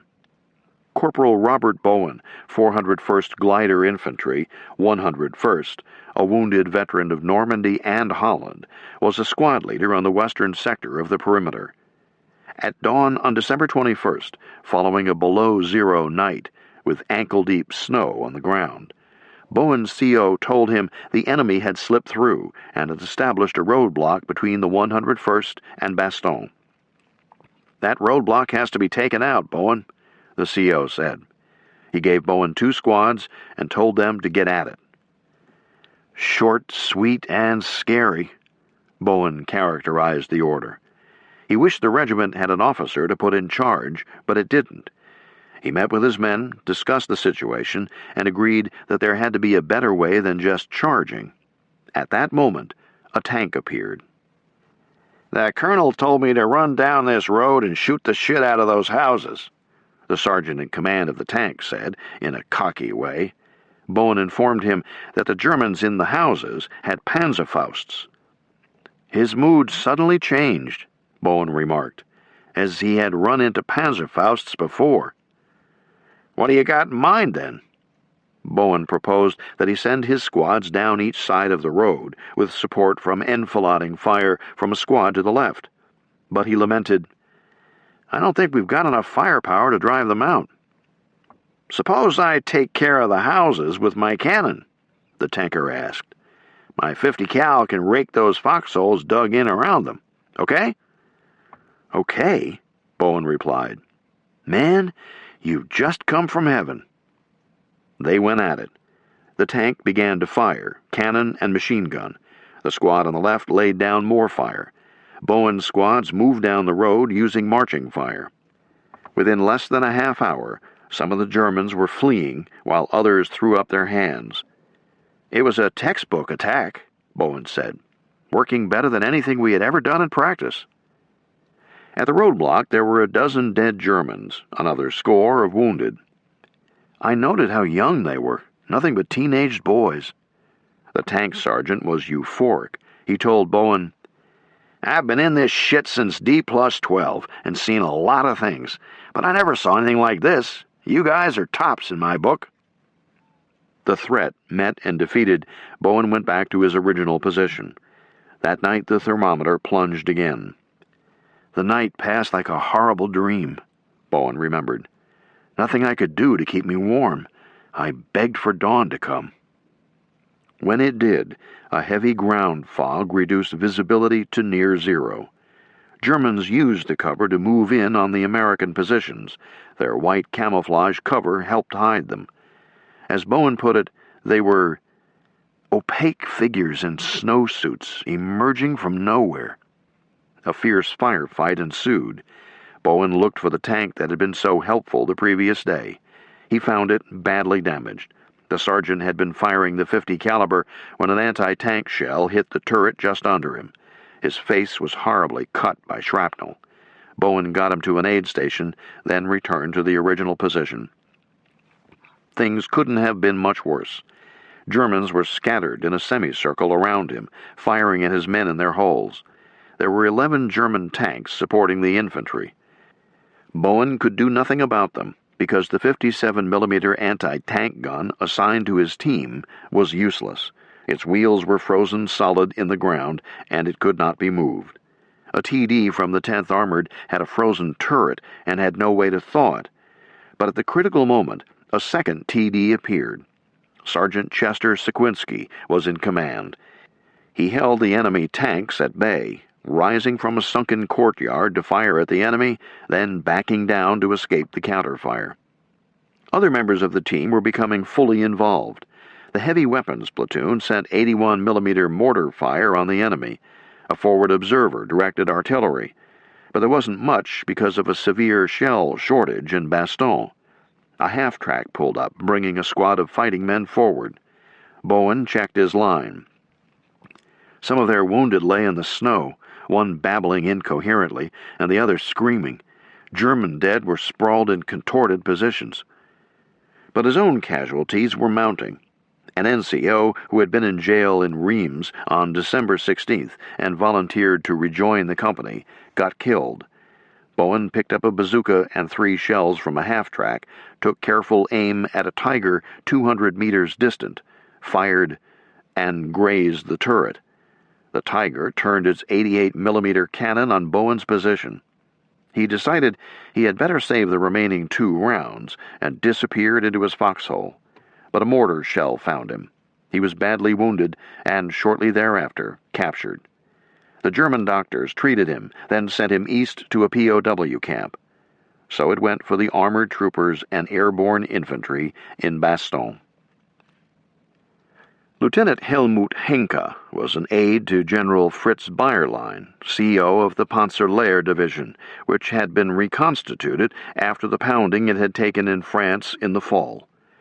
On December 22nd, Bayerlein handed him a letter from the German commander to the USA commander of the encircled town of Bastogne. It demanded an honorable surrender to save the encircled USA troops from total annihilation. Bayerlein told Henke, who spoke good English, to join a colonel from the staff, get a couple of enlisted men and 2 white flags, approach the American lines, arrange a local truce, and deliver the letter to the American CO. All went well. The GIs stopped firing when the Germans did, and the 4-man party waved its white flags. The Germans came into American lines, where Henke told the lieutenant that he had a message for the American CO. The lieutenant blindfolded the Germans, put them in a jeep, and drove to General Anthony McAuliffe's headquarters in Bastogne. A staff officer there asked Henke, "What is your business?" Henke, still blindfolded, handed over Bayerlein's written demand. As McAuliffe read, his staff officers bombarded Henke with questions. "Why do you shoot prisoners? Why are German soldiers fighting in American uniforms?" Henke replied, "I know nothing of such things and cannot imagine them happening." Then a new voice said, "Take them back," as the staff officer placed McAuliffe's reply into Henke's hand. The Germans were driven back to the front, where their blindfolds were removed and a brief ceasefire arranged. Henke finally had a chance to read McAuliffe's response. It said, "Nuts." He looked at his American escort, Colonel Joseph Harper. "Nuts?" he asked in disbelief. "It means go to hell," Harper replied. Henke knew what that meant. Before departing for his own lines, "I told the American officer what I told every soldier whom I took prisoner. May you make it back to your homeland safe and sound." "Go to hell," was Harper's reply. Another face-to-face encounter between the enemies went better. German Lieutenant Gottfried Kischel, an infantry officer outside Bastogne, was in his foxhole in the afternoon of December 22nd. An American tank was hit and began burning. Kischel heard cries for help from the tank. "So I crawled to it. An American was hanging out of the hatch, badly wounded. I pulled him out and dragged him to a ditch where I applied first aid." Kischel looked up from his bandaging and saw several Americans staring down with their M1s pointed at him. An American lieutenant asked in German, "What are you doing?" "He cried for help, and I helped," Kischel replied. The Americans put their heads together. Then the lieutenant asked, "Do you want to be taken prisoner, or do you want to go back to your comrades?" "I must return to my comrades." "I expected no other answer," the American said. He told Kischel to take off. On December 23rd, the skies cleared. The Allied Air Force, grounded for a week, went into action. Medium bombers hit German transport facilities, especially bridges and rail yards around and behind the Eifel. Yabos shot up German vehicles and columns. Captain Gert von Followes, commanding a tank unit outside Bastogne, called it psychologically fantastic. "Airplanes everywhere, thousands, shitting all over us. I didn't see a single Luftwaffe plane." The American transport planes, C-47s, dropped tons of supplies into Bastogne. Medicine, food, blankets, although not enough to give one to every man. Ammunition, especially artillery shells, with an over 90% success rate. The Germans continued to attack. They launched one of their heaviest assaults on Christmas Day, but it was a fool's business. They made no gains for a heavy price against the resupplied men of the 10th Armored and the 101st Airborne. As Captain von Followes put it, "The Americans were extraordinarily brave. It was amazing what their troops were accomplishing. I knew we wouldn't get any farther than Bastogne." From the Battle of Trois Ponts on, Piper ruefully told Heckler, "Events turned rapidly against us." As Major Guderian of the 116th Panzer Division put it, "We started with fuel enough for only 50 kilometers. Captured American fuel gave the Germans enough for another 20 kilometers. Meanwhile, behind the German lines, the traffic jams had been straightened out and a supply line established, so more fuel and ammunition could be brought forward. The Germans relied on captured American supplies for food. But by the time the roads cleared, during the night of December 22nd through 23rd, so did the skies. As Guderian laconically remarked, "We had no defense against air attacks. The columns could no longer come forward." Piper's advance ended. That afternoon at 1700 hours, he got an order via radio. "Withdraw." "When I received that message," Piper told Heckler, "I realized that the only chance was to break out without any vehicles and wounded. Accordingly, on 24th December at 0100, we abandoned all our vehicles and started walking back." For the Germans, the offensive phase of the Battle of the Bulge was over. One of Piper's privates, Gunther Bruckner, asked a question to which the answer was obvious. "We were so well equipped, beautiful weapons, but what is the use of having a brand new tank but no gas? What is the use of having a machine gun when I have no more ammunition?" Or, what is the use of having the world's best fighter airplane when there is no fuel to run it? By this stage, the Germans had built hundreds of single-engine jets, Messerschmitt 163, and twin-engine jets Me-262, and were going into production on a jet bomber. The Americans were not going to have jets until October. The Me-262 was so much better than any propeller-driven plane that some Allied airmen worried that if the war went on, the Germans might regain control of the sky by June. But that was unlikely, because the Luftwaffe was without fuel.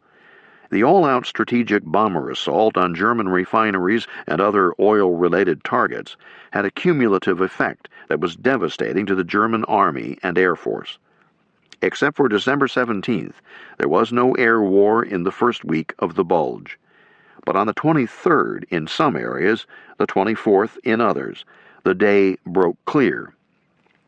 Captain Barenfeld led his squadron of P-47s on both days. At last! We were off. We knew exactly what to do and where to go. Frustration of the past several days of nothing but bad news manifested itself. Our people pitched in with a zest. Crew chiefs, armament people, everyone worked to put up the maximum amount of missions.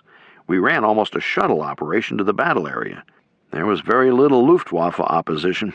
Evidently, they had shot their wad on the first 2 days.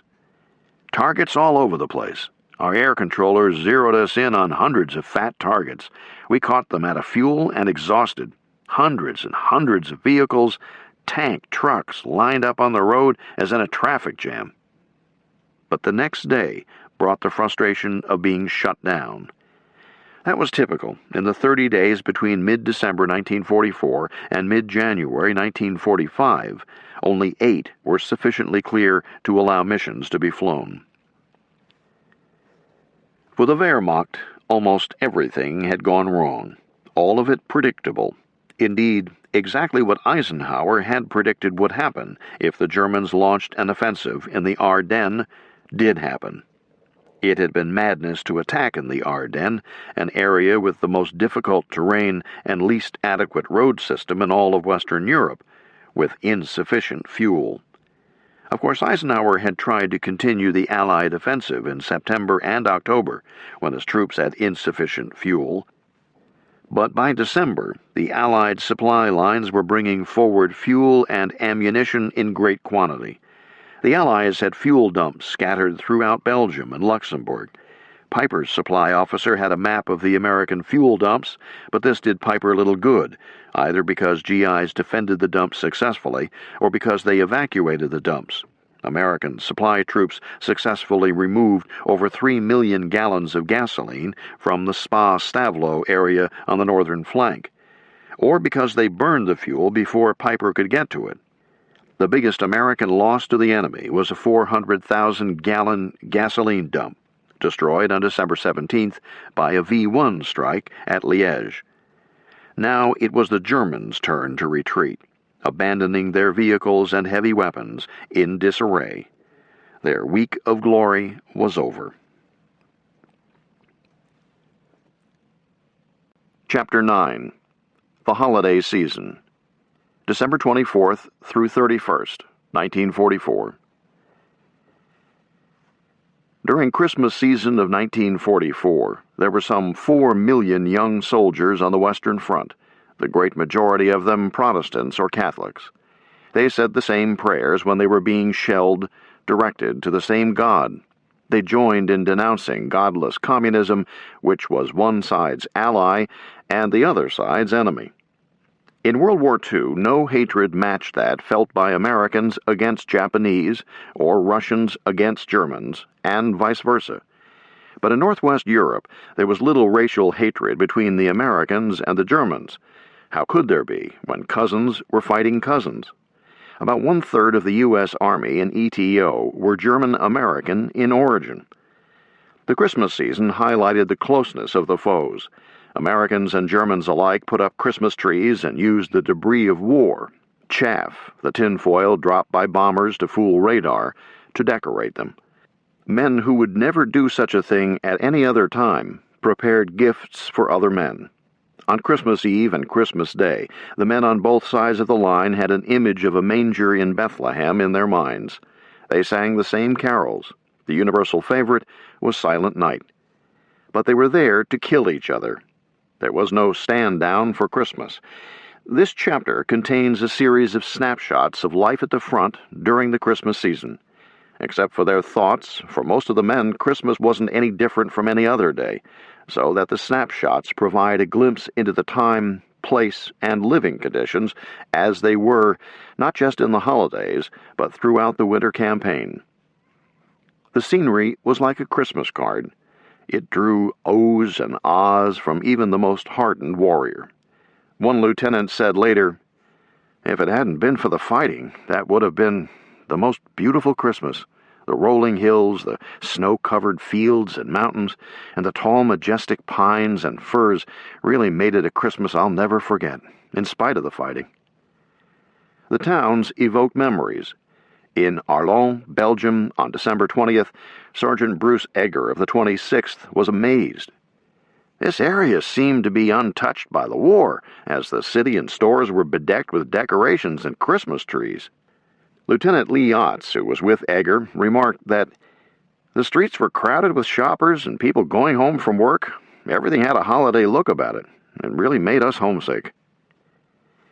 Nearly every one of those 4 million men on the Western Front was homesick. Loneliness was their most shared emotion. Christmas meant family, and reminders of Christmas were all around these men at war. Family and home meant life.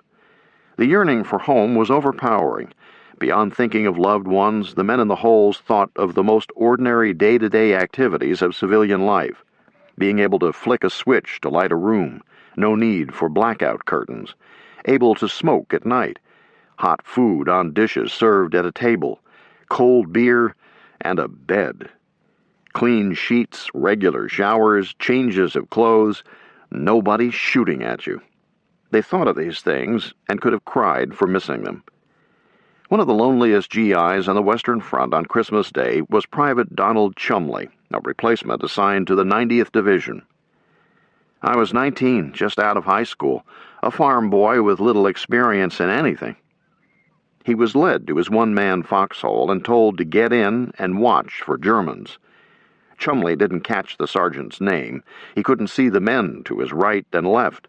He didn't know what squad, platoon, company, or battalion he was in.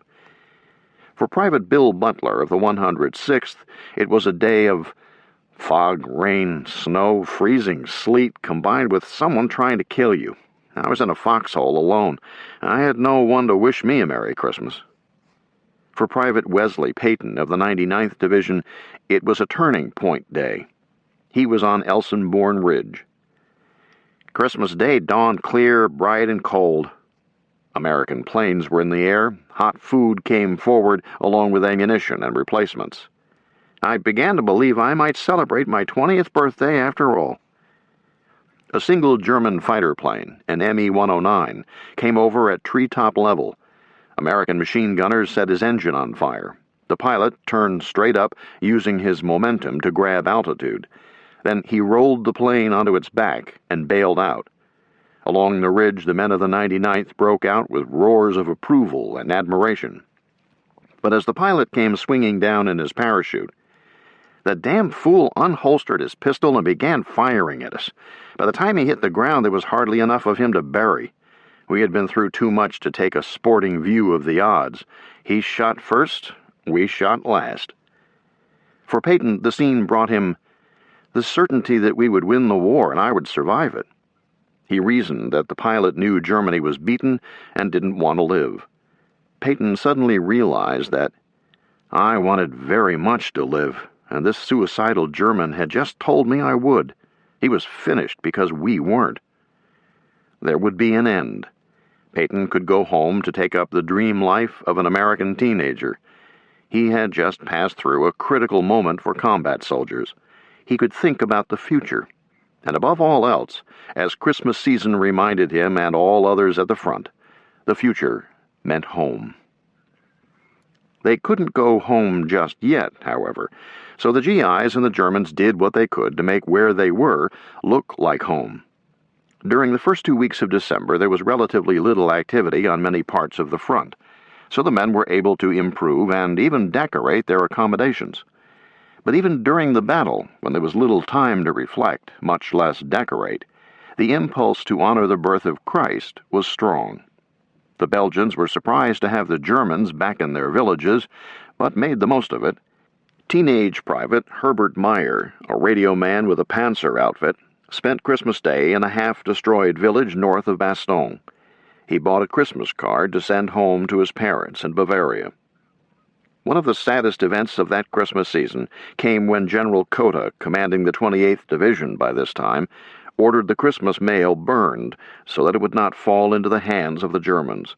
Over 5,000 letters, cards, and packages were piled in a courtyard near the division CP at Wiltz, Luxembourg. Gasoline poured over and burned. Meyer's squad had moved into a cellar in a half-destroyed village north of Bastogne. He cut down a small Christmas tree to decorate the cellar, and the squad proceeded to have a party. The highlights were coffee, captured from the Americans, the first coffee Meyer had enjoyed since D-Day, and a bottle of schnapps. 50 years later, Meyer could not recall the name of the village, but as to the coffee and schnapps, "That I still remember exactly." He also recalled standing guard in ice-cold weather, and one of his comrades receiving the news that his brother had been killed on the Russian front, which put a damper on the celebration. A few days earlier, the newly arrived 99th Division had taken its position in the Ardennes and gone to work building double-walled log shelters. "We looked forward to spending Christmas secure in our log bunkers," one sergeant wrote, "with a decorated tree, singing carols, and enjoying a hot meal." Many men were in houses. This is where most rear echelon people lived and slept. Sometimes frontline men, too, but only when the line ran down the middle of a village. But if the houses were within the enemy's artillery range, the GIs were staying in the cellars. In many cases, the second and first floors had been blown away anyway, and if they weren't, they made inviting targets. So even in town, men lived below ground level. Almost any civilian walking into one of those cellars would have immediately declared them uninhabitable. The air was a mixture of sweat, brick dust, soot, and cigarette smoke. It could not be breathed. It was too dark to see much more than outlines. It was either too hot or too cold, and it had no running water. Every frontline soldier who walked into one of those cellars thought it the most desirable place in his entire world. The cellars were secure from all but a direct hit. They were dry. There was coffee on the stove. The cooks provided hot food. Sometimes there was a radio, an Axis Sally, playing American music. The exhausted GI could push some straw into a corner, lie down, and plunge into a deep sleep, completely relaxed because he felt secure. Usually he was right. He was secure. Even during heavy shellings, direct hits on cellars were rare. Still, they happened. Captain Gunther Materna of the German artillery was in Belgium. "On Christmas Eve of 1944, my men and I were lying in the basement of a corner house. I was lying near the back on some straw. At about 2200, a shell exploded in our cellar. It came through the wall before it exploded." Materna's 2 radio men were killed instantly. His sergeant was badly wounded, and he had shrapnel in his back. As he was being pulled out, the house burned down, with the others still inside. At the beginning of the month, Company K of the 333rd Regiment had been relieved on the line and gone into a Belgian village to spend the night. Privates Donald Stauffer and Jim Sterner scouted for cellars. Stauffer found a beauty, big enough to hold a platoon, protected by an arched brick roof. He went looking for Sterner to give him the good news. Sterner had found a cellar of sorts. He threw himself down. Stauffer found him and said, "Hey, I've found a really great place. Let's go." "Don, I'm so goddamn tired I'm not going to move," Sterner groaned. "I don't care if I get killed." What the hell, Stauffer decided. He stayed with Sterner. Meanwhile, another platoon moved into the cellar Stauffer had found. About 0033, there was a terrible explosion. A huge German shell had hit the upper part of the house, blown in the wall, and collapsed the roof of the cellar. 6 men were killed, 8 wounded. The battalion's official journal for that day noted the usual morning mortar fire, balance of the day quiet except for intermittent mortar fire. Pulling the living out of the debris was a nightmare. For the wounded men, it was torture. Captain Linebaugh tried to comfort one man by assuring him that he would be okay, then by remarking on how lucky the soldier was, he would be home for Christmas. The man died within moments.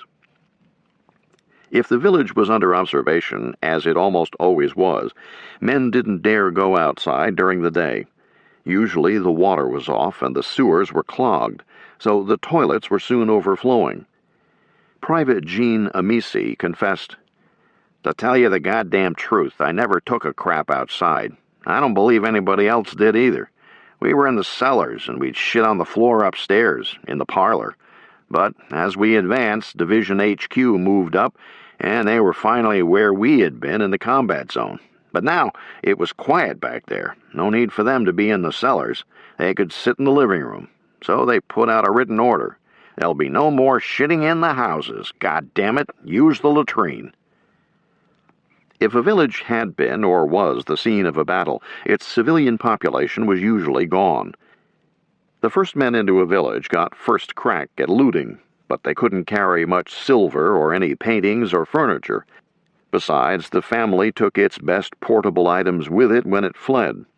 But what the combat troops wanted most, food, a change in diet, they often found. Shelves of canned goods, vegetables, and meats were emptied in a night. It made for some memorable holiday feasts. Corporal Claire Galdonic of the 90th Division found himself on Christmas Eve in an undestroyed home just inside Germany. His company had occupied the town at dusk. The Germans thought civilians were still there. To keep them fooled, the company's CO told the men to build fires. The smoke rising from the homes worked. There was no shelling that night. But in Galdonic's house, the chimney wasn't drawing. Smoke filled the room. After putting out the fire and clearing the air, Galdonic investigated. He found that the stovepipes were stuffed with smoked hams and sausages that the German family had tried to hide. There was enough to provide his squad with 2 days of banqueting. That same Christmas Eve, Private Gottfried Kischel, a German infantryman, was driving in Belgium. "Look in the trees!" someone shouted. There was the improbable sight of 2 large canned hams with Hormel printed on them, hanging in a net. How they got there wasn't Kischel's concern. After retrieving them, he and his crew requested quarters for the night at a Belgian home. It was granted, and on Christmas Day the host family prepared the hams, adding bread, potatoes, fruit salad, and apple liquor of their own. "I can still remember that exactly," Kischel said in an interview 50 years later. The Belgian civilians and German soldiers gathered around a large table. The village, like most of those along Germany's border with France, Belgium, and Holland, was a mix of Germans and Frenchmen, Belgians, or Dutch. In this case, the man of the house rose and said in German, "I am the mayor of this little town. Although our countries are at war, I came from German ancestry, as you can hear from my accent. This feast is a friendly gesture to you, as you are all poor young men so unlucky to find yourselves fighting a war on Christmas Day." There was no general ceasefire anywhere on Christmas Day. Apparently it never occurred to anyone to even suggest it. But the urge to go to church was widely felt. Lieutenant Otts attended services conducted by an American chaplain in a village church. The windows were blown out, and the church was pretty well torn up, but the service was very impressive. The dirty, unshaven men were standing among the ruins of a once beautiful church, with the sun pouring in through the holes in the ceiling. Private George McAvoy of the 9th Armored Division was in Fratin, Belgium, on Christmas Eve. He attended a midnight mass at the village church, along with every man in his company not on duty, and most of the town's inhabitants. As the church was jammed, the GIs took seats in the rear. They were in combat dress and armed, which caused considerable embarrassment. Rifles leaned against the pews and would slip on the hardwood and crash to the floor. The men put their helmets under the pews in front of them. When people knelt, they kicked the helmets and sent them spinning along the floor. "It was the noisiest service I ever attended," McAvoy wrote, "but the sense of comfort, well-being, and safety was amazing." Throughout the service, McAvoy noted the boys up in the choir stall were giggling. It turned out that one of the squads had gone into the church shortly after dark, thrown their bedrolls down around the altar, and gone to sleep. When the priest arrived, he let them sleep. What set the boys to giggling was the sight of one of the GIs suddenly waking up, hearing the organ, and seeing the priest, and crying out, "I've bought it!" A custom that was different for the two sides was the Christmas feast. For the GIs, that meant turkey. For the Germans, that meant goose or ham. The cooks did their best to get a real Christmas meal up to the front, with varying results. If it got to the foxholes, the turkey or ham was likely to be frozen. At division headquarters level, the feasting could be almost grand. Even the 101st Airborne CO, General McAuliffe, and his staff did fairly well. They sat at a table covered by a cloth with a centerpiece and ate turkey and trimmings off real chinaware with silver knives and forks. McAuliffe was all pumped up. His boys had held, the skies had cleared, help was coming. On Christmas Eve, he somewhere found a printing press and put out a Christmas greeting to his men. "What's merry about all this, you ask?" was the opening line. "Just this. We have stopped cold everything that has been thrown at us. The Germans surround us. Their commander demanded our surrender in the following impudent arrogance." There followed the 4-paragraph message demanding surrender. Then McAuliffe reprinted his reply. "To the German commander. Nuts. The American commander." McAuliffe concluded, "We are giving our country and our loved ones at home a worthy Christmas present, and being privileged to take part in this gallant feat of arms, and truly making for ourselves a Merry Christmas." McAuliffe's men in the foxholes were not so upbeat. Their Christmas Eve dinner consisted of cold white beans. In his company, Captain Winters was last to go for chow. All he got was 5 white beans and a cup of cold broth. At least his company didn't get attacked on Christmas Day. On the other side of the Bastion, the Germans launched their heaviest attacks ever to try one last time to break through. They failed. That was one of many attacks launched on Christmas Day, by both sides. They were there to kill, holy day or not. On the front, the dead and dying were all around them. Sergeant Egger recalled an attack his company made on a German-occupied village late on the afternoon of Christmas Eve. German machine guns hit the advancing GIs. 2 men were wounded, 1 killed. The platoon dug in. A wounded man kept crying, "Mother, Mother, help me!" as he struggled to rise. Another burst from the machine gun silenced him. That beseeching plea on that clear, cold Christmas night will remain with me for the rest of my life. Shortly after midnight, the company resumed the attack. It advanced to a frozen ditch beside the road, where it attracted concentrated German machine gun fire. The men threw themselves into the ditch, where they remained stretched out prone on the frozen snow for 6.5 hours. They began to fall asleep. Lieutenant Otts crawled back to them several times, shaking them awake and making them kick their feet and flex their hands and fingers. At dawn, the Germans counterattacked. They were repulsed. Then the Americans tried again. "We lost several men that day who would not have been hit if they had been given any infantry training," Otts commented. "One of my men was killed while standing up firing when he should have been lying flat in the snow. I saw him and yelled at him to get down, but he couldn't hear me." It was a Christmas that left Otts and his men stunned and haunted. Sergeant D. Zane Schlemmer of the 82nd Airborne recalled a scene of total black and white, The whiteness of the snowy fields in stark contrast to the darkness of the forests and the long column of troopers struggling under the weight of their total possessions. Through Christmas Eve night and on into Christmas Day, Schlemmer's company was marching to the rear to take up new positions. The paratroopers hated to give up ground, but they were in a salient, and the brass decided to shorten the line. The men were sure the Germans would attempt to attack before they got dug in. So when dawn came, Schlemmer and his buddies were feverishly grubbing in the rocky, frozen, root-bound soil. In a near frenzy, they set up their weapons, stashed supplies of ammo, placed anti-tank mines. Snow began to fall, masking the line.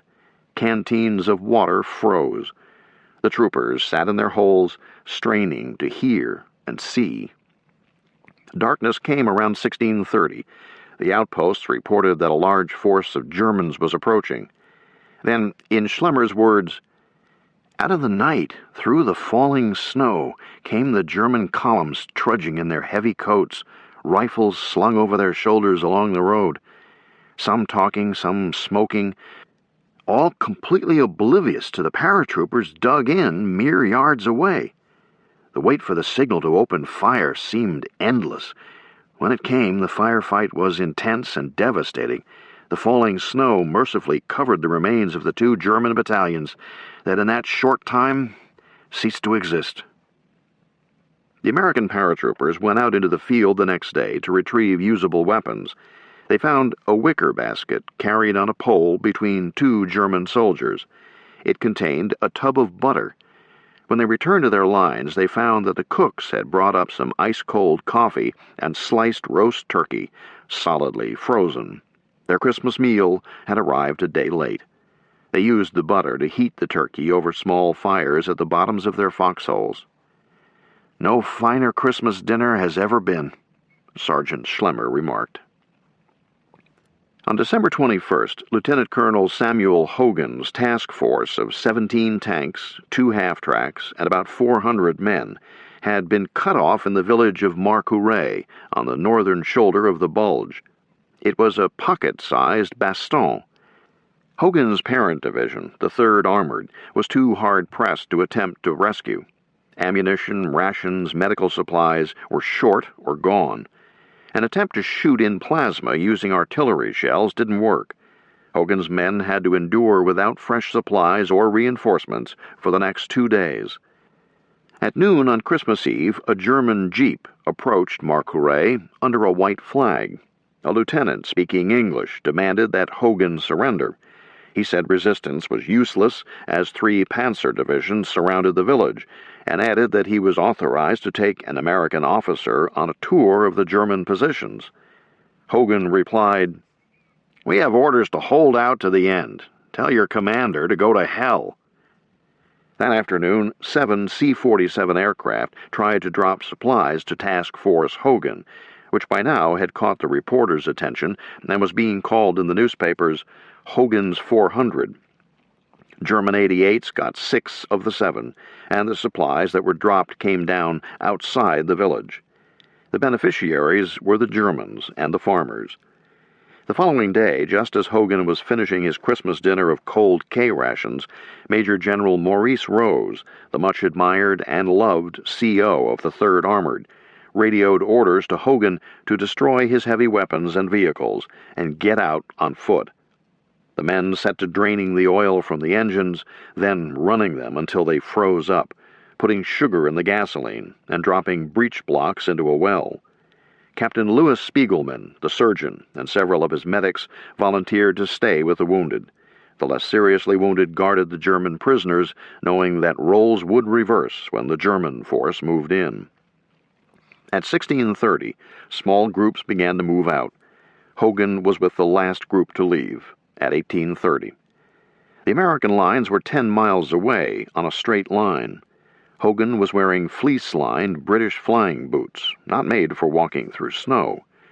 To his dismay, he had to stop his group to rest. Not until dawn did the first units reach Friends. Hogan was the last to arrive at 1400, December 26th. When he reported to General Rose, Rose wanted to know why he was the last man out. Hogan thought of several heroic answers he might give, but decided instead to tell the truth. "My feet hurt." Private Philip Stark was a 19-year-old machine gunner in the 84th Division. He arrived on Christmas Eve at a position outside the Belgian village of Verdun in the northern shoulder of the Bulge. His company had been on the offensive for a month, and as a result lost 175 out of the original 200 men. Replacements had brought it back to strength. Upon arrival in this sector, Stark wrote 3 years later, recording his experiences on paper for fear of forgetting details, "We were told no prisoners.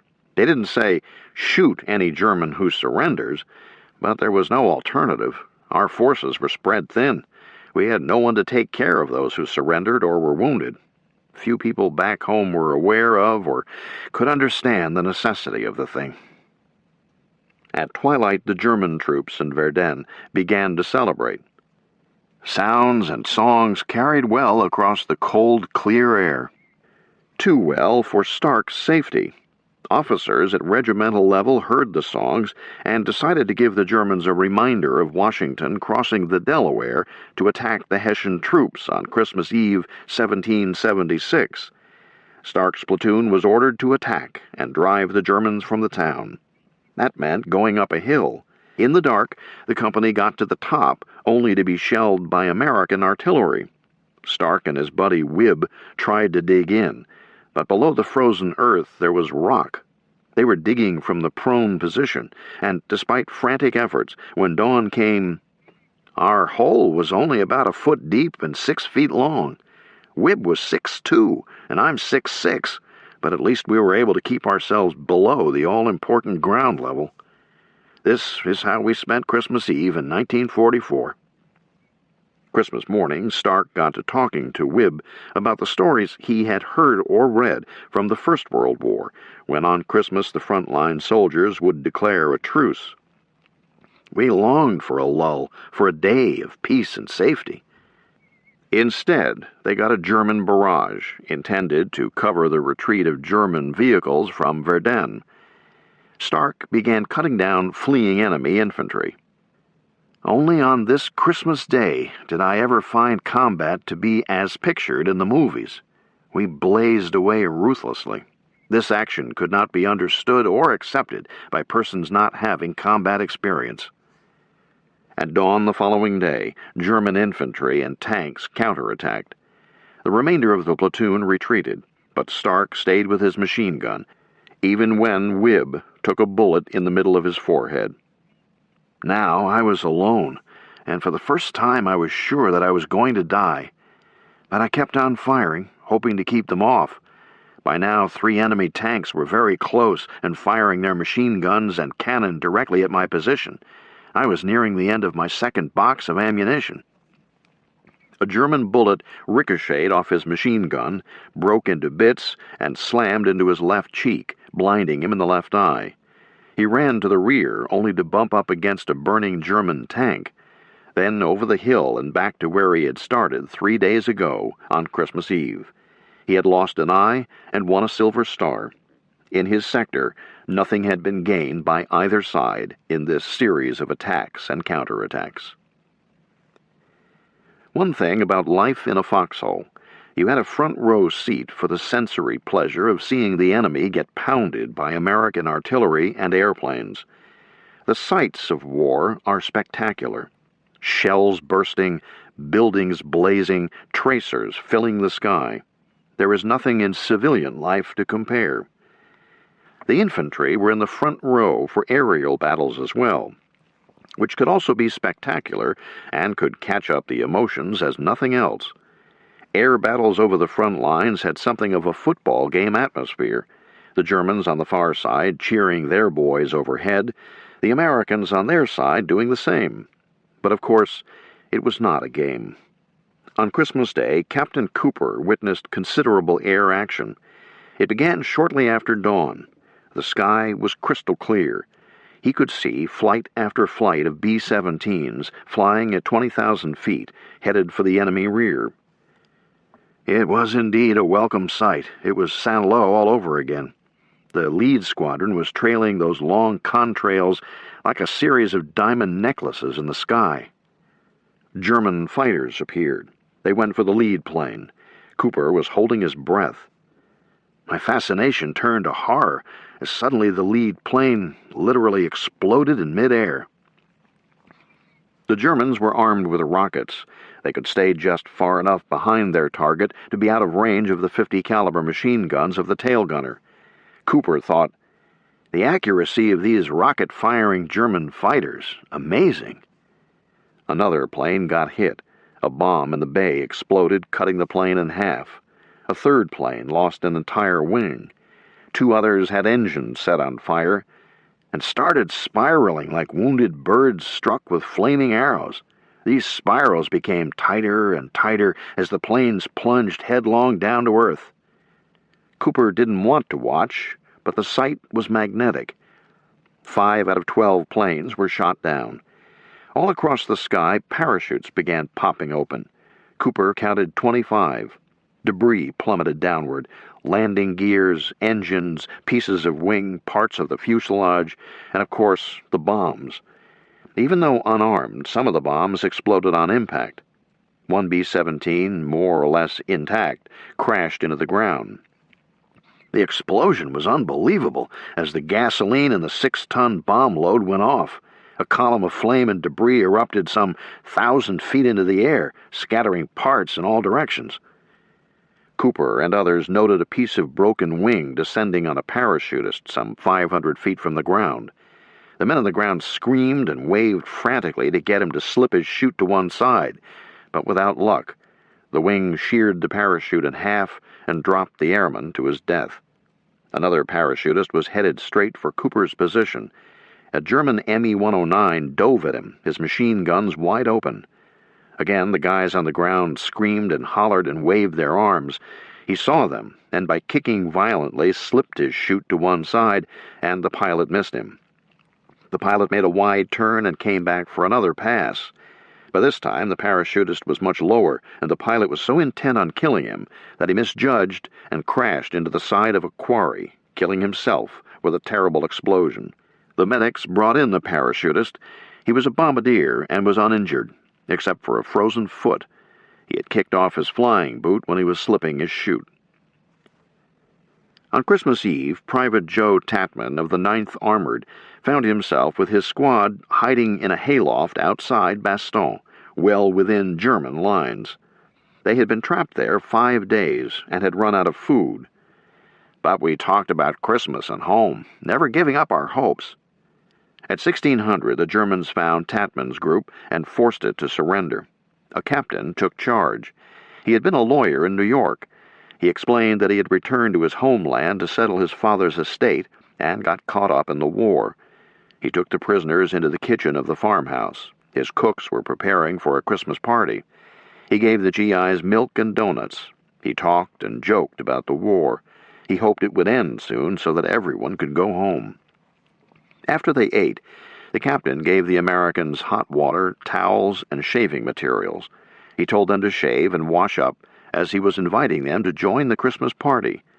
The elderly Belgian couple had set a large, beautiful table in a decorated dining room, covered with all kinds of food and drinks, including meats. There were plates holding all brands of American cigarettes. After eating, the two sides joined in singing. The prisoners sang Silent Night in English. The captors sang it in German. The captain offered a toast of good luck to the prisoners.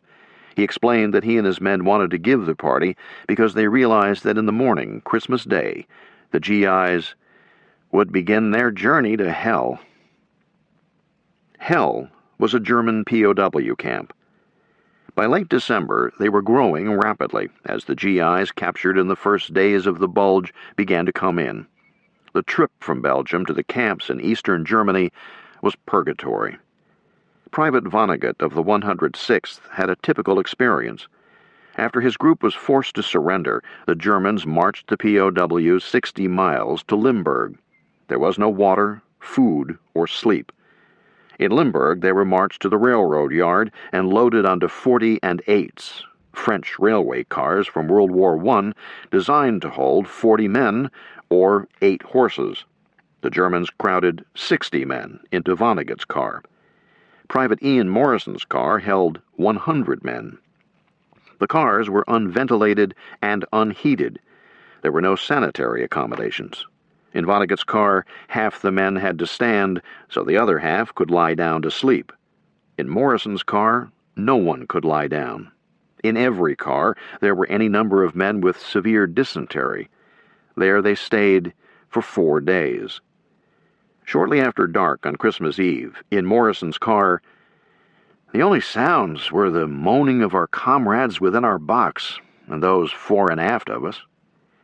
In one of those cars, a man began singing. He obviously had a trained voice. He was a superb tenor, Private George Zack recalled. He sang Silent Night. Soon the others in the car took it up. It spread to the cars up and down the line. The German guards joined in the singing. Suddenly the air raid sirens went off. Soon bombs from the RAF were dropping all around the railroad yard. "Let us out!" the POWs screamed as they pounded on the locked siding doors. "For Christ's sake, give us a chance!" But the guards had run off. The thinnest man in the car managed to squeeze through one of the vent windows and remove the wire locking the sliding door. The POWs poured out and ran up and down the track, opening the wire on the other cars. They saw a cave-like gully and ran to it. Some made it, but about 150 got killed or wounded. When the all-clear sounded, the guards returned, rounded up the prisoners, and put them back in the cars. It was still dark. Slowly, the excited talk died down as the adrenaline drained. Soon, it was a silent night. "Hey!" someone called out. "Hey, tenor, give us some more!" A voice from the other end of the car responded, "He ain't here. He got killed." So it went on the Western Front during the Christmas season, 1944. Christmas Eve at the Flossenburg POW camp in Bavaria was a macabre experience. A few days earlier, 15 American paratroopers captured in Holland in September had escaped from the camp, but they were caught on December 23rd and returned to Flossenburg. There, the SS guards held a sadistic Christmas party for the inmates, who were compelled to stand in ranks and watch as the guards hanged the recaptured paratroopers. Out on the English Channel, the transport Leopoldville, a converted luxury liner, was headed toward Le Havre, bringing 2,223 replacements for the Battle of the Bulge. The officers were from the Royal Navy. The crew was Belgian. The passengers were Americans, a fine show of Allied unity. 19-year-old Sergeant Henry Anderson and 150 others went up to the deck just before midnight to sing Christmas carols. There was a boom. A torpedo fired from a U-boat had hit amidships. The ship shivered, then began to sink. The officers and crew jumped into the lifeboats. There were only 14 of them, and took off, leaving the U.S. soldiers to fend for themselves. Anderson managed to jump from the Leopoldville to the deck of a destroyer that came alongside. Others who tried the same missed and were crushed as big waves pushed the two ships into each other. Still others drowned or succumbed to hypothermia. Altogether, 802 GIs died in the incident, but not one British officer or Belgian seaman died. Bad show for Allied unity. The incident, therefore, was covered up. There was no investigation, no court-martial. The Leopoldville Christmas Eve disaster was a consequence of the difficulties the Allies had created for themselves with their inadequate replacement policy, and of the problems the Germans had caused for them in the Ardennes. The Allies were sending every available man across the Channel on every available boat. The Leopoldville was one of them. Built to carry 360 passengers, it held 2,223 troops and a crew of 237, including 93 natives of the Belgian Congo, with 24 British seamen to man the guns, and a Belgian captain who spoke only Flemish. She was more a ferry than a transport, and was badly run down. "What a hell of a looking boat," Private Leo Zarnowski said. "I don't think we'll make it across. Let's swim." It was early winter, a time when the channel is always rough and often stormy. The German U-boats posed another threat. On December 23rd, a troop carrier had been hit by a torpedo in the channel, outside Cherbourg. But it was a short trip to Cherbourg, half a day, and the troops were needed at the front immediately. To speed the process, ordinary precautions were neglected. Lifeboats were not hung over the side, ready for instant use. There were insufficient life jackets, and no instructions on their use were given to those who got one. With men packed into the very bowels of the ship, there were no lifeboat or abandoned ship drills. There were many other screw-ups, most caused by haste. The rescue effort was a disgrace. As a result, what should have been a minor loss, the Leopoldville, was the equivalent of losing a full-strength rifle regiment, as the 1,400 or so survivors had to be sent to the hospital rather than the front line when they finally got to Cherbourg. The survivors don't talk much about it. Lieutenant Bill Everhard commented, "Along with many others, I have tried for almost 50 years to bury my memories of a night of fear, terror, and grief." He adds with some bitterness, "All of us have been helped in this attempt to forget by the governments of the United States, Great Britain, and Belgium." The American cover-up continued until 1959, when the Office of the U.S. Inspector General released a sanitized summary of its 1945 top-secret report. It charged that the Belgian crew were negligent in performance of their duties. They were not at their posts instructing passengers, reporting condition of the ship, and launching lifeboats. They seemed interested only in themselves. The report also noted that had an abandoned ship order been given over the loudspeaker system, undoubtedly many would have been saved. Actually, such an order was given, in Flemish. Only the Belgian crew members understood it. The report found no American responsibility and made no mention of the hurry-up, almost frantic nature of the transport system to meet the crisis of the bulge. The British Admiralty's Board of Inquiry report was released in the 1960s. It exonerated the ship's officers and crew. The Belgian government in 1992 issued its report, which praised the officers and crew and claimed that the lifeboats were put to sea with GIs aboard. The incident has never received the attention given to the somewhat similar disaster at Slapton Sands before D-Day, although the loss of life was about the same, and although the cover-up was more thorough and lasted longer. The main reason is that 3 governments are involved, but perhaps in some part it is because of when it happened. It is just too painful to think about. Asked for his story, Private George Baker, a survivor, replied, "That Christmas Eve, when I, with so many others, jumped into the sea, filled with, so many boys crying out to God and Mother, it's just something that I do not want to recall."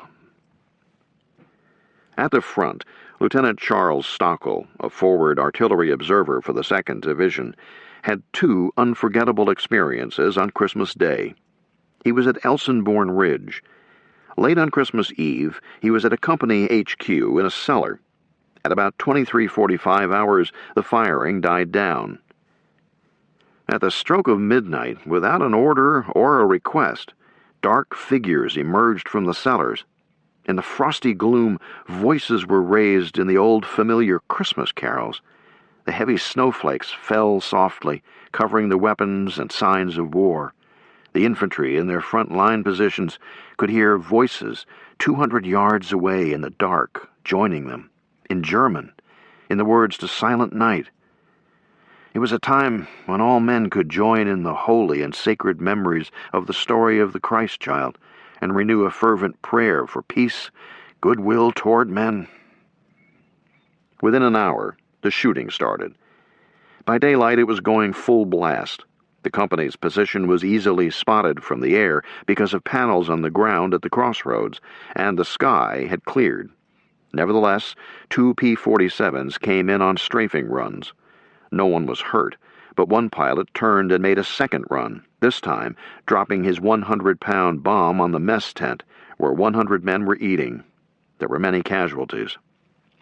Stockel felt there was no excuse, especially for the second run. Those were his men lying dead and wounded under the bits of canvas. He was infuriated to the point that I put 75 rounds from a truck-mounted 50 cal MG through his motor. He went up in flames. He rolled his plane and parachuted. We jumped in a jeep and were fully intent on beating him to death. He came down, fortunately for him, next to the division MPs. We were told he was cashiered. For that pilot, as for so many others on the Western Front in 1944, it was a Christmas best forgotten. Patton woke on Christmas morning, looked at the sky, and said to himself, "Lovely weather for killing Germans." But to his disappointment, the spearhead 4th Armored Division for his thrust north to relieve Bastogne failed to break the siege that day.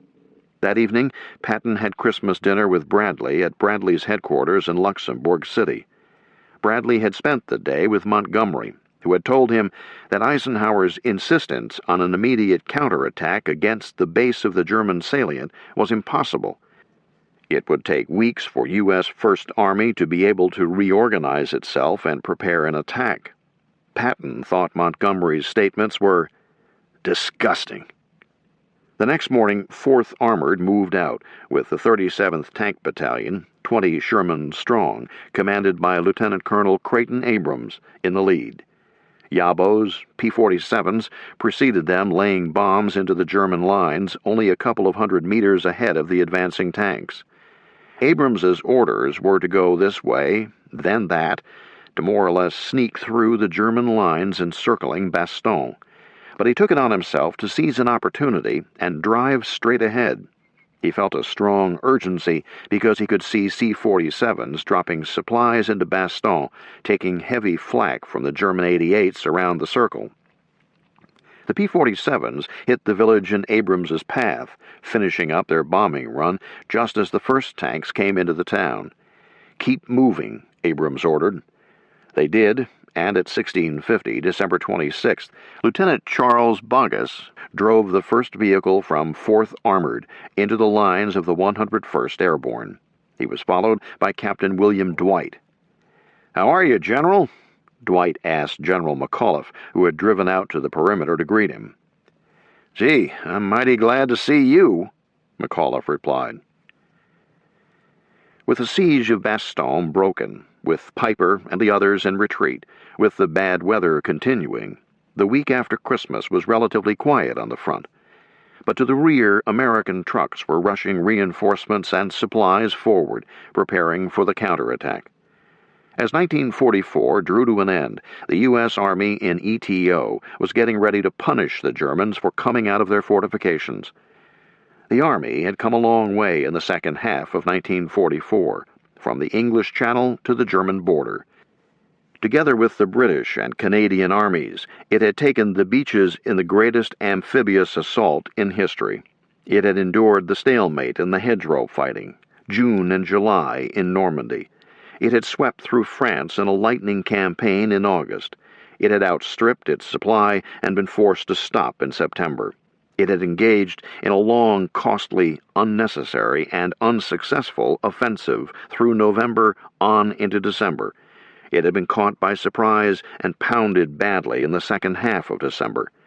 But it had recovered, held, and now was preparing the final offensive. Part 3. Life in ETO.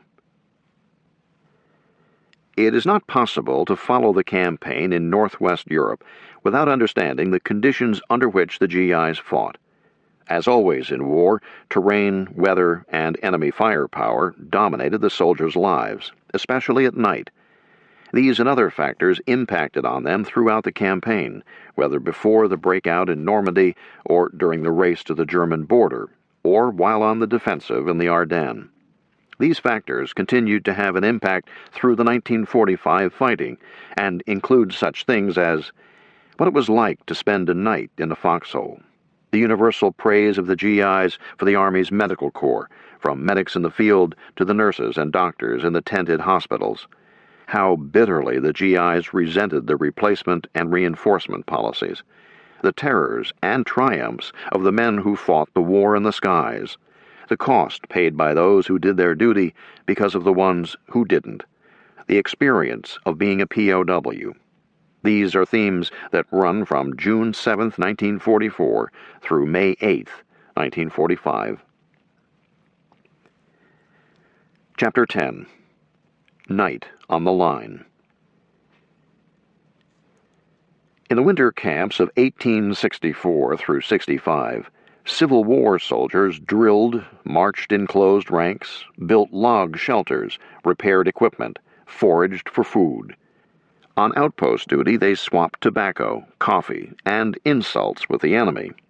At night, they cooked and ate, sang around the campfire, and retired to bunks. Night was the best time for Johnny Reb and Billy Yank. It wasn't like that at all in the winter of 1944 through 45 in Belgium, France, or Luxembourg.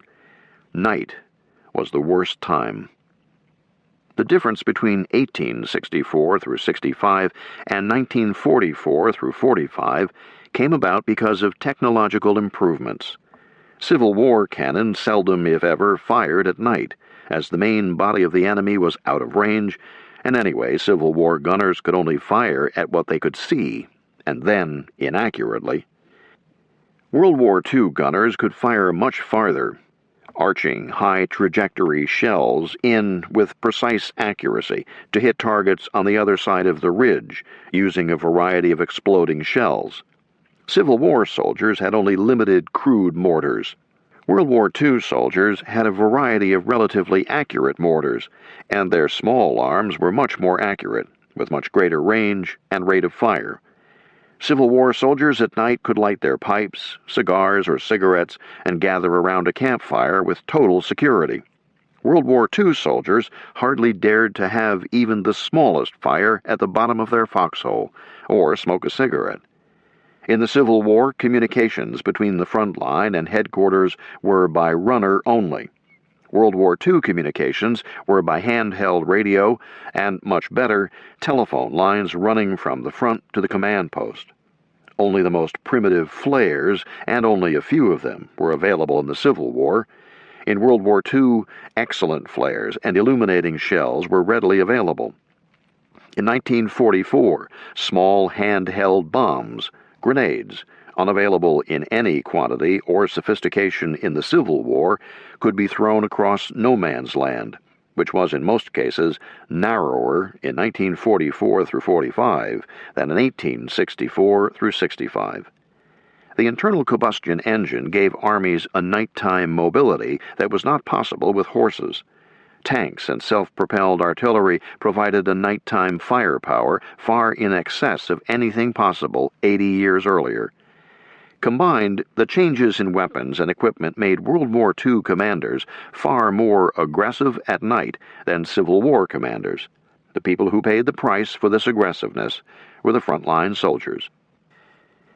In this chapter, I attempt to give some sense of how it was for those who endured and prevailed in the dangerous environment that was life on the front line at night in World War II. Sometimes a major or a lieutenant colonel commanding the battalion, less often a colonel commanding the regiment, very occasionally a brigadier general commanding the division. These were the only visitors to the front lines. Reporters didn't go there, nor did the two-star generals and above. Neither did the traveling entertainers.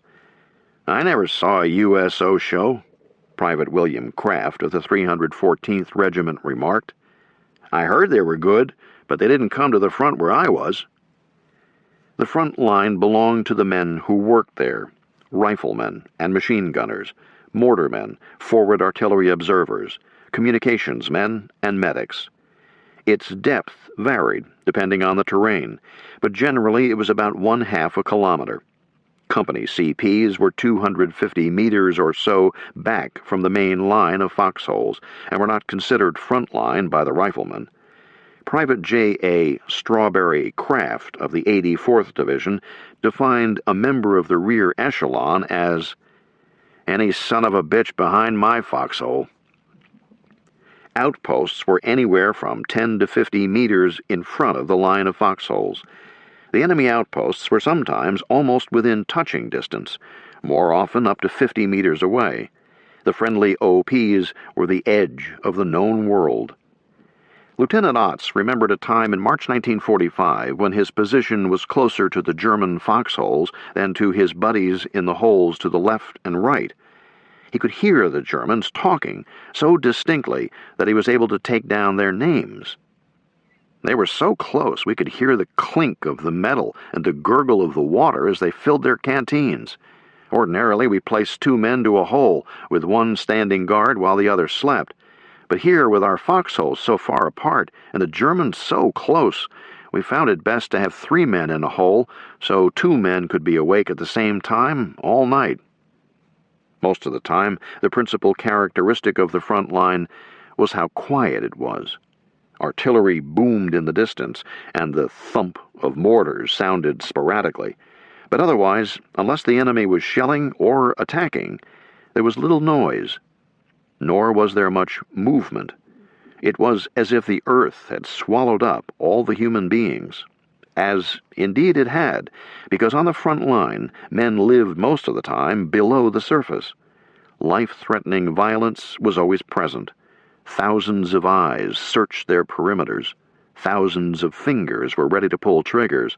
Thousands of hands were prepared to throw grenades or fire mortars at the slightest motion, or at night, at the least noise or the light of a burning cigarette. In early December, the 84th Division was just inside Germany, near the border with Belgium at Lindern. Private Chalmers Davis, a mortarman, found an observation post on top of a wrecked house. From it, he spotted a haystack moving across an open field. He got on the phone to tell the CP that there was a camouflaged tank out there. Just then, a German soldier jumped out of one foxhole and ran to another. Davis decided to have some fun. He never should have been out in the daytime, he told his crew down below behind the house. He made a mistake. The crew fired 2 mortar shells and got a bracket on the foxhole. The 3rd shell was a direct hit. A combination of luck and skill was involved, but whatever the cause, the German paid for his mistake with his life. American artillery, meanwhile, got a bracket on the haystack, then knocked out the tank inside. Thus the first rule of life on the front line: don't move around because someone is watching. Stay in your hole whenever you can. Depending on the length of the line a rifle company was holding, those holes were anywhere from a few to 100 meters apart, occasionally even more. In this, World War II was markedly different from World War I. In the 1914 through 18 conflict, the trench line was continuous. You could walk from the Swiss border to the English Channel without ever showing your head above the Earth's surface. The walls were lined with logs. Zigzag trenches ran back from the front to deep in the rear, so food, ammunition, and messages could be brought forward without exposure. To man those extensive trenches, however, took hundreds of thousands of men, indeed millions. In November 1918, Marshal Foch had commanded 3 times more men than Eisenhower did in November 1944, on a front of approximately the same length. Hindenburg had commanded 3 to 4 times more men than Rundstedt. Necessarily, foxholes replaced trenches. Soldiers in the Great War didn't know what a foxhole was. For all the terror of their daily existence, they at least had the comfort of being with comrades, seeing men around them, sensing their own power. World War II soldiers didn't know what trenches were. In their foxholes they had 1, at most 2, companions. Otherwise they felt isolated, as in fact in a spread-out company they were. Compounding the isolation was the unnatural situation of living below the surface of the earth, plus the physical misery of digging a hole big enough for your coffin at the end of an exhausting day. But it had to be done, a lesson quickly learned. Battalions that didn't dig in for the night didn't last long. That should have been learned in training, but it wasn't, so it had to be learned from experience. On June 10th, shortly after midnight, the 2nd Battalion of the 29th Division settled in for the night. The men had just marched 15 miles in the previous 20 hours. Major Maurice Clift, the executive officer, picked out a bivouac area, 2 enclosed pastures. The men moved into them and slumped against the hedgerow embankments, so exhausted they didn't bother to remove their haversacks. Most were asleep immediately. Few paid attention to the sound of engines, and those who did figured they were American vehicles. But they were German tanks and trucks from the 352nd Division, the outfit the 29th had been fighting since dawn of D-Day. Unknown to either side, the Germans had been retreating in the wake of the advancing 2nd Battalion. German scouts detected the American movement into the pastures. The German column crept forward and surrounded the fields. The Germans fired flares. In the eerie light, almost as bright as midday, they fired assault guns over the hedgerows at the sleeping men. Along one hedgerow, a full platoon rose up, only to be cut down by a burst of machine gun fire.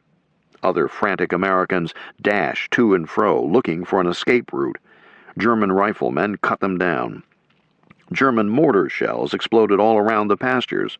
GIs fired their M1s wildly at the hedgerows, but they were as likely to hit their own men as Germans. "It was terrible," one survivor reported to General Coda. "We had crawled about 100 yards away from the field when we heard a lot of the guys screaming. I think that the Germans must have been making a bayonet charge." The CO of the 2nd Battalion, Lieutenant Colonel William Warfield, had his CP in a farmhouse on the roadside. He tried to organize a defense, but it was hopeless. Officers who dashed out of the house to get to the field were cut down. A German called out to the headquarters group in English, "Surrender! Surrender!" "Surrender, hell!" Warfield roared back. He tried to lead his small party to the fields where the massacre was taking place, but was immediately killed. The battle lasted only 20 minutes. The battalion suffered 150 casualties, 50 killed, or more than 1/3 of its total strength. Shortly before dawn, one agonized young lieutenant, reporting the disaster to the division commander, General Charles Gerhardt, fell to his knees and pounded the ground with his fists, sobbing that all his men were dead and that he had let them down. Gerhardt was enraged. "No security!" he screamed. "They just went into the field and went to bed!" From June 10th on, every frontline soldier in the 29th dug a foxhole before going to sleep. So did almost all other American infantrymen. Wherever they were, Private Kurt Gable, 513th PIR, 17th Airborne Division, recalled spending a night in the enormous, beautiful American Meuse-Argonne Cemetery, where the dead from the U.S. Army's biggest World War I battle were buried. It had been meticulously cared for by the Germans during their occupation of France. Gable and his buddy Jake dug their foxhole between 2 white marble headstones, as did other members of the 513th. Once the men were in their holes, there was no noise, no movement. "All quiet on the Western Front," Jake said. Digging the hole was often arduous, sometimes exhausting. A typical position would be in or on the edge of a wood, which meant many roots, as most of the trees in Belgium were planted in rows, close together. During the second half of December, when the nighttime thermometer began to go down to near or below zero, the ground was frozen to the depth of a foot or more. Pickaxes were hard to come by in the front, and even when available, they weren't much help. Sometimes it took hours to chip away through enough frozen earth to get to unfrozen ground. Men used grenades or satchel charges to blow away the frozen earth. Often it was just impossible. On the night of December 18th through 19th, near Echternach, Sergeant John Sweeney of the 10th Armored Division tried to dig in. But the ground was made up of heavy, wet clay, and our entrenching shovel couldn't dig into it. After penetrating a few inches, he and his buddies gave up. It was so cold that the rear echelon brought up some heavy overcoats, 2 for every 3 soldiers. We placed one overcoat on the ground, and 3 of us lay on it and covered ourselves with a second overcoat. The only one who was warm was the middle guy, so we changed places every 20 minutes or so. The holes were usually rectangular, under the best conditions 4 or 5 feet deep, 2 or 3 feet wide by 6 feet long. When the men were in them for more than one night, or if they were veterans, they got them covered. Sergeant Leo Lick of the 1st Division, a veteran of Sicily, where he won a Silver Star, and the Normandy invasion, moved into the line near Buchenbach at twilight of December 17th. He and 2 buddies worked on their hole for a week.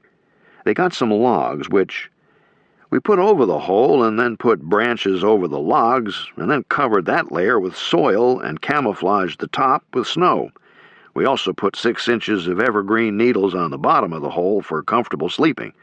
The opening to the foxhole also served as a warfare trench from which we could shoot or stand guard. Lick visited the site in 1986 and found the hole still there, an experience I've shared with a number of soldiers who were in the bulge. The cover protected the men from shrapnel and broken branches hurtling down from tree bursts, but there were disadvantages. One night during the opening stages of the bulge, Private Richard Jepson, who stayed in the Army, got a post-war commission, and retired as a full colonel, of the 30th Infantry Division, was in a well-covered foxhole with a buddy. It got to 10 below 0 Fahrenheit, and then it started to rain. Our body heat had risen into the overhead covering, and the snow and ice were beginning to melt and drip on us. During an advance, lucky GIs frequently were able to occupy holes abandoned by the retreating Germans. Nearly always they were deeper and better protected than ones made by Americans. Sometimes this was because the Germans were able to utilize slave labor to dig. More often it was because the Wehrmacht supplied better tools to its men than did the U.S. Army, and because in many cases the German soldiers were more strictly disciplined. Lieutenant Otts recalled, "The best foxhole I ever stayed in. The Germans had dug it about 7 by 5 by 10 feet deep, with a covering of 6-inch logs, dirt, and snow.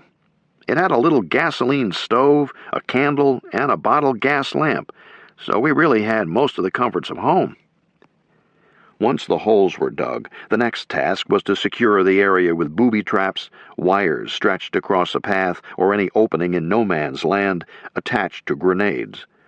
Next, the men set out landmines. Between the booby traps and the main line of foxholes, the men dug holes for outposts to be occupied by sentries.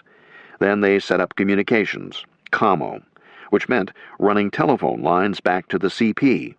Telephones were more reliable and secure than the handheld radios, and in any case the breath from a man speaking into the radio would condense and freeze on the diaphragms of the radio microphones. On the other hand, telephone lines got cut by enemy shelling. If at all possible, the quartermasters would try to get bedrolls up to the men before full dark, bringing them forward on jeeps.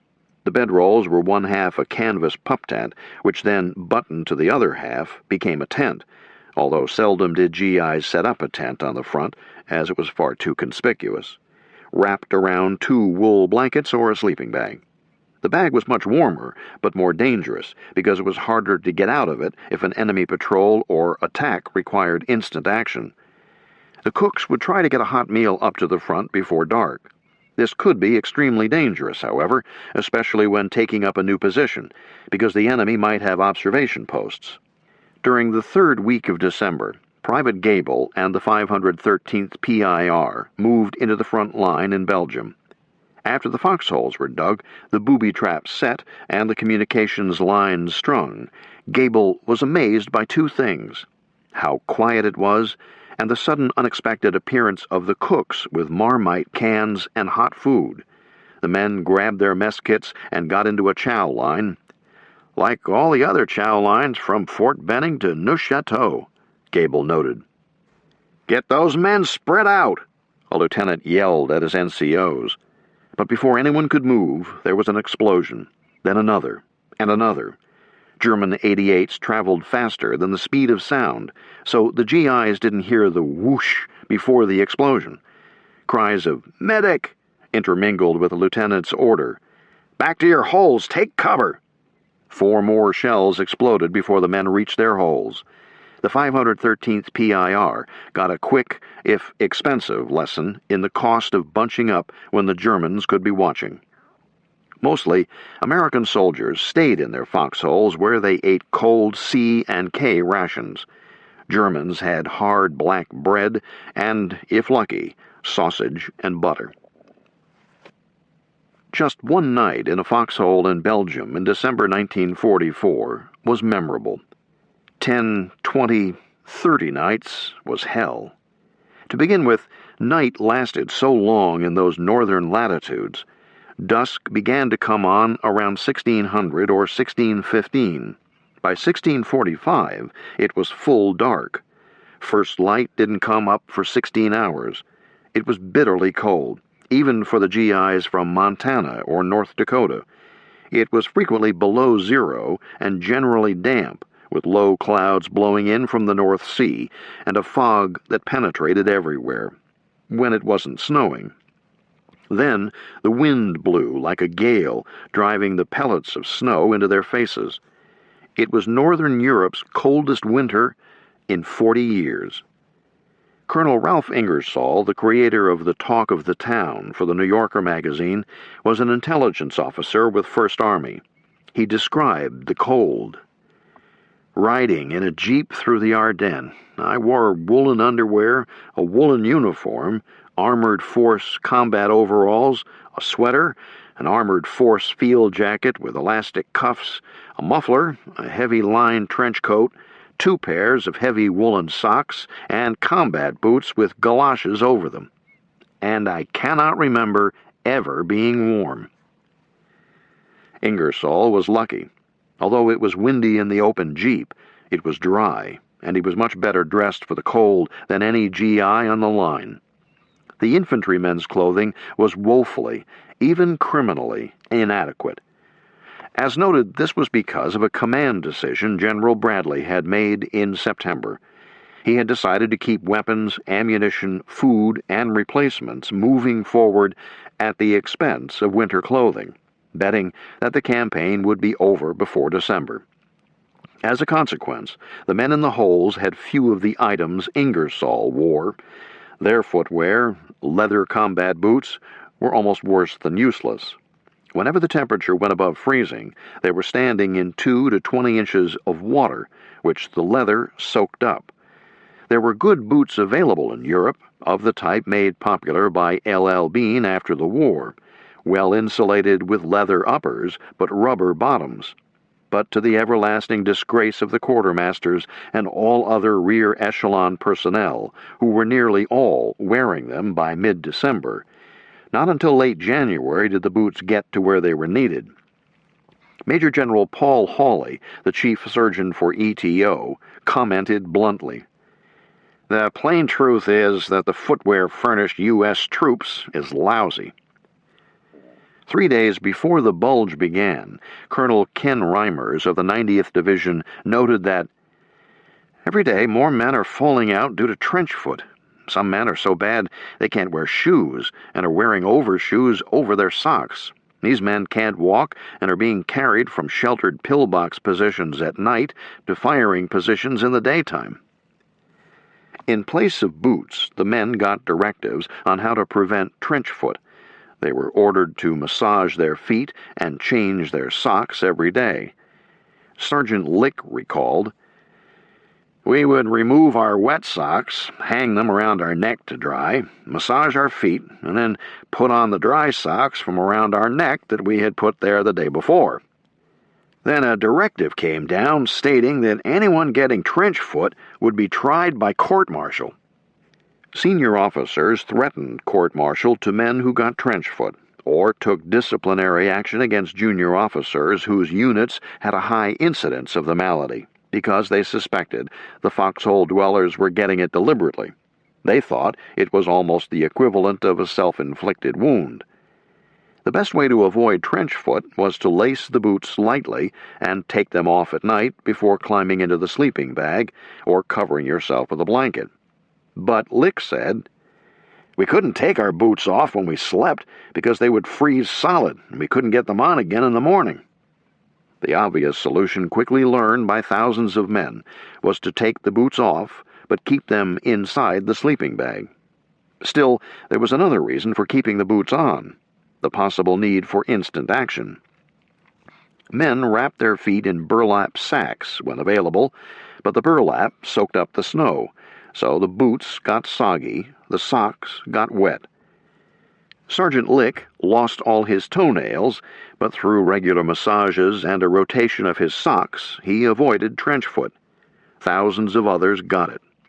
Trench foot put more men out of action than German 88s, mortars, or machine gun fire. During the winter of 1944 through 45, some 45,000 men had to be pulled out of the front line because of trench foot, the equivalent of 3 full infantry divisions. First, a man lost his toenails. His feet turned white, then purple, finally black. A serious case of trench foot made walking impossible. Many men lost their toes, some had to have their feet amputated. If gangrene set in, the doctors had to amputate the lower leg. It has to be doubted that many men did this deliberately. A shot in the foot was much quicker, less dangerous, and nearly impossible to prove that it hadn't been an accident. One private in Lieutenant Otz's platoon shot himself in the foot, and there was no question of accident. The man had been talking all night to his mate, Private Von Rose Lacrone, about doing it. Lacrone had the flu, and was so depressed he just wanted the guy to shut up, so he told him to go ahead and do it.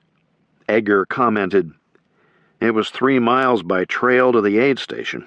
The 2 medics who went with him made him walk all the way. There was no free ride for those with self-inflicted wounds." During those long nights, it was impossible to keep out of the mind